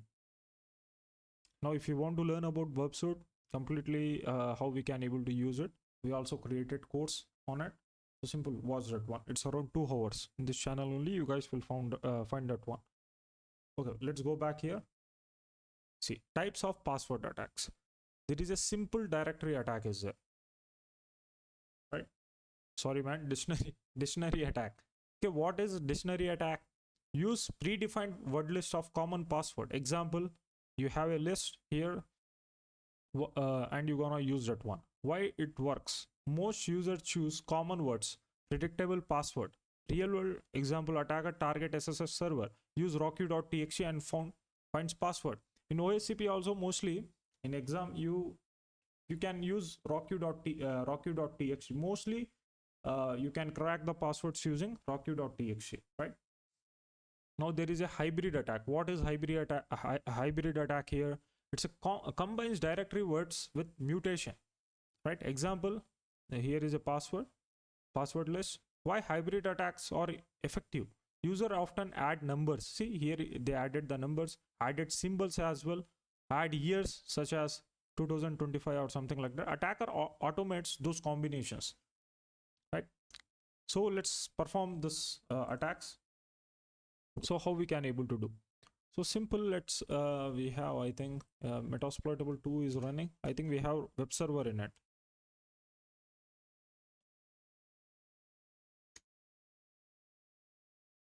Let me log in again.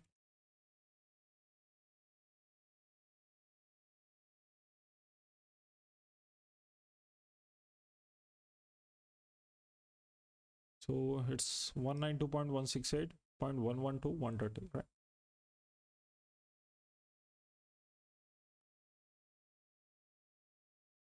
So if I visit this one, here we have the Metasploitable.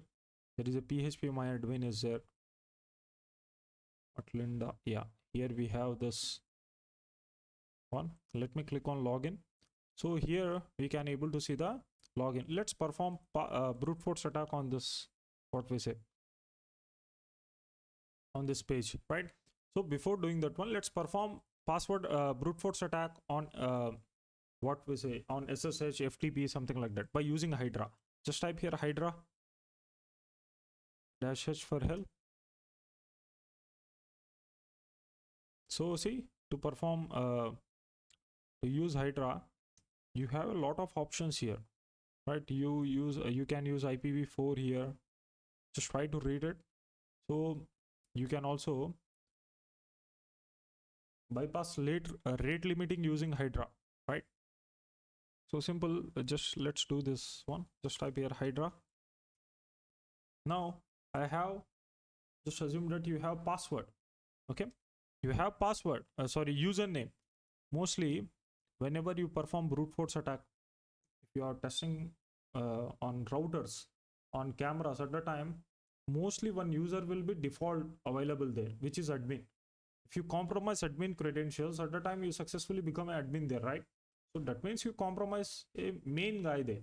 So mostly in routers, in camera logins, there is an admin is present. Okay, admin with the name of admin or administrator. So simple, if you have the username, then you can use that username, right? If you don't have the username, at that time you need to mention capital L and mention the word list, the username word list here, right? So in our case, my username is MSF admin. I know this one, right? Let's say MSF admin. Now the passwords. See here, if you have the password and if you want to detect the usernames, like this is a user spraying attack. So here what will happen, you will detect which user is using the same password. You have a list of usernames and you have only single password. Okay, by using this technique, what will happen means you can able to find those users which are using the same passwords. So you can able to log in like that, right? In different accounts using same password. But in our case, we need to find the password for this user. At the time, what I'm gonna do means I'm gonna add capital P here. That means we need to provide a list. If I add a small p here, that means I need to mention only the single value, like admin or the password 123, any password, right? But here I need to change I need to add the list, right? So let me add capital P here and mention the list. Which list we can use? Let me create one list. I don't want to use this rocky.txt because it's huge, it will take time.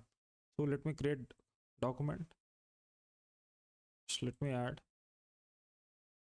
password as root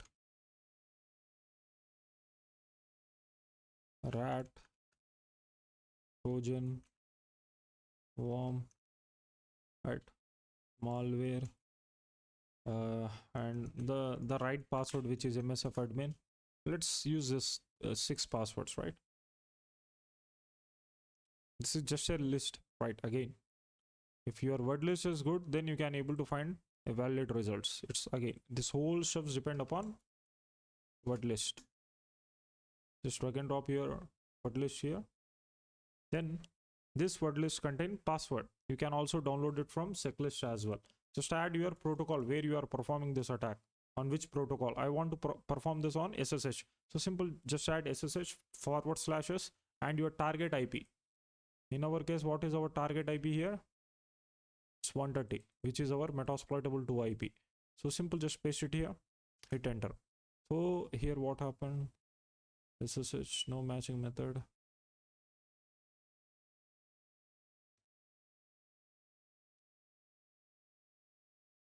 IP. Okay, let's use -T4 here.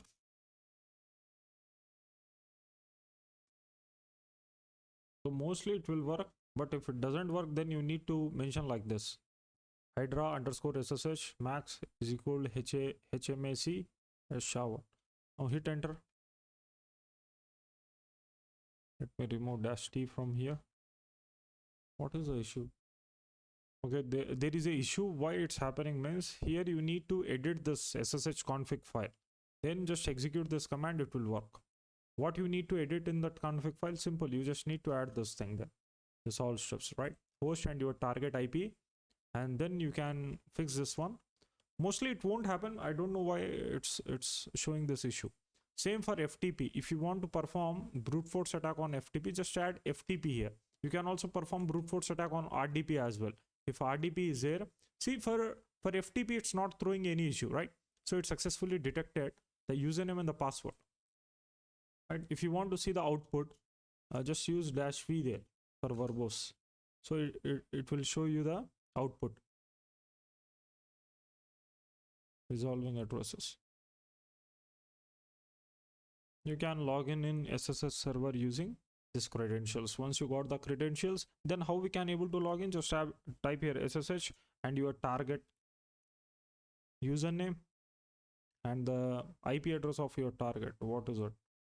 This one, right? Sorry. Copy selection and paste it here. And it's saying, okay, just type yes. Now it's asked for the password. Just type the password which you got here. Which one? This one is a password. Just copy it and paste it here. Hit enter. So you successfully log in. See the steps which you type there, it won't visible. So you no need to worry. You need to type. Still you need to type, or you can paste it. So see, simple. I can log in here using those credentials, right? So let me exit from here. So this is how we can able to perform brute force attack on services using Hydra. Remember, you can also perform brute force attack using what? Using Metasploit as well, right? Okay. So this is about what? Brute forcing on servers. So guys, hope you're fine. In this class, we are learning about HTTP post form brute force. What is HTTP post form? See, web login forms commonly use post requests. Credentials sends inside HTTP body. Example login request, something like this. It will look like this. Let me show you. Here, if you go back to our login page, this said lab, right? So just ignore this one. Here we have the username and the password. Mostly this attacks where we perform this brute force attack, mostly on login pages, right? So here we have a login page. So simple. First of all, just select this bub suit and just add any wrong password here. Simple, we are finding the parameter. That's it. So if I click on login, you guys will see, sorry, here I need to intercept on. Just again, you can also see the results in HTTP history as well here, but still go to intercept and just type the username and the password. Just any username and the password. I am just typing admin here. Login. See, here we can able to see the request. In this body, you can able to see the parameters. Okay, this is what we need to use. If we want to perform brute force attack using Hydra, then we need to mention this, right? Same like this. Let me show you. Here is a command. So you need to mention -L. If you have the username, then mention it. And ~P for the password list. Just mention the password list here and your target domain, right? Once you mention the target domain, you need to mention the this form. Okay, you need to mention this flag HTTP-post-form. Then double quotes. Under this double quotes, you need to mention the, see here, the /login. What is this? Login endpoint. In our case, what is a login endpoint? This is our login endpoint. See this one, login.php is our login endpoint. So simple, we're gonna mention that one there, right? Then we need to mention colon and the username. It might be different. Okay, it might be name, it might be L name for last name, N name, something like that. But you need to identify this. The challenge is here in brute force in post form, you need to identify this one, the parameter which your target website is using. So that's why we are using Bubsuit. Bubsuit easily reveal this one. You can also use your what we say inspect elements, and you can go to network. There is a network here. From here you can able to get it, but mostly people get trouble there, okay, with this network what we say, man, inspect elements. Okay, so that's why we go with Bubsuit, right?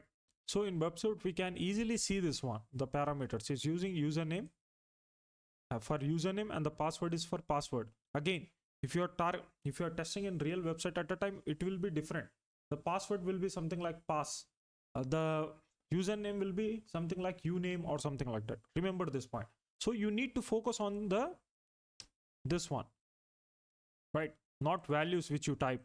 See, this is the red color which I typed here, right? So simple, just select this one, just select the parameter here, not the values which you type. This one, just copy it. Now let's go back and just type this command, hydra -l. Let's use the admin. I just told you admin is default. Admin will available everywhere, right? So simple, just type admin, then just type -p, capital P. If you want to use a list, then you need to mention the list here. So let me use rocky.txt. Then just add here http -post form, like this, right? Then double quotes /. What is our endpoint here? Endpoint is this login.php, right? Then just add what colon here, and what is a username? This one, the parameter. This is just copy this one and paste it here. Then use what we need to use now. See, there is a is equal. Now what is this user? See, basically hydra username place. This is a placeholder where hydra test for the passwords, test for the mention name here. It's gonna use this one here, this admin in this field, and the password it's gonna use this text file. Okay, so this is a placeholders. Basically these are the default one, but you need to focus on the parameter. No need to worry about placeholders. Placeholders are same for username, and the for username this is a user, and the for password this is password. So let me show you. So just mention like this, is equal, just add where the symbol, a caret symbol, right? So shift 6 here.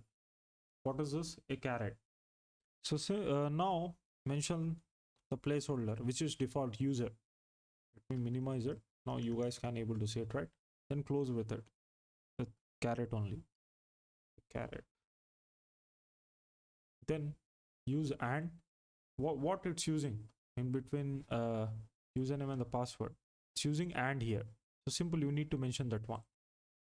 If it's using another symbol at the time, you need to add the same symbol there, right? And what is the password? What is the password? It's the same. Just copy it, paste it. Exact you need to paste there, right? So and again add a caret here, then add as pass, right? Here you can able to see pass, capital, and close with a caret, right? After doing that one, just add colon again. See, if you after typing a wrong password, what is a output you are seeing there. Just let me intercept half here. I typed wrong password here. What is the output on web page? So it's saying that here it's not revealing anything, but here error failure is always an option. Let me copy it. Any output, okay, any what it's revealing, you just need to copy the text and simple, you need to paste it here like this, then close with double quotes. Okay, just add verbose here, capital V, and hit enter. Now it's gonna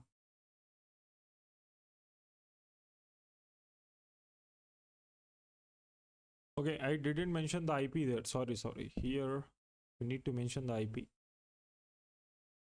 So this is a basic thing which we forget it. This is the IP which you need to use. Remember, it won't work. Okay, here in this case, it won't work. Let me tell you why. See, if I hit enter, started performing data max optional. See, it won't work. But in websites, what will happen means something, there is a website, something like this. Okay, /login. At the time, it will work there. Okay, but here, this is a lab, right? So we need to mention some more details here, such as this one. After IP, we have this. This is a endpoint. So we need to mention this complete endpoint here. At the time only it will work, right? So simple, what you need to do, just add this. Go back here. Just enter, just execute the same command. Instead of /login.php, paste those, that all thing there, okay, until login.php. Now hit enter. Now it start performing this one. PHP failure always on the option on the situation. Let me disable this one. We also need to submit, add the button here, the submit button. Simple, here you can able to see that one, right? There is a submit button is there. You need to use this. Mostly in real websites you won't see this thing. This is a lab, but in this one will work. Okay, you just need to add the IP, that's it. So this is a lab, so that's why we need to mention this all stuffs here. Mostly secure website won't reveal this button. In CCTV, whenever you perform brute force on CCTV login also, there you won't see the button. See, here it started the brute force attack, right? So it will take some time.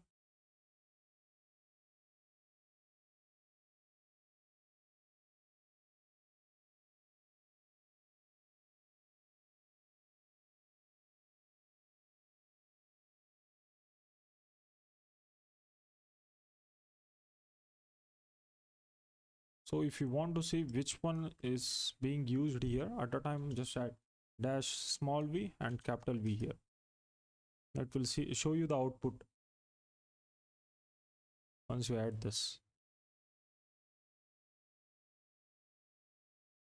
You can also see it's using this. This is very fast, right?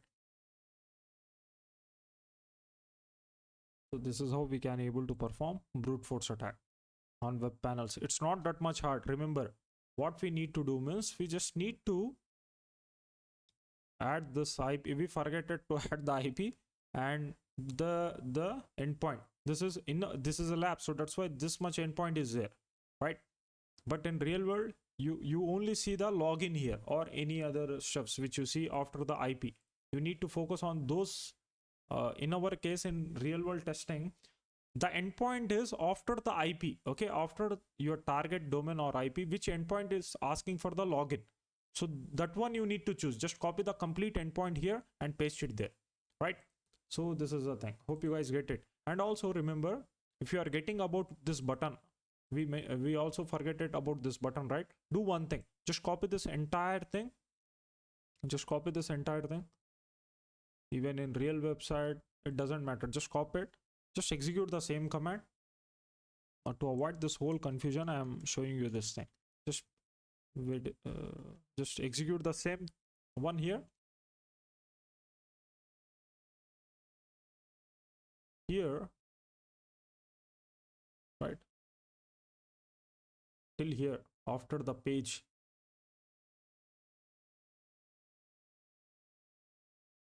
Let me remove this.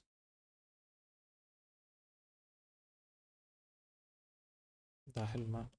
Let me paste it here like this.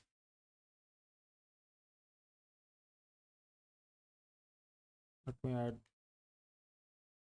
Just wait. Let me show you clearly here. So this is a result which we copied from websuit, right? Now this is the previous command which we just used. Just copy this command and paste it here. After pasting it, what you need to do in a easy way, just add the endpoint here. Endpoint is till here only, okay? From here to here, this is an endpoint after the domain, which is this one, okay? This is the endpoint basically. After domain or IP, the page which is asking for the login, it's an endpoint. Just copy each and everything there. Then what you need to do here, there is a username, password is there. Now here maybe mostly you guys will get a confusion. Do one thing, just remove this and copy which you got from websuit. Just copy it, right, and paste it here. Now change this one, the username, to a caret and add user like this. Very easy way, right? User, and the password, just remove it, add caret, a caret, and pass like this. Just copy this one.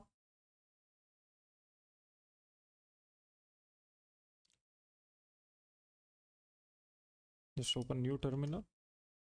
Just paste it here. Now it started brute force attack on it. Okay, so it's a very easy way. So you no need to worry. That's what I am saying here. That's why this websuit request play a very important role. So that's why first at starting we set up the websuit. Now let's go back here. Now how attacker identify post parameters by using websuit, by using browser development tool, HTTP get form. What is get form here? There is also a get form which travels the password through URL. Okay, here let's go back. If you type the username and the password, okay, and it's once you type username and the password here, if you saw this results in it's going through URL at that time, what it's a what get form, right? So it is very easy to perform brute force, right? So simple. This is how it's look like. After endpoint only, you guys will see the results which you type there, the username and the password. Why get is dangerous? Credential visible in logs, browser history exposure, proxy logging. So if you want to perform brute force attack on get form, then here is a command. Okay, just copy it and paste it there. Instead of post, here you can able to see get, right? So just mention it. Right now time is 3 AM. I need to pause a video. I need to stop it, right? So this is about what we say brute force attacks using Hydra. It's not that much hard.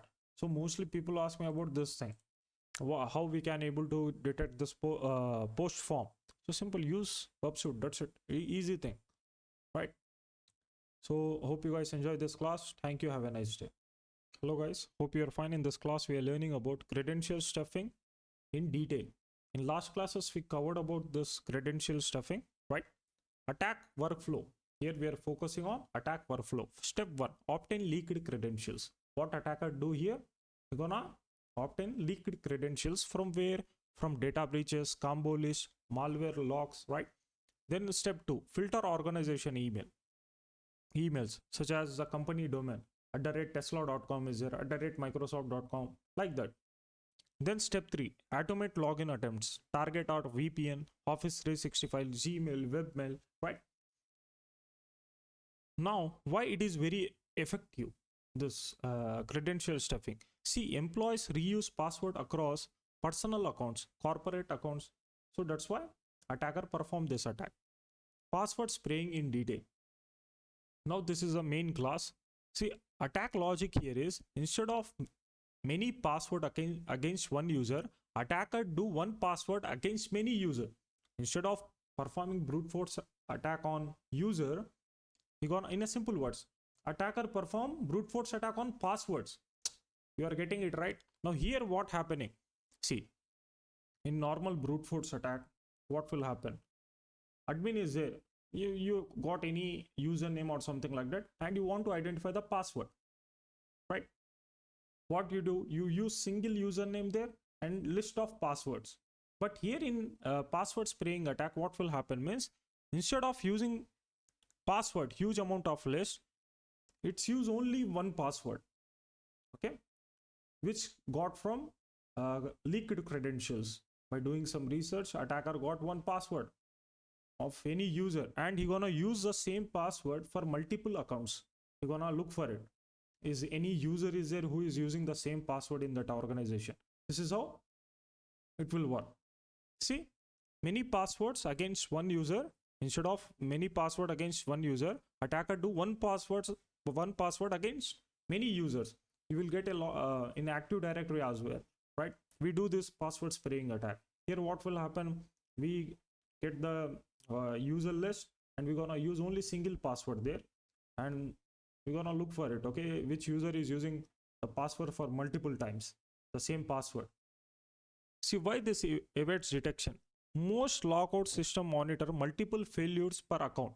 Spraying keeps failure low per user.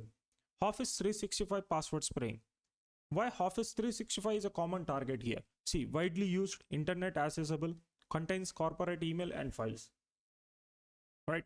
Common Office 365 endpoints. Now how we can able to perform this brute force attack or this password spraying attack on Office 365?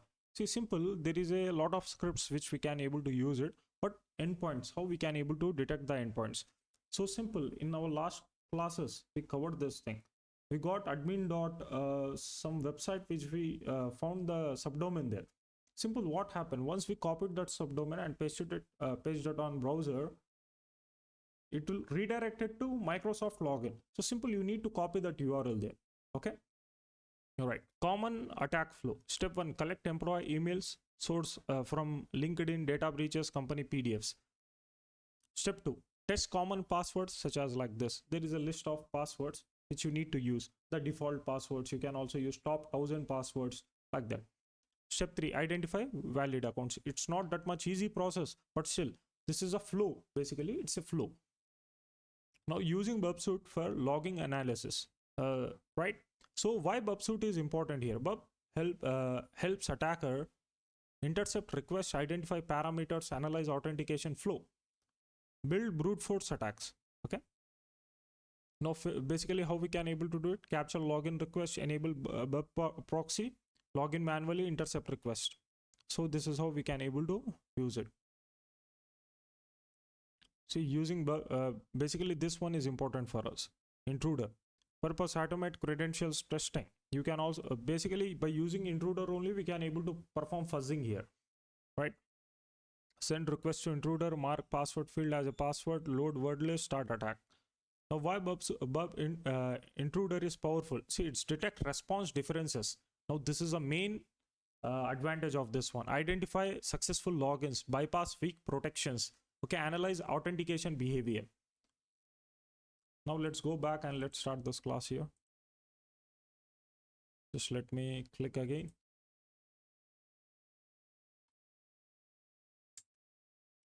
What happened? Just wait. Simple, do one thing. Click on this one. See, successfully change the screen size. Now let me show you. So simple, open your Firefox and also let me start Bubsuit here.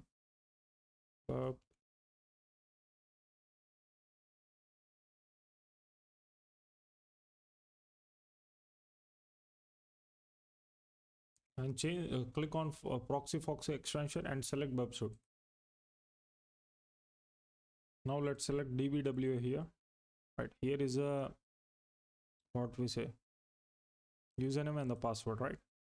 Now let's perform brute force attack on it. First of all, click on proxy and click on intercept on.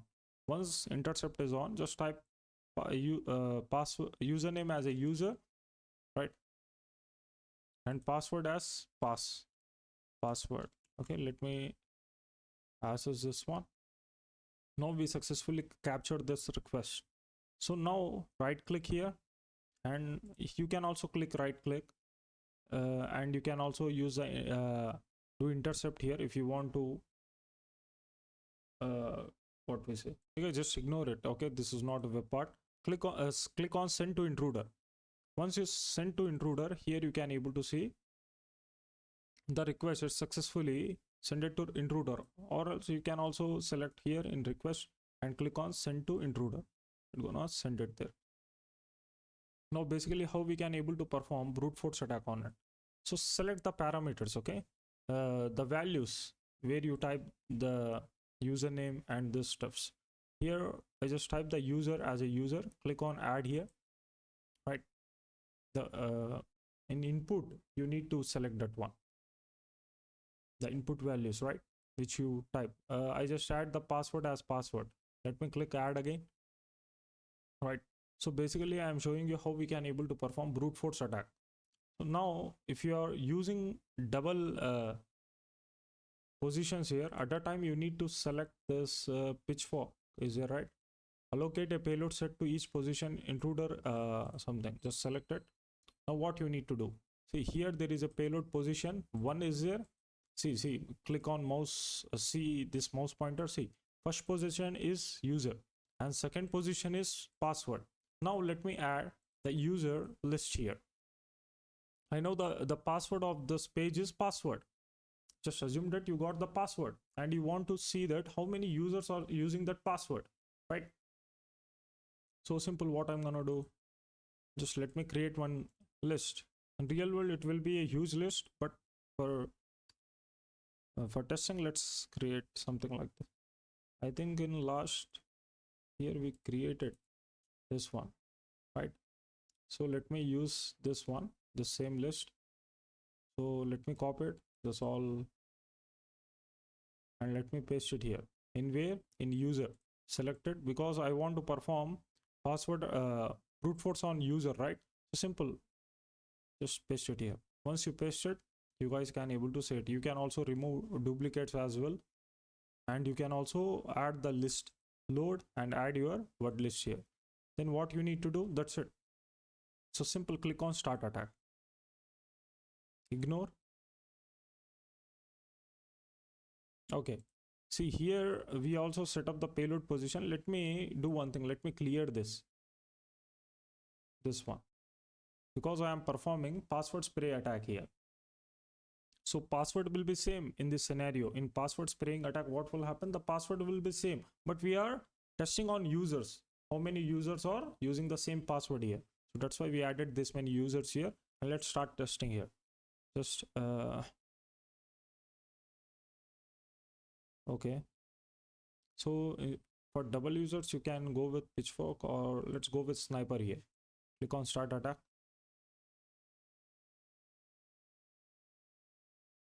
So I can't perform attack using this community version here.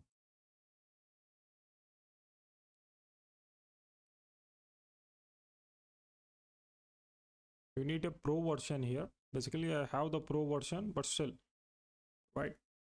So simple, you can start attack, it gonna start performing attack on it. Now if you are performing brute force attack on both user and the password, at that time select this both and then select pitchfork here. Now in payload position, the first position is user. Now set the user and go to second payload, second position, this position, and paste your the keywords, okay, the password words. So simple, then start attack here. Then it's gonna perform brute force attack on it, right? Instead of using a Hydra, you can also use Bubsuit here. But in community version, you can't use this one. So that's why you need to use a professional version here. In old version of Bubsuit, you can able to use intruder freely. Okay, you no need to. It won't show you like this. Like in 2025 version, you guys will use this one, intruder. I don't know why, but this guys just removed these things, right? So this is how we can able to use Bubsuit. Now what we can able to do now? Simple. Okay, now which version I use? I won't use this 2026 version. I use 2022. Okay, and 2023 version and 2019 version as well. I use these three versions. See, to create this courses, this YouTube courses, at that time only I use this Linux one, okay? Because when I use this Bubsuit, the things will get changed. Mostly I get confused here. Some stuffs will update here, so it might be confusing, but still I use the old versions, right? If you watch our Bubsuit course, there also I use the old version. I told you which version I use and why I use those versions, right?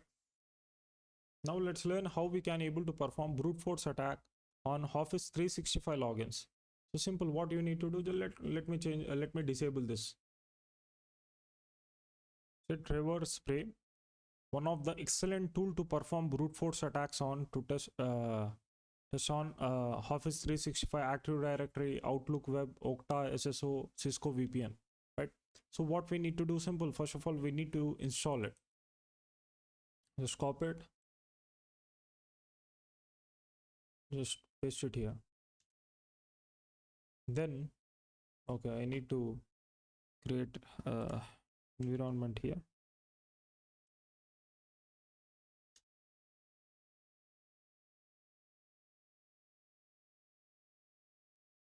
Now install it. So simple, what you need to do is, see, there is a reconnaissance. Example, to perform recon against a domain, to retrieve tenant info, auto discover MX records, etc. So simple, you just need to execute this command to identify the endpoint. So simple, just paste it here like this.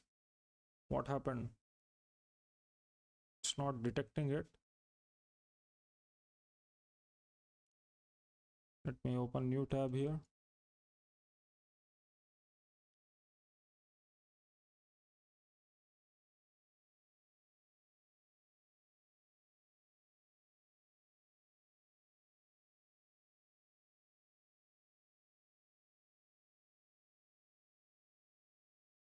Let's do one thing. Let me go from here.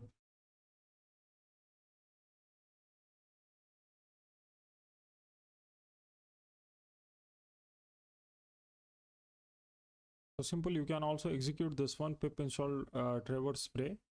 It will work. So I just start, let's git clone it and we're gonna install it. That's it. So let me clear it. Now for recon, to identify the Microsoft endpoint, let's use Microsoft Office 365 endpoint. You just need to add the domain. Just add your target domain there. That's it. In my case, there is a Microsoft.com is there. Now let's see, can it get this one? The endpoint there. See, here we got the endpoints. Checking what we say, TXT records for Microsoft.com. And here it's got this one, mail protection outlook.com. And if you go down here, you guys can able to see, note, you can spray against token endpoints here. This is a endpoint basically, right? You can perform brute force attack on it. And not here, right? Here we got each and everything. There is also a tenant ID is there. Checking user using test@microsoft.com. It's managed. Checking auto discover info. Now it's taking, it will take some time. You just need to wait. So successfully we got sorry guys, we got the results here. Now basically where we can able to perform attack here. So you can use this one. Okay, this there is a token, sorry, this one token endpoint is there, right? You need to perform a brute force attack on here. Just copy this link, copy link address, or if you go down here only, you guys will see the details. See how to this all stuffs. As just recon, the token endpoint is a URL you are spraying against, right? So we got the token endpoint. Then we're gonna do what? Spray against discovered token endpoints. So simple, you need to add -u and your password here, which you got from leaked credentials, right? Then it's gonna perform spraying there, sorry guys. And also spray with 5 seconds delay between requests. You can also use this one. Basically, if you send a lot of requests at a time, they will block you, right? There is also a robin between three IPs, round robin between three IPs. So you can also use this one. There is a lot of stuffs which you can able to use, right? One of the excellent tool, they are updating it. You need to support them, right? So see here, what you need to do, just copy this, what we say, this command to perform brute force attack on it. See, I'm sorry guys. Now in URL is there, right? Dash URL. What you need to do means just go up. Here you got the token endpoint, right? Just copy this now and paste it here. Once you paste it here, now use a list, your user list or something like that. Dash U is there, right? Here, let me add the user list. What is the user list? Let me, you can also use a sec list, or we have the pass here. Let me use this one for only for testing, right? So hit enter now. It's gonna perform attack against this URL. It's gonna check for, see, it's checking for root welcome to user does not exist. See, this is how you can, anyone, see, as a red teamer, as a pen tester, you need to use this one, right? If you want to check about this all stuffs, then you need to use this tools, right? So hope you guys get it. It's not like only black hat attackers use it. Why we are learning ethical hacking? Simple, to learn those techniques, and so we can able to secure our organization or your computer or your email, something like that. So this is the reason. Again, don't misuse it. It's a critical thing. So let me clear it. So that's it, guys. Hope you guys enjoy this class. Thank you. Have a nice day. Hello guys, hope you're fine. If you want to learn more, then check out our red team training. It's a complete dynamic training. Okay, we're gonna update this training time to time, and also it's a pre-recorded training. Once you enroll in this training, you will get a panel access. From there you can able to access the whole training. Okay, and also it's a hands-on practical training. You will get labs as well. And also here you're gonna learn both penetration testing and red teaming. If you don't have any knowledge about penetration testing, then you're gonna learn here. Okay, we're gonna cover from basic to advanced level. Okay, see here, roadmap to become successful red teamer. We're gonna cover this all stuffs. Okay, here first of all you will learn penetration testing training. It's a basic training. Okay, first student need to learn penetration testing, because penetration testing is backbone of red teaming. Okay, in penetration testing training, student will learn common attacks on some CTF challenges like black box pen testing, white box pen testing, gray box pen testing. Okay, then we're gonna cover Wi-Fi penetration testing for red teamers.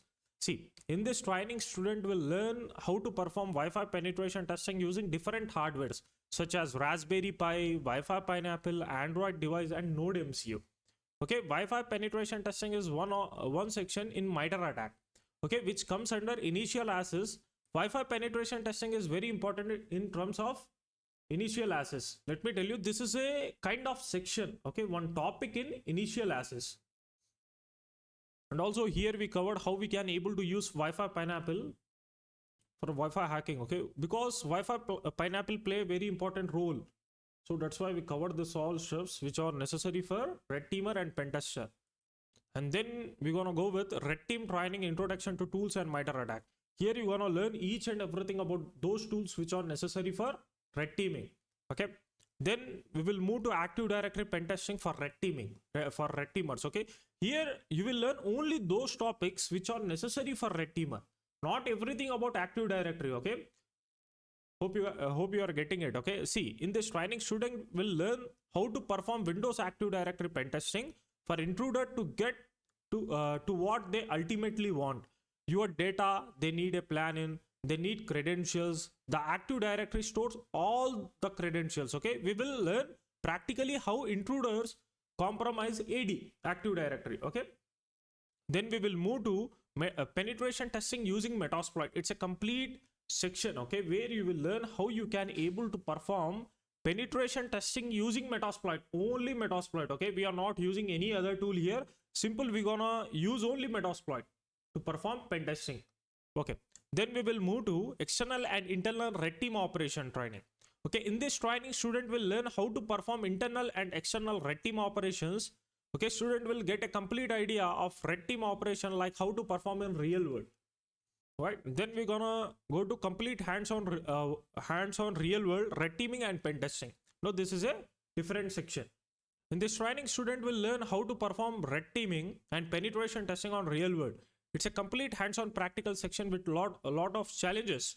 After completing this section, student will get complete knowledge on how to approach in real world.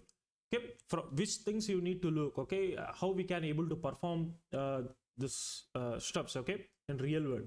Then we will move to blue team training. Still we are updating it, because why we are delaying this blue teaming means here we are, see, we didn't add it previously. Okay, I'm talking about like 1 year back or something like that.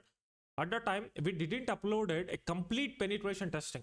Okay, we just only updated that much only, which is necessary for a beginner. But right now what we did means in latest updates we added a complete penetration testing. Okay, see here. First of all, this is a basic classes, okay, where you guys can able to solve some CTF challenges, try hack me labs, this kind of basic stuffs. Here you can able to see the topics. Okay, here we have a complete topics. You will learn how to, if you don't know how to install Linux, then we have the complete video for it, and set up VMware workstation. Then we're gonna learn about Metasploit framework, and if you don't have a knowledge about Linux commands, then we're gonna cover those. Here we're gonna cover all the basic things. Then what we did means we added another section, penetration testing for red teamers version 2. Here we covered some more advanced level attacks, okay, which you will see in real world. Then here are the topics. Okay, here we're gonna cover how we can able to perform black box pen testing. Okay, even if you don't have any credentials, how to approach those network. Okay, if you don't have any knowledge, black box is what? Black box is nothing, but you won't get any credentials there. You don't have any knowledge about this, what is the technology is using in that machine or something like that. Basically, we need to go from a blind attack there. We need to perform the scanning. We need to do see those things which are exposed. We need to take advantage of those exposed stuffs. Okay, if there is any vulnerability, then we need to do the research. Then we need to exploit it. So this kind of stuff. Okay, mostly we focused here related to black box pen test. Okay, how we can able to perform initial access via SQL injection. This is one of the popular attacks. Okay, related to SQL injection mostly. Okay, whenever we perform any assessment, at the time this SQL injections, okay, play a main role there. Like in 100 IPs, maybe 1 to 2 IPs will be vulnerable with this SQL injection. Okay, this is a thing which we covered. Okay, now Jenkins also, this is one of the kind of critical attack. Okay, then we covered penetration testing for red teamers. Now these are the latest updates, okay, which we added recently. Now here what happened means mostly students are asking for topics related to OSCP, okay, like offensive security. So they like, see, these topics play a very important role in real world. If you won't learn these things, then you can't approach in real world. You will get stuck. Okay, in simple words, you can't approach in real world. You will get a knowledge, but you don't know how to assume that if somebody sended you one IP, okay, your client just sended you one IP address, okay, to perform the pen test on it, then how you can able to do it. So those things, okay, how to approach in real world, those all stuffs we covered here. Okay, from starting. Okay, even this is a kind of old topics. Okay, like 1 year back we updated this training. Okay, we added this training, but right now in latest sections, but again I am saying you can't ignore this topics. Okay, even these are old, this section, but you need to start from here. If any student don't want to start from here, then they can directly go from here only. Okay, because this is also from a basic level. Okay, see, I'm not hiding anything. Simple, I want to show you those things which you will learn. Okay, because our aim is once student enroll in this training, they can become a successful pen tester and red teamer. Okay, if they got any IP, or any domain, then they can able to approach it. Okay, and they can able to find the loopholes in it. So this is the main aim of this training, to how to approach in real world.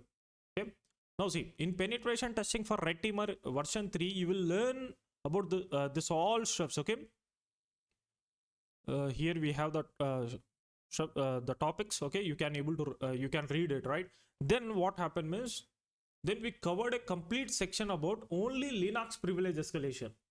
Okay, how we can able to perform privilege escalation on Linux based machines. Here you will learn how we can able to make that system vulnerable and how we can able to test it. Not only exploiting the vulnerability, but you will learn how the service will become vulnerable for that attacks. Okay, here you will learn this all stuffs, and also you will get a lab as well. You need to download that lab and you need to set up it. Okay, it's a private lab from WHOIS Cybersecurity. Now then you will learn complete Windows privilege escalation for red teamers. Okay, see, here we are not performing the attacks on lab environment. We're gonna download the machine from internet, the latest machines. Okay, like not a vulnerable machine, a normal machine which people use. Okay, then we're gonna approach the attacks on it, on that real machines. Now here you guys can able to see these topics in Windows privilege escalation. After completing this one, we're gonna go to we're gonna cover complete web penetration testing for red teamers. So here are the topics. Remember, web penetration testing comes under initial access. Okay, what is initial access? You will see in this section. Now see, after covering this all topics, you guys will become a successful penetration tester.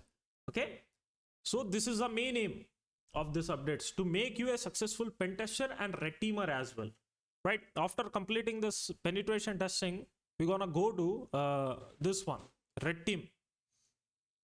From here we're gonna start our red team training. In red teaming, what in first section what you will learn means, you will learn about the tools, how we can able to use the tools. I just told you in the last classes as well, tools play a very important role. Okay, it's not about tools, okay, but learning about tools is very necessary. Okay, remember this point. Now see, here in Reconnaissance section, you're gonna learn about AMAS, Sniper, Recon NG, Multigo, Nikto, Shodan, Spider. Then we're gonna go with resource development. In resource development, we're gonna set up lab, okay, and we're gonna generate some payload, and we're gonna listen for connections. Then we're gonna go to initial access. In initial access, you will learn about Lucky Strike, Go Fish, okay, SQL map, Wi-Fi pineapple. You will learn about MITM attacks as well. Then we're gonna move to execution part. In execution, you will learn about Unicorn, okay, then Donut. Then we're gonna move to persistence. In persistence, you will learn how we can able to perform persistence using different techniques, okay, like by using Impacket and Empire. Basically, Empire is a C2 framework, okay, same like Metasploit. Then we're gonna cover privilege escalation, how we can able to perform privilege escalation using Rubius, SharpUp. Okay, now Rubius play a very important role in red teaming. Okay, and then we're gonna go with defense evasion, credentials access. In credential access, you're gonna learn Mimicards, Hashcat, Responder. Like here, we're gonna learn each and everything about those tools, okay, which are necessary for red teaming. Mimicards, Hashcat, Responder, John the Ripper, Hydra, Lasagna. Okay, then we're gonna move to lateral movement. In lateral movement, you guys can able to perform how we can able to perform the hash and pass the ticket attack. Sorry, pass the hash and pass the ticket attack. And we're gonna learn how we can able to perform lateral movement in network. Okay, then we're gonna go with collection. Like in collection, what you guys can able to learn means how we can able to dump the secret files. Okay, so we're gonna use Powersploit there. Okay, Power Up SQL as well. Okay, then we're gonna cover about commands and control. In commands and control, you guys can, it's a C2 framework. Okay, it's a topic related to C2. Here we're gonna learn about Covenant. Okay, how we can able to install it. Those all those all C2s which are necessary in red teaming. Then exfiltration, then impact. In impact, we're gonna see the popular attack, okay, DOS and DDoS, how we can able to detect and prevent it. Okay, we're gonna learn those things. And also now, after learning this all tools, we're gonna move to Active Directory pen testing for red teamers. Learn those attacks which are necessary for red teamer. Okay, it's a different section. Once you enroll in that in training, you guys will see a different sections there. In different section, you will see a videos. Okay, now see, first you will become a master in Active Directory pen testing. This all topics which we're gonna cover. Okay. Then we will move to Metasploit for red teamers. In Metasploit training, you guys can able to see this all topics. Okay, what you will learn here, this all stuffs. Then we will move to red team analysis training, how to approach in real world. Here you will see all these topics. Okay. Then like see, Kerberoasting attack is there, silver ticket attack, golden ticket attack, right? Then we will move to master in Active Directory. Okay, here you will learn only about Active Directory pen testing, only Active Directory. Okay, not other stuffs. Again, I am saying we are approaching only Active Directory. See, previously we covered only those topics which are necessary for red teamer. If you go back here we just cover only those which are necessary for red teamers. But here in this section, you're gonna learn a complete approach. Okay, complete training related to Active Directory pen testing, from introduction to like till here. Okay, golden ticket attack. Sorry, till here, diamond ticket attack. Okay, it's a complete Active Directory pen testing. Okay, still we are updating a lot of topics here. Time to time you will see a lot of new updates. Okay, then we will move to complete hands-on real world red teaming and penetration testing. This is a student demand training. Okay, here you will learn how we can able to deal in real world, like introduction to the update section, vulnerability assessment and penetration testing, red team engagements, engagement structure. Okay, red team engagements, and also sorry, here it's a deep dive. Okay, and then you will learn this Windows penetration testing again as a red team perspective with on different labs. Okay, and here you will learn about NDA documentation, which is very necessary for red teamer. Okay, if you are approaching any company to conduct the red team assessment there, then which things you need to focus on. Okay, how to deal with the client, this kind of stuff we're gonna cover here. And then these are the same topics. Okay, here we're gonna approach AD pen testing, black box approach, right? These are the topics which we are covering now. This is the updates. Okay, still we are updating this one. We added till around cloud fundamentals, I think. Okay, still we need to update this all stuffs. See, remember, as I told you, it's all about the student demand. Okay, like if student is asking for, majority of students are asking about penetration testing, then we need to update the penetration testing. So that's why we added this topics. Okay, if you go up, if you watch our previous videos, then you won't see this sections. Okay, this sections. This sections. Okay, because students are asking for this mostly. What will happen means student that doesn't have the knowledge of penetration testing. Okay, a right knowledge. So that's why we also covered this topic. Okay, like how to approach. Mostly, okay, people have knowledge about penetration testing, but they don't know how to approach it. Okay, where they need to look. Okay, which vulnerability exists. So that's why we covered these topics. Okay, and also it's a demand from our students as well. So if you are interested, then contact our support team, chat with them, and to clarify your doubts. Okay, again I am saying it's a complete dynamic training. Time to time we update the training. Okay, all right, thank you, have a nice day. Hello everyone, if you want to learn Android hacking and Android application penetration testing, then this training is for you. It's a complete dynamic training. Okay, time to time we're gonna update this training with new topics, and it's a complete hands-on practical training. The training duration is almost 50+ hours. The training language is in English. You will get it 24/7 support from me and from team as well. You will get a lifetime panel access. Once you enroll in this training, you will get a panel access which is lifetime. Okay, there is no expiry. What are the requirements here? See, requirements is you need 6 to 8 GB of RAM. It's enough. Okay, in your machine, in your PC or in your laptop, you have 6 to 8 GB, then it's enough. Okay, basic knowledge about Android. You need a basic knowledge about Android, like how to install the applications, this kind of stuff. You must and should have an internet connection. Be able to understand the concept. Here, the concept play a very important role. Okay, so that's why you can able to understand the concept. Okay, if you are just following the training, then you won't get anything. Okay, here you need to understand the concept. Why we are saying about this thing again and again? See, here you will see the topics related to binding and injecting. It's a kind of critical topics. Okay, like you need to focus a lot there in that sections. Okay, so this is the thing. And also in bypassing antiviruses section, where you will learn a complete technique to bypass antiviruses. There also you need to understand the concept. Okay, so even the technique is patched, it's not working, still you can able to develop your own. Okay, by watching those sections you guys can able to develop your own techniques as well. This is the thing why we mentioned this, to understand this requirement. Okay, be able to understand the concept, because we're gonna teach you those topics which can make you a kind of pro. Okay, by watching those topics you guys can able to develop your own concepts and own techniques. Okay, like you need to combine those all topics. Okay, like in a simple words, let me give you one example. Now see, we covered one technique, later in another video you will see another technique, again you will see another technique, you will see a different techniques. Now you must and should be like this. Okay, like you need to combine those both techniques to bypass AVs. Sometimes it can't able to bypass antiviruses, again you need to like combine the different techniques to bypass AV mostly. Okay, like you guys can able to bypass AVs. Okay, this is a thing.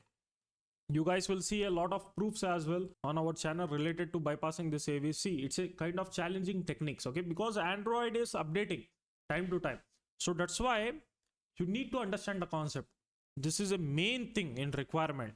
You can't follow the training. Okay, just watch it, then develop your own concept. Okay, what we are saying, we added those topics as well which can make you pro. Okay, by watching those topics you can develop your own concept, but also it's depend upon you as well. We can't hold your hands, right? We can't say each and everything, but we're gonna teach you each and everything which can able to do this kind of stuffs. Okay, all right. Advanced Android hacking highlights. Here you're gonna learn advanced Android hacking, black hat techniques. Okay, in this section we are learning about rats, botnets, modifying source code of payloads. Okay, binding and injecting payload in real application, bypassing antiviruses, bypassing Google Play Protect, and creating virus to steal SMS, developing ransomware to encrypt Android device. Okay, and adding backup to our payload which avoid uninstall. Okay, assume that you just install your payload in your target. Okay, in any Android, and he got that, okay, somebody hacked my device, and he just click on uninstall button. Once you add the backer in it, then he can't able to uninstall that one. It will become like a virus. Okay, like even if you try to uninstall it again, it's gonna reinstall. Okay, this is the thing. Now, and also we're gonna learn developing our own spyware and keyloggers, attacking 2G towers to steal SMS on air, and many more. Now here we added one section related to how we can able to steal SMS 2G on 2G mobiles. Okay, without touching that Android. Okay, we're gonna play with the towers there. See, everything which we covered in this whole training on our own labs. Okay, we didn't attack the different devices or something like that, real machines or something like that. Okay, we practice the whole sections on our own devices. Okay, so here we mention clearly. Okay, any actions and activities related to the material contained within this course is solely for your responsibility. The misuse of the information in this course can result in criminal charges brought against the person in questions.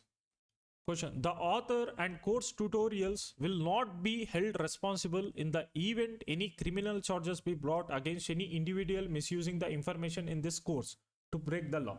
The main aim of this course is to provide a right knowledge about Android hacking. Okay, so this is the reason why we created this training. Okay, and also here, see, here you will learn how hackers steal banking credentials. Okay, in this section we are learning how to code scam pages. Okay, student will learn how to code their own scam pages which black hat hackers use to steal credit cards and banking details. Now, why this thing is important? Why any ethical hacker need to learn about this thing? See, here once you install the payload on your target, there are stealer features out there. If attacker execute that stealer feature on their panel, the victim will see the fake pop-ups there. Okay, like they will see the pop-up something like enter your card information. Automatically they can't able to close it as well. Okay, now assume that I am an attacker. Okay, you are a victim. Now what I did, I hacked your Android mobile. Now I want to steal your credit card information. Now, as an attacker, what I'm gonna do is I'm gonna execute a stealer feature there. Once I execute from my panel on your Android, you will see a complete page, okay, which you can't able to remove. If you go back, still you can't able to go back. If you click on the home button, still you can't able to go to home until unless you need to type your credentials, okay. If you type your credentials, then you can able to use your mobile phone. This is a feature there, okay. So that's why we need to cover this topic, so to show you how these things are happening, okay. See, you will get all private and clean official software with this training. Still, you need to use those softwares on your virtual machine or on VPS or RDP. Don't execute any software on your real machine. This is a kind of notice for you, okay. This is a kind of warning. Even it's a clean, it's official softwares, still you can't use it, okay, in your real machine. This is a kind of security, okay, for you, because we can't trust hacking tools, okay. This is also one thing, right? Okay, so that's why we covered how to set up lab, okay. You need to watch that one, don't ignore it. Then we're gonna learn about the security as well, how to end-to-end security for Androids, okay, how we can able to uninstall any type of viruses. Even it's a backup, there are some techniques, okay. By using those techniques, we can also remove those viruses which we can't uninstall, okay. So this is a thing. Now here we're gonna learn how to provide rats and botnet services. See, in this section you will learn how to provide monthly, yearly based subscription to your clients, okay. We will share clean source code of a rat, and we will teach you how to set up a server to manage subscriptions as well, okay. Here we covered some examples as well, how the people are providing the rats and botnet services. It's for legal purpose only, okay, for parental control, this kind of stuff, okay. Then analyzing rats and payloads. Now we're gonna learn reverse engineering. See, in this section you will learn how to extract source code of rat and how to analyze APK payloads, okay, doing reverse engineering and unpacking rats. We're gonna take one rat and we're gonna unpack it and we're gonna analyze those rats, okay. Then we're gonna learn Android application penetration testing. So here you will learn, in this section, student will learn how to perform penetration testing on lab environment, like finding a bugs on an Android application. Now this is also play a very important role for Android hacker, okay. So here, these are the topics which we are going to cover, okay. See, this is just a topic. So in every section you will see 10 to 5 videos, okay. Just watch the demo video of this training, okay. We added the demo video in this in description, just watch it, okay. Then you will see what we are going to cover. See, we can't mention each and everything on this page, okay. There are some topics which we can't mention, okay. There are some keywords are there which website won't allow. And also we didn't mention the updates here, okay. Time to time we update the rats, botnets in this training, so student can able to learn the different techniques, right? So we can't able to mention here, we can't mention the rat names or something like that. So that's why you need to watch the demo video there. In demo video you will see each and everything what we are going to cover, but this is just a highlights, okay. So here you guys can able to see the topics which you will learn. Then here we have the how we can able to code scam page, okay. Then here we're gonna cover how we can able to use banking botnets. See, here we are using the different banking botnets to hack Android. Still we added a lot of banking botnets, okay, which are very popular. Then here you will learn how you can able to perform monthly and yearly subscriptions of rats and botnets. Then here you will see how we can able to perform end-to-end security operations on Android. Then section of analyzing rats and payload. This is a reverse engineering section. Here we cracked the real rats, okay, and analyze the rats there. Now here we are learning about Android application penetration testing training. This is a Android application penetration. Here you will learn about Android, about the app permissions, this all stuffs. You will learn how we can able to use JDX, JD, GUI, APK tool, Android Studio, Byteweaver. Okay, basically these are the tools which are useful in Android analysis, Android application analysis. And here we have a lot of topics which we covered. You can able to read it. And then this is the latest section which we are going to cover, related to Android application reverse engineering and pen testing using AI. Right now AI is on peak, right? So how we can able to use AI to perform reverse engineering and pen testing. So these are the topics which we are going to cover in our training. Okay, so you can also read it. See here, you will see build secure hard to reverse Android apps, secure development practice. Okay, NP string fork and string obfuscation, decrypting common strings. In sometimes what will happen, the APK will be encrypted. Okay, the once you encrypt the APK, you will learn how to encrypt the APKs as well in this training. Okay, it's a complete section. By encrypting APK, you guys can able to bypass the AVs. There are different techniques, as I told you in starting as well. We're gonna teach you all the topics, okay, which are necessary, which will make you pro in it. Okay, but it's depend upon you how to use it. Okay, so this is a thing. So that's why be able to understand the concept is very necessary. Right? Okay, so these are the topics. Okay, just try to read it. Okay, and here you will get tools as well. Okay, with this training you will get all those softwares which are paid, okay, which are paid. You will get it for free. Okay, because in this training we use those all softwares. Okay, those are rats, this all stuff. So you will get all those things. So it's all about Android hacking, penetration testing, and reverse engineering. Okay, if you want to learn, then check out our this training. Contact our support team. If you want to enroll it, then you can click on this button. It's gonna redirect to our WhatsApp support. Chat with them. Okay, we accept PayPal payment through PayPal, Bitcoin, crypto, right? So again, I am saying it's all about knowledge. Okay, the intentions are only provide how the attacker approach, right? So hope you guys get it.